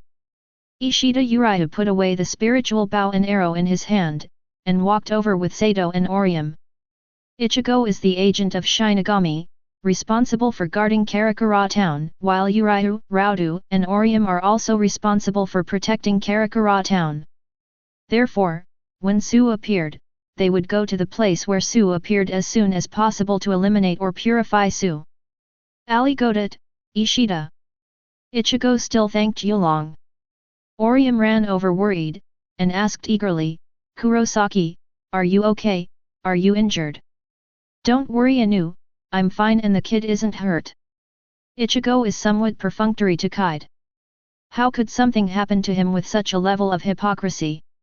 Saying so, Ichigo used the Zanpakutō, hilt down, to purify the little boy, sending him to the Soul Society. Protecting Karakura Town, killing evil spirits, and purifying good spirits, Ichigo has become accustomed to it. Okay, it's all right here, let's go back. Ichigo stood up, ready to leave here with Uryu and the others. However, at this moment, a wave of disobedience appeared, and the sky above suddenly distorted. Ichigo, Yulong, and the others looked at the sky for an instant, and saw a black cavity slowly opening, and a blue-haired man with a mask like braces appeared on his chin. Moreover, the Ryutsu aura on this man's body was not restrained deliberately, it was very powerful. The sudden appearance of this person surprised Ichigo and Yulong. Because they know this person, the original Espada Grimmjow. Grimmjow looked fierce and excited, and even looked a little ferocious. He put his hands in his trouser pockets, and smiled ferociously at Ichigo below. Oh, long time no see, Kurosaki Ichigo. Grimmjow. You, how did you end up in Karakura Town? Ichigo and others were both surprised and puzzled, not knowing why Grimmjow suddenly appeared here. 2 years ago in the Arrancar chapter, Grimmjow was defeated by Ichigo in Hueco Mundo, and his whereabouts were unknown after that. Now Ichigo and the others saw Grimmjow again, but they didn't know Grimmjow's purpose. Moreover, Ichigo can obviously feel that Grimmjow is not the same as before at this time, at least Ryutsu is much stronger. Idiot, labor and management came to Karakura Town to find you, of course, Kurosaki. Ichigo. Grimmjow scolded Ichigo and thought Ichigo was like an idiot. Looking for me. Ichigo was a little confused, what do I want? After the war in Karakura Town, Hueco Mundo was seriously injured. In order to maintain the balance, Shinigami did not kill Arrancar. Arrancar and Shinigami signed a truce agreement, so Shinigami and Arrancar are not considered enemies for the time being, and generally they do not draw their swords. Reason. Grimmjow's face turned cold immediately, and he stretched out his left hand from his pocket, pointing to the 2 scars on his chest. Idiot, you idiot. Labor and capital came to you, what else can they do except to fight you? Let's fight, Kurosaki Ichigo. This time I will beat you to the ground. Grimmjow grinned, exuding a strong Ryutsu aura. His Ryutsu was much stronger than it was 2 years ago, which made the expressions of Ichigo and the others change. This guy's Ryutsu is so strong, Kurosaki, it seems that he is here to fight you, you have to be careful. Yulong said while blocking the Ryutsu released by Grimmjow with one hand. In the Arrancar chapter, Ichigo and Grimmjow formed a beam. The injury in front of Grimmjow was left by Ichigo with the crescent sky. Lost to Ichigo in battle. It appears now that it wants to revenge, and wants to fight with Ichigo, and then compete. Grimmjow is a fighting maniac, and Ulquiorra is also very difficult to deal with in the original book. He has also played against Ulquiorra before, but he was basically suppressed. It's a pity that Ulquiorra died in the battle with the bullhead, otherwise Grimmjow really wanted to fight Ulquiorra again, but it's a pity that he can only come to Ichigo for a duel.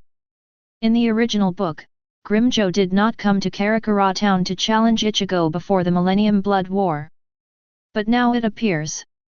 In fact, since Chiba traveled to Soul Society, the original book has already collapsed, and it is not too strange what happened. Wait, I don't want to fight you. Grimmjow, wait. Ichigo looked a little panicked, and immediately yelled. It wasn't that he was afraid of Grimmjow now, it was just that he didn't want to fight for no reason. He saw no reason to fight Grimmjow. Hey? Kurosaki Ichigo, are you underestimating me, or are you afraid of me? Grimmjow didn't mean to let go of Ichigo, his smile became even more ferocious, his right hand reached out of his pocket, and he pulled out the Zanpakutō from his waist. As Grimmjow draws his sword, the Ryutsu on him is even stronger. The storm formed by Grimmjow Ryutsu forced both Orium and Sato to resist with all their might. Yulong was even more surprised. Calmly he made an astonishing judgment. That guy is such a strong Ryutsu, 9 out of 10 has evolved into Vasto Lord. As soon as Uriu said this, even Ichigo was surprised. Minos Grande is divided into 3 levels, Jillian, Ajichas, Vasto Lord. In the original Espada, it seems that the first 4 blades are Vasto Lord, and the latter is Ajichas, and even the 9th Espada Aranillo is still a Jillian. Different levels of Minos Grande have vastly different strengths. In the Arankar chapter, the strength gap between Chilimjo and Ulquiorra can prove this point. However, the current Grimjo has been promoted to Vasto Lord. Grimjo grinned, "That's right, Kurosaki Ichigo, I have evolved into Vasto Lord, and I have gained stronger power. Let's fight. You are also very strong now, and you are also eager to fight, right?" After the end of the Arankar chapter, Grimjo hunted and practiced in Hueco Mundo.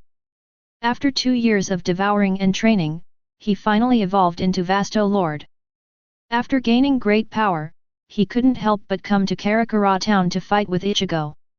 Don't, I don't want to fight at all, Grimjo, I don't want to fight with you." Ichigo hastily waved his hand and declined. He was not afraid, but really didn't want to engage in this kind of no-reason fight. The main purpose of Ichigo's fighting is to protect his family and companions. Unlike Kenpachi, Unohana, and Grimjo who want to enjoy the fun of fighting, Ichigo definitely doesn't want to fight if he can't fight. However, Grimjo will not let Ichigo go like this. "It's not up to you, Kurosaki." Grimjo snorted coldly, the knife was out of its sheath, and was about to slash at Ichigo in the next moment. "This guy is crazy. Ishida, Sato, Inu, you all stand back." Ichigo couldn't help cursing. Grimjo was determined to fight him. Seeing the opponent's posture, he didn't plan to let him go if he didn't hit the opponent. "Be careful, Kurosaki-san. Be careful Ichigo, he's weak." "Orium," Sato stepped back, reminded worriedly. I know." Ichigo took a deep breath. He could naturally feel the powerful Ryutsu on the Vasto Lord level emanating from Grimjo. Ichigo holds Zagetsu in his hands, ready for battle. Grimjo laughed ferociously, "Ha ha ha, that's right, Kurosaki." Just when the two of them were at war with each other, ready to fight, the sky suddenly twisted and tore apart 2.4 times. A stronger Ryutsu followed. This Ryutsu made Ichigo and Grimjo look different in an instant, as did Uriu, Orium, and Sato below. This Ryutsu turned out to be a virtual Ryutsu, and even stronger than the Ryutsu of Shirimjo who has evolved into Vasto Lord. What surprised them even more was that this Ryutsu felt familiar to them. This, how possible? Impossible, this is absolutely impossible. Ichigo and Grimjo's faces were dull, and their eyes were full of disbelief. They are so familiar with this Ryutsu. They can't forget it. Did he? The sound of unheard footsteps came from the opened black cavity. Everyone suddenly looked at the torn black cavity, their expressions extremely tense and unbelievable.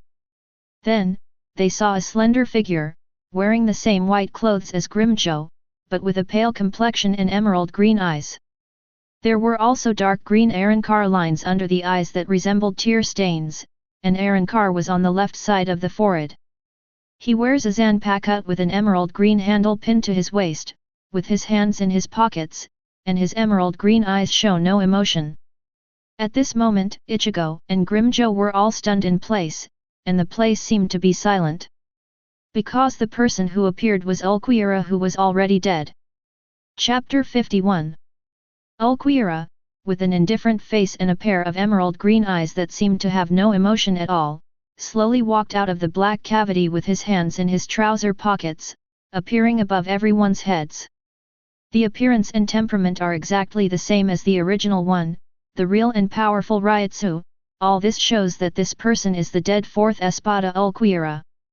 The appearance of Ulquiorra directly made Ichigo and Grimjo, who wanted to fight, stop all their actions, dumbfounded. And the faces of Urayu, Sato, and Orium below are also full of shock and disbelief. Everyone's brain seemed to be blank, and they didn't understand why Ulquiorra was still alive and appeared in front of them. Fake it. How is this possible? How is it possible? Ichigo stared blankly at Ulquiorra in front of him, talking to himself in disbelief. Ulquiorra, isn't he already dead? Killed by me?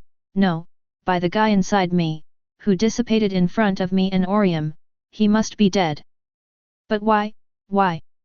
Ichigo was dumbfounded, completely unable to figure out that Ulquiorra would appear in front of him again. 2 years ago, when Ulquiorra was in Sui Palace, Ulquiorra was violently beaten by Nyuta Subai and disappeared with the wind in front of Ichigo, Orium, and Yulong. But, why does Ulquiorra still appear now? Impossible, this is impossible. Grimjo's eyes widened as well, his face full of shock.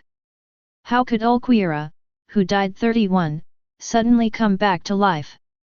Resurrection from the dead, this kind of thing simply cannot exist. But the Ulquiorra in front of me, whether it is Ryutsu or appearance, is almost the same as the original. This is also false, and Grimjo, who has played against Ulquiorra several times, can never be wrong. If there is any difference between Ulquiorra at this time and 2 years ago, it is Ryutsu. Ryutsu is stronger than before. Grimjo also regretted that Ulquiorra died early and he could not compete with Ulquiorra after evolving into Vasto Lord. Now God seems to have made a joke with him, or as he wished, let the dead Ulquiorra reappear in front of him. Ishida Urayu almost dropped his jaw in shock. He has always been cautious and calm, but now he can't calm down at all. This guy, how is this guy still alive? He died in front of me and Kurosaki with his own eyes, how could he still be alive? That's impossible. 2 years ago, Urayu, along with Ichigo and Orium, witnessed the demise of Ulquiorra. This is an undeniably true fact. But why would Ulquiorra appear in front of them now? There is no reason at all. Orium stared blankly at Ulquiorra above. Scenes from the past appeared in her mind. At first, Ulquiorra brought her to Hueco Mundo in accordance with Aizen's instructions. After Orium went to Hueco Mundo, Ulquiorra didn't feel sorry for her, and even protected her all the time, which surprised and touched Orium. But the battle between Ichigo and Ulquiorra was inevitable, as if it was fate. Ulquiorra pierced Ichigo's heart in front of Orium, and then Ichigo turned into a bull's head and beat Ulquiorra violently, and finally Ulquiorra was seriously injured and died. Before he died, Ulquiorra also understood the meaning of the human heart. He asked Orium calmly, and asked if Orium was afraid of him. Orium, with teary eyes, firmly said that he was not afraid, not at all. Because after getting along for a long time, Orium knew that although Ulquiorra seemed indifferent, he was just indifferent. Orium wanted to reach out to catch the fading Ulquiorra, but in the end he couldn't touch Ulquiorra for the last time. And now, Ulquiorra appears again. Orium stared blankly at Ulquiorra's impassive face, at Ulquiorra's emerald green eyes. Orium murmured, "It's really him." Orium relies on intuition and perception, and the one who is destined is Ulquiorra. Sato also found it unbelievable, and Ulquiorra's Ryutsu is very strong, even stronger than Grimjo just now. Also Vasto Lord, but Ulquiorra's Ryutsu is significantly stronger than Grimjo. Urahara Store, Urahara Kisuk, Tessai, and Chihauer and Uryuaki, who felt the powerful breath of Ulquiorra, also changed their expressions. My God! How is this possible? Urahara has always been amazingly intelligent, and there are few things in this world that can surprise him. However, this time he was really surprised. He has also been in contact with Ulquiorra before, perceived and even studied Ulquiorra, so he is also familiar with Ulquiorra's Ryutsu. Just now Grimjo appeared on the outskirts of Karakura town, he also noticed it, but he didn't pay much attention to it. But, when Ulquiorra appeared, Urahara was completely taken aback. Resurrecting from the dead is simply impossible. But it shows up. Phew, let's go, Miss Yuruaki. Uruhara took a deep breath, and the eyes under the plaid hat became dignified and sharp. He has to find out why the dead Ulquiorra suddenly appeared. Thus, Uruhara and Yuruaki can rush to the location of Ichigo and others. And the iron-handed relative stayed to look at the store. Underneath an abandoned factory. Several members of the Masked Legion live here. Not all members of the Masked Legion returned to the Soul Society after the Karakura town battle. At this time Saragaki Hiri, Love Aikawa and Hatch Aizen are still living here. They also lived steadily for 2 years. However, now they also feel the two familiar Ironcar's Ryutsu. They recognized it, one of them was Grimjo, and the other turned out to be Ulquiorra. What the hell is going on? How did those two Ironcars come to Karakura town? What are they doing in Karakura town? Damn, it brings back bad memories. Saragaki Hiri cursed. And Love Aikawa and Hakujen's expressions became very serious. It was the old Espada, but how could Ryutsu be so strong?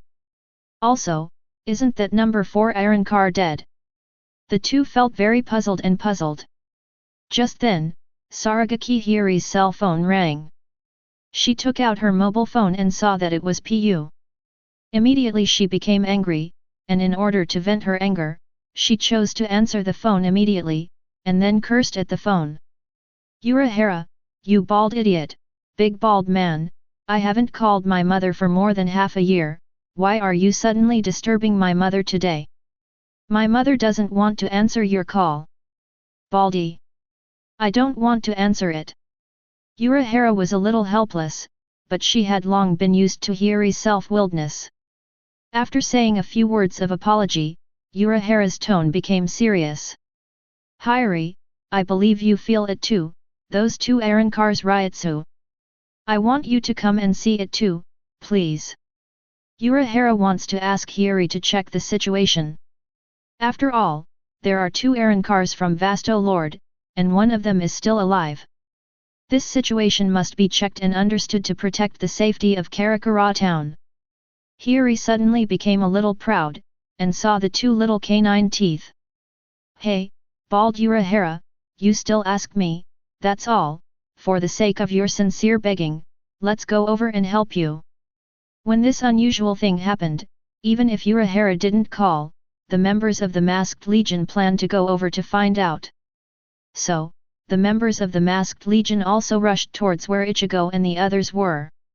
At this moment, Ulquiorra swept across the stunned people below with an indifferent face, and said blankly, What's the matter, Kurosaki Ichigo, Grimjo? Does your expression surprise you when you see me? Ulquiorra's voice and tone were as cold and calm as ever. Hearing Ulquiorra's voice, Ichigo and Grimjo woke up suddenly. Both of them were short-tempered, and immediately cursed at Ulquiorra.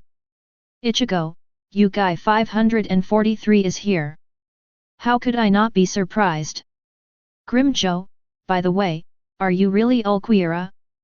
Aren't you ABD already dead, why did you suddenly come back to life? Ulquiorra didn't bother to pay attention to the two, but looked down at Orium with a dull face, and asked the question again. Are you afraid of me? Woman. Ulquiorra asked Orium this question 2 years ago before he died, and now asks it again, perhaps to confirm it again. And seeing Ulquiorra looking at him, Orium's eyes below actually glistened with tears. She was originally a sentimental person, but when she saw Ulquiorra again, she felt an indescribably complicated feeling in her heart. Not afraid, not at all. Although Orium was in tears, her tone was very firm. She has never been afraid of Ulquiorra, even now that Ulquiorra is suddenly revived and even stronger. But this scene made Ichigo very unhappy. What did Ulquiorra think of him? Non-existent heir. Ichigo was very angry. Hey, Ulquiorra UBD, what the hell are you trying to do? But Ulquiorra didn't bother to pay attention to Ichigo, just looked back at Orium, and murmured to himself. Is that so? This is the heart of a human being, so good. Ulquiorra heard the answer he wanted from Orium again, and understood the meaning of heart again, making his originally empty heart no longer empty. Ulquiorra closed his eyes and felt all this quietly, as if he had fallen into a state of enlightenment. Immediately, an incredible scene happened. I saw that the aura on Ulquiorra's body had undergone an inexplicable change. It seemed that it was not as empty and cold as before, and the emerald green Ryotsuo on his body also exploded instantly, causing a sensation in the entire Karakura town. Ulquiorra, who understood the meaning of the heart and filled the void, became even stronger at this moment. Chapter 52.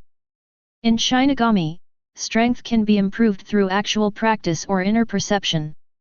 For example, Shinigami's Shikai and Bankai are obtained by Shinigami entering Zanpakutō's inner world, practicing and comprehending in the inner world.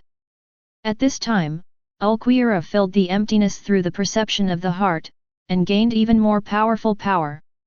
It has to be said that Ulquiorra's talent is truly amazing. Originally the only automatic Arankar Vasto Lord, and the only Arankar in the original book who can return to the sword in 2 stages, now he understands the meaning of the heart and gains stronger power. Coupled with Chiba's previously fully Hōgyoku fused Ryotsuo infusion and the finishing touch of ascension, Ulquiorra's emerald green powerful Ryotsuo spread like a storm. It is several times stronger than before. It is no exaggeration to say that it is the strongest Vasto Lord Minos Grande today. What an amazing Ryotsuo, Ulquiorra, this guy is getting stronger again. Grimmjow was a little stunned, and a few drops of sweat unconsciously flowed from his forehead. It is true that the original Ulquiorra was already strong enough, but Ryotsuo was even stronger after the inexplicable resurrection, and now he is even stronger. It is unbelievable and unbelievable. Arankar of the same Vasto Lord level, the Ryotsuo exuded from Ulquiorra is much more deceiving than Grimmjow. What the hell happened to that guy? Just 2 words to Anu and it became like this? Can this also become stronger? Yulong was very surprised. It seemed that Ulquiorra became stronger after saying 2 words to Anu just now, which is really incomprehensible. And Orium and Sato would have been blown away by the powerful Ryotsuo emanating from Ulquiorra if they hadn't fought hard. Even Sato and the others feel that Ryotsuo of Ulquiorra is the strongest among all the Arankars they have ever seen, even almost as tall as a bull-headed white man, already a level of existence.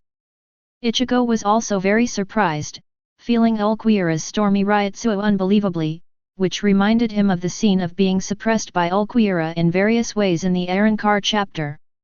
In fact, Ichigo never actually defeated Ulquiorra himself, and it was the bullhead who defeated Ulquiorra in the first place, not Ichigo himself.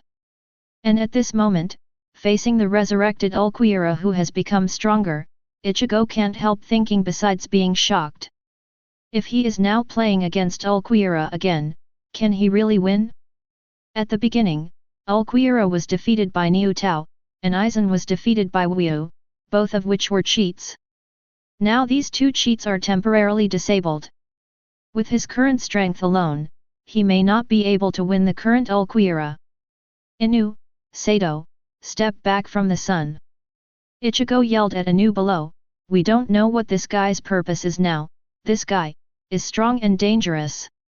At the same time, a voice came. Yes, we don't know his purpose. Urahara and Yoriyuki, who were shaking their fans, appeared behind Orium and Sato, and the expressions of Urahara and Yoriyuki couldn't help becoming more dignified. This has become stronger again, I don't know why he can be resurrected, what is the purpose of airborne Karakura town? Urahara narrowed her eyes and looked deeply at Ulquiorra above, trying to get a clue.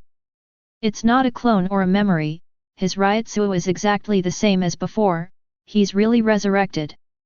When Urahara did not see Ulquiorra with her own eyes, she thought that this Ulquiorra might be a product of a clone formed for a special reason, but after seeing it with her own eyes and analyzing it, Urahara is 70% sure that this Arankar is not a clone or a fake, he is Ulquiorra. Yoriyuki exhaled, eyes piercing, how the hell did he come back to life? Urahara Kisuke, can you tell us what the hell is going on here? Love Aikawa, Saragaki Hiri and Hachai-gen also arrived here. It's just that their faces were also full of surprise and solemnity, and Hiri couldn't help jumping and scolding his mother, "Baldy Uruhara, if I knew it, I wouldn't believe your nonsense and wouldn't come here, that guy, very scary." Because, the Ryutsu emitted by Ulquiorra is really too strong, far stronger than the three of Masked Legion. After all, the strength of the majority of the Masked Legion is not very good. Uruhara shrugged, and suddenly said in a serious tone, "I'm sorry everyone, I don't understand what's going on. As witty as Uruhara, he can't figure out the current situation. Call." Love Akawa exhaled slowly, and said in a deep voice, "The blue-haired Arankar on the left in the sky is okay, at least Ryutsu is not too strong, but the green-eyed one on the right is too scary. His Ryutsu is stronger than the number 1 Arankar I fought against Lujuro." Hachijin nodded, "Yes, I didn't experience such an amazing Ryutsu when I fought against number 2 Arankar Baragan." Love Akawa and Hachijin faced number 1 Espada Starkei and number 2 Espada Baragan respectively during the Karakura town battle 2 years ago, but Ryutsu of number 1 and number 2 Arankar did not have the Ulquiorra area at this time. When defeating Starkei and Baragan at the beginning, both of them won by several captains fighting or using tricks. Now this is Ulquiorra who is stronger than Starkei and Baragan, making the faces of the Masked Legion extremely serious. Fortunately, at this time, Ulquiorra above the sky restrained Ryutsu on his body. Converging on Ryutsu, it seems that he has no intention of fighting Ichigo and others. This made the Uruhara people below a little relieved.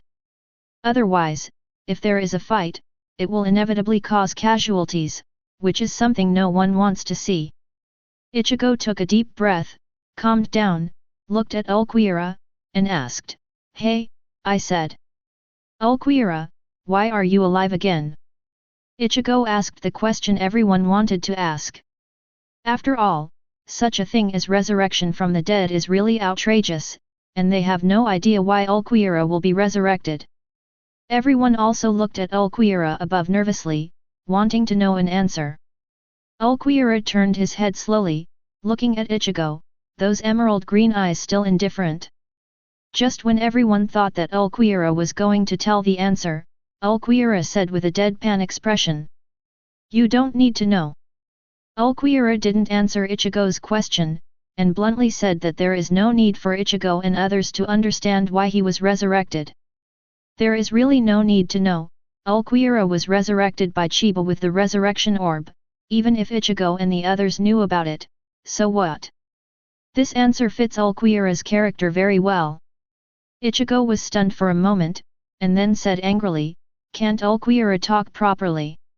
Why can't you tell us why you are resurrected?" Grimjo was also a little angry at this time, and his face became grim.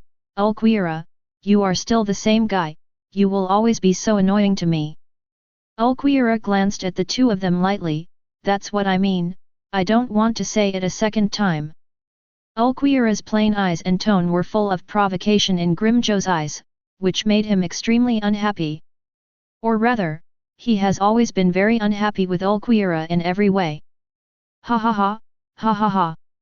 Grimjo suddenly burst out laughing, seeming to be laughing back with rage. "Humph, Ulquiorra, you Ryutsu are stronger after resurrection, but I am also stronger. After I evolved into Vasto Lord, I have been regretting that you are dead and I cannot defeat you. Now, although I don't know why you have come back to life, I only know that you will always make me very sad, not happy." Grimjo's body also emanates a powerful Ryutsu on the level of Vasto Lord. Although it is not comparable to Ulquiorra, it is not completely incomparable. And Ryutsu is just the foundation, the real strength still depends on the comprehensive strength of many aspects. Grimjo has always been very upset with Ulquiorra, especially after seeing Ulquiorra's indifferent look. Grimjo felt that Ulquiorra's eyes seemed to have never taken him seriously. "Let's compete, Ulquiorra." Grimjo grinned ferociously, and shouted. He pulled out the Zanpakutō from his waist and used the ringing switch towards Ulquiorra, and he appeared in front of Ulquiorra in an instant. Wolf cuts down with a knife. As expected of Grimjo, a fighting maniac, life and death are indifferent and he will do it. This sudden scene also surprised Ichigo and everyone below. The two Vasto lords started fighting suddenly, which was too unexpected, but it was a good thing for Urahara and the others, and it didn't affect them for the time being, they just needed to watch the battle. Ulquiorra, isn't he going to avoid it? Ichigo and the others were immediately surprised, because Ulquiorra didn't draw his sword to deal with or dodge Grimjo's menacing frontal attack. Ulquiorra's left hand was slowly stretched out of his trouser pocket, and he gently grasped the blade that Grimjo had cut. Grimjo and his Zanpakutō came to an abrupt halt in mid-air. And Ulquiorra took Grimjo Zanpakutō's left hand and was unharmed. This is empty-handed and empty-handed. Grimjo, who evolved into Vasto Lord Arankar, whose savage blow was easily caught by Ulquiorra with his bare hands and unscathed. This, how is this possible? I don't have any spare energy for this knife. People are dumbfounded, once they come back. Originally, he thought that after he evolved Vasto Lord, his strength would reach or even exceed that of Ulquiorra, but Ulquiorra caught his almost full-strength blow with his bare hands. This kind of thing is like a dream, too dreamy and outrageous. Ichigo and the others were also shocked. They put themselves in their shoes and thought, if it were them, would they be able to catch Grimjo's white blade with their bare hands? Even Ichigo, the protagonist of the original book, found it difficult and tricky, let alone the others. Ulquiorra was expressionless, staring straight at Grimjo, who was staring wide-eyed in front of him with indifferent eyes, and said lightly, "Is that all there is, Grimjo?" Hearing Ulquiorra's words, Grimjo suddenly recovered from his horror and became very angry. "BD! Are you underestimating me? Don't get carried away, Ulquiorra." Grimjo was completely irritated by Ulquiorra, and he stepped back tens of meters, intending to use all his strength. He grinned and spat out a few words ferociously, "Kill him, Leopard King." In an instant, Grim's whole body was covered by the blue Ryutsui storm, and when the storm dissipated, he turned into a panther form. Grimjo in panther form, Ryutsui is stronger, faster and more destructive. He will use all his strength to defeat Ulquiorra. Even, after returning to the blade, he is about to use his strongest ultimate move, Leopard King's Claw, trying to defeat Ulquiorra with one blow. Leopard King's Claw. I saw Grimjo standing in the air, with 5 huge and extremely sharp blue claws appearing on each of his claws. Seems to be able to tear all targets to shreds. Ichigo is quite familiar with Grimjo's move. He learned it before when he was in Hueco Mundo, and it is really powerful. And now that Grimjo has evolved into Vasto Lord, the power of the Leopard King's Claw must be much stronger than before. However, Ulquiorra on the opposite side didn't care about this, even a little dismissive. Ulquiorra shook his head slightly, and said lightly, "Can your form be called Returning Blade?" "Nanny?" Grimjo, who was still a little proud at first, was stunned when he heard Ulquiorra's words, and soon became ashamed again. "BD, are you underestimating me? Do you think my return blade is unsightly?" That's what Ulquiorra said, it seems. Grimjo's returning blade, indeed, too generic. Ulquiorra didn't want to tangle with Grimjo anymore, so let him see the real return. Ulquiorra slowly pulled out the Zanpakutō from his waist, the emerald green hilt was quite nice, and then said slowly with no expression on his face. "Block it, Black Wing Demon." As Ulquiorra's voice fell, the sky above turned dark, and raindrops of emerald green Ryutsui fell from the sky. 2 horns grew on Ulquiorra's head, a pair of black wings covering the sky appeared behind him, the nails of both hands became long claws, and the black hair became longer. This is Ulquiorra's first return. But the Ryutsui and momentum shown at this time surpassed Grimjo too much. But don't forget, Ulquiorra has a second return. The second part of the return blade was used on Ichigo before. Feel the despair. In the eyes of everyone in disbelief, Ulquiorra performed the second liberation. Ulquiorra's wings are fully spread, revealing bat-like claws. The horn on the helmet becomes longer and sharper upwards, and grows a long tail that can be freely controlled. Good money. There is a bony object like a knife at the tip of the tail, and sharp claws on the feet, just like a black-winged demon. Ichigo could not help swallowing when he saw Ulquiorra's second return to the blade again. Because he was beaten by Ulquiorra in this state and was helpless at the beginning. If it wasn't for the bull's head, he would have died. Ulquiorra's second stage returning blade is to greatly increase the strength again on the basis of the first stage returning blade's ability. At this moment, everyone felt that Ulquiorra's Ryutsu was as heavy as the ocean, and people could hardly breathe. However, what happened next was beyond everyone's expectations. Not even Ichigo expected it. Because, Ulquiorra's returning blade is not over yet.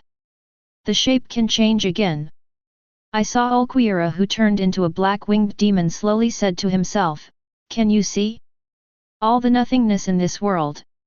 The second stage is completely returned to the blade." All of a sudden, the black clouds above the sky rained downpours of emerald green Ryutsu condensed into substance by Ulquiorra. This place seems to have turned into a green ocean, and everyone is in it, feeling extremely heavy. Ulquiorra's has also changed from the black-winged dom. At this time, Ulquiorra's hair and tail have turned white, and the length has also increased. The original horns on both sides of the head turned into horn-shaped black flames, the black feathers on the arms faded, and the wings behind him changed from bat-like to two pairs of huge black wings. Graphics dominate the world like a fallen angel. Chiba refers to this as the full state of the second stage of returning to the sword, aka Hōgyoku form in the mobile game. At this moment, Ulquiorra, who has completely returned to the blade in 2 stages, is like a demon god, and the extremely powerful Ryutsu fills the entire Karakura town. His indifferent eyes looked forward to Grimmjow, who was speechless in surprise, and said lightly, "Do you understand? The so-called return to the edge is used to describe this kind of thing." Chapter 53. Ulquiorra performed 3 return blades. Every time the shape of the returning blade will change differently, and it will become stronger and stronger. How strong is it? Sato Yulong and others were just standing, and they were all pressed by Ulquiorra's heavy Ryutsu, which was as heavy as the ocean, and it was difficult to breathe. The masked legion also felt a little unbearable. You know, the strength of Sato, Uryu, and masked legion has almost reached the captain level. But they can't completely resist Ulquiorra's vast emerald green Ryutsu. Grimmjow, who was originally unruly and rebellious, turned into a humanoid leopard after returning to the blade, was stunned at the moment, as if he was a chicken. What form is this? Could it be, is it also returning to the blade? This is impossible, isn't returning to the blade only once. Everyone in Grimmjow is going to be stupid. The difference and gap between his returning blade and Ulquiorra's returning blade is too great. In the original book, except for Ulquiorra who can use the second stage returning blade, the rest of Arrancar can only use the first stage returning blade. And now, Ulquiorra returned the blade 3 times in a row. 3 times. This just turned Grimmjow and everyone else on their head. This can actually be compared to Shinigami's Zanpakutō liberation.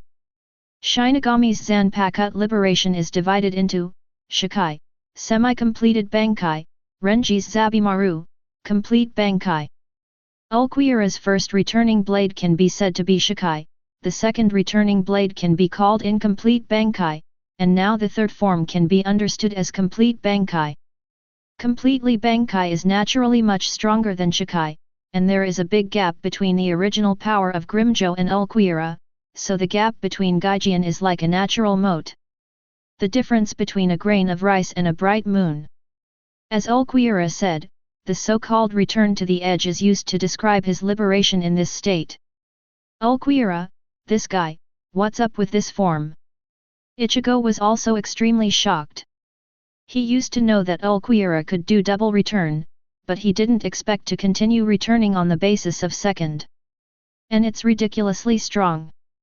The faces of Urahara Kisuk and Uryuaki became extremely serious.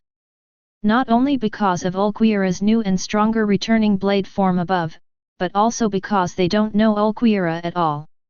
I don't know why Ulquiorra will be resurrected, and I don't know why Ulquiorra can perform multiple returning blades. A ridiculous thought flashed through Unohana's mind. Death and resurrection, multi-level return to the blade. Is there a possibility that all these dead espadas came back to life for some reason? The espada made by Aizen is not weak in combat power. At least in the Karakura town battle, it took several captains to fight with each other before defeating them. If those dead espadas are all resurrected and stronger like Ulquiorra, then, the sky will be changed. Although reason told Unohana, this kind of thing is outrageous and almost impossible to happen. But Ulquiorra is already in sight, so that possibility cannot be ruled out. Under the long cap, Unohana's expression was dimmed due to the light, and he muttered with worry on his face, "It seems that this world will not be peaceful again." Hiri really wanted to scold Unohana, but she also knew that now was not the time to quarrel and swear. She even regretted that she shouldn't have answered Unohana's call just now, and didn't want to come to this muddy water. Yulong, who has always been calm and composed, looked terrified at this moment, and swallowed a mouthful of saliva with a grunt. Ulquiorra in this state is beyond the scope of his analysis. Orium was different from others. She stared blankly at Ulquiorra in the new return blade form. She was not afraid at all. Because, she knows Ulquiorra better than everyone here. Ulquiorra is not a bad person, and she will not kill innocent people indiscriminately, even though the current Ulquiorra who has completely returned to the sword looks like a devil king. Ulquiorra, he has no hostility towards us. Moreover, Orium may have a heart-to-heart connection with Ulquiorra, and she can perceive that Ulquiorra has no hostility towards them. At this time, Ulquiorra in the new blade-turning form was suspended in the air, and glanced at Grimjo, a humanoid leopard. "Did you understand this time? What I said about returning to the blade and the gap between you and me. The reason why Ulquiorra entered the strongest returning blade form in one breath was not only because of Grimjo, but more to show strength and deterrence. His purpose of coming here is to invite Ichigo and Uryu to Rukongai for fortune-telling by order of Chiba. As for how to invite, follow Ulquiorra's own way. And the fastest way to invite is to use powerful force to show absolute strength, so that the other party has no right to refuse. This is what Ulquiorra intends to do, and he believes that this will be the fastest way to complete the task assigned by Chiba." At this time, Ulquiorra glanced at Ichigo and the others below with indifferent eyes, and just about to speak, "Bad!" an extremely angry roar came. "Ulquiorra! I don't believe that I will never be able to compare with you. I will not admit defeat, and I am not willing to lose to you." It was an exasperated Grimjo growling. He has always been very upset with Ulquiorra, and often confronts Ulquiorra tit for tat, but Ulquiorra basically pays little attention to him, which in Grimjo's eyes, seems to be despised. Even though Grimjo evolved into Vasto Lord through untold hardships, this situation has not changed. And Grimjo is very stubborn, knowing that Ulquiorra is much stronger than him now, but he still wants to fight. Except Ulquiorra. The Claw of the Leopard King. Grimjo actually used his strongest ultimate move, Leopard Claw, on the opposite Ulquiorra. Two blue claw marks that seem to tear everything go straight to Ulquiorra. This is the full blow of Grimjo in anger. Even a Shinigami of ordinary captain level may not be able to stop it. However, an unbelievable scene happened again. Just when Grimjo's two leopard claws were about to catch Ulquiorra, a circular shield formed of emerald green Ryutsu appeared on Ulquiorra's body. The Leopard King's claws grabbed the shield, but there was no trace on the shield at all. Grimjo's strongest attack was easily and completely blocked by Ulquiorra's round shield. This is impossible. Grimjo was going to be stupid, even, at this moment, he was already going to despair. Today, the gap between him and Ulquiorra is so huge.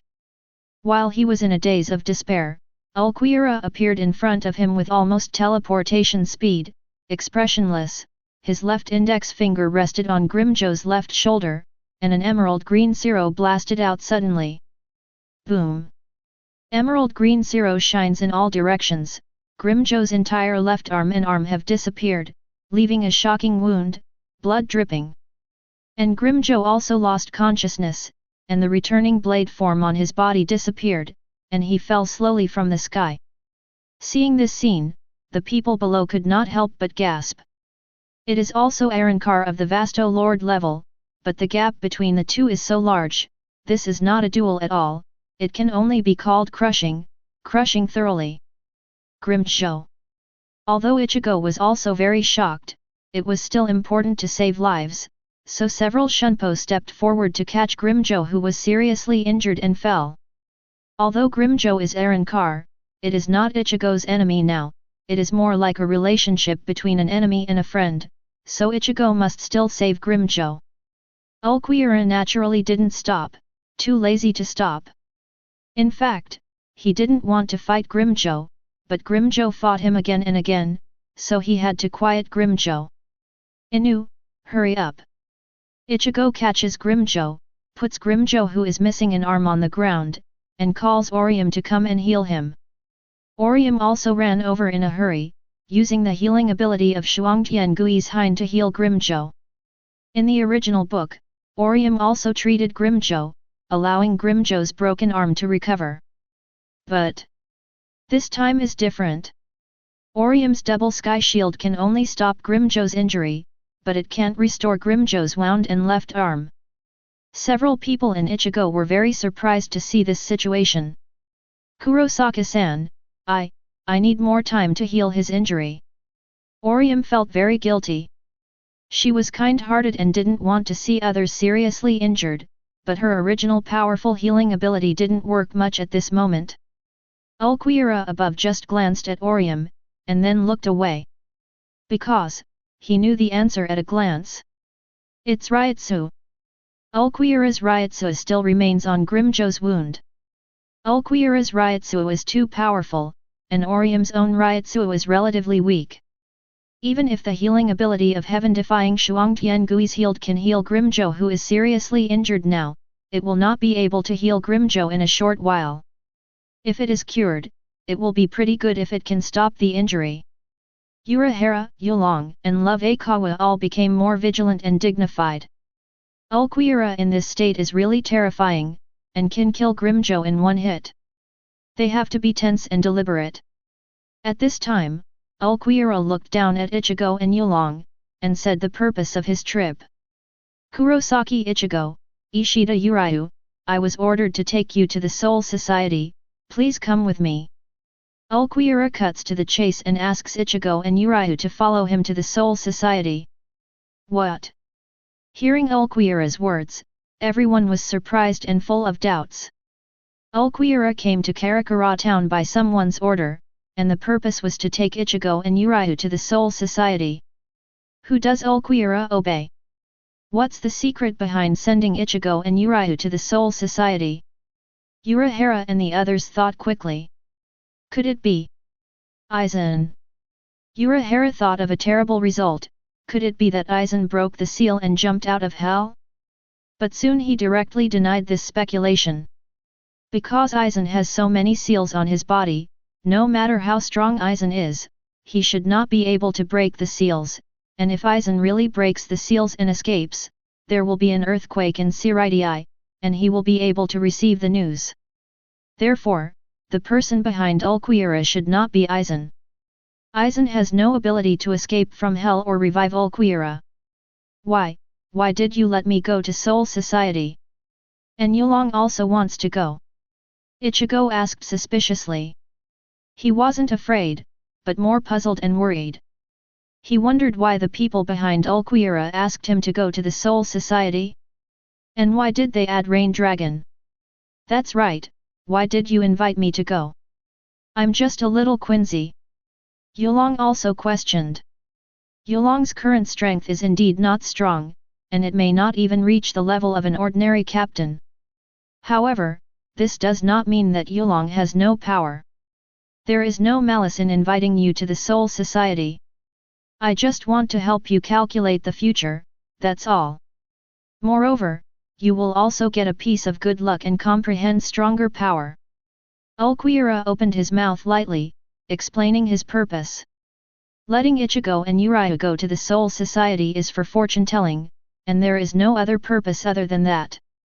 Hearing what Ulquiorra said, both Ichigo and Yulong were dumbfounded, and so were the others. Let them figure out the future? Calculation of the future can also be good fortune? Ichigo twitched the corners of his mouth. Ishida, I think what he said sounds so much like he ignored Hiruto. The same is true of Yulong. I also think that this kind of thing is not credible, I can't believe it. How old is it and how to calculate the future? How can the future be calculated? And if you calculate the future, you can get good luck and feel stronger power? Although Ulquiorra said it seriously, Ichigo and Uriah didn't really believe it, nor did anyone else. After all, a normal person would not believe it. At this time, seeing that Ulquiorra didn't seem to want to fight, Urahara waved his fan and asked with a smile, "Excuse me, Mr. Ulquiorra, the adult behind you, can you tell us?" Urahara wants to extract more information from Ulquiorra. But he thought too much, Ulquiorra would not reveal anything other than the mission. Ulquiorra just said lightly, "You don't need to know who is behind me, you just need to answer whether to go or not. Go, you will naturally know the answer." Chiba asked Ulquiorra to bring Ichigo and Yulong and others there, at least to bring Ichigo and Yulong, and the more people there, the better. Urahara, they want to know the answer to all questions, just go with Ulquiorra. Urahara and others frowned slightly, while Ichigo and Yulong were also thinking. In the end, it was a unanimous decision to reject Ulquiorra's invitation, except for Orium, who did not comment. Ichigo took a deep breath, looked at Ulquiorra above, and said seriously, "Sorry, Ulquiorra, we can't go with you until we figure things out." Because Ichigo and the others feel that Ulquiorra hastily invited them to the Soul Society, and they don't know who the person behind Ulquiorra is and what plans they are planning. It is too dangerous to go there rashly. Although Ulquiorra has sincerely said that there is no malice in taking them there, it is just to tell fortunes and get good luck, which seems like a great thing. But Ichigo and the others felt very unreliable no matter how they heard it, they ignored Hiruto, it was a trap. Although the purpose of Chiba is just to tell their fortunes. I can only say that Chiba is such a good person, it is too difficult to do it. But at this time, because Ichigo and others rejected Ulquiorra's invitation, Ulquiorra had no intention of leaving at all. The atmosphere here instantly became extremely tense. Everyone has already pulled out the Zanpakutō, do and prepare.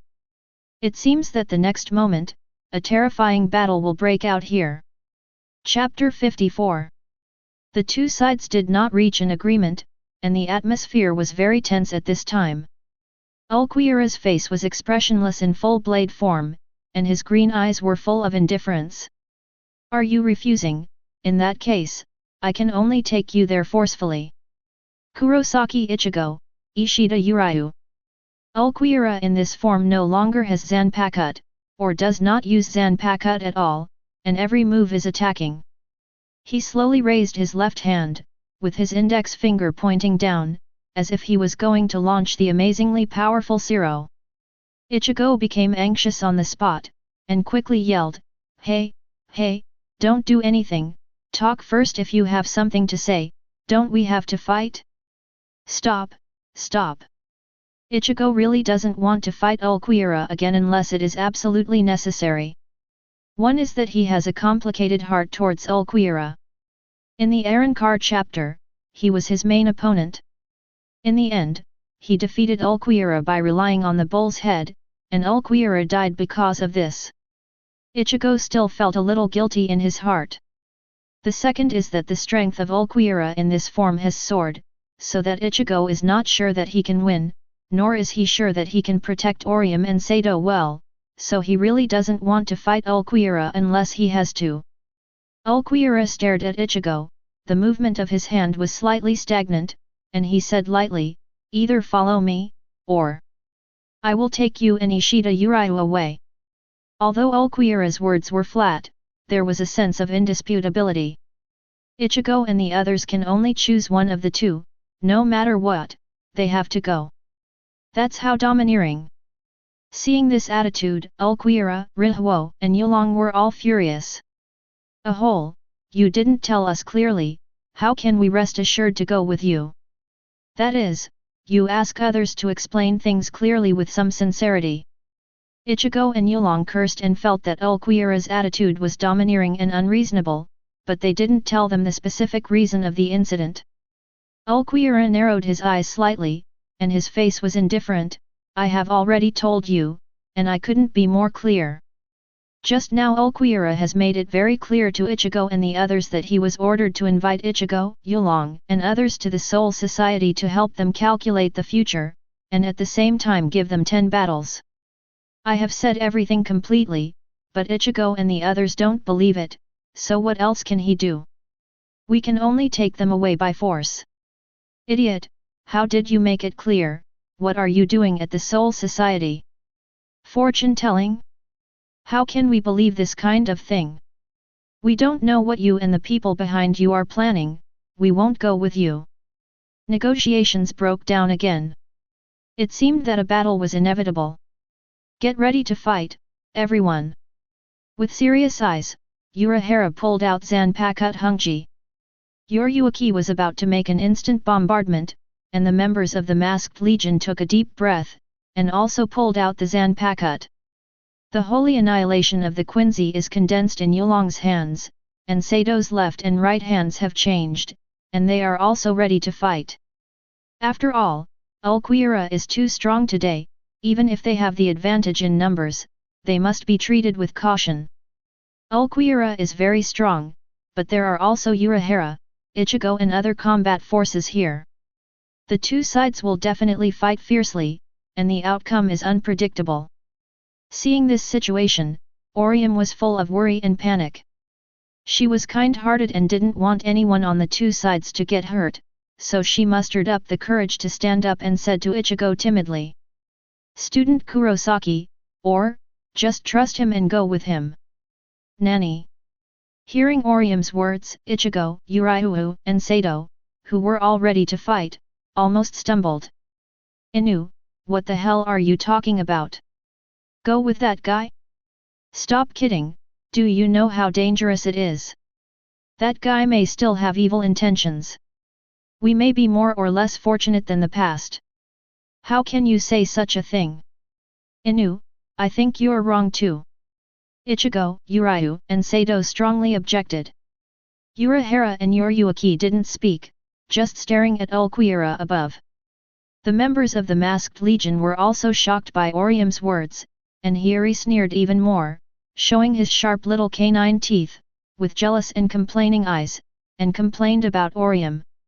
This woman is really big and brainless, with her elbows turned outward, like an idiot. Being unanimously opposed by everyone, Orium felt a little nervous and flustered, but she still hesitated to speak out what was in her heart. That, Kurosaki-san, Ishida-san, Sato-san, I feel that what Ulquiorra said should be, really. He didn't deceive us, and he wouldn't deceive anyone with his personality, and I didn't feel that he had any malice towards us, so why don't we go with him? Among the people here, Orium had been in contact with Ulquiorra the most and the longest, and she knew Ulquiorra's character better, and, relying on a woman's intuition, she didn't feel that Ulquiorra had any malice towards them. She thinks so, but Ichigo and the Masked Legion don't think so at all. Hiri couldn't help cursing, you stupid woman, do you know what you're talking about? Don't you realize how terrifying that guy's Ryutsu in the sky is? His appearance is so scary. Shishiro might be able to kill us, such a horrible guy, don't you believe him?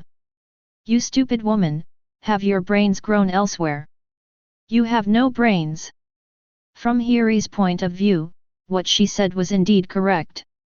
Ulquiorra suddenly revived inexplicably, and in a brand new returning blade form, Ryutsu is ridiculously strong, and Shishiro will kill Vasto Lords Grimjo in seconds, just like a devil king, how can you not be on guard? Asking for flowers. Call. Ichigo held Zangetsu in both hands, exhaled slowly, turned his back to Orium, and said, Inu, stop talking.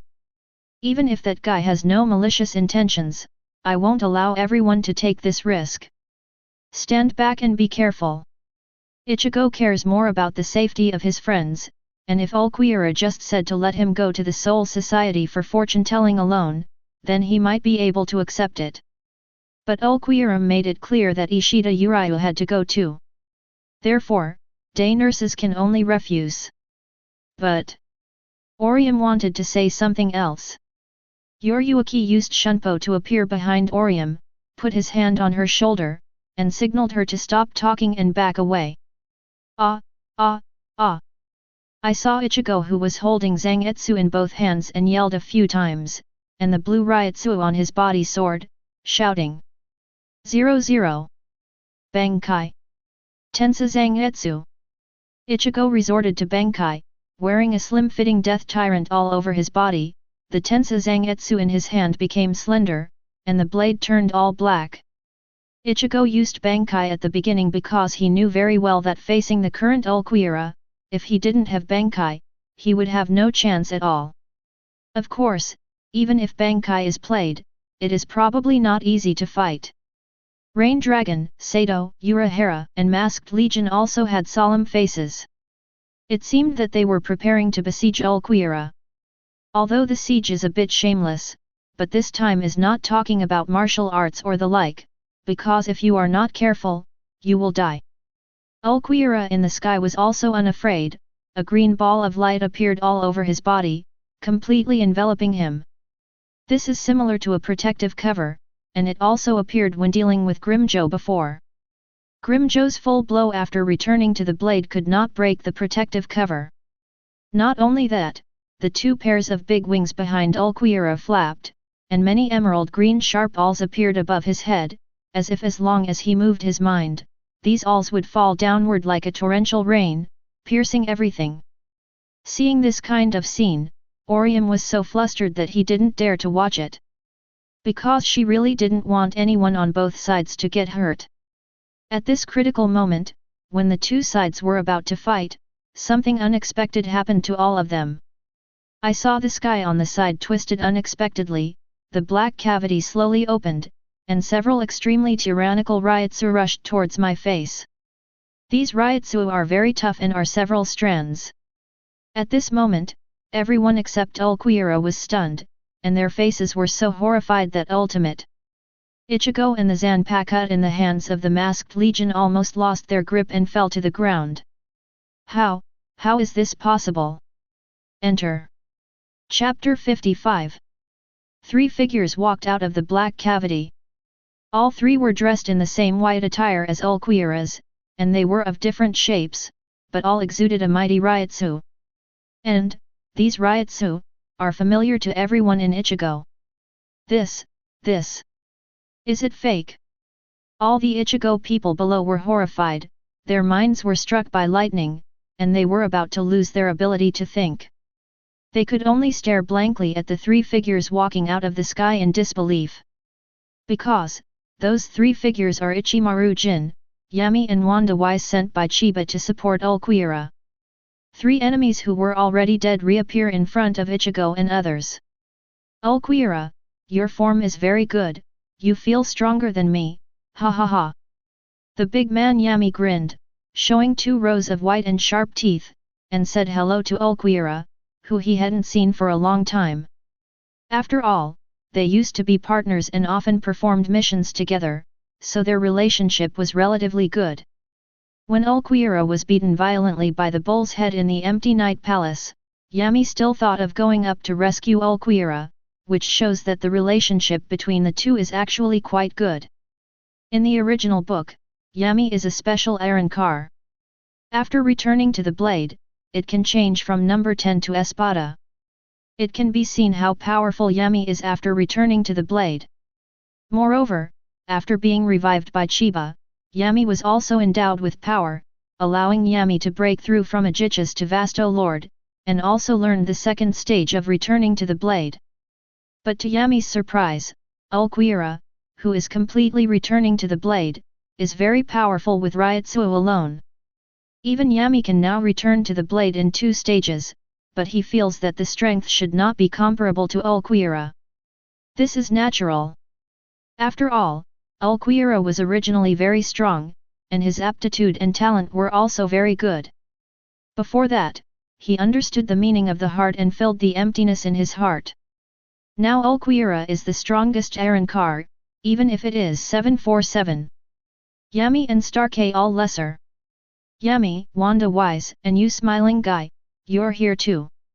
Ulquiorra wasn't too surprised to see the 3 of them, Yami. After all, both he and Starkey were resurrected first, so with Chiba's ability, what is it to resurrect a few more people? It's nothing more than a trivial matter. Circle. Circle, circle.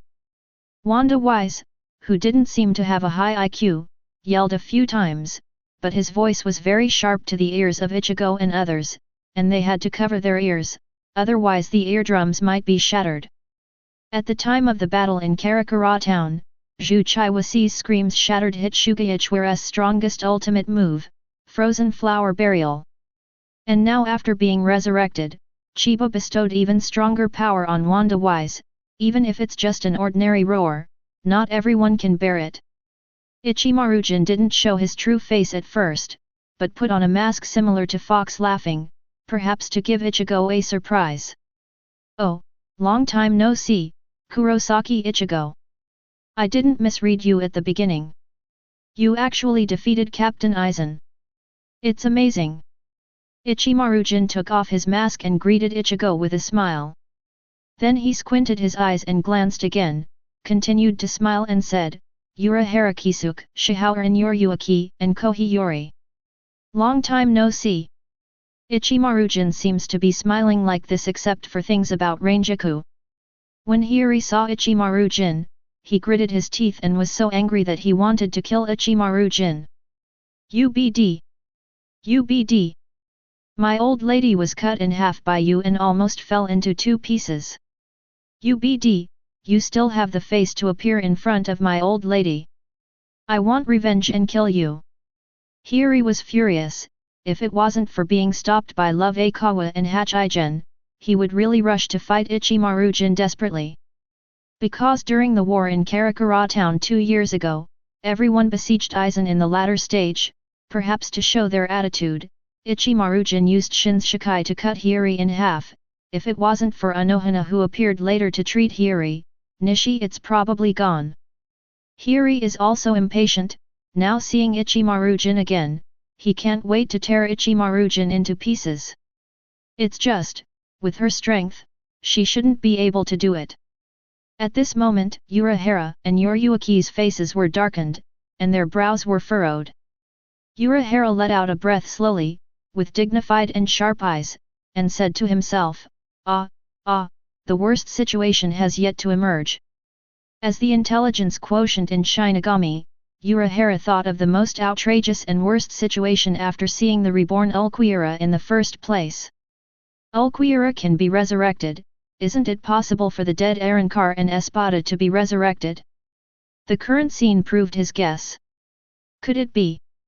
Has the Soul Society changed?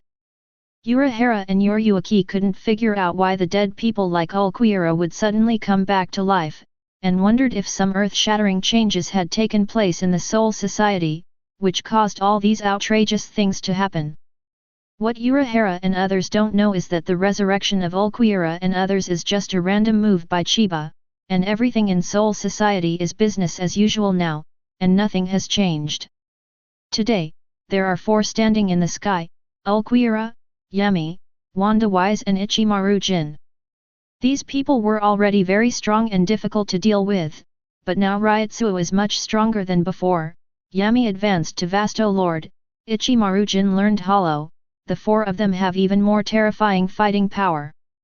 If there was only Ulquiorra alone, Urahara and the others might still be able to deal with it.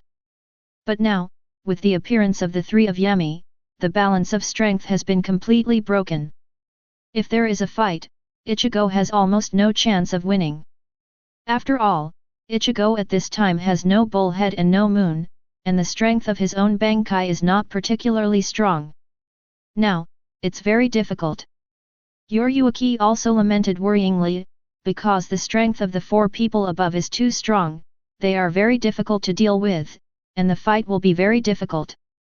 Ichigo and Urayu are going to be stupid at this moment. What the hell is going on here? Why are you guys all resurrected?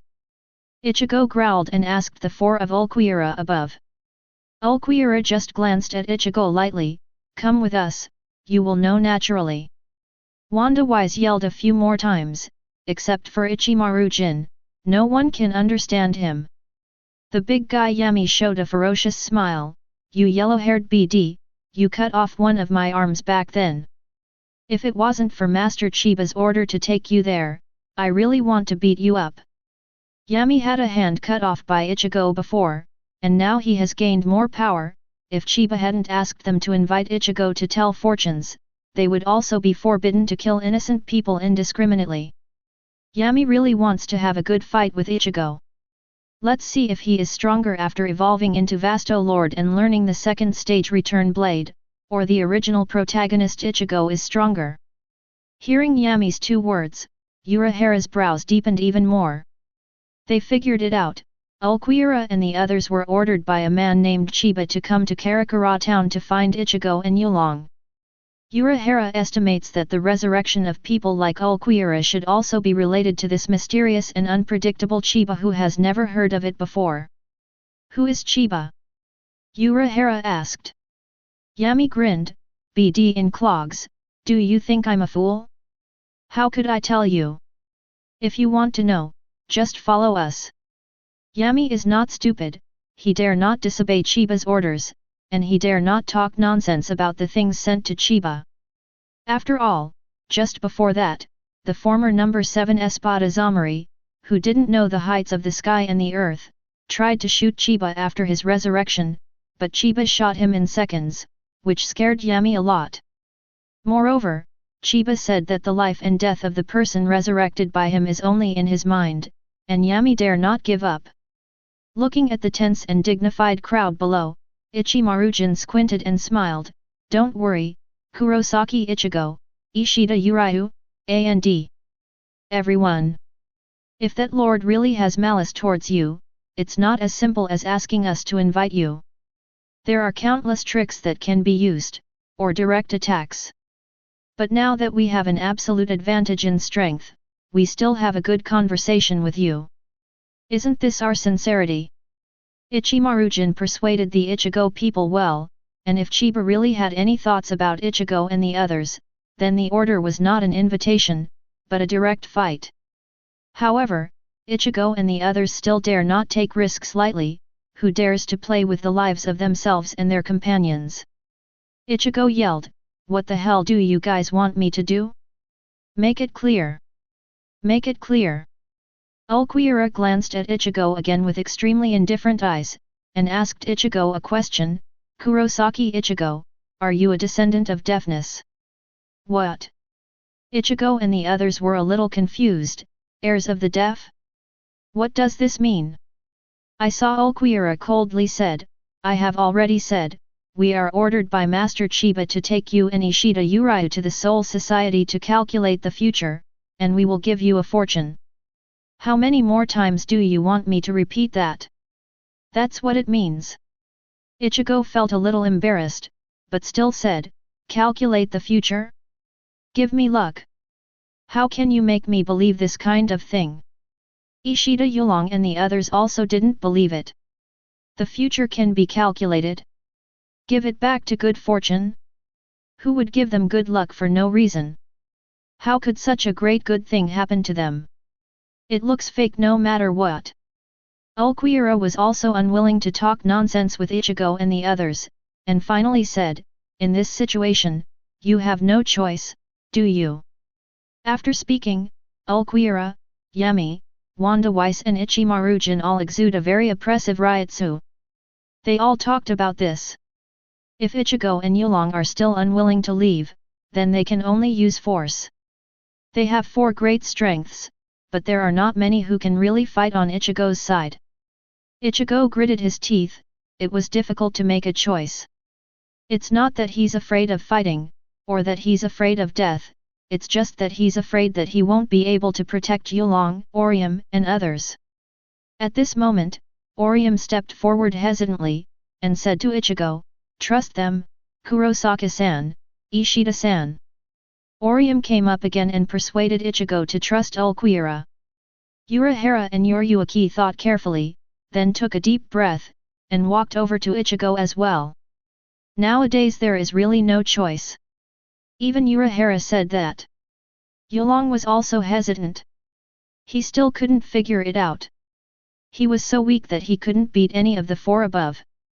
Why did that guy named Chiba want to meet him by name and tell his fortune? Finally, I will give you 10 seconds to think about it. Ulquiorra issued an ultimatum. 10 seconds later, Ichigo and the others had no choice but to take them over by force. Hateful. Ichigo clenched his fists, but he had no choice but to hate himself for not being strong enough to take the initiative. Urahara advised.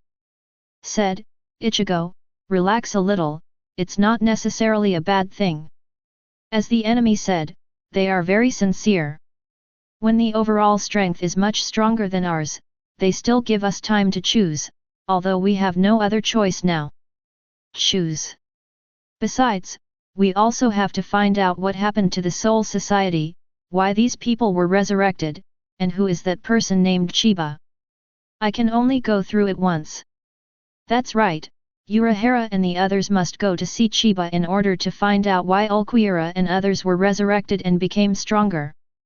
Yulong sighed, he was quite sensible and rational. Ah, don't be powerless. Yulong put away the Holy Annihilation in his hand, although his current Holy Annihilation is almost the same as without it, even the defenses of Ulquiorra and the others probably cannot be broken. Trust Ulquiorra and them, Kurosaki-san, I know they really mean nothing. Orium tried to persuade Ichigo again.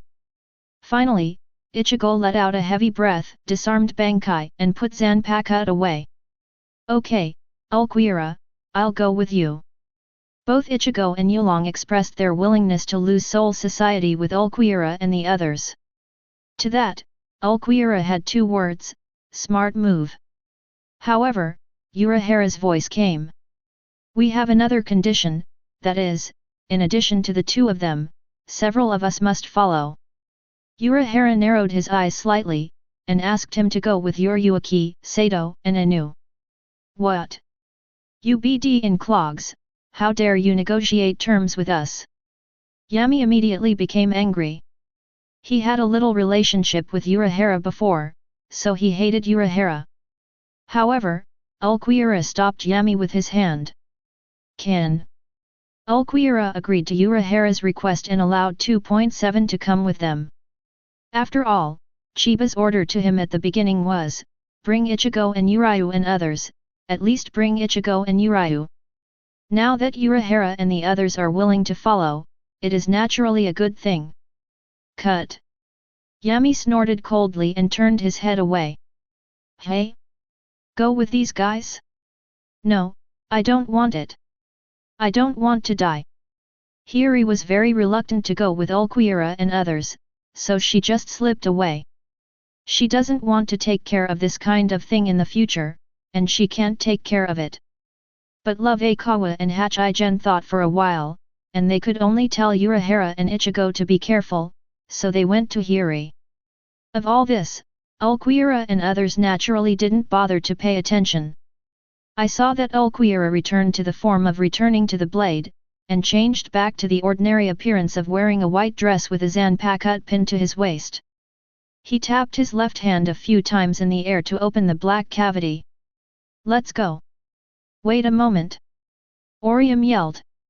Ulquiorra stopped, and without looking back, he asked, What's the matter, woman? Grimjo, what about him?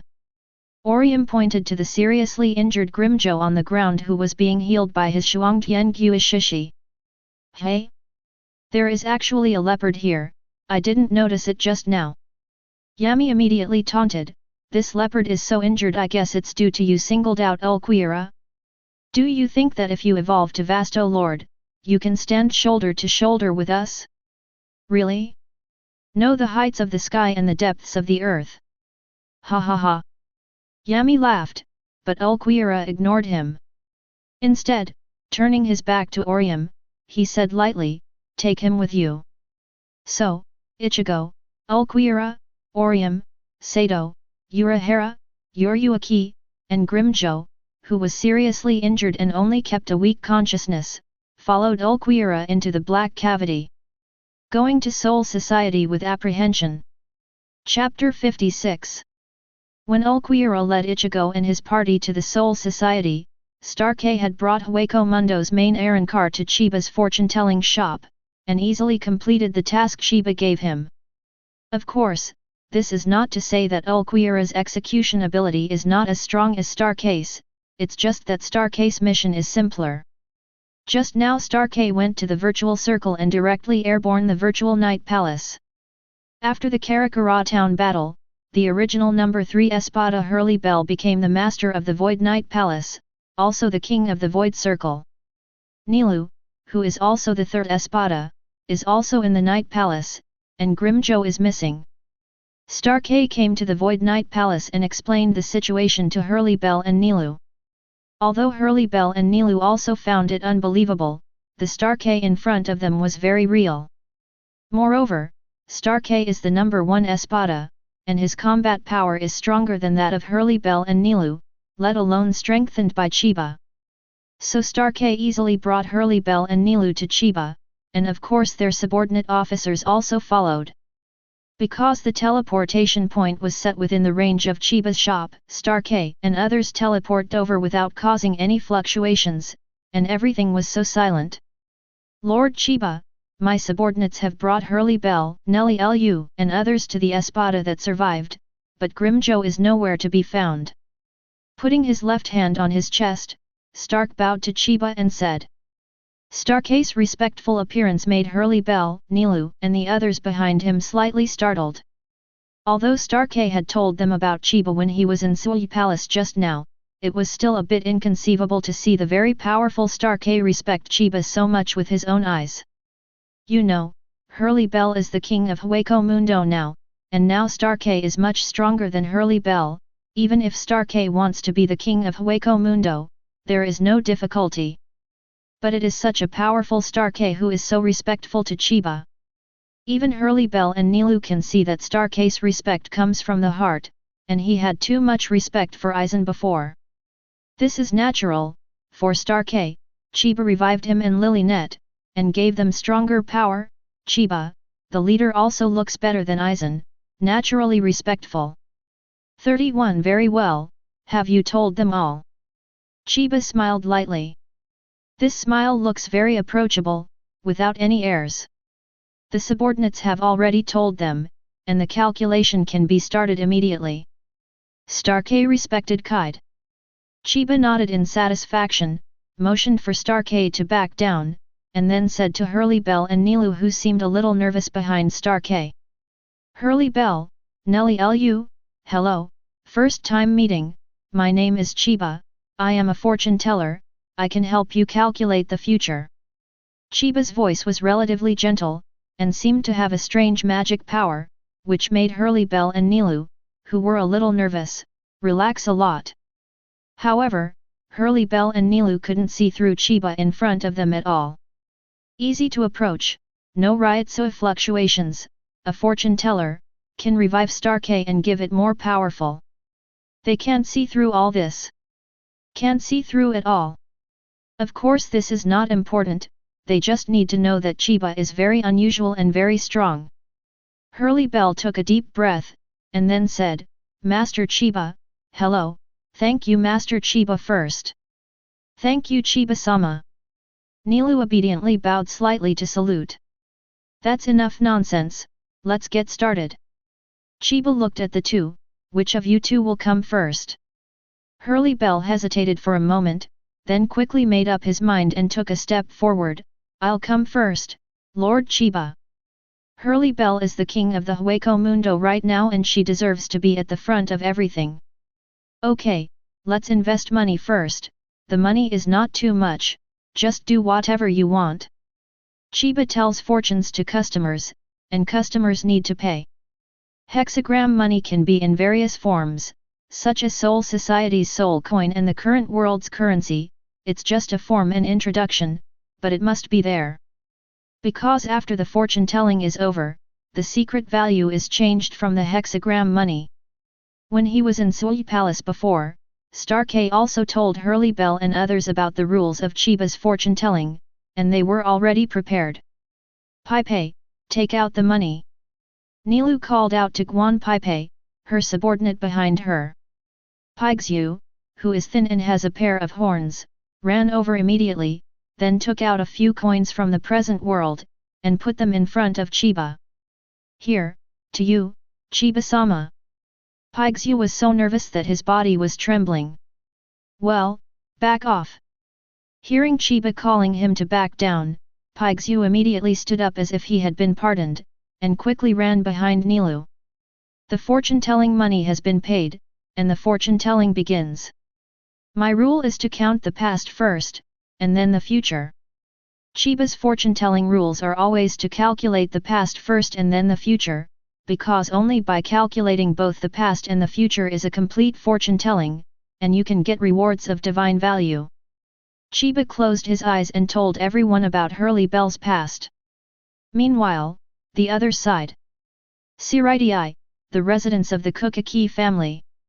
Today is the most shocking day in Byakuya's life, because the outrageous changes in Renji and Rukia made Byakuya feel that his outlook on life and values have been subverted and distorted.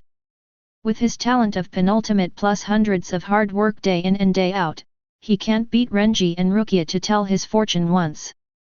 Anyone who does this kind of thing will be hit hard.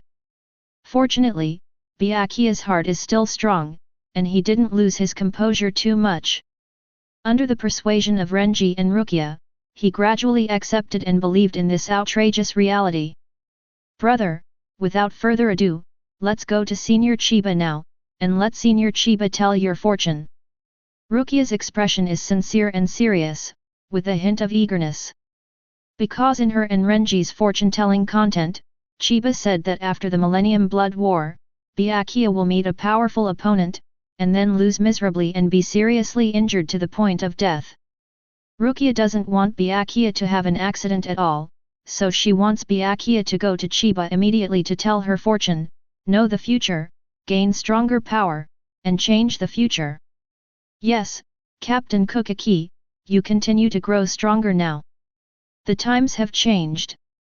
Although you can become stronger by practicing hard, but a big battle will happen in a month, and it's too late. Come with us. Renji also persuades Byakuya. All along, Byakuya has been practicing diligently and down to earth, but how can he improve as fast as practicing? Let Chiba tell a fortune, not only can know the future, but also get stronger power, it is too cost-effective. No matter what Renji and Rukia want to persuade Byakuya to tell the fortune. Byakuya looked at the two with eager expressions in front of him, and then thought about his weak self, finally exhaled heavily, and finally made up his mind. It is good. Who doesn't want to be stronger? And only by becoming stronger can Byakuya protect Rukia and Renji. But Byakuya wanted to say something else. Brother, what else is there? Byakuya coughed dryly, don't tell the family and the rest of the 6th Division about this matter. Renji and Rukia tugged at the corners of their mouths, thinking that the big brother cares about face so much.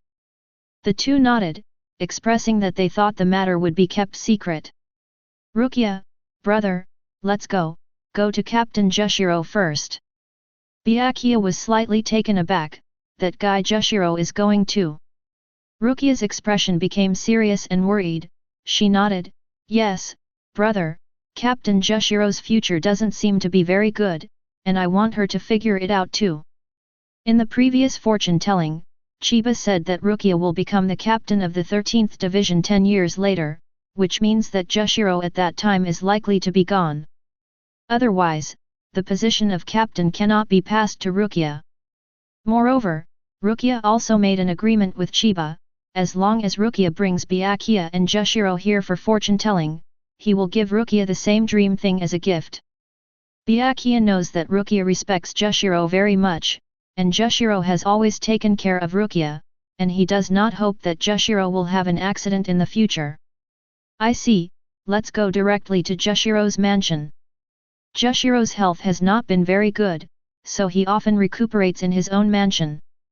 This is true even if the captain ordered all members to work hard to practice. After all, there are injuries in the body, so how can you practice hard? It is important to heal the injuries, although 10 buckwheat is hundreds of years. On the way, the three of Byakuya Rukia met Unohana in front of Jushiro's house. Unohana just went to the 4th division for a walk, and found that there was nothing wrong. After all, it is still very peaceful now, no one is injured, and the 4th division is a medical team, and there are relatively few incidents. Unohana briefly explained some things to the vice-captain Katetsu Aizen, and left the 4th division. She also has a deal with Chiba. Chiba healed the scar below the middle of her collarbone, and as a condition, she also needs to bring a captain-level Shinigami to Chiba for fortune-telling. And she knew that Rukia needed to come to Jushiro, and Jushiro and Kiraku are usually inseparable, so she simply came to Jushiro's house and brought these two guys to Chiba. Hello, Captain Kukaki, Miss Kukaki, Deputy Captain Abarai. Unohana smiled at the three of Byakuya. Forward. Although Renji and Rukia were a little surprised that Unohana would appear here, they didn't dare to say anything more, after all they knew that Unohana was not as kind as he smiled on the surface. So, the four of them entered the Jushiro's mansion. At this time, Jushiro and Jingle were really together, drinking tea and chatting. Sure enough, the two of them will always look like this. When Captain Yamamoto is around, he always likes to sneak around. Captain Zaraki has become so strong, his Ryutsu, I feel terrible, and Shikai and Bankai. What is the Shikai and Bankai text of Captain Zaraki? Jingle was half lying down, still playing with the teacup in his hand, and said leisurely, Old Man Shan is really too shameless for saying such heartless words, saying that Captain Zaraki is his best disciple. Old Man Shan, he clearly only teaches over Captain Zaraki heavenly swordsmanship, tisk tisk tisk. Jing Le complained leisurely. It does seem to be the case. Jushiro scratched his head and smiled, and then said, Mr. Genryuzai seems to have gone to room 46 just now. Is it because of Captain Zaraki? Jing Li's eyes became a little more serious. Those guys in room 46 are very afraid of Captain Zaraki's power, even Old Man Shan. If he wants to keep Captain Zaraki, he probably won't be able to avoid being scolded all over his face, right? However, those guys in room 46 don't dare to go too far. They are also more afraid of Old Man Shan. If Old Man Shan becomes ruthless, they won't be able to stand it. The 46th chamber is the highest authority of the Soul Society, but Godai 13 is the most important force, and Yamamoto Genryuzai is the captain of Godai 13. Although Godai 13 obeys orders from the 46th chamber, sometimes for room 16 didn't dare to go too far, it's a bit restrained. The meaning of. While Kiraku and Jushiro were chatting, Unohana Byakuya and his group walked in. This made Kiraku and Jushiro suddenly serious. Jushiro coughed dryly, Captain Unohana, Captain Kukaki, welcome to the humble house. Byakuya glanced at the two old rascals and let Rukia and Renji tell about their future intentions and Chiba's fortune-telling. When Jingle and Jushiro heard it, the mouths of the two old guys were so wide that their jaws almost fell to the ground. Seeing the expressions of Jingle and Jushiro, Byakuya suddenly felt 980 comforting in his heart, thinking, no matter who it is, their jaws will drop in shock when they hear such outrageous things. If you predict the future, can you still gain the power of the future? Kiraku and Jushiro were amazed and couldn't believe what Rukia Renji said. But the fact that Rukia and Renji became stronger and learned Bankai made them believe it again. At the same time, they suddenly came over. It turns out that the reason why Captain Zaraki suddenly became stronger and suddenly learned to use Zanpakutō is also because he let this fortune teller named Chiba tell his fortune. The future war Captain Zaraki said was also said by this fortune teller. It seems that it is really possible, and the possibility is still very high. Things are not optimistic. Jingle and Jushiro were still sighing and pondering here, thinking about whether to tell Old Man Shan and others about the matter. However, Anoka was already getting a little impatient for waiting, and didn't want to watch these two guys' mother-in-law think about it endlessly. She said in a gentle tone, "King Band Leader, Jushiro Leader, please follow us to Rukongai." "This, Captain Unohana, let us think about it again." Jingle scratched his head and laughed, but before he finished speaking, he felt Unohana's cold eyes. It gave him and Jushiro a chill down their spines. "Captain Kyo, Captain Jushiro, let's go." Anoka's voice still sounds gentle, but the smile and eyes are very kind. And, the right hand is already on the handle of Zanpakutō. It seemed that if Kiraku and Jushiro said one more word, Unohana would draw his sword out of its sheath. It was so scary that even Kiraku and Jushiro couldn't help but shudder. Go, Captain Unohana, let's go right away, right away." Kiraku and Jushiro quickly agreed like chickens pecking at rice. After all, can they not agree? Who is Anoka? Others may not know, but don't they know? That's a devil head who kills without blinking an eye. It's not a joke to draw a knife. At the same time, Kiraku and Jushiro also felt that Unohana was not the same as before. No, to be precise, it is more and more similar to the original, smiling on the surface, the kind that would kill people if they disagreed, and wanted to cut people in half. Moreover, the two of them could clearly feel that Unohana's Ryutsu was more refined than before. They guessed that 9 out of 10 Chiba also helped Unohana to tell her fortune. "Okay, Captain Kyo, Captain Jushiro, then let's go." Unohana let go of the hand that was holding the scabbard, and there was still a gentle smile on her face, as if nothing had happened, as if Kiraku and Jushiro were willing to wait. It's like going to Chiba for fortune-telling. So, Unohana, Rukia and Renji, with Byakuya, Kiraku, and Jushiro, walked out of Shirai and went to the fortune-telling shop in Chiba, Higashi Rukongai 50-ku. Chapter 57. Jingle and Jushiro are both the kind who look more casual on the surface, but are actually more cautious in heart. When Unohana, Renji, and others told about Chiba, they were extremely surprised, but they also knew how terrifying Chiba's fortune-telling and ability to enhance others' strength is, and it can even be said to directly affect the soul society and even the future development of the three realms.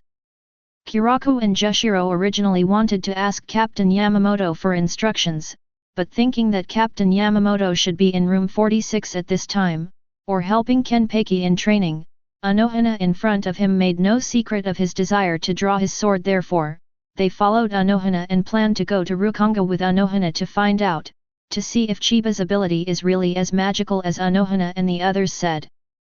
Judging from things like unblocking and teaching Kenpachi to use Zanpakutō, and getting Rukia and Renji to learn /skill Bankai, etc., Chiba should not be the enemy of Godai 13. It's not too late to report the matter to Captain Yamamoto when they come back from fortune-telling.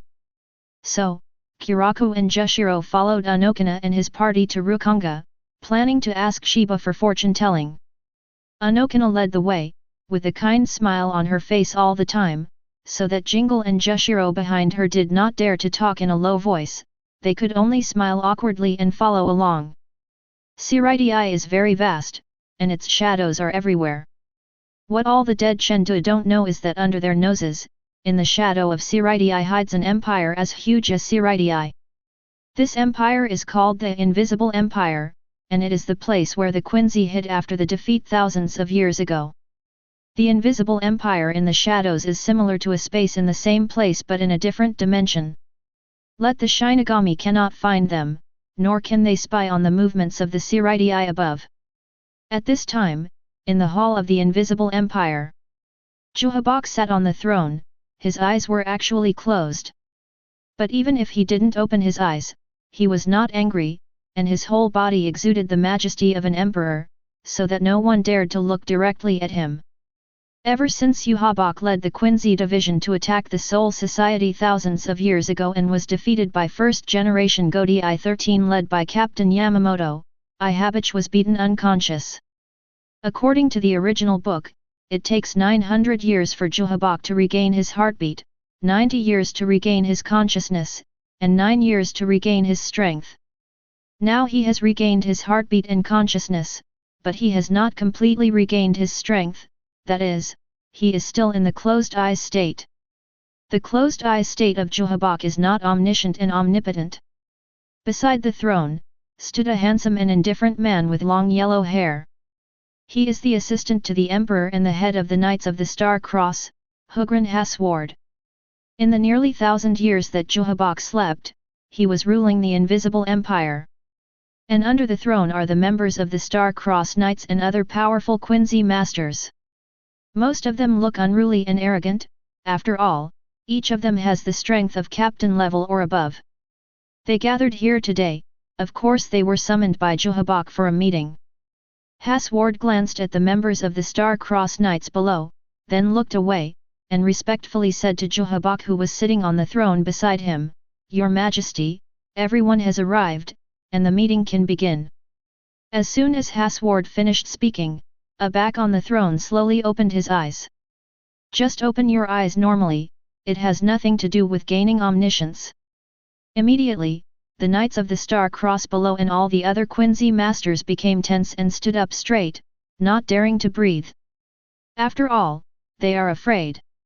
Yamamoto is not only the emperor of the invisible empire, but also the ancestor of all Quincy. All Quincy's blood flows in the body of Yamamoto, born with the suppression of blood and power. Coupled with Yamamoto's brutal disposition, all Quincy masters fear from the bottom of their hearts. Yamamoto spoke slowly in a thick and majestic voice, "My children, it has been a long time since I summoned you. You should also know why you are summoned to stand here today. We lost to the Shinigami 1,000 years ago, and endured it for 1,000 years, and now we are almost going to demand the debt from the Shinigami." Yamamoto's majestic voice filled the entire meeting hall, and even spread to every corner of the invisible empire, so that all the Quincy divisions could hear it. This immediately excited all the Quincy masters, their fighting spirit was high, and they couldn't wait to get revenge. "Long live your Majesty, the invisible empire will win. It will win. Our military anthem is impassioned, I will crush the Soul Society. Just Shinigami, we have endured for thousands of years, and the day of revenge is coming soon. When the time comes, we will kill them and bleed into rivers. Shinigami broke their heads and couldn't imagine that we have been recuperating and developing under their noses for nearly 1,000 years. Today we are no longer what we used to be." Yamamoto looked at the passionate Quincy below, and just one glance stopped the excitement of all the Quincy. Yamamoto said slowly, "1 month later, first occupy Hueco Mundo, then destroy Gōdai 13 and conquer Siritai. There is still a little more than a month before Yamamoto really regains his strength, so the war will be 1 month later. Today, I just notified the Star Cross Knights and the Quincy's in advance. Hueco Mundo is now seriously injured, and there are very few Arankars left, which is not worth mentioning. Our main opponent is still Shinigami. After the war in Karakura town, Arankar suffered heavy casualties, and only Hurley Bell, Nilu, and Grimjo survived. Hueco Mundo's combat power is really not worth mentioning for the Invisible Empire. It's easy to take down. The main enemies of the Quincy are still the Shinigami. Shinigami is not only Gōdai 13, but also the Zero Team. Hearthward, you will distribute some information on the Shinigami of Gōdai 13 to them, and let them review it carefully. In the original book, Yamamoto used a special method to collect information on Gōdai 13, Ichigo, Urahara, etc., and sent the information to everyone in the Star Cross Knights for viewing. As soon as Hasward raised his hand, some servants distributed the information booklets recording the vice-captains and captains of Godi 13 to every 10 members of the Star-Crossed Knights below. Hasward reminded, the booklet records the information of Shinigami above the vice-captain level, knowing their abilities, so as to make better targeting strategies, and ensure that all battles are successful. If you meet Shinigami who know Bankai, force them to use Bankai, and then use the stars in your hands to take their Bankai. Which Shinigami will use Bankai, it is clearly written in the brochure. Hasward's character is relatively calm and cautious, never careless. But the Star-Crossed Knights Quincy ants below are different. Most of them just flipped through these information books a few times, and didn't even look at them. Ha ha ha, anyway, we have star badges, as long as they dare to use Bankai, we can just grab their Bankai. Shinigami without Bankai are lambs waiting to be slaughtered. I heard that it takes a captain-level Shinigami to be able to have a Bankai, right? I really want to see the helpless faces of the captains when they see their Bankai taken away after using Bankai, he he he. Have you carefully read the information given by His Majesty? Some are not captains but they can also use Bankai. For example, what is the name of this 6th team? Aburai's vice-captain can also use Bankai. Vice-captain haha, don't play around, you know Bankai, the level of the vice-captain is not worth mentioning, just kill it casually. Today's Quincy has been completely reborn compared to 1,000 years ago. They not only developed the star badge that can take away Shinigami Bankai, but also have powerful moves such as static blood costume, moving blood costume, holy text, and perfect holy body, so many Quincy masters are very proud of their own powerful power. Arrogance. A Quincy master with captain-level strength even laughed arrogantly, those Shinigami are nothing more than trash, I don't bother to read these materials, even if I don't use the star badge, I can kill them immediately after opening the holy body. One of them. It's too arrogant, not only don't want to read the information about the Shinigami given by Yamamoto, but even think that you can kill Shinigami without a star. Perhaps, this extermination master really has this kind of real action. But gurus. A voice suddenly froze the expression of this extremely arrogant Quincy named Gurus, from the original arrogance to nervousness in an instant, and cold sweat ran down his cheeks. Your Majesty! Your Majesty! Your Majesty! However, before Gurus could finish speaking, one of his arms and one leg were cut off by an invisible and seemingly invisible force in an instant. Blood splattered, and one of Guru's arms and legs fell to the cold floor. Gurus was tense and in pain when he arrived at Ultimate. He was missing a leg and was seriously injured. He couldn't stand still at all, and he sat on the ground half paralyzed. The Star-Crossed Knights and all the other Kunishers also looked nervous and did not dare to speak. Juhabok said slowly, Gillis, I am very pleased that you have such confidence.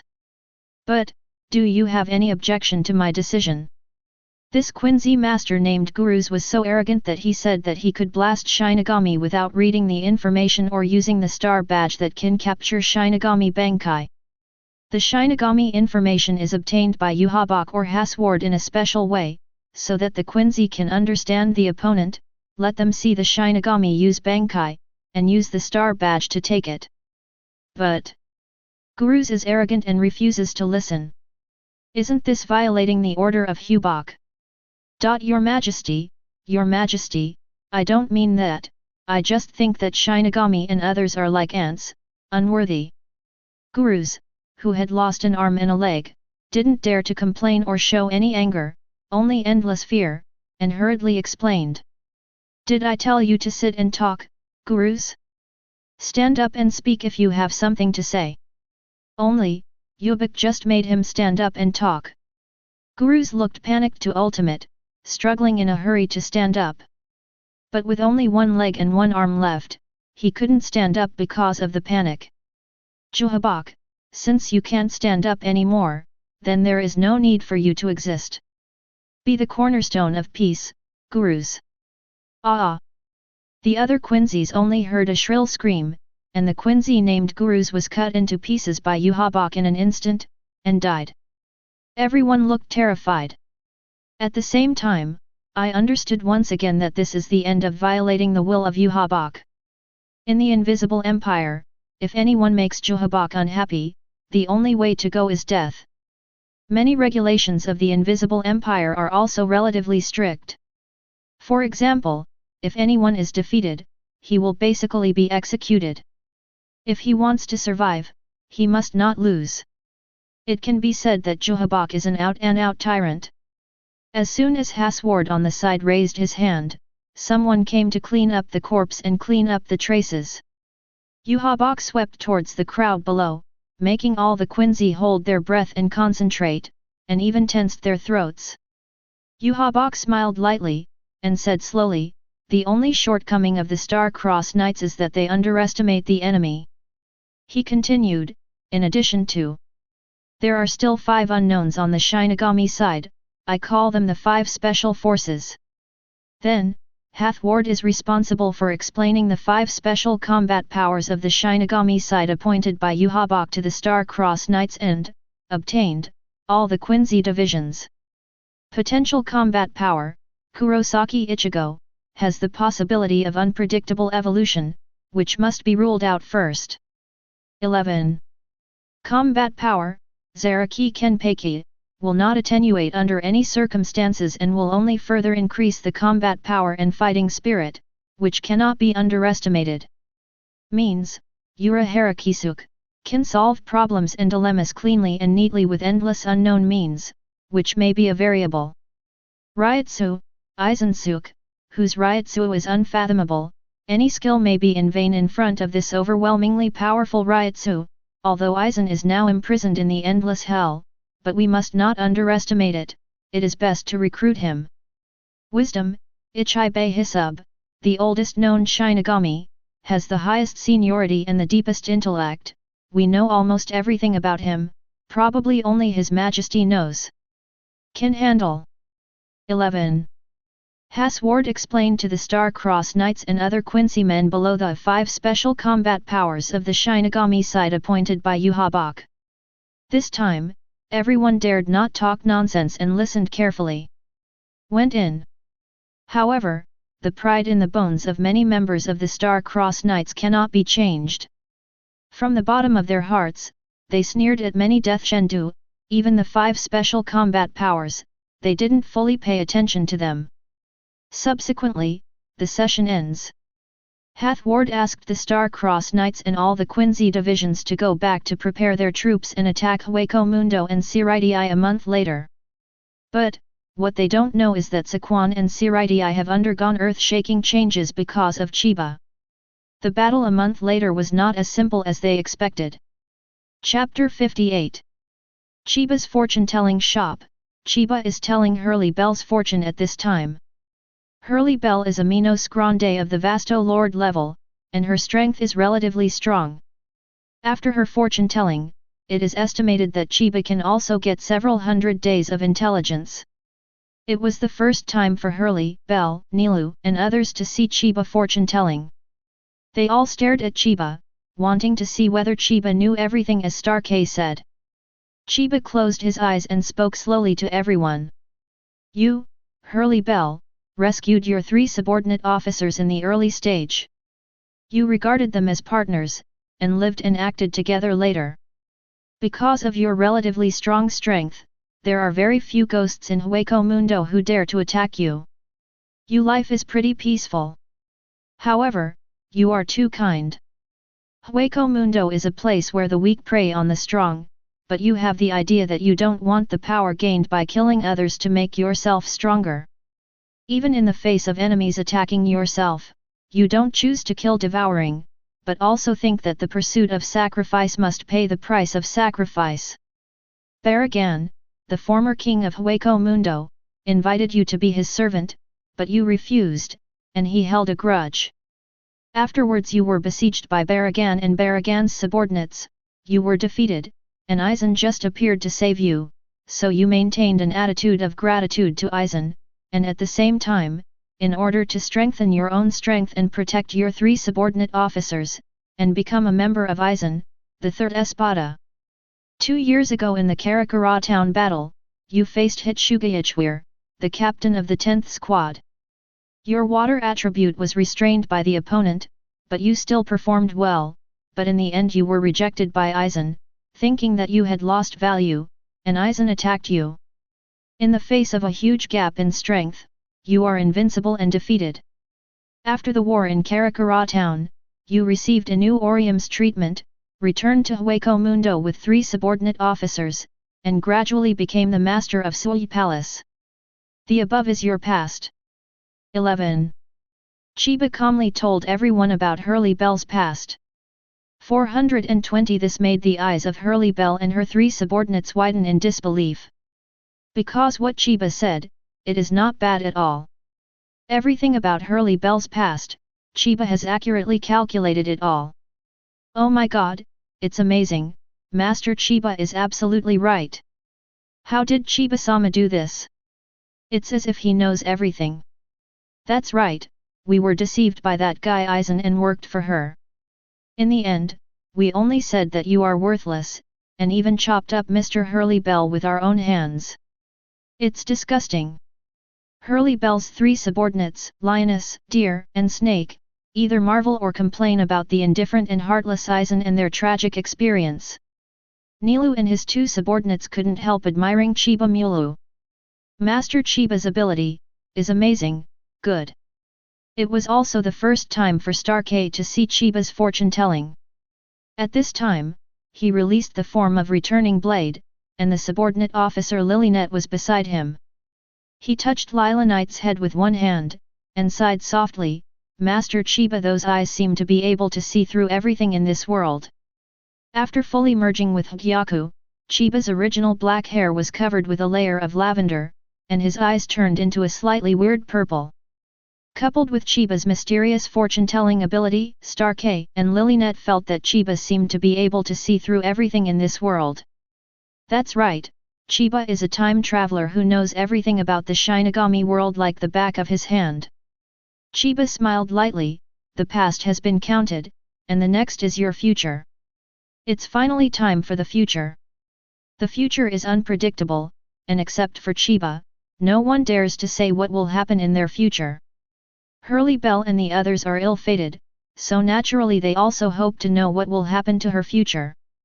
Only, the future is not looking good for Hurley Bell. With Chiba's thought, Hurley Bell was moved to be on the scene. Hurley Bell only felt that the whole person was trapped in a certain state, unable to wake up by herself, and could only follow Chiba's narration. What Chiba said, she would experience what she experienced. Chiba's first sentence made everyone's pupils shrink. A month later, Hueco Mundo was invaded by a powerful enemy, and you tried to stop it, but the enemy was too powerful, and you were instantly defeated and imprisoned. In the immersive state, Hurley Bell only feels that she is in Hueco Mundo, but a large number of enemies are coming in front of her. She couldn't see the appearance of the enemy clearly, only saw that the spirits around the enemy turned out to be blue. She fought the enemy, but the enemy was too strong, easily severely injured her, and suffered a disastrous defeat. When she woke up, she was already in an unknown cell, and her hands and feet were tightly bound by iron chains, and she was reduced to a prisoner. What? Someone invaded Hueco Mundo? Hurley Bell was defeated and arrested? Don't scare us. Will this kind of thing really happen in a month? We have signed a non-aggression treaty with the Shinigami, and the Shinigami have no reason to attack us. Perhaps, the enemies who attacked Hueco Mundo weren't Shinigami. Hurley Bell's 3 subordinate officers were discussing anxiously, their faces full of surprise and worry. If, as Chiba said, Hurley Bell is defeated by an unknown enemy 1 month later, and Hueco Mundo falls, then not only Hurley Bell will be doomed, but Arancars will also become prisoners, which will be a disaster for all Minos Grande. Nilu also found it unbelievable.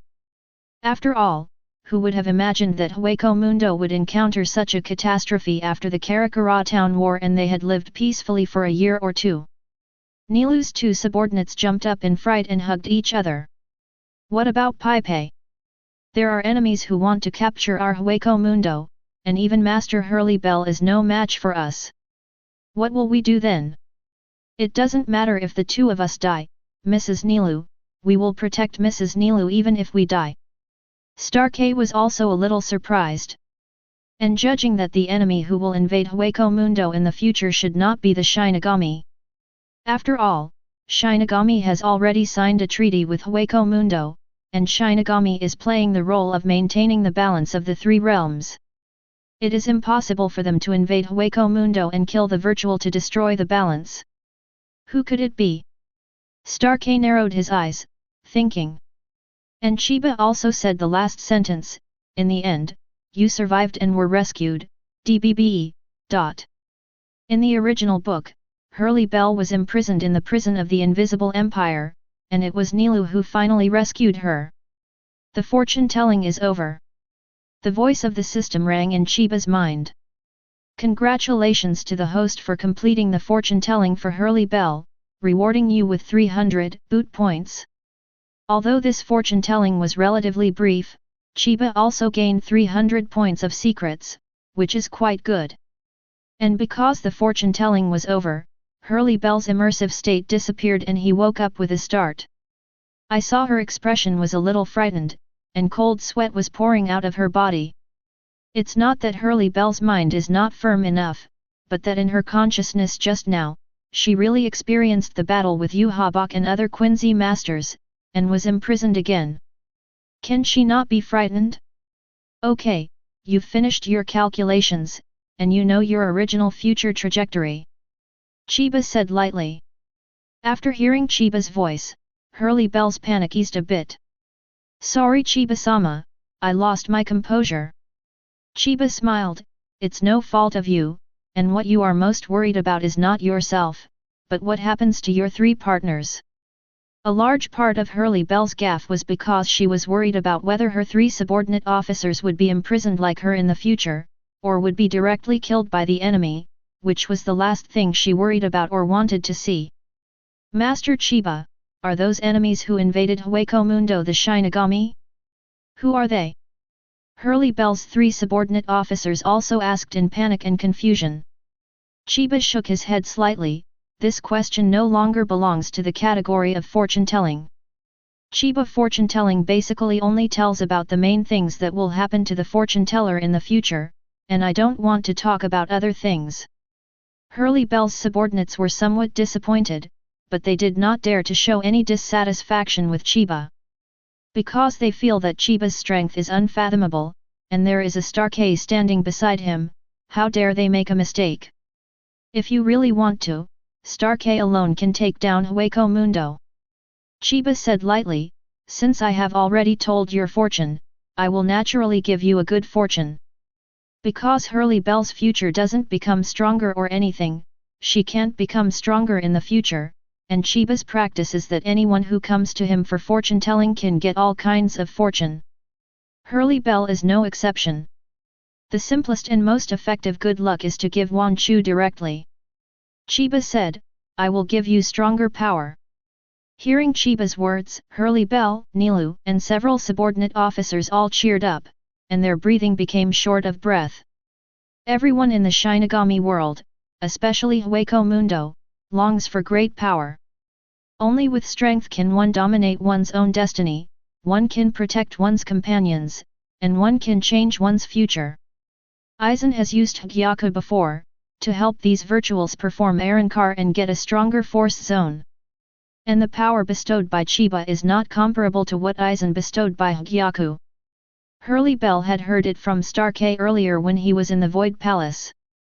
Starkey's stronger power, as well as the form of the second stage return to the blade, were bestowed on him by Chiba. At this moment, Chiba said that he would give Hurley Bell more power. Wouldn't Hurley Bell become as strong as Starkey, and also be able to return to the sword in the second stage? Nature. This is no difficulty for Chiba, and it is not worth mentioning.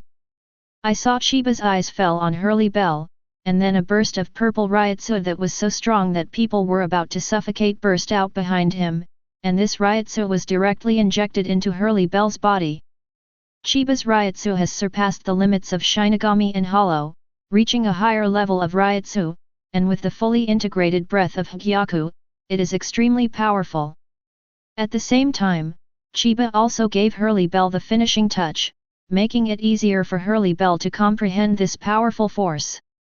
At this time, Hurley Bell felt as if he had opened up Rendu's second channel, his spiritual power and understanding were greatly improved, and then he comprehended the second stage of returning to the blade.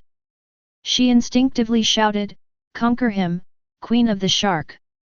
I saw that Hurley Bell directly carried out a return to the blade, but it was not over yet. Second stage return to the blade. Hurley Bell returned to the blade again, and became a new form of the second stage of returning to the blade. This form of Hurley Bell is surrounded by golden Ryutsu, and the attire has also changed. The weapon has changed from the original bone-shaped sword to an extremely sharp trident with golden light. Li. This made Nilou and the others stunned, speechless for a while. Chapter 59. Chiba shows off the mighty Ryutsu, giving Hurley Bell even more power with Ryutsu and the finishing touch ability.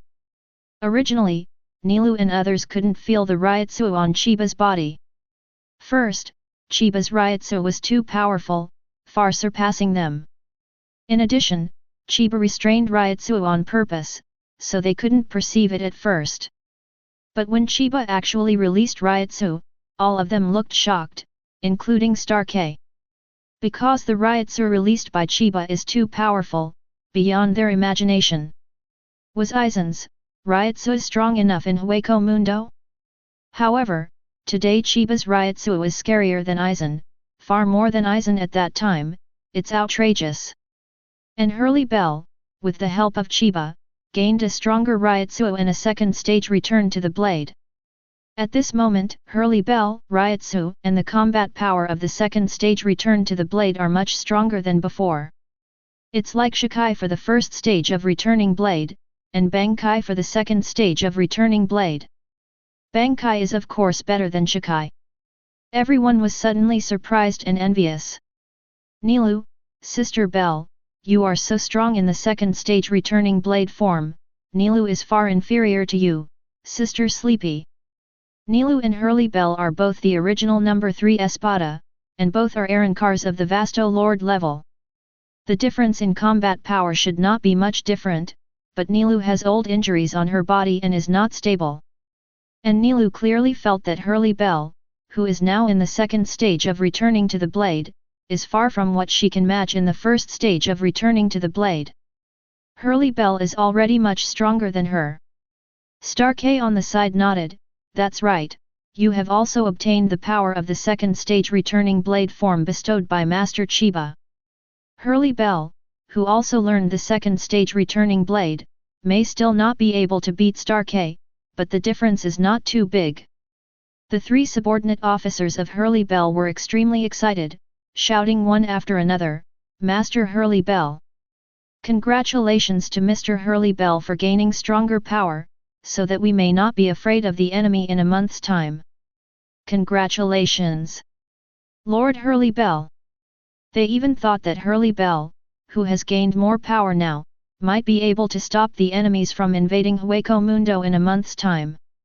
Although the second stage returning blade is indeed very strong, and there is also a bonus to defeating Quincy, everything in Su is poison to Quincy, but it is a bit whimsical to stop the entire invisible empire with only one Hurley Bell.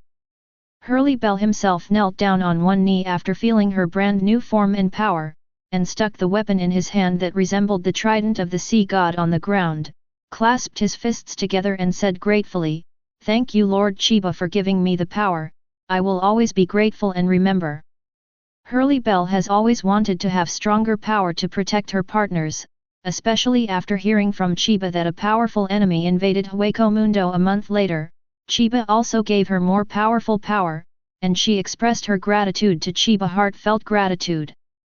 Chiba waved his hand, his expression didn't change at all, he was still so calm. "Get up." For Chiba, this is nothing more than a trivial matter. "Okay, next one." Chiba greets the next fortune teller. Hurley Bell stood up, released the returning blade form, and then stepped back. Nilu stood up and came to Chiba. After Hurley Bell finished the calculation, it was natural to count Nilu. Nilu bowed slightly and saluted, "Master Chiba, please calculate. First count the past, then the future." Chiba closed his eyes and told everyone about Nilu's past. "You became the third espada of Hōgyoku a long time ago. You are kind by nature. Like Hurley Bell, you don't want to devour your own kind, and you don't like meaningless battles. Noitra, who was at the 8th espada at the time, challenged you a lot because he was sexist, but you felt that such a fight was meaningless and you didn't want to accept his challenge. After that, Noitra and Sail Aporo, who became angry, attacked your subordinate officers and removed the masks of your 2 subordinate officers, so that they could not evolve anymore, but degenerated. When you learned the truth, you were very angry and confronted Noitra. Noitra was not an opponent at all, but Sail Aporo used despicable means to smash the mask of void on your head, leaving a permanent scar on your head. It also degenerated into the appearance of a child, lost its strength and memory, and was discarded outside the Void Night Palace, and followed your 2 subordinates to live a wandering life." Hearing Chiba mention this sad past of Nilu, Paixu, and Tang Duo, 2 of Nilu's subordinates, couldn't help gnashing their teeth. "Noitra, Sail Aporo, those 2 despicable and shameless guys, they framed us and hurt Lady Nilu, unforgivable. If these 2 guys are in front of me, I will definitely kill him." The 2 were furious and swearing. Nilu didn't feel too angry, but just sighed. She was so kind, and now that Noitra and Sail Aporo are dead, what do you care about dead people? Noitra was killed by Kenpachi, and after Sail Aporo died, he fell into hell because of his sins. At this time, he and B. Espada Yaronilo were still being tortured and killed in hell. As for the 3 Arankars, Chiba doesn't have any idea of resurrecting/rescuing them, because it doesn't make any sense, and he is disgusted with the 3 Arankars, so what's the resurrection? The 3 subordinate officers of Hurley Bell also commented angrily, "That fellow Noitra, I have heard that he has prejudice against us. If Lord Hurley Bell didn't protect us, he might have killed us. It's also thanks to Master Nilu's kindness. If it were Master Hurley Bell, he would have hacked that BD to death long ago. It's good that a guy like that is dead." Indeed, if Noitra came to find trouble with Hurley Bell, he would have been hacked to death at the beginning. Chiba continued, "During the Arankar chapter, you met Kurosaki Ichigo and his party, and followed them back to Sui Palace. Kurosaki Ichigo was seriously injured in the battle with Noitra. You regained your memory in original form, and fought against Noitra. It's just that, because you consumed too much spiritual power during the battle, you quickly turned back into the form of a child. In the end, because of the appearance of Zaraki Kenpachi, you and Kurosaki Ichigo were able to escape. After the war in Karakura town, you and your subordinates returned to the Night Palace to assist Hurley Bell in managing Hōgyoku. The above is your past." Chiba finishes talking about Nilu's past. Nilu didn't look sad, instead she smiled and nodded obediently. "Master Chiba is really amazing, what you said is absolutely correct. Nilu is still very cute." Chiba smiled and asked, "Nilu, it's not easy for you to maintain this form now." Nilu was taken aback for a moment, but her 2 subordinates' complexions became a little gloomy. At this time, Nilu is in a normal form, not a child. However, Nilu's old injuries have always existed, and she couldn't always maintain her normal form with a damaged face, because she was too exhausted to bear it. 0. Most of the time it is in the form of a child. It was also because she wanted to come to Chiba for a fortune-telling, so she tried to make herself into a normal form. "Let me help you heal your old wounds first." Chiba directly raised his hand a little further. An incredible scene happened. The originally damaged mask on Nilu's head is being repaired quickly, and it will be intact soon. This made everyone's eyes widen in an instant, their faces full of disbelief. The broken mask can still be repaired? This, This is unbelievable. Void, as long as the mask is damaged, it can no longer evolve, and the power will continue to be lost. For example, Minos Grande, who has always been at the Ajicha's level, as long as the mask is bitten off or damaged by other ghosts, he will never be able to advance again, and his power will continue to be lost. The damaged void mask has never been repaired. However, Chiba is just a little careless, and the damaged mask on Nilu's head is completely repaired. What kind of ingenuity is this? This made all Arankars feel unbelievable. It simply subverted their long-standing cognition, and even they wondered if they were wrong. Of course this is true. With Chiba's finishing touch ability, repairing a damaged hollow mask couldn't be easier. Nilu also immediately felt that the spiritual power in her body was no longer lost and gathered again. Her spiritual power became more and more abundant, and it was impossible for her to be unable to maintain normal or initial. I've healed your injury for you. You can switch between normal form and child form at will. Chiba said lightly. Nilu, who has no injuries, has recovered her strength and appearance. Of course, she can switch to a child or a normal form at any time. Nilu, on the other hand, was devastated, staring at her pair of beautiful taupe eyes in disbelief, and said in a daze. Really, it's all better than that. Chapter 60. Chiba helped Nilu repair the broken virtual face, so that Nilu will no longer be disturbed by the loss of Ryutsu, and she can switch to normal or child mode at any time. Although this is just a piece of cake for Chiba, for Nilu and other Arankars, it is an astonishing method.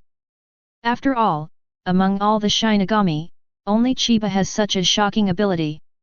There is another reason why Nilu's injury was repaired, that is, after Chiba gave Nilu the power of returning to the blade at the second stage, Nilu with a damaged virtual mask may not be able to bear it. After all, she could not even maintain her normal form for a long time before. How can you control the more powerful power of the second stage return blade? Master Chiba is amazing. He is omnipotent. Hurley Bell couldn't help exclaiming. As Minos Grande, they know how difficult it is to repair the broken mask. It was originally an impossible task, but Chiba did it with ease, which is too shocking. Nilu was so surprised that her small mouth opened slightly, her big eyes widened even wider. She was also full of joy and disbelief. The wound is healed and the scar is gone, haha, thank you Chiba-sama. The injury on the mask has always been a pain in Nilu's heart, affecting 327 her strength, but also affecting her appearance. Now that the mask has been repaired by Qian Yat, it is as good as ever, not to mention how happy she is. Her two subordinates, Pai Xiu and Tang Duo, danced happily, jumped up, and kowtowed to Chiba to thank her. Chiba's expression was as usual, and he didn't worry too much about this matter. After all, repairing Nilu's injury was just a trivial matter for him. Next, is your future. Chiba said lightly, Nilu's past has been calculated, and the next step is to calculate the future. Hearing the word future, Nilu, Hurley Bell and everyone all looked solemn. The future of Hurley Bell was very bad. Hueco Mundo is captured, Hurley Bell is imprisoned by the enemy. And Nilu and the others also live in Hueco Mundo, so the future is likely to be as bad as Hurley Bell. Everyone held their breath, and Chiba activated his immersive ability. Nilu was startled and fell into a certain state. Whatever Chiba said, she would experience what happened.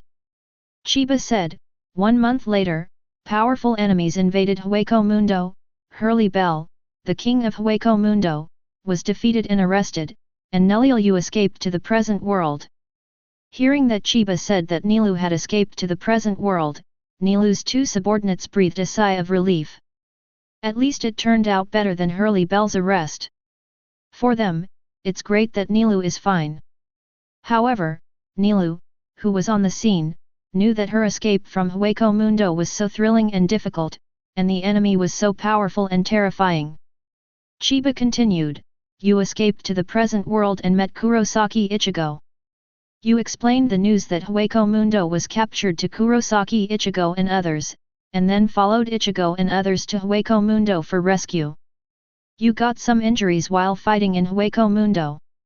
Afterwards, you assisted the Shinigami in fighting, and also rescued the imprisoned Hurley Bell. The above is your main future. Nilou's future, that is, the plot of the 1000-year bloody battle is not too much, and it mainly plays a supporting role. Chiba also simply finished the calculation for her. At the same time as the calculation was finished, the voice of the system sounded in Chiba's mind. Congratulations to the host for successfully telling Niluelo's fortune, and rewarding you with 300 secret points. Chiba is also rewarded with 300 secret points. After all, Nilou is also quite strong. Minos Grande at the Vasto Lord level should have almost the same combat power as Hurley Bell. Overall, Nilou's future is safe and sound. This also made the other Arankars breathe a little easier.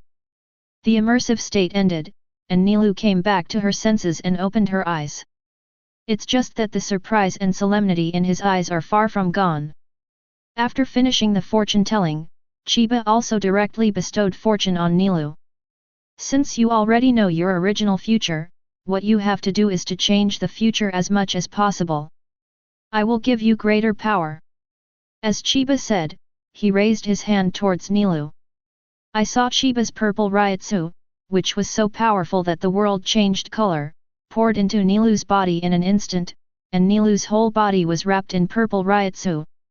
Coupled with the finishing touch of the promotion ability, Nilou can only feel that the strength of her whole body is constantly improving, and she is constantly gaining new insights in her mind. In the end, Nilou seemed to hear a bang in her mind, as if something shattered, and she realized the form of the second stage of returning to the blade. Nilou also instinctively returned the blade. Sing it, Gazelle Rider! Immediately, Nilou, who was returning to the blade, turned into the form of an antelope with a human head. But it didn't end. Nilou continued to shout, "Sing again, Antelope Knight!" In an instant, the powerful red Ryutsu belonging to Nilou soared into the sky. The form changes on the basis of a period of returning to the blade.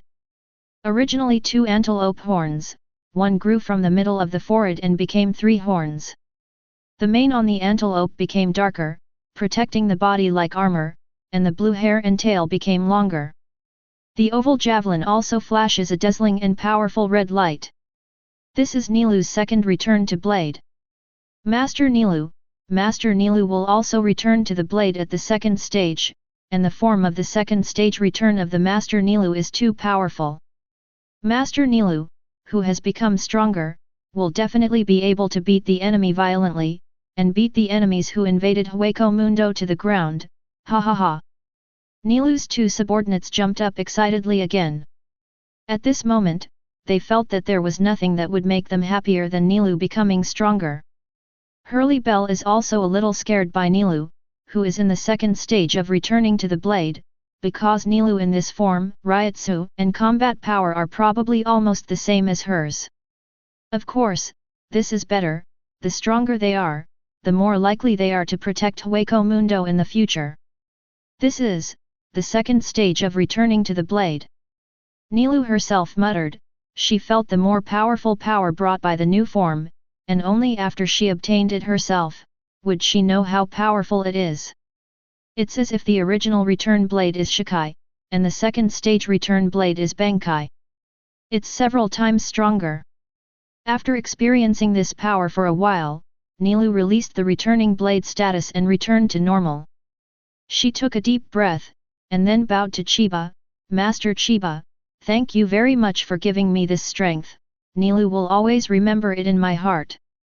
If it wasn't for Chiba, perhaps Hurley Bell and Nilou would never be able to learn the second stage return of the sword in their lifetime, and it was Chiba who gave them this power directly. This is also a greater kindness than when Aizen gave them Arankar with a semi-finished one, and Nilou will never forget it in her life. However, Chiba didn't pay much attention to it, and responded casually, To be honest, Chiba doesn't care whether Nilou and others remember Chiba's kindness, or even appreciate Chiba. He just helped them to tell their fortunes, and at the same time to get the secret value, he gave them a little fortune, and then wanted to destroy the 1,000-year bloody battle. Okay, you two have finished the calculation, let the others do the calculation too. Chiba glanced lightly at the subordinate officers behind Nilou and Hurley Bell. The strength of these subordinate officials is relatively weak, and they can't even reach the captain level. But no matter how small an ant is, it is still meat, and because the flow of time in the Chiba shop is 100 times slower than outside, Ulquiorra or Unohana have not yet brought Ichigo, Byakuya and others over. Let's do the math for these subordinate officials first, after all, it's pretty quick for them. Really? Really? Chiba-sama, did I hear you right?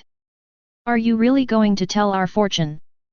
Paigyu and Tang Duo, as well as the Lion Girl, Deer Girl, and Snake Girl all had their eyes widened in disbelief, and there was unstoppable ecstasy on their faces. They naturally also want to know their future, and after being fortune-tellied by Chiba, they can gain stronger power, so they are naturally eager to be fortune-tellied by Chiba. However, because of their weak strength, they had never dared to ask Chiba for fortune-telling before, nor did they have any extravagant hopes. But at this moment Chiba said that he could tell their fortunes. 3.6 This made them ecstatic, and they were so grateful to Chiba that they were so moved and excited that they almost cried. Soon, Chiba finished counting the fate of these 5 subordinate officials. They have all been blessed. Good fortune is to promote Ryotsu. Chiba promoted the Ryotsu of the 5 of them to the captain level, and the masks of Paigyu and Dondo that were pried off by Noitra were also repaired by Chiba, and the 2 were promoted to Ajichas again. Chiba, of course, also has a little harvest. Yes, just a little, not much.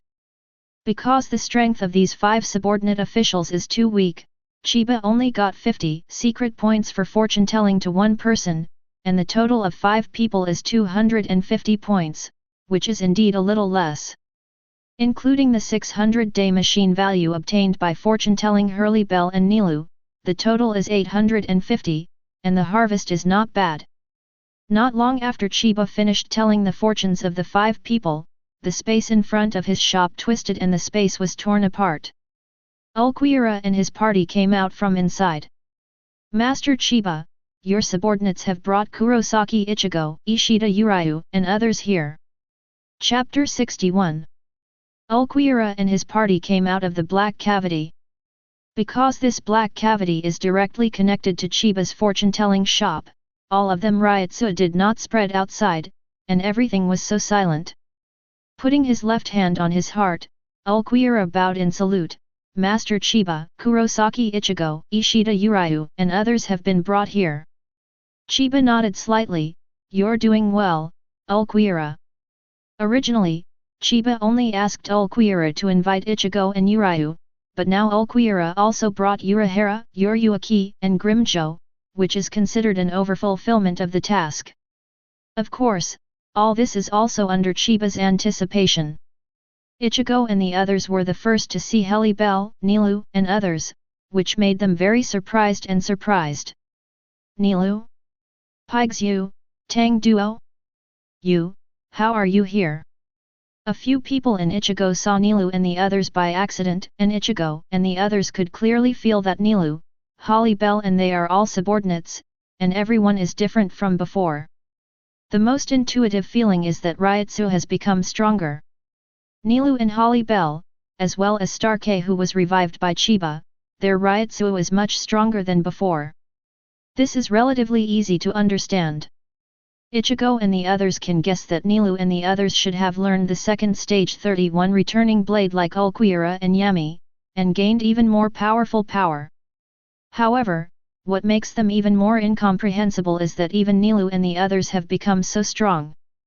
Yulong, who has always been calm, widened his eyes instantly, with an unbelievable expression on his face. So, even the 2 of you have become so strong. Originally, Pei Shui and Tang Duo were forcibly torn off their masks by Noitra, which caused their spiritual power to decline and their strength to be greatly reduced. And after being restored and promoted by Qian Yeshu, they turned back into Ajichas again, and Ling Qian even directly reached the captain level. That's right, at the captain level. Yulong and Sato may not be able to beat these two subordinate officers of Nilu now. The three subordinate officers of Holly Bell are even more powerful. Originally, the three of them could use one arm to fuse a monster named Yawing. During the battle in Karakura town, Yeon killed a group of Shinigami vice-captains in an instant, and his combat power should have reached the captain level. Now that the three of them are strengthened by Chiba, if Yeon is summoned, then Yeon's combat power will definitely be even stronger. If Captain Shinigami is like Kensai, he probably won't be able to deal with it. Urahara and Yoryuki were a little surprised by all of this, but not a lot.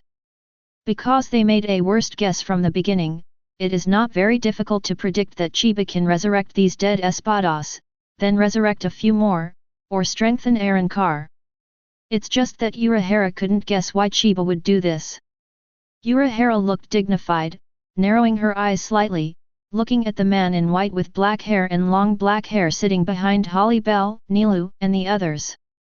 He should be the Lord Chiba that these Arankars are talking about, and he is also the initiator of everything. It's just, what is his purpose? Urahara and Yoryuki pondered gravely. Seeing Holly Bell, Nilu, and others, Yami said indifferently, "You have also obtained the power of Lord Chiba, which is not bad. You are so lucky that you survived the Karakura town war. However, our dead Arankars were also resurrected by Master Chiba, and the future Hueco Mundo will no longer be slaughtered by others. Hueco Mundo's combat power can be said to be far inferior to Soul Society. A trio of Aizen, Tosen, and Ichimaru-jin used to be able to easily defeat Baragan and dominate Hueco Mundo. But now, the resurrection of the Espadas and the improvement of their strength have improved Hueco Mundo's overall strength." Wanda Wise always looked demented, and yelled a few times, probably this is his way of greeting. Ichimaru-jin always had his signature squinting smile on his face, and seemed to have a mentality that watching the excitement is not a big deal. He said leisurely, "It's getting more and more lively. I don't know if you are in the endless hell. I believe that even he will be surprised by what expression Captain Aizen will have when he sees this scene." Although Holly Bell has long guessed that Ulquiorra and others may also be resurrected by Chiba and so on. But when she actually saw Ulquiorra, Yami, Wanda Weiss and Ichimaru-jin, she was in awe. And, what surprised her even more was that the original Ulquiorra was only the fourth espada, she was the third, and she was still in front. But now, even though she has also obtained the power of the second blade from Chiba, she can feel a more powerful Ryutsu from Ulquiorra. Ulquiorra's Ryutsu is stronger than her, even stronger than the one-blade Star K. This makes Holly Bell feel incredible. They also obtained the power of the second stage of returning to the blade. The reason why Ulquiorra is stronger is mainly because of his comprehension aptitude, and the fact that he just comprehended the meaning of heart and filled the original emptiness, so he became stronger. Today's Ulquiorra is the strongest espada, or the strongest Arankar. A chirp. At this moment, a voice broke the slightly tense atmosphere, and I saw Nilu in normal form running towards Ichigo with open arms. Nilu's speed is faster now, and because Ichigo was still in a daze just now, Lu rushed in front of him in just an instant.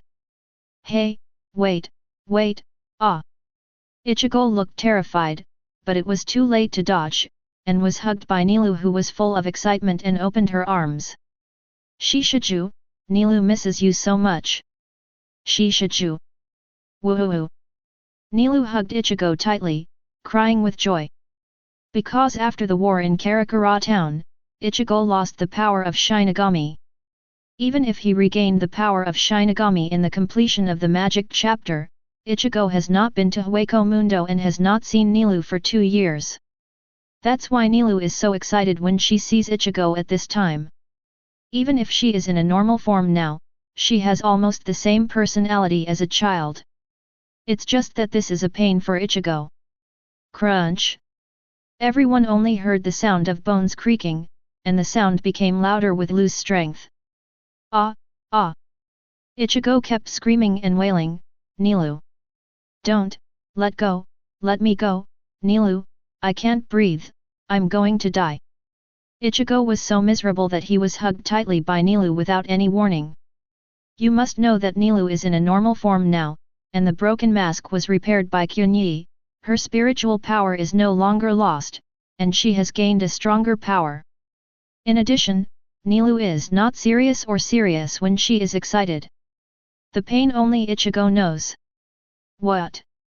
Nilu didn't seem to understand why Ichigo asked her to let go of her hand. When she looked down, Ichigo in her arms was staring at dead fish eyes, completely paralyzed, as if she was about to die. Nilu became anxious for a moment. Ichigo is going to die, right? Chick. Why are you chirping? Don't scare me, chirping. Nilu was afraid that something might happen to Ichigo, so she hugged him even tighter. Crunch, crunch. Urayu and others heard the crunching of Ichigo's bones.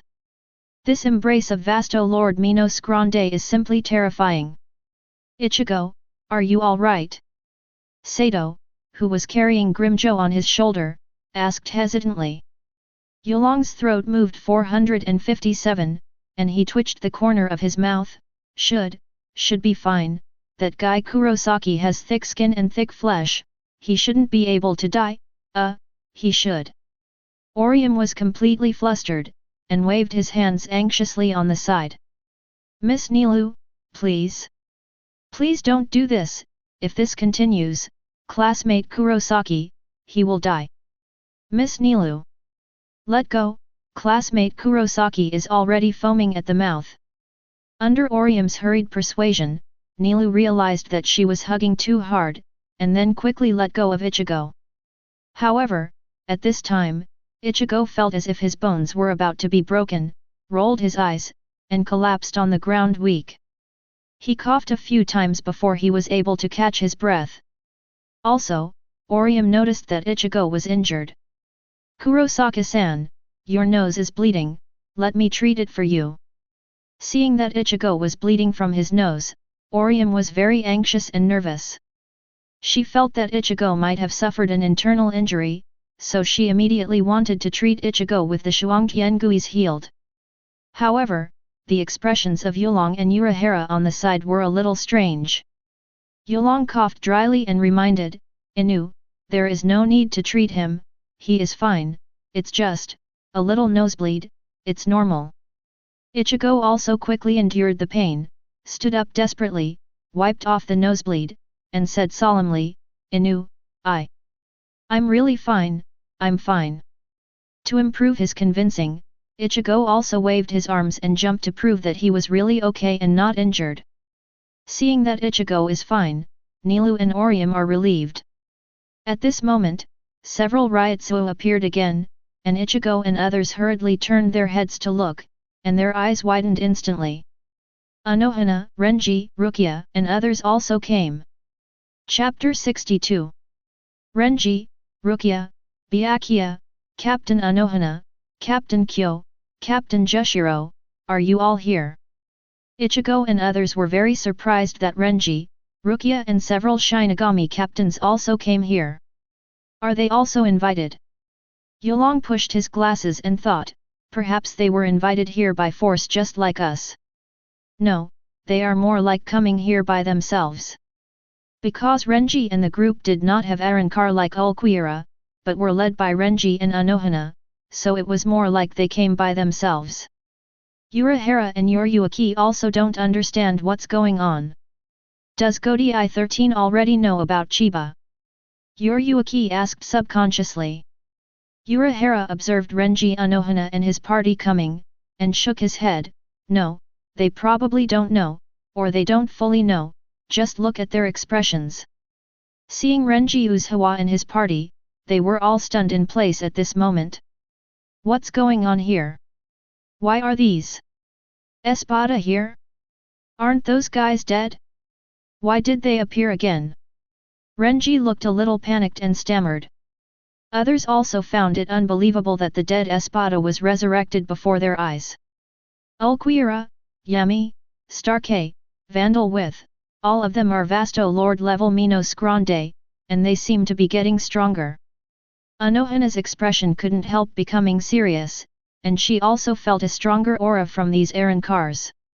Because Unohana Renji and the others were not present when Chiba revived Starkey, Ulquiorra, and others, so this is the first time to see the resurrected Ulquiorra and the others. And Ichimaru Jin. That guy is still alive. Rukia stared wide-eyed, and at the same time subconsciously felt cold all over her body. Because this is how she felt about this man since she was a child, being looked at with a smile by this man is like being stared at by Lion Majesty. Hello, little sister Rukia, long time no see. Ichimaru-jin smiled and waved to Rukia. Even though Rukia has learned Bankai and Ryutsu has risen to the captain rank, the feeling Ichimaru-jin gave her is still the same, still as cold as Lion Majesty. Because Ichimaru-jin was already very strong, and now he has also been strengthened by Chiba. Byakuya also showed a rare look of surprise, and the surprise on his face quickly turned to heels. Does even the dead come back to life? These guys are very difficult to deal with. Byakuya glanced at Ulquiorra and other Arankars, and the aura of each Arankar made Byakuya startled. Yami, who fought against him in Hueco Mundo back then, has not returned to the sword yet, and his aura is much stronger than before. In a real fight, Byakuya didn't have much confidence. What's going on, it's so lively. Jing Le supported the bamboo hat, although the words sounded more casual and frivolous, but the eyes were already serious and dignified. Originally, Unohana and Rukia invited them to come here for fortune-telling, and they were very surprised by Chiba's fortune-telling skills, but they never expected to see this situation. The dead Ichimaru-jin was revived and became stronger, and they were also there, unexpectedly lively. Jushiro also had a solemn face, and he asked Rukia next to him, Rukia, do you understand what's going on? Because Rukia and Renji met Chiba before, Jushiro felt that maybe Rukia knew why the dead Arankars in front of him were resurrected, but when he turned his head and saw the same surprised expression on Rukia's face, he already knew that his question was a bit redundant. It's the Shinigami guys, hey. Yami snorted coldly, glanced at Byakuya provocatively, and grinned. Back in Hueco Mundo, it was Byakuya and Kenpachi who fought against Yami, and Yami eventually died of exhaustion. Yami still holds grudges very much. If Chiba hadn't been here, he would have told them not to attack at will without his order. I'm afraid they wanted to fight Byakuya directly in the second stage. Starkey also glanced at Jingle who was wearing a bamboo hat, and said coldly, Zubi. His subordinate officer, Lilynet, couldn't help jumping up and cursing, pointing at Jingle's nose and yelling, it's this BD Shinigami. Back then, Starkey got out of the shadows and stabbed the knife while Starkey wasn't paying attention. Bye, I'm going to kill you. During the war in Karakura town, Jingle did use a lot of insidious tricks when fighting Starkey, and finally hid in the shadows and sneaked and pierced Starkey's body, killing Starkey. It's no wonder that even Stark couldn't help scolding Jing Le for being an old idiot. However, Starkey was just cursing. Although he has gained stronger power now, he still doesn't have a great desire to fight. He stopped Lilynet who was screaming and screaming, we don't need to fight them now, and maybe they are also guests invited by Lord Chiba. After Jushiro appeared, Vandal Wise kept looking at Jushiro, as if he remembered that Jushiro was stabbed by him with a hand knife. Or, because he is not very intelligent, he saw the existence in Jushiro's body and was very interested in the existence in Jushiro's body. Although Jingle and the others were very surprised and shocked, they roughly guessed what was going on. Seeing how respectful these Arankars are to the man with black hair and purple eyes, maybe they were resurrected by that man. That man should be the Chiba you mentioned before. Even the dead can be resurrected. It's a heaven-defying method. Jingle couldn't help sighing that Chiba's ability of heaven-defying can not only predict the past and future through fortune-telling, but also strengthen others through fortune-telling.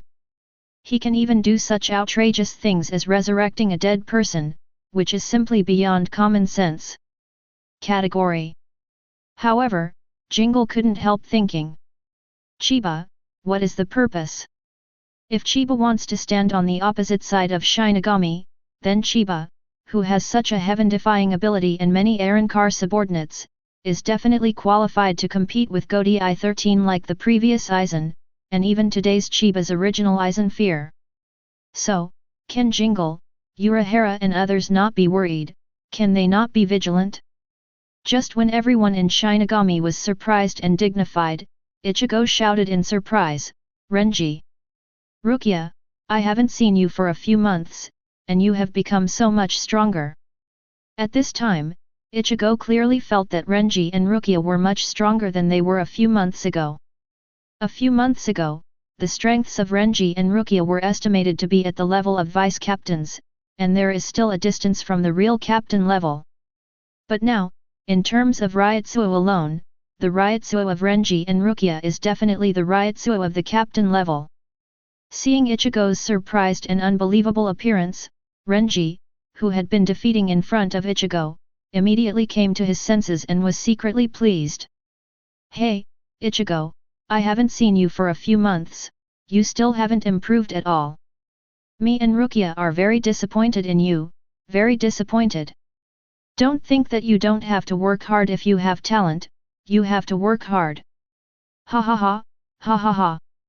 Renji put his hands on his hips, raised his head and laughed, and intentionally or unintentionally let out the powerful Ryutsu on his body for Ichigo to take a look at, feeling extremely refreshed. Now Renji is very strong.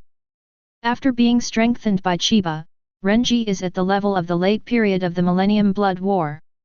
A Bankai can instantly kill the star of the Star-Crossed Knights. Of course, he is very strong. What the hell is going on with this guy? This Ryutsu, that's impossible. How could this guy have such a powerful Ryutsu? I don't believe it, I don't believe it. I saw him a few months ago when I finished playing the spellcaster. He is almost at the same level as me, now. Impossible. Absolutely impossible. Ichigo, Yulong, and others were so shocked that their jaws almost fell to the ground. Ha ha ha, ha ha ha. Renji laughed even more proudly, he could finally let Ichigo deflate once, and Ichigo's surprised expression made him so happy that he flew up. Renji spoke to Ichigo with a very proud tone, "You are so weak, Ichigo, you can't do this. You can't." "What did you say?" Ichigo was also angry immediately. Surprised, but Renji dared to say that he can't do it. How can he bear it if he doesn't take him seriously? "Do you want to fight?" Renji chuckled, "Come here, Ichigo, who is afraid of anyone, let me show you my new Bankai." New Bankai? Ichigo, Yulong, and others were all taken aback. "Aren't you surprised, my new Bankai, ha ha ha." But the next moment, Rukia punched him with a fist, and Renji's entire face was almost sunken, and he screamed on the spot, and then stopped the wanton laughter. Then, Rukia explained to Ichigo and others, "Ah, this guy Renji's Bankai is not a brand new Bankai, it's just complete." Complete Bankai? Does that mean the previous Bankai is incomplete? Ichigo and others couldn't figure it out. "Rukia, it was Chiba-senpai, because of Chiba-senpai's help, Renji's Bankai became complete." "So it is." Ichigo and the others understood a little bit. It was because of Chiba's help that Renji became stronger and turned the incomplete Bankai into a complete Bankai. However, what Rukia said next made Ichigo and the others almost, Wangnyos, vomit blood. Rukia said lightly, "With the help of Senior Chiba, I will also be solved." Nani? Ichigo and the others were stunned. Maybe it's understandable that Renji becomes stronger, after all Renji is already quite strong and can also Bankai. But Rukia also learned Bankai because of Chiba? How difficult is it for a Shinigami to learn Bankai? A few years, dozens of centuries, or even a baby may not be able to learn it. But Rukia can also Bankai. How did Chiba do it? Even Unohana can't figure it out. At the beginning, Yoriyuki helped Ichigo learn Bankai, and used a thing called turning the gods to forcibly materialize the Zanpakutō body and summon it to the world where the sword holder is, so that the sword holder can defeat his own Zanpakutō and practice it. Bankai. Even Ichigo, the most heaven-defying existence in Shinigami, spent 10 days and 8 days crazy. And how did Chiba make Rukia, who only knows Shikai, quickly understand Bankai? Ichigo, Urahara, and others looked at Chiba in white sitting behind the Aaron cars. This guy with purple eyes is Chiba, right? Ichigo asked subconsciously. Renji and Rukia immediately yelled at Ichigo, "Idiot Ichigo! Call Chiba senpai!" At this moment, everyone's eyes were focused on Chiba. Chiba smiled faintly, "Welcome to our shop, let me introduce myself, my name is Chiba, and I am a fortune teller." Chapter 63. There are still many new faces here, so Chiba naturally has to introduce himself. Then, all eyes were focused on him. Chiba sits quietly, with a faint smile on his face, giving people a mysterious feeling. He is Chiba? He is indeed a master, but this fortune-telling, why does it feel a bit unreliable? Yulong and Sato looked at each other. Chiba's appearance and temperament are very outstanding, but they still don't believe in fortune-telling. Why can't we feel his Ryutsu? Is it hidden? Or has he reached a higher level like Aizen back then so we can't feel Ryutsu? Urahara murmured in her heart, her face becoming more serious. Since he came here, he has been observing Chiba, but he can't see through Chiba at all. He can't even tell whether Chiba is human, Shinigami, Su, or Quincy. Byakuya kept his composure with a serious face and did not speak. Jingle and Jushiro also had serious expressions on their faces, and they didn't feel any spiritual fluctuations in Chiba's body either. But the intuition and the scene of the Aaron cars respecting Chiba in front of them told them that Chiba is definitely not a small person, and may even be more troublesome than the original Aizen. "Hey, did you call us here just for fortune-telling?" Ichigo calmed down and asked. Renji and Rukia gave Ichigo a blank look. "It's still so rude, Ichigo, I told you to call you Chiba Senior, it's really rude." Ichigo and the others were invited to come here, while Renji and Rukia were already fortune-told by Chiba, so they feel completely different about Chiba. Renji and Rukia are completely revered, while Ichigo still has Chiba a hint of hostility, which is not surprising. Kurosaki Ichigo. At this time, Urziola looked at Ichigo with cold eyes, which surprised Ichigo. "Please pay attention to your words, Kurosaki Ichigo." Urziola exudes a strong Ryutsu and momentum, making Ichigo pay attention to words. Chiba resurrected Ulquiorra, gave him the grace of regeneration, and gave Ulquiorra more powerful power, allowing him to be born again. Ulquiorra also surrendered wholeheartedly to Chiba and would not allow anyone to offend Chiba. Ichigo twitched the corners of his mouth, 2 drops of sweat dripped from his forehead. Facing Ulquiorra, he was still a little scared. After all, he never really defeated Ulquiorra from beginning to end. Inu also persuaded in a low voice, "Kurosaki classmate, we really should be more polite, they invited us here." At this moment, Ichigo only felt a ton of hurt in his heart, and wanted to cry without tears. "Inu, which side are you on?" Yami looked dissatisfied and said, "You guys, Master Chiba kindly invited you here to help you predict the future, and you also look extremely vigilant. It really fits the style of you Shinigami." Chiba invited Ichigo, Byakuya, and others to come here just to help them tell their fortunes, but they didn't quite believe it, and Hiraki remained vigilant. Chiba raised his hand slightly, but Yami immediately fell silent. Chiba smiled and said, "Don't be nervous, you are a guest, as I said just now, I invite you here to tell your fortune and predict the future." Next, Chiba changed the topic a little, "If I really had other thoughts about you, you wouldn't be able to stand here at this moment." Chiba told Ichigo and Byakuya and other Shinigami not to be nervous, he has no purpose other than fortune-telling. If he really had other purposes, such as killing them or something, then these people would not be alive now. This is not alarmist talk, with Chiba's strength, he can indeed instantly kill them all, that's all. Chiba's words fell into the ears of Ichigo, Urahara, Byakuya, and everyone in Jingle, and their pupils constricted immediately, and their expressions were shocked. Everyone was very surprised, but for some reason, Chiba's words had an inexplicable convincing power, which made everyone instinctively choose to believe. If Chiba hits them, they can be wiped out. Call. Jingle let out a breath, and sighed secretly, the fortune teller in front of me is probably even more dangerous than that fellow Aizen. Yes, the leader of the Beijing band, Chiba should be stronger than Aizen-suke. Cried with Unohana smiling behind him. This made Jingle and Shishiro break out in cold sweat instantly, and their throats rolled. Urahara shook her fan and forced a laugh. In this case RDBBE can only wait for the development of the situation.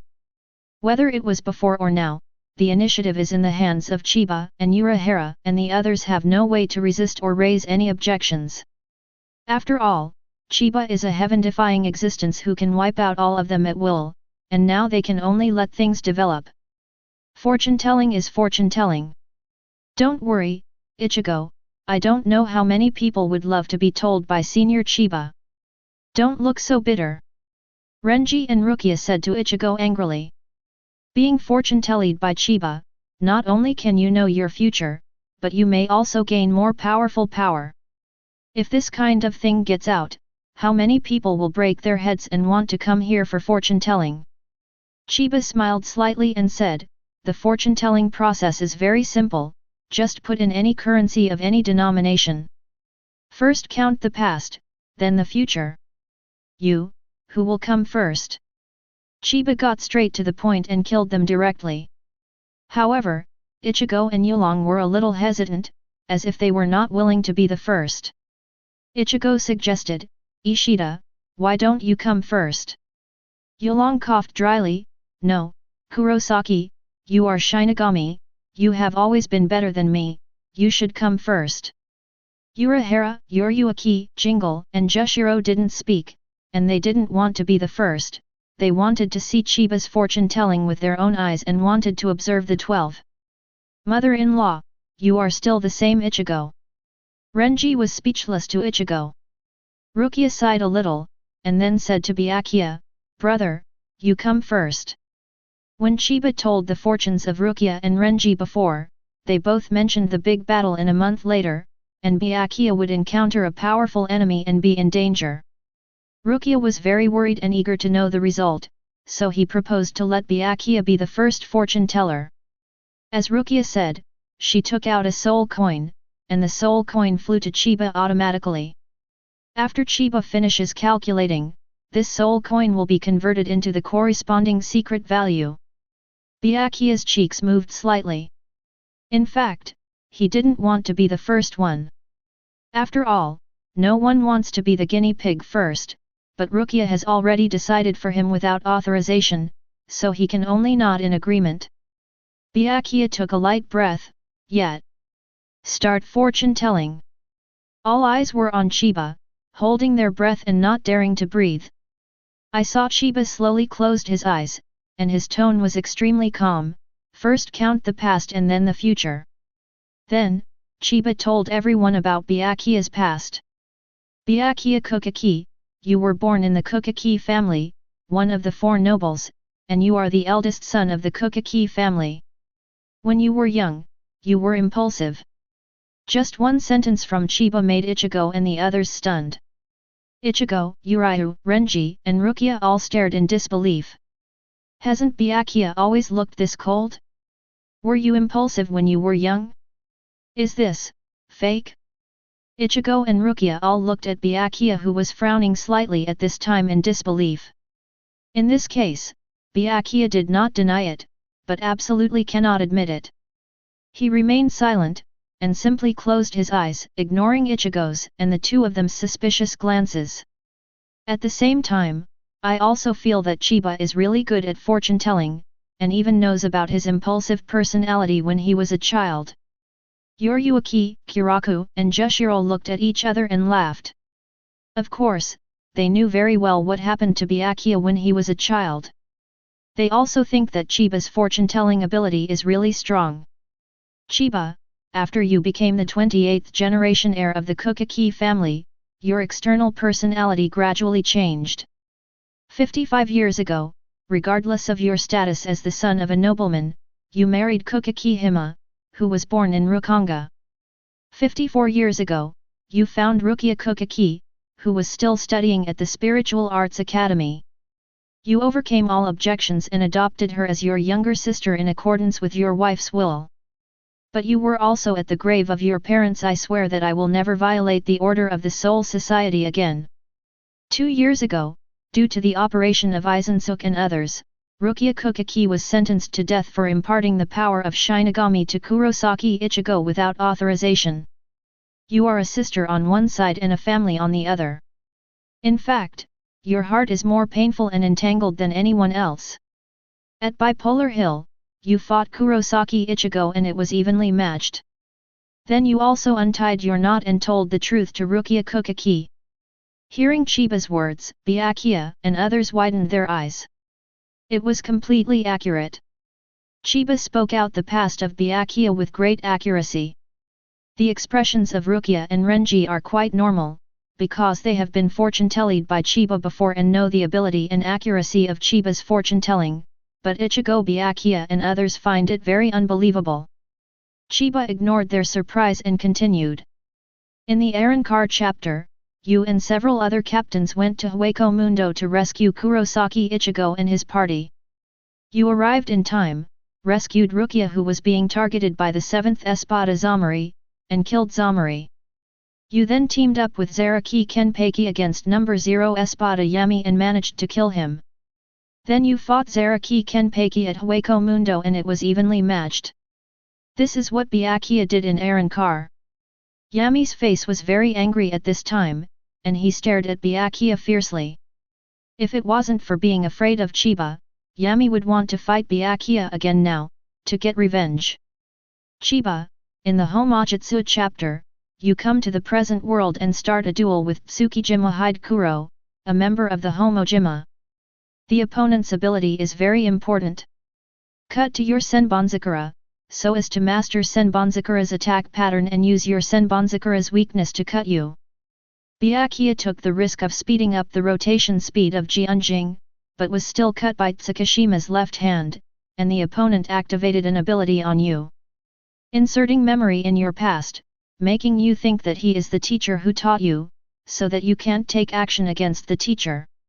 Hearing what Chiba said, Ichigo, Rukia and others couldn't help but get nervous. Especially Ichigo, he had experienced the ability of the Book of the End of Tsukishima before. When he was beheaded by Tsukishima, Tsukishima could implant memories in people's past. At the end of the manifestation chapter, Orium and Sato thought that Tsukishima was the best companion, and even Ichigo's 2 younger sisters thought Tsukishima was a big brother, and Ichigo's mentality was almost crushed. So Byakuya got the ability of Tsukishima's Book of Ending, and Tsukishima was embedded in his memory as Byakuya's mentor. With Byakuya's temperament, he probably couldn't take action against the mentor. So everyone just listened and knew the situation of Byakuya back then.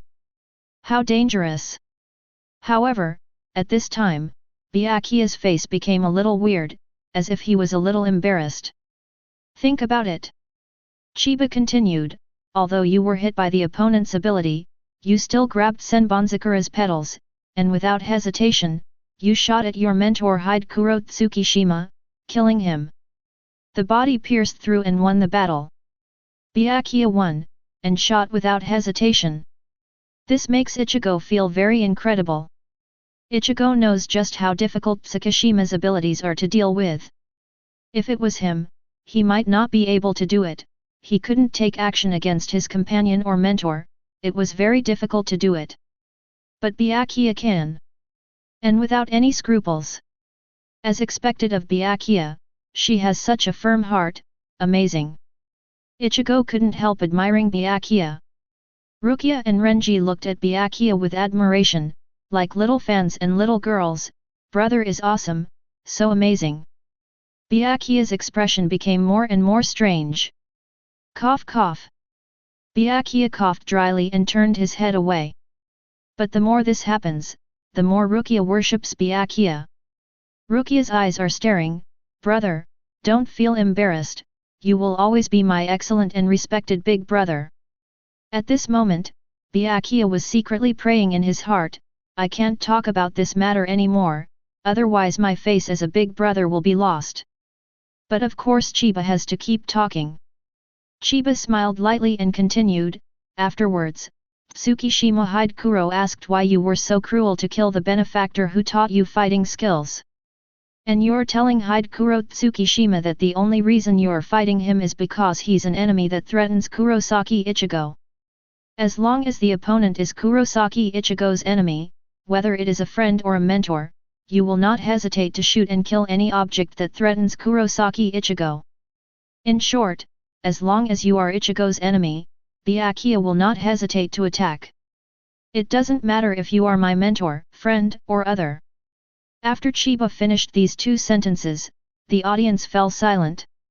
It turned out that this was the case, and it was because of this that Byakuya pierced through Tsukishima without any scruples. The original smiles on the faces of Ichigo and the others froze. Chapter 64. Byakuya looks cold on the surface, but in fact he is also a tsundere. At Bipolar Hill, after Ichigo fought with Byakuya, he talked to Byakuya, which moved Byakuya.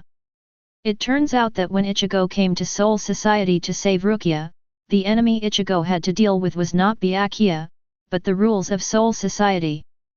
Ichigo has been challenging the rules of the Soul Society, not Byakuya.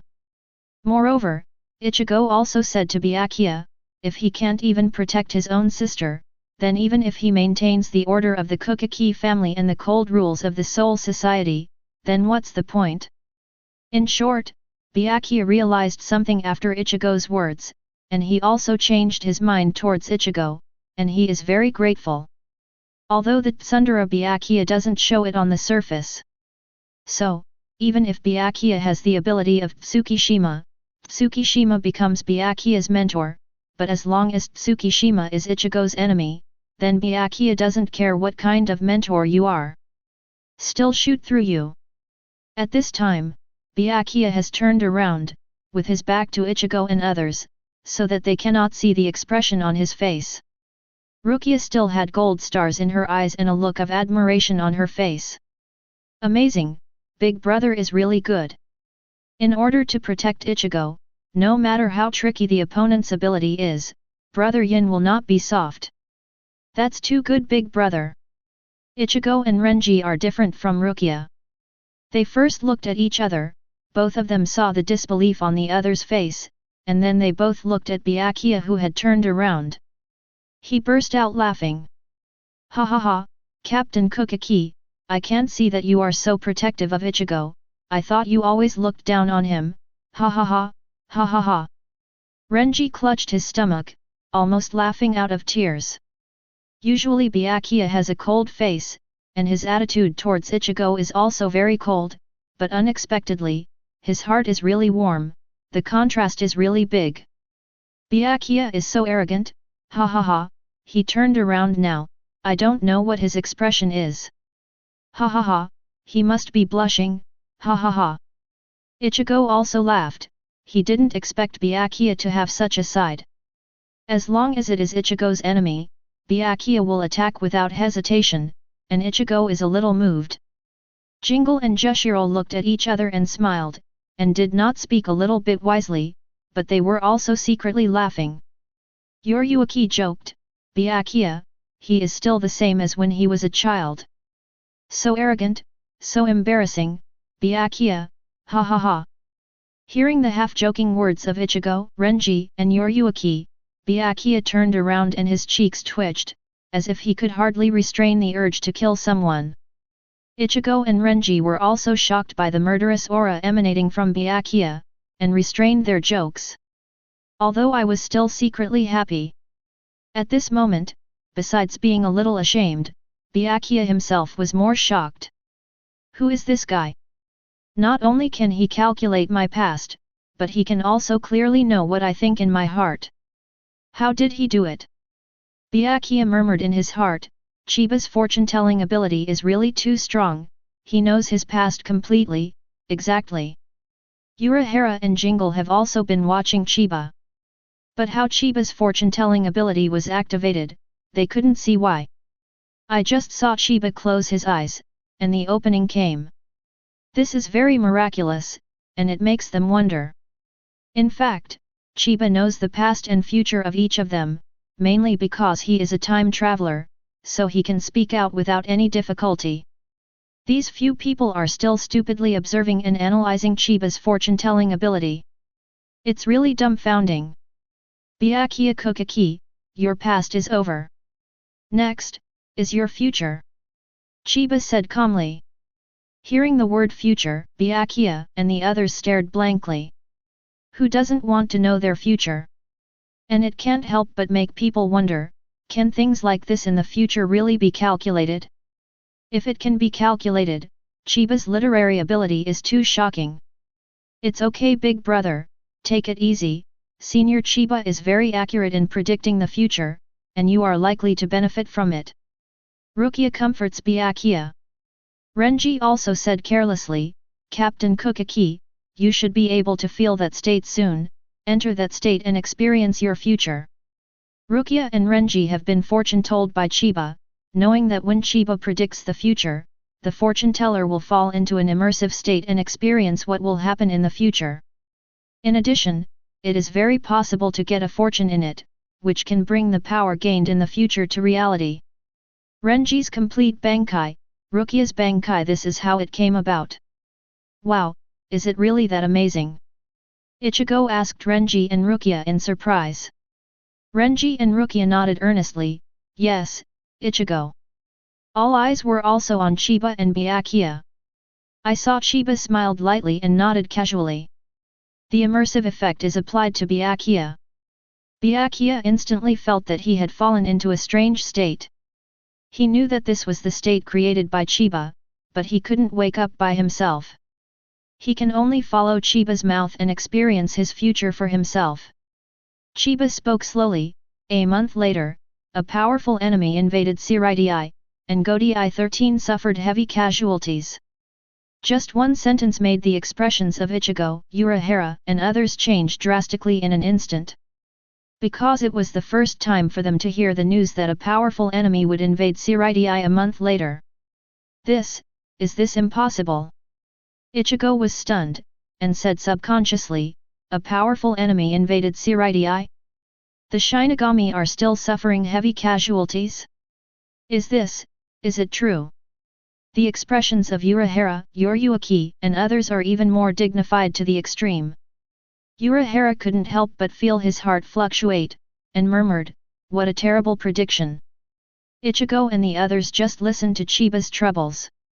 But Byakuya is different, he has been in the future and has seen it with his own eyes.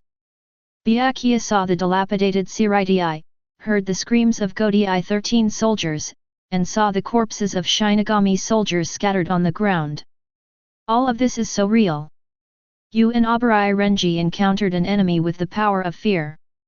Your Shikai can't break through the opponent's defense, and you judge that the enemy in front of you is difficult to defeat unless you use Bankai.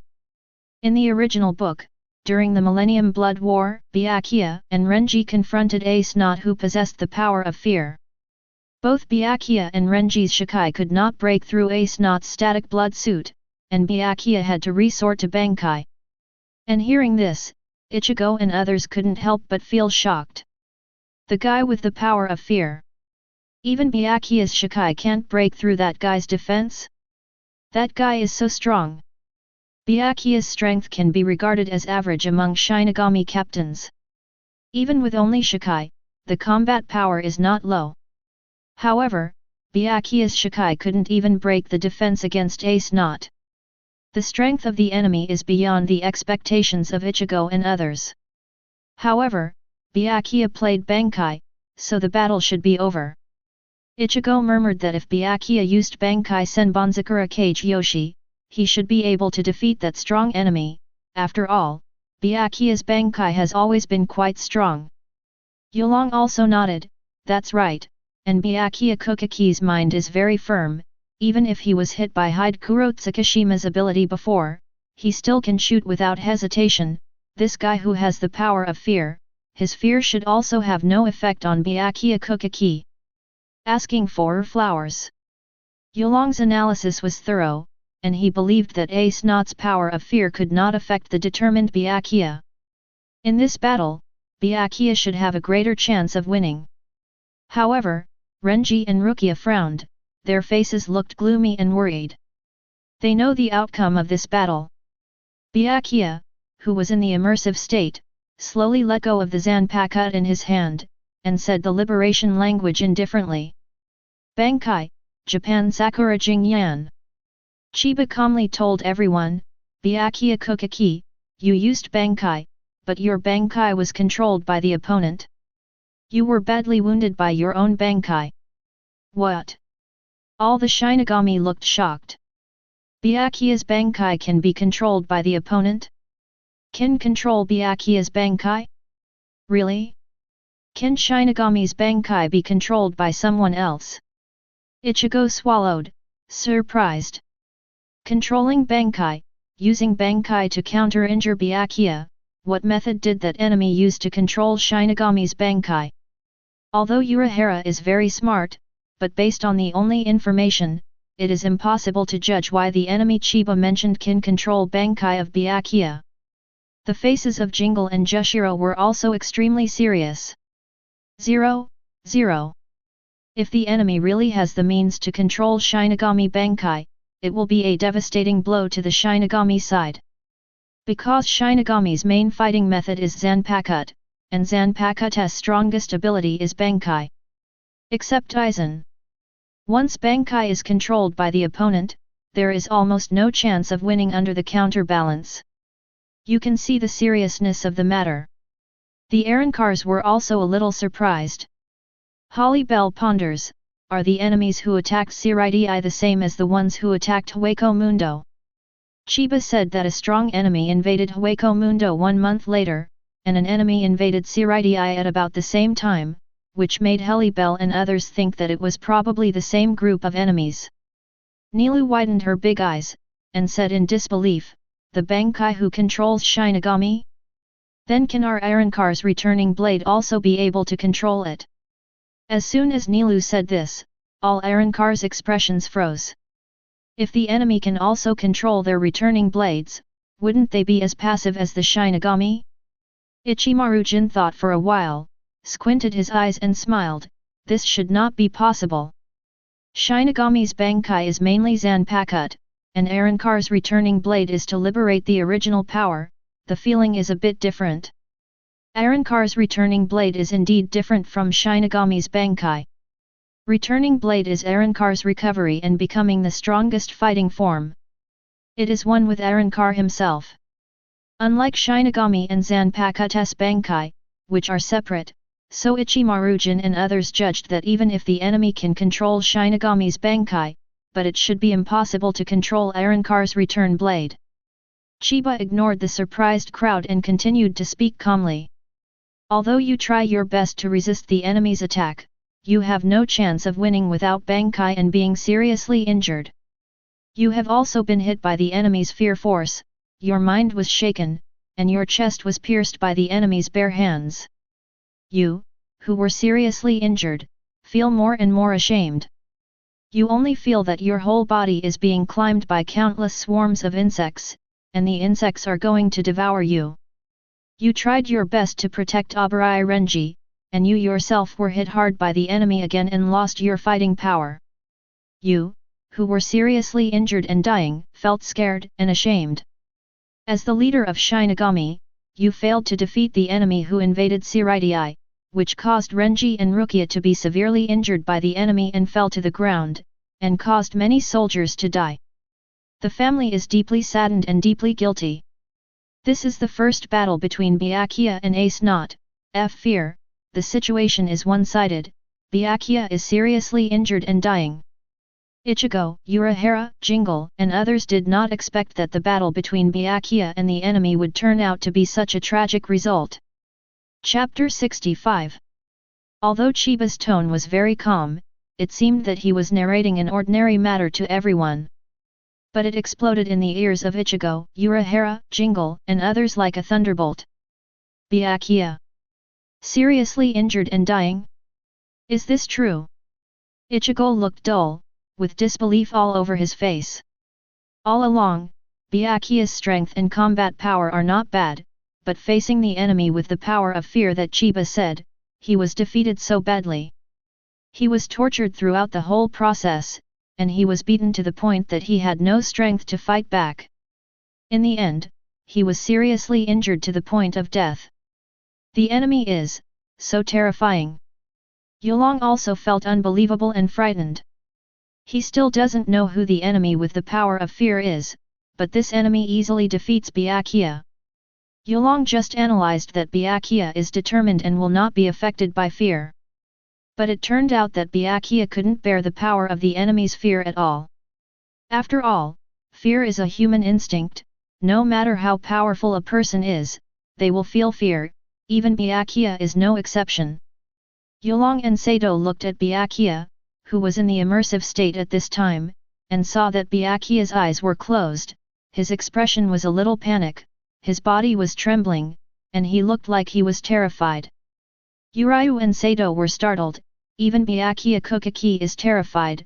You can imagine how powerful the enemy's terrified power is. Ura 410 Hara and Yoryuaki, as well as Jingle Jushiro and others all looked extremely dignified. Not only the power of fear, but also how the enemy can control Captain Kokaki's Bankai is also a very difficult question. Unohana and the others understand that if Byakuya's Bankai is not controlled by the opponent should not be able to defeat Byakuya so easily. After all, Kyuzei still has strength. Why the enemy is able to control Byakuya's Bankai is the toughest question. Who are these guys? And how can they control Shinigami's Bankai? And what about the power of fear? Will the abilities of other enemies be different? Unohana and Jingle were contemplating solemnly. They Shinigami don't know much about the identity and specific capabilities of the enemy, and if they are unsuspecting, it is likely to be as Chiba said. Godai 13 suffered heavy casualties. If Chiba's words are true, Shirai will suffer unprecedented catastrophe in a month's time. Compared to everyone in Shinigami, Arankar and the others didn't show much worry except Holly Bell and Nilu. I even want to try it out, meeting those unknown enemies for a while.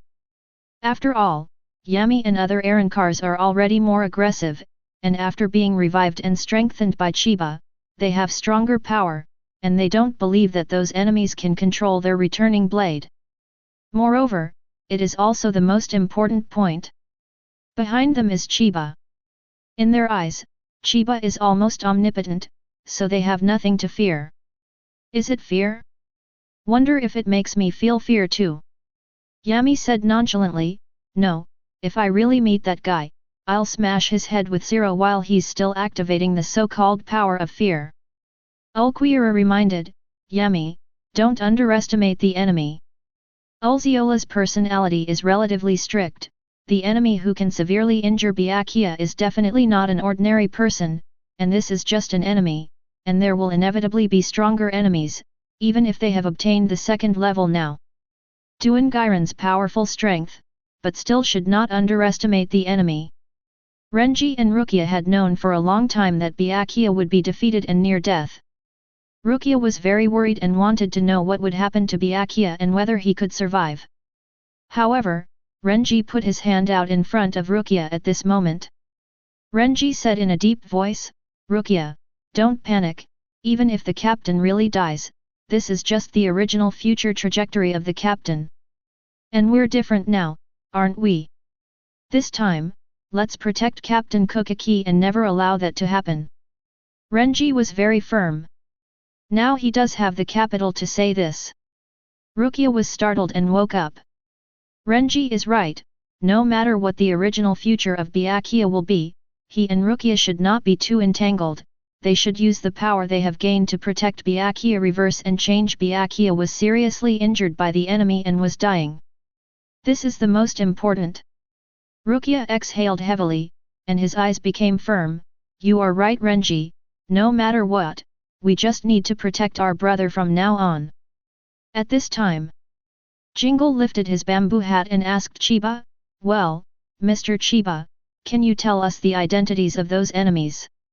Jingle's mind is still very careful, he wants to know from Chiba the identity of the enemy who will invade the Soul Society in the future. However, Chiba ruthlessly refused. I have said what should be said, and I don't want to say what should not be said. Chiba fortune-telling only says what he wants to say, and he is not willing to reveal too much about other issues. And, the identity of the enemy is not difficult for you to guess, isn't it? Who are the enemies who will invade Siriti in the future?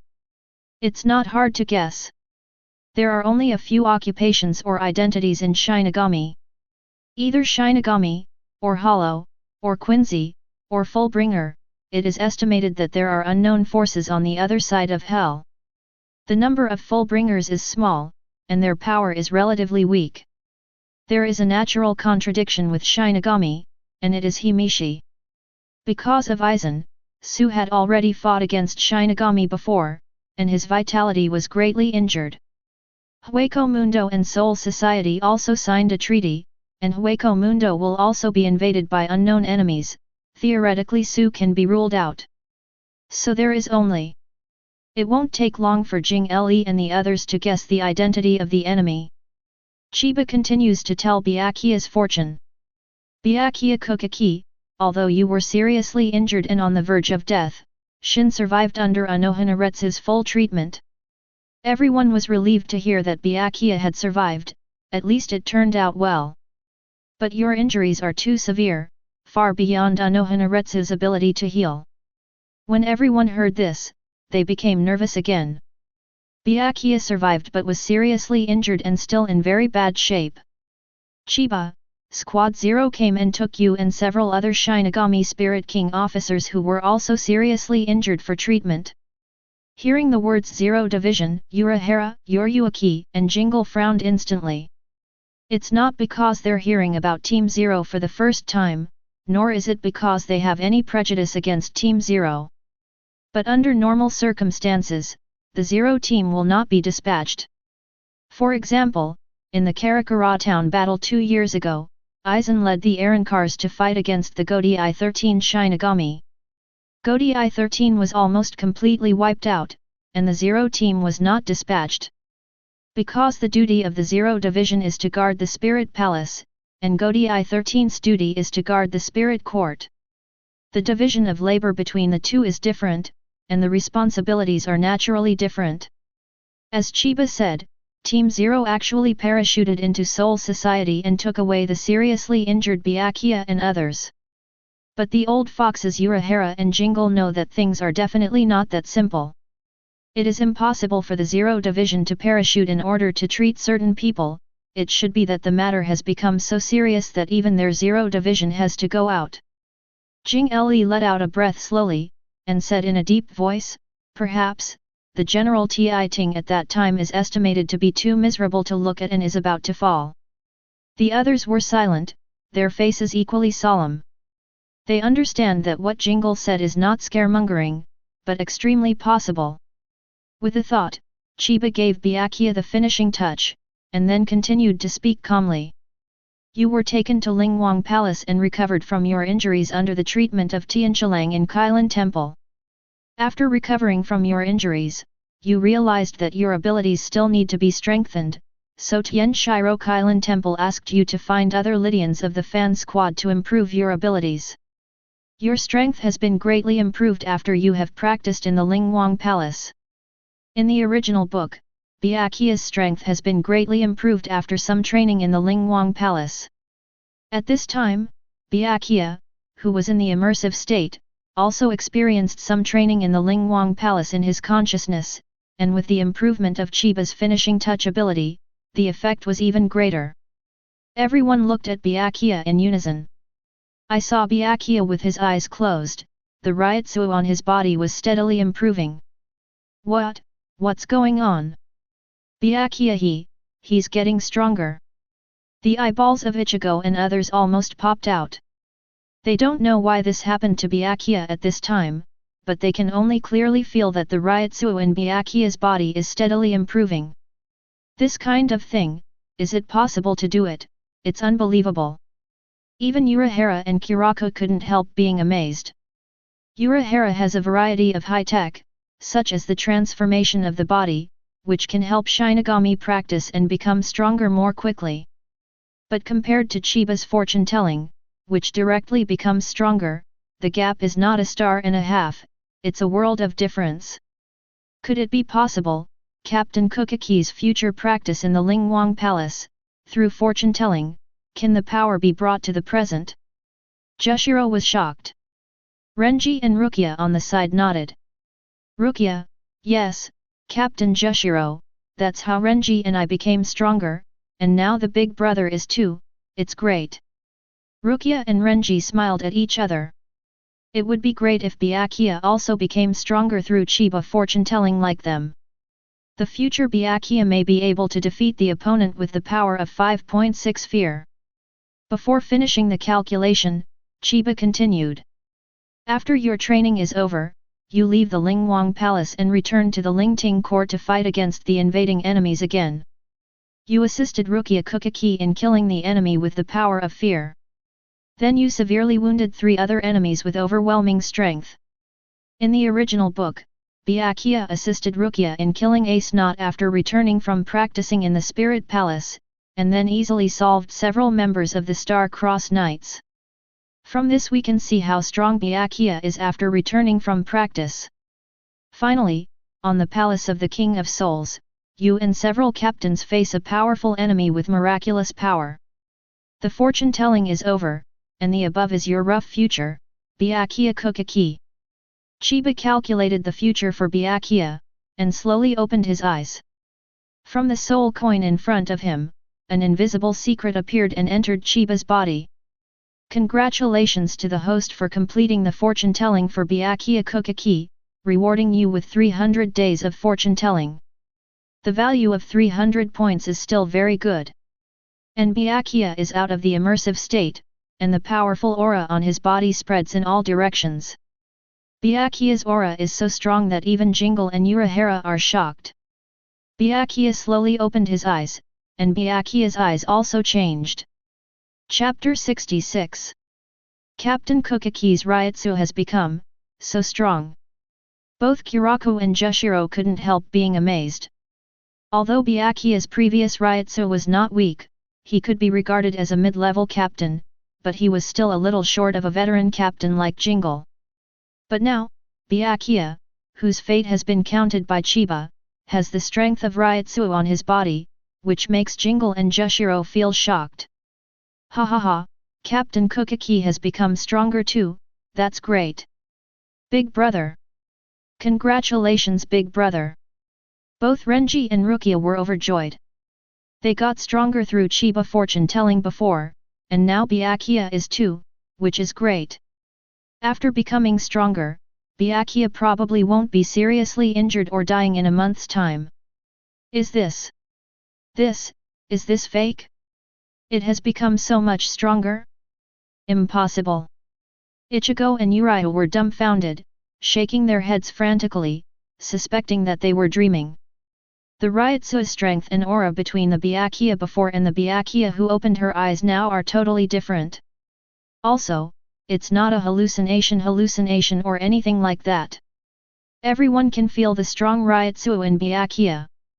Ichimaru-jin squinted and smiled, as expected of Captain Kukaki, he is really strong. Yami was a little displeased and snorted coldly.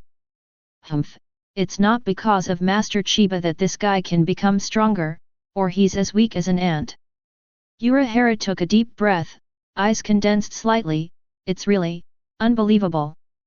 This method is far beyond me.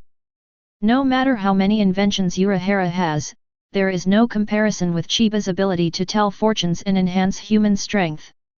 At this time, Byakuya opened his eyes, and his eyes became extremely sharp. Because of the immersive effect of Chiba's fortune-telling, he just personally experienced being seriously injured by Ace Knot, went to the Lingwang Palace for treatment, and practiced hard. After all this, coupled with Chiba's help, he can gain the power of today's fishy. This is what he deserves. Suddenly, a murderous look flashed across Byakuya's face. Although the obliterating machine flashed by, it was still seen by Ichigo and Renji. Byakuya really holds a grudge.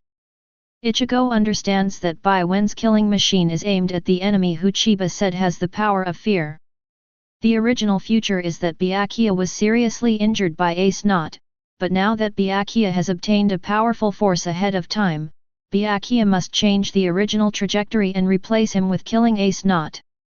If you dare to trample on my dignity, pay it back with your life. Byakuya has already made up his mind to wash away this shame with his own hands in a month's time. While everyone was amazed at this incredible scene, Renji and Rukia thanked Chiba for helping Byakuya to tell fortune and giving Byakuya more power. Chiba smiled, not paying much attention. For him, it was just a trivial thing. Next. Chiba's flat voice sounded. Everyone came back to their senses immediately and focused their attention on Chiba. But Ichigo, Yulong, and others were a little excited and eager to try. After all, they also want to know what will happen in their future. Will they gain stronger power like Byakuya after fortune-telling? However, Chiba directly called the names. Jaishur Yukatake, you come.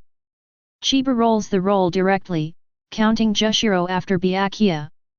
After all, he asked Rukia to bring these two people over, so forget them together. Captain Jushiro, don't be nervous, take it easy, you'll be fine. Rukia comforted Jushiro, and then also took out a soul coin, which automatically flew to Chiba and dropped. Jushiro scratched his head and smiled at Rukia. Rukia, don't worry, Mr. Chiba, please do the math for me. Even though Jushiro said that, his face was still a little dignified. The same is true for Kiraku. Because, Jushiro has a big secret. This secret, under normal circumstances Jushiro does not want others to know. And once the fortune is told by Chiba, with Chiba's ability, the secret of Jushiro should not be hidden from Chiba. But until now, Chiba can only tell fortunes. Rukia was also very worried in her heart. Her worries are not the same as Jushiro's. When Chiba told Rukia's fortune before, he said that after 10 years, Rukia became the captain of the 13th division. This sentence made Rukia tremble, because according to Godai 13's practice, the captain will not be changed casually, and a new captain will be elected unless the captain is gone. Rukia became the captain of the 13th division, which means that Jushiro was probably dead at that time. Jushiro has always treated Rukia very well, and Rukia is also very grateful and respectful to Jushiro. She doesn't want anything to happen to Jushiro in the future. Chiba, first count the past, then the future. Jushiro exhaled slowly and nodded, Mr. Chiba, please. Chiba closed his eyes, pinched his fingers slightly in a pretentious manner, and then spoke flatly. Jaishur Yukatake, who was born in a lower class of nobles, first suffered from the disease at the age of 3, causing your hair color to become completely white. Just one word from Chiba made Ichigo and others realize. It turns out that Jushiro's white hair is the sequelae of a childhood illness. So it is. Ichigo came to a sudden, Captain Jushiro's health is not good, it is probably the same as grey hair, it is a sequelae. Chiba, when you were critically ill, your parents sent you to an ancestral hall, and the gods in the ancestral hall saved your life by taking away your lungs. Jushiro's physical condition has always been poor. Apart from the sequelae of a serious illness when he was a child, the main reason is that his lungs are gone. It was taken away and replaced by the god of the ancestral hall, that is, the right hand of the spirit king. Ichigo and Rukia et.al. feel unbelievable. But Jingle and Byakuya didn't have too many surprises, maybe they knew something about Jushiro before. Chiba ignored the surprise of Rukia and others, and continued. More than 100 years ago, you personally visited Shibakayan, the patriarch of a fallen nobleman, and invited him to be the vice-captain of the 13th division. However, Shiba was controlled later in order to avenge his wife, and you and Rukia Kokaki were both present at the time, but you thought this battle was about Shiba dignity, so you did not allow Rukia Kokaki to rescue Shiba. It turned out to be tragic. Hearing this, Jushiro's expression became complicated and he fell silent. He protected Shiba dignity, but caused Shiba to lose his life. If he hadn't been so stubborn at that time, if he and Rukia went directly to rescue Shiba at that time, perhaps this tragedy would not have happened, and Shiba is still alive. Rukia's face was dull for a moment, her eyes widened and the corners of her eyes were dripping with oil. Kayan.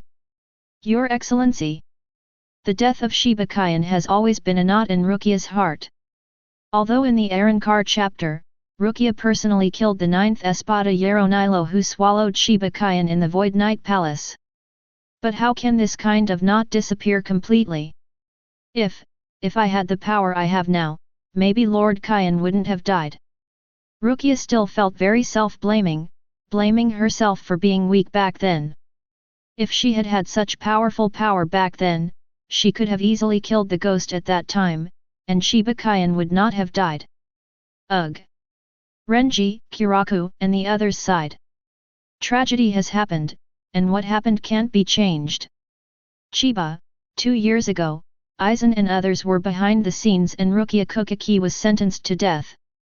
You are determined to have 807 stop Rukia Kokaki's execution, and for this you teamed up with Kurako Shunsui to destroy Skyaku with a shield with Shihaoran's family crest on it, at the expense of confronting teacher Yamamoto Motoyanagi Shigakuni. When Rukia was sentenced, Jushiro and Jingle did not hesitate to confront Captain Yamamoto to stop him. It can be seen from this point that Jushiro is indeed a good captain. Hearing this, Renji and Byakuya looked at Ichimarujin on the opposite side with some unkind eyes. After all, Ichimarujin was with Aizen and did a lot. Ichimarujin was stared at by the two, but shrugged his shoulders, pretending to be very scared. Oh, Captain Kokaki, Vice Captain Abarai, don't look at me like that, it's scary. At the beginning, I was also bewitched by Captain Aizen to do those things, and I was quite innocent. Ichimarujin waved his hand, as if innocent. Chiba continued, after that, there was the defection of the Aizen-suk people. When Aizen defected, you questioned why Aizen fell, but Aizen accused you of being too noble. Aizen also said this sentence at the time, no one stands in the sky from the beginning, whether it is you or me, even God. But the window period of the throne of the sky will end, from now on, I stand on top. Do you remember?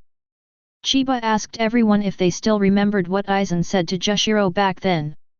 Remember, that guy wants to replace the Spirit King. Renji immediately cried. The scene of Aizen's condescending and sticky hands when he defected left a deep impression on everyone, and of course they still remember it. However, Chiba then said something that surprised and shocked most people. Have you ever thought about whether Aizen's words were addressed to you, or to Jaishur Yukatake? Or neither? Is that so? God hanging Jaishur Yukatake. Chapter 67. Ichigo, Renji, Yoryuki, and most of the other Shinigami captains were there when Aizen rebelled on Bipolar Hill. Although 2 years have passed since that scene, everyone still remembers it deeply. However, most of them never thought that what Aizen said to Jushiro at the beginning was not to Jushiro, nor to them, but to the existence in Jushiro's body. In Jushiro's body, there is the right hand of the Soul King, God hanging, hidden. Aizen has learned through various methods that the Spirit King has become a sacrifice, and it is impossible for him to surrender to this kind of thing and want to replace it. No one stands in the sky from the beginning, whether it's you or me, even God, but the window period of the throne of the sky is about to end. This is more like Aizen's declaration of challenge to His Majesty the Soul King. And all of this was originally known only to Jushiro, who is the right hand of the Soul King. It's just that now Chiba has brought this matter out, causing everyone to be extremely surprised. The existence in Captain Jushiro's body? Was Aizen talking to the existence in Captain Jushiro's body? What do you mean by the God hanging? This. What the hell is going on here? Ichigo and Rukia and others are completely confused. Unohana, Jingle, Byakuya, and others knew a thing or two, but they all had serious faces.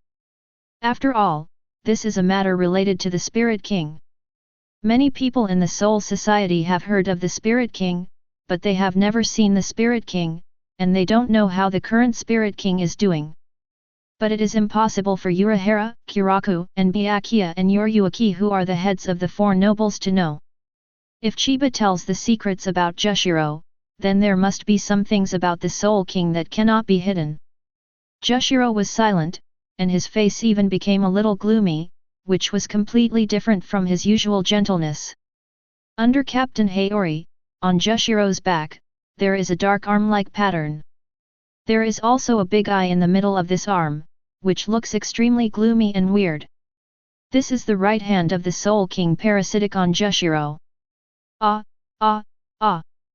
At this moment, Wanda Wise yelled at Jushiro with some excitement. He seemed to feel the throbbing of the right hand of the Spirit King in Jushiro's body, which made him instinctively excited. Why, be quiet, Wanda Wise. Ichimaru-jin put his hand on Wanda Wise's shoulder, motioning him to be quiet. Perhaps Wanda Wise was really interested in the right hand of the Soul King inside Jushiro, but it wasn't his hand without Chiba's permission. Everyone looked different. Chiba smiled lightly and continued to talk about Jushiro's past deeds. During the Karakura town battle, you assisted Kurako Shunsui against the first Espada Stark. However, it was later attacked by Wanda Wise and went offline early. Receive treatment after the war, should. Jushiro in the Arrancar chapter is basically playing soy sauce, with a low sense of presence. Funinjutsu, you have had some ties or misunderstandings with first-generation Shinigami agent Jinjo Kyujo. Kurosaki Ichigo learned from Jinjo Kyujo that the Shinigami proxy certificate is a key item used to monitor and control the proxy Shinigami, and that as long as the Shinigami proxy has any intention of resisting, it will be wiped out. This is also the real intention of the Shinigami certificate. Kurosaki Ichigo learned the truth, but still chose to downplay Shinigami, and still wear the Shinigami proxy card on his body. By the end of the manifestation arc, Jushiro had some scenes, but it was also relatively small, mainly about Shinigami acting as an agent. Jushiro had certified Shinigami to Ichigo for the purpose of monitoring him. If Ichigo had any resistance, Soul Society would kill Ichigo without hesitation. However, Ichigo has never objected from the beginning to the end, and has always believed in Shinigami. Using this method to monitor Shinigami agents, hey, this is really in line with your Shinigami style. It looks sanctimonious on the surface, but in fact it is despicable and shameless. Yami immediately mocked. After all, Su and Shinigami have always been at odds with each other, and Yami also had conflicts with Byakuya and other Shinigami. When you hear such things, don't make a few words of ridicule. I've already said that they are despicable. Not only this white-haired guy, but also that BD wearing a hat and flowered shirt, they are all very despicable guys.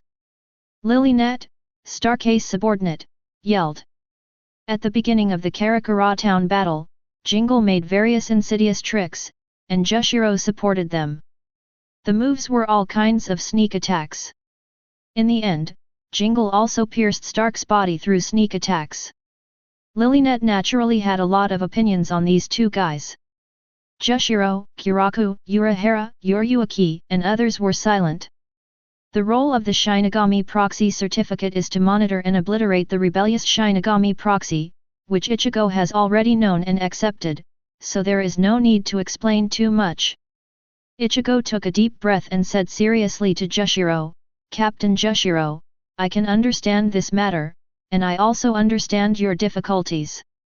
I will continue to believe in Soul Society and continue to wear the Shinigami proxy card on my body. Ichigo spoke firmly, and took out the Shinigami agency card on his body to take a look. After all, Ichigo feels that the Shinigami agent possesses the power of Shinigami. If he does evil in this world, the consequences will be unimaginable. It is also reasonable for the Soul Society to monitor the Shinigami agent. He chooses to believe in the Soul Society. Ichigo's words made Jushiro, Jingle, and others feel very relieved. Chiba didn't mean to bring it up again, he was just the main thing about fortune-telling Chenyu Jushiro. The above is the main past of your Jaishur Yukatake. Chiba finished counting the past for Jushiro, and the next step is to count the future. I saw Chiba's mind move and activate the immersive skill. Even though Jushiro has the right hand of the Soul King on his body, it is only a right hand. Jushiro's whole body including the right hand of the Soul King on his body can only fall into the immersive state. At this moment, Jushiro closed his eyes, and was in a certain state just like Byakuya before. This made Urahara and Kirako couldn't help but secretly startled. Can even the power of the Spirit King be able to hypnosis? It's really scary. The two of them understood Jushiro in the immersive state as being hypnosis by Chiba in a special way. They were also amazed that Chiba's ability was so powerful that even Jushiro, who had the right hand of the Soul King attached to his body, couldn't resist, and was hypnosis in an instant. Unohana behind Jingle smiled slightly, and said softly, "King Band Leader, don't be nervous. When Chiba helps people calculate the future, the fortune tellers will fall into this state, and I was no exception. Although I don't understand how he did it, in this state, the fortune teller will feel as if he is in the future and be personally on the scene." Unohana explained to the Jingle group, and Byakuya nodded. Chiba's ability is like this, allowing people to immerse themselves in the future. Jingle and Urahara couldn't help but marvel again, Chiba's ability is really outrageous and amazing. In the Millennium Blood War, Jushiro also played relatively few roles. Chiba said slowly, 1 month later, a strong enemy invaded Siriti, although you also participated in the battle, but you have no record of killing the enemy. Afterwards, the Soul Society gradually collapsed, and you realized that the Soul King was dead, so you did not hesitate to release your own spiritual hanging power, and wanted to save the Soul King. But it's a pity that it's still in vain. The body hanging on your body was absorbed by the enemy leader, and you died because of releasing the power of the body hanging. In the original book, Jushiro's main deed in the Millennium Bloody Battle was to liberate the power behind him to save the Spirit King, but it basically didn't work. Instead, the right hand of the Spirit King was swallowed by Yamamoto, and Jushiro died because of it. Throughout Shinigami, Jushiro seems to be playing soy sauce. However, these few words of Chiba made Jingle, Urahara, and everyone's faces change instantly. Spirit King was killed. How is this possible? The enemy actually attacked the Spirit King Palace and successfully killed the Spirit King. Jingle and the others found it unbelievable. While those unknown enemies are strong, Godai 13 is also strong. Godai 13 has guarded Siriti for thousands of years, and the Lingting is impregnable. The enemy has hit the Lingwang Palace, which means that Godai 13 has been defeated and Siriti has been broken. Moreover, the enemy leader also successfully killed the Soul King, causing the Soul Society to collapse.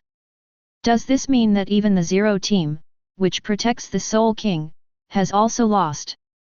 As a result, even if Jushiro sacrificed his right hand in the end, it was futile. What a frightening future! Urahara's face was so serious that ultimate. He knew that if the Soul King died, not only the Soul Society, but also the present world and Hueco Mundo would be defeated, and then the three worlds would remerge into one, as if the world was destroyed. This situation must never happen and must be prevented. However, they know very little about the enemy now, so how easy is it to stop them? Jing Le took a deep breath and narrowed her eyes slightly. It seems that the situation is worse than we expected, it's very bad. Byakuya quickly recovered his indifferent look, and he vowed in his heart that no matter how powerful the enemy is in the future, he must do his best to kill the enemy to maintain the order of Siriti and the dignity of their Kukaki family. Renji and Ichigo broke into cold sweats.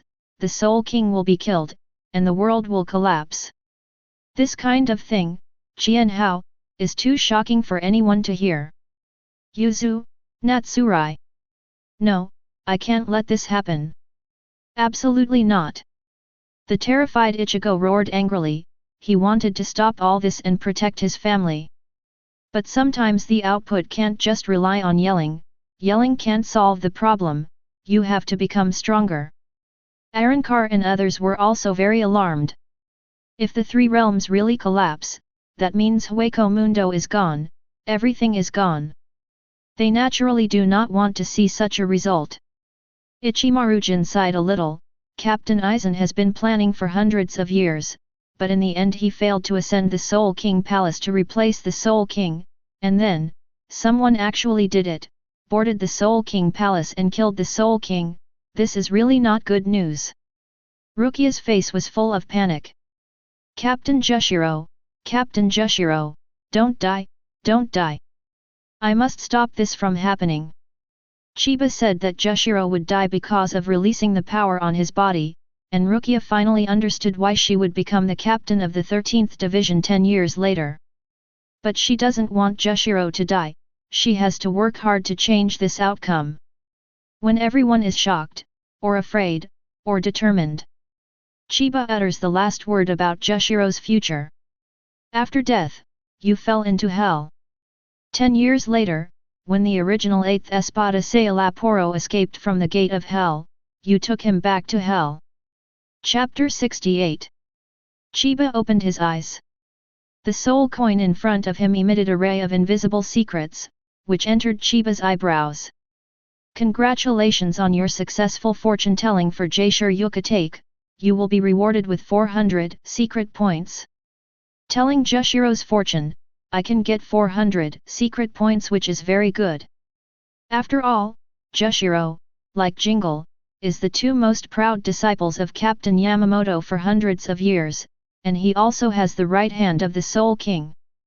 Compared to other Shinigami captains, Jushiro is just sick, not weak. And at this moment, the faces of all the Shinigami here are extremely shocked. Because Chiba not only said that Jushiro will die in the future, and the world will collapse if the Soul King is killed, but also the last sentence Chiba said just now. Jushiro will go to hell after death. And after that, the original 8th Espada Sailaporo who escaped from hell and wanted to be a demon was captured back to hell. What's going on here? How could Captain Jushiro fall into hell? Ichigo looked at Rukia with a face full of shock and doubt. Rukia, didn't you tell me before that those who committed heinous crimes would fall into hell after death? Why?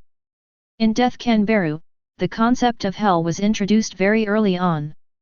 According to Rukia's narration, only those who have committed heinous crimes will be dragged into hell after death, and will be punished by hell forever.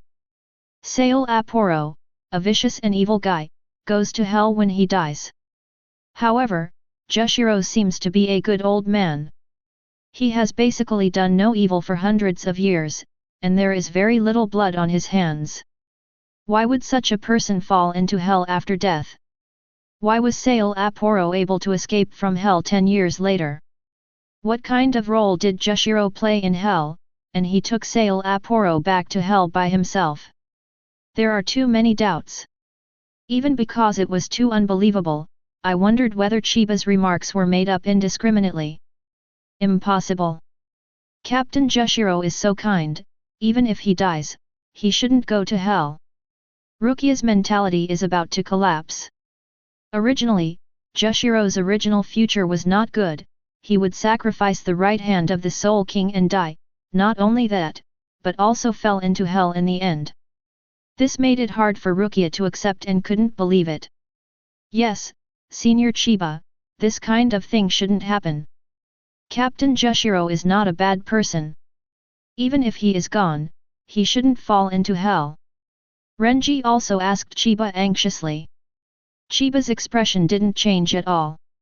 I have already said what should be said, as for whether you believe it or not, that is your business, I do not want to explain too much. Chiba fortune-telling, just say what should be said. Whether they are willing to believe, or have any doubts, Chiba is unwilling to bother. Jushiro, Kiraku, Byakuya, Unohana, and Urahara and Yoruyuki frowned. They were all thinking about why Jushiro fell into hell. It's just that Byakuya or Yoruyuki, former head of the family, who are the heads of the four nobles, know the history and some secrets of the Soul Society better than ordinary people and captains, but even they can't figure out why Jushiro will fall into hell after death. Jushiro himself, Unohana, two seasoned captains, don't know why. Urahara narrowed his eyes slightly. He knew that with Chiba's ability, there was no need to fool them. But with his outstanding IQ, he couldn't figure out why Jushiro would go to hell after death. This is completely against common sense. Jing Le was contemplating, and suddenly a flash of light flashed in his mind. His face instantly became extremely horrified, and even the bamboo hat on his head fell to the ground. Could it be that? Everyone instantly looked at Jingle in unison. Jushiro asked concerned, "What's the matter?" Shunsui. Unohana also said, "Captain of the Beijing band, what did you think of?" Seeing Jingle's terrified appearance, Byakuya, Yoruyuki, Urahara, and others suddenly had an ominous premonition. Jing Le took a deep breath, her face became dark and dignified, and she said in a heavy tone, "I seem to have seen a legend in a certain document before." "What legend?" everyone asked anxiously. Jingle is also of noble origin, and is one of the most proud disciples of Captain Yamamoto. When he was young, he often sneaked into the room of Captain Yamamoto. It is not uncommon to see or hear some legends. Jingle exhaled again, her eyes were deep and complicated. Hell is the destination of sinful souls. Everything in the Soul Society, including the Shinigami themselves, is made of Rishi. Everyone nodded, they all knew these 2 points. Jingle continued, "But I've heard a legend that after death, Shinigami's body will turn into spirit particles and return to the land of Soul Society, but the concentration of captain-level Shinigami spirit particles is too high to return. So whenever a captain-level Shinigami dies, the Soul Society will hold a soul funeral ceremony, through which those powerful souls will be directly thrown into hell.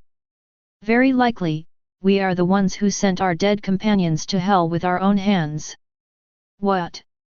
Everyone's eyes narrowed in an instant, terrified. As for the funeral sacrifice for the soul, Shendu knows all the deaths and has experienced them all.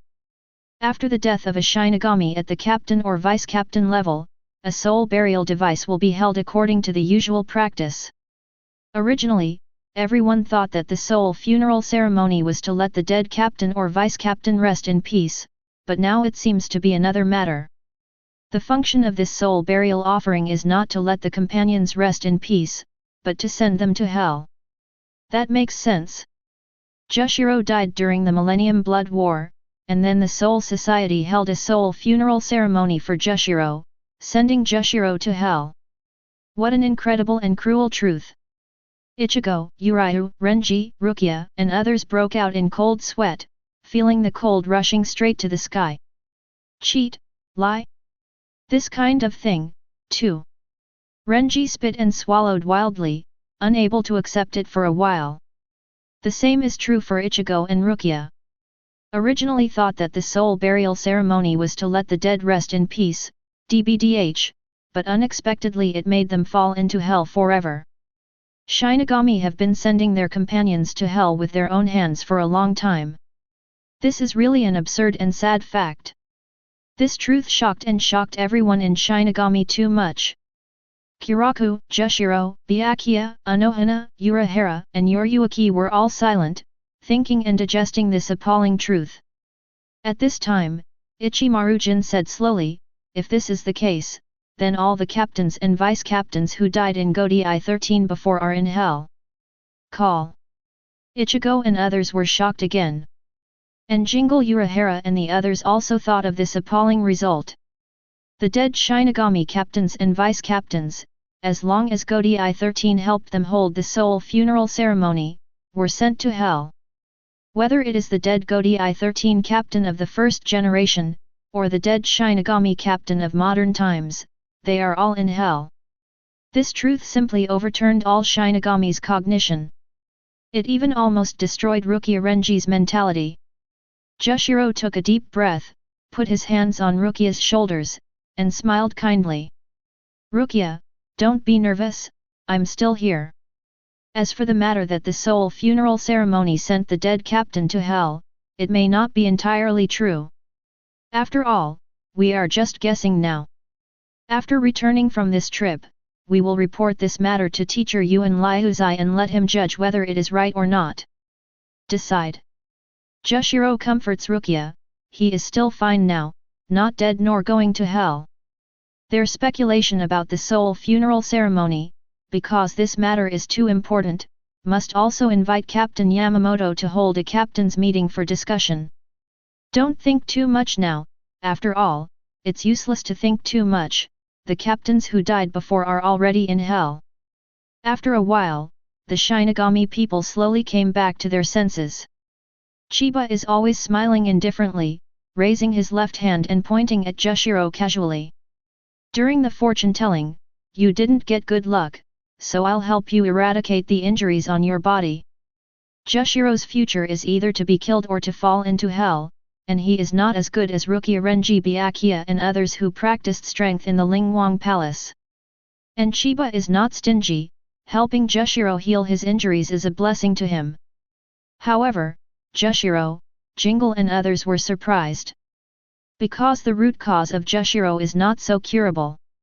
Because of the serious illness when he was young, and because the right hand of the Spirit King resides in the lungs, Jushiro and the right hand of the Spirit Master can almost be said to be in a symbiotic state.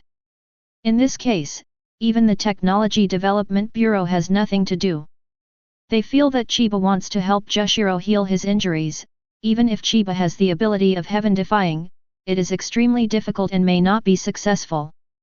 However, Chiba's repair ability cannot be judged by common sense. Chiba just raised his hand slightly, and the finishing touch ability was activated, and Jushiro only felt a warmth in his lungs. The right hand of the Soul King occupied Jushiro's lungs, and Chiba had to remove the right hand of the Soul King to help Jushiro repair the lungs. Because of the particularity of Ling Wang's right hand, and for hundreds of years, Ling Wang's right hand has almost integrated with Jushiro, it is difficult to separate. The right hand of King Ling also seemed unwilling to leave Jushiro's internal organs, and resisted. During the resistance, Jushiro felt pain in his lungs and coughed up a lot of blood. "Captain Jushiro! Jushiro!" Rukia and Kiraku suddenly panicked. But Chiba just snorted coldly.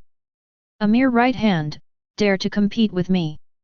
In an instant, Ryutsu, who surpassed Shinigami's limit, emerged from Chiba's body, and put the finishing touch on it with all his strength.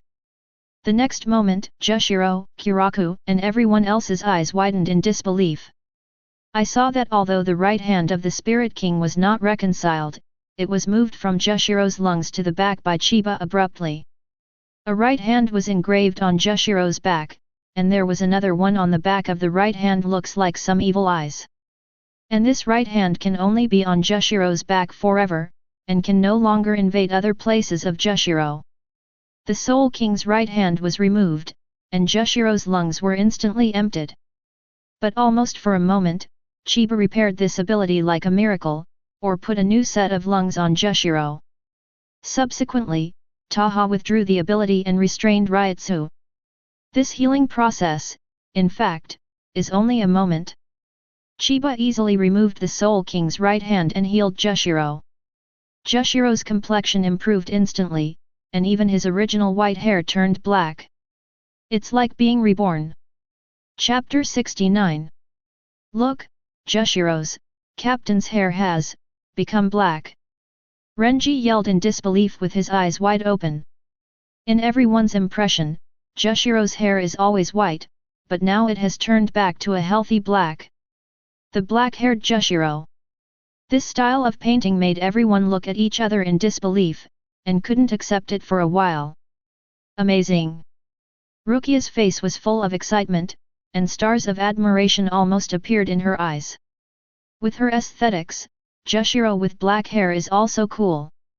Byakuya also gave a rare comment, the hair is black, and the complexion is much better than before. If you add sunglasses, it will be more suitable. My Wakame can also try to wear sunglasses next time, so that it's more artistic. Hearing the words of the two siblings, Kakuzu couldn't help but twitch the mouths of Kiraku and Renji, as well as Ichigo, Uriu, Orium, and Sato on the other side of Hakuzan. The black-haired Jushiro wears a pair of sunglasses. How does it feel the same size as the vice-captain of the 7th Division or some black guys? The aesthetics of these two brothers and sisters is really as usual, unacceptable. After the joke, Uinal, Urahara, and others couldn't help but be shocked by Chiba's ability shit. Jushiro's symbiosis with the right arm of the Spirit King, which is almost unsolvable, was easily handled by Chiba. Chiba not only repaired Jushiro's lungs, but also moved the right hand of the Spirit King that originally existed in the lungs directly to the back. Jushiro's physical condition returned to normal and reached his peak condition. Jushiro and Jingle have always been regarded as the two most proud disciples of Captain Yamamoto. They can be said to be the peerless twins of Godai 13.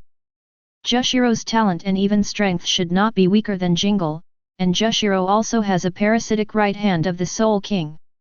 He just kept performing poorly due to physical reasons. But now, the strength of Jushiro in a healthy state can be attributed to Jingle's level, a very strong one. All these changes are due to Jian Wang. Jingle took a deep breath, with a long-lost smile on his face, and said in his usual relaxed tone, "Yet, what an amazing method, Jushiro's body has really improved, and the black hair won't coughing Jushiro, I can't believe it." Jushiro is Jingle's close friend. Jushiro's old injuries have been eradicated, and his state has returned to its peak. Jushiro in this state will definitely be more suitable for fighting after a month than before, and there is more possibility of surviving. Urahara sighed, this kind of healing ability is far beyond our cognition, even the Zero team probably doesn't have this kind of means. In fact, not to mention Team Zero, even if you look at the entire Shinigami, there is no way to repair and improve Chiba's finishing touch, not even Inu Orium's Shuangtian homecoming. Jushiro himself feels as if his body has been lightened by hundreds of caddies, which has never been easier in the hundreds of years since he was born. He felt very incredible and shocked. After recovering, he immediately saluted Chiba, "Thank you very much, Mr. Chiba, this time Jushiro will never forget his kindness." "Mr. Chiba, do you need soul coins urgently?" "My family." "Stop." Chiba waved his hand, interrupting Jushiro. For him, fortune-telling is more like a transaction. He gets the secret value, and the characters in the original work know their original future and get good luck. All this is normal. As for soul coins, the general currency of the Soul Society, he has no interest. Throwing a soul coin for fortune-telling is just a fortune-telling ritual and a necessary process to obtain the secret value. At this time, a voice full of doubts sounded. Why is Soul King's right hand inside Captain Jushiro's body?" The person who asked the question was Ichigo. Ichigo, like many Shinigami, has heard of the word Spirit King, and agrees with most people that the Soul Master is the ruler of the Soul Society. However, how could the right hand that originally belonged to the ruler of the Soul Society be parasitic in Jushiro's body? And according to what Chiba said just now, Jushiro has suffered from lung disease since he was 3 years old, and he survived because of the parasitism of his right hand, so it has been hundreds of years at least. It's been so long, won't King Ling himself, or the people from Division 0 come to retrieve this right hand? Ichigo, Uriu, Sato, and Orium, and all Ironcar can't figure it out. Even Rukia and Renji don't know why. But Byakuya stood up and glanced coldly at Ichigo and the others, "This is not something you should know. Don't bother with this matter." Byakuya's tone was full of indifference, with a hint of sternness. "I think it is unnecessary for Ichigo and others to know about the Soul King and the right hand of the Soul King."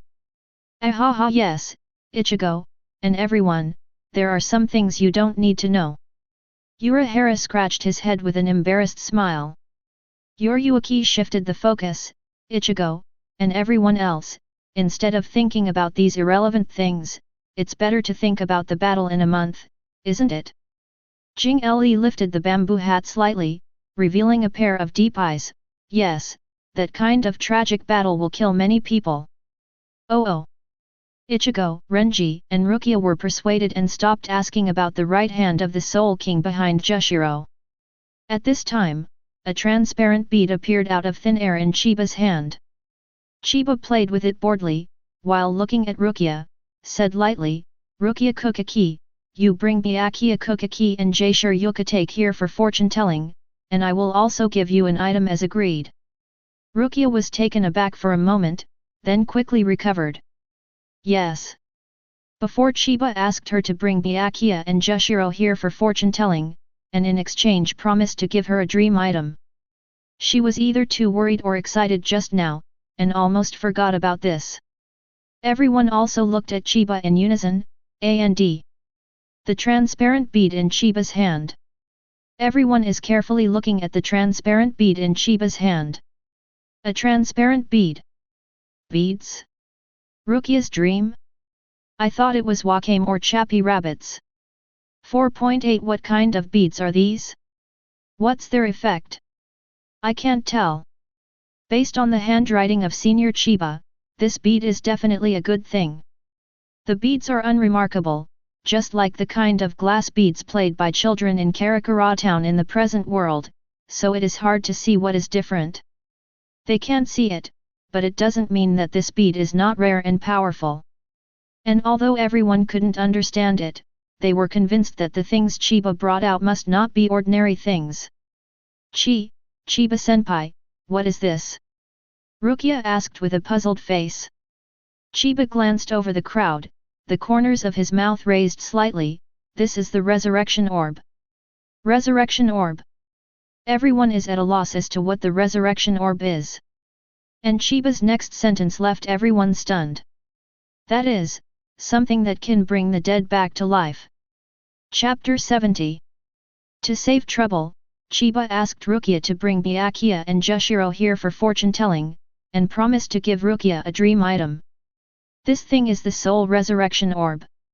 The exchange price of the Resurrection Orb is 50-day machine value, and Chiba obtained a total of 700-day machine value through fortune-telling Byakuya and Jushiro, which is still a steady profit. After the fortune-telling of the flower of Renji Mao, Chiba exchanged for 6 Resurrection Orbs. Resurrection Yami, Ichimaru-jin and others consumed 4, and there are 2 left. Now Chiba is playing with one of them. That is something that can bring the dead back to life.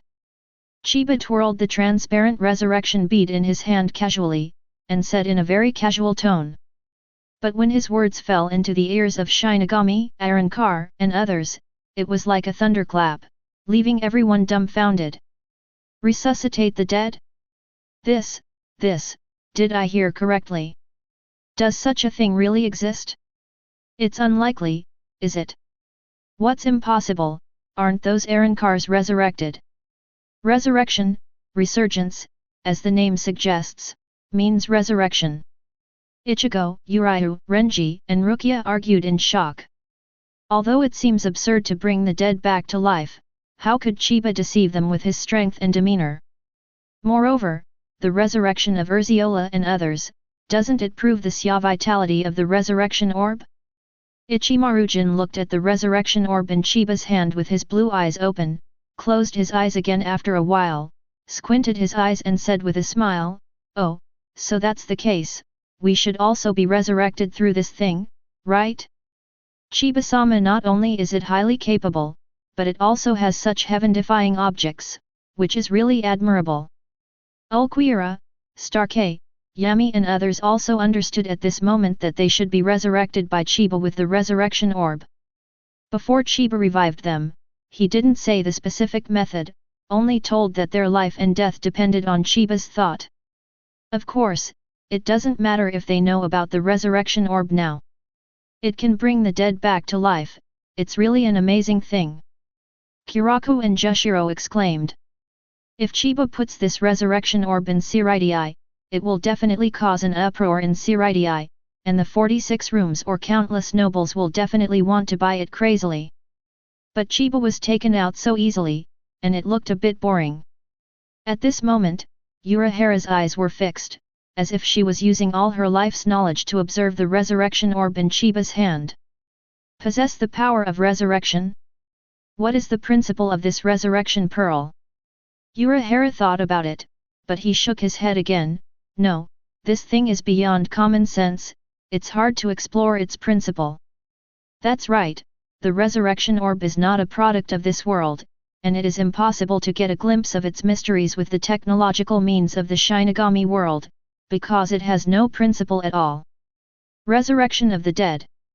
Rukia's eyes narrowed, and she was taken aback. In her mind, the man with black hair, dark smoky blue pupils, and the same hairstyle as Ichigo appeared involuntarily the former vice-captain of the 13th Division, Shi Yan. At the beginning, Shibukayan was devoured by Su, and finally died under Rukia's sword. In the Arankar chapter, Rukia met the 9th Espada Yaronilo who transformed into Shibukayan in Hueco Mundo, and killed him, which largely solved the knot in his heart. Knots can be unraveled, but never go away. Rukia still clearly remembers the scene when Shibukayan died under her sword, guilt, remorse, helplessness, despair. Master Kayan. Rukia had mixed feelings in her heart. Looking at Rukia like this, although Byakuya didn't show it on his face, he felt distressed in his heart. He said to Rukia, "Do what your heart desires." Byakuya is really a good brother. Even if Rukia has this precious opportunity to revive a person, Byakuya let Rukia make his own choice. But, my sister. Rukia was confused again. Because, her elder sister also passed away from the cold because of looking for her decades ago. Rukia also misses her sister very much, and Belarus misses his late wife even more. However, Chiba only gave one resurrection orb. Chiba, okay. Tell me who you want to revive. Is it Shibukayan or Kukaki Fuijin? Tell me one. Rukia's face is full of confusion, the choice between these is very difficult. Ichigo and the others could only look at Rukia nervously and worriedly. They could not give advice on this kind of matter, and it could only be chosen by Rukia himself. A minute passed, and Rukia still couldn't make a choice. Chiba urged impatiently, "Hurry up. There are so many people waiting for my fortune-telling, hurry up."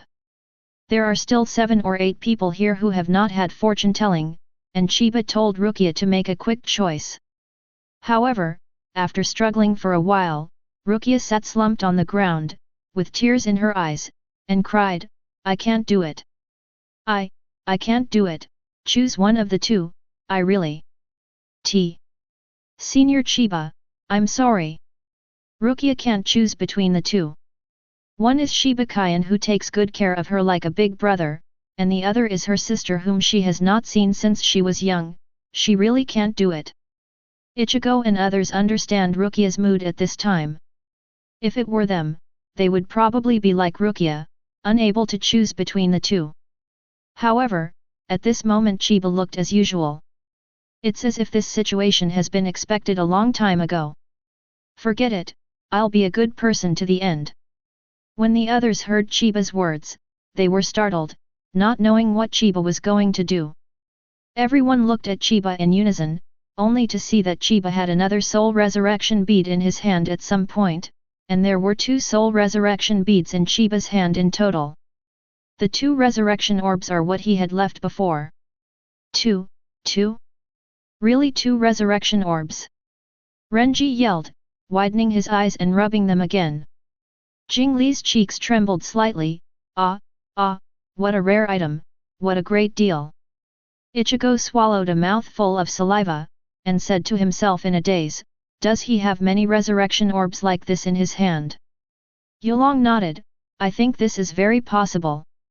At first, everyone thought that the resurrection orb was an extremely rare object, even Chiba couldn't get more than one, but Chiba took out another one, and it was very casual, and he said what a good person would do to the end. It gave everyone the impression that Chiba didn't care much about the resurrection orb, which they all regarded as a shocking orb. At least he could take out 2 casually, and said he had to be a good person. Even Byakuya, who has always been calm and steady, was not calm anymore. His eyes narrowed, and his eyes were fixed on the 2 resurrection orbs that Chiba was playing with. Doesn't Chiba mean that the 2 resurrection orbs should be given to Rukia? Unohana grumbled, Mr. Chiba, you are really eccentric. You only treat my concubine's injury, but want to give 2 beads to Ms. Kokaki. Isn't that a bit inappropriate, Mr. Chiba? Unohana's words were naturally heard by Chiba. In fact, let alone what they said, even if they were thinking, they couldn't hide it from Chiba. Chiba said lightly, there's nothing wrong with that. I can give you the 2nd resurrection orb, Rukia Kokaki, but there are still conditions.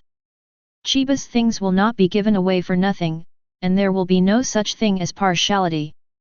Rukia wants the 2nd resurrection orb, but there are conditions. Rukia was very excited, and immediately asked, Senior Chiba, please tell me. Chiba, the condition is very simple, you just need to bring 3 more captain-level Shinigami to me for fortune-telling. Rukia only needs to bring 3 captain-level Shinigami to Chiba for fortune-telling to get the 2nd resurrection orb. This condition is fair and just, there is nothing wrong with it, and of course it is not difficult. So Chiba says he is a good person. Rukia was taken aback for a moment, as if she didn't expect that Chiba's condition was quite simple. Yes, Rukia. Byakuya behind him couldn't help urging. Not to mention 3 captain-level Shinigami, even 5, Byakuya thinks it's a good deal. After all, if you come to Chiba for fortune-telling, you can not only know the future but also get good luck. Even if Chiba doesn't ask for this condition, the other Shinigami captains will probably come to calculate it soon. Oh. Thank you Chiba Senior, I promise Senior that I will bring 3 more captain-level Shinigami to your fortune-telling soon. Rukia bowed deeply, her face full of respect and gratitude. Chiba waved his hand, I can help you use the beads first. Chiba didn't want to waste too much time, so he used 2 resurrection beads to revive the person first. He wasn't worried about Rukia and Byakuya going back on their word or something. Resurrection, Shibukayan. Resurrection, Kokaki Town. Chiba said to the 2 resurrection orbs in his hand. Everyone stared at the 2 resurrection orbs in Chiba's hand with bated breath. After Chiba uttered the name of the resurrected person, the 2 resurrection orbs suddenly burst into an ultimate vitality. This vitality converges into 2 human-shaped outlines, and then gradually fills in, and the faces can be seen clearly. One is Shibukayan, the other is Kokaki Fujian, and the figures of the 2 are completely filled. Then all the vitality in the resurrection orb poured into the bodies of the 2 of them. In the next moment, both of them opened their eyes at the same time, and they were revived.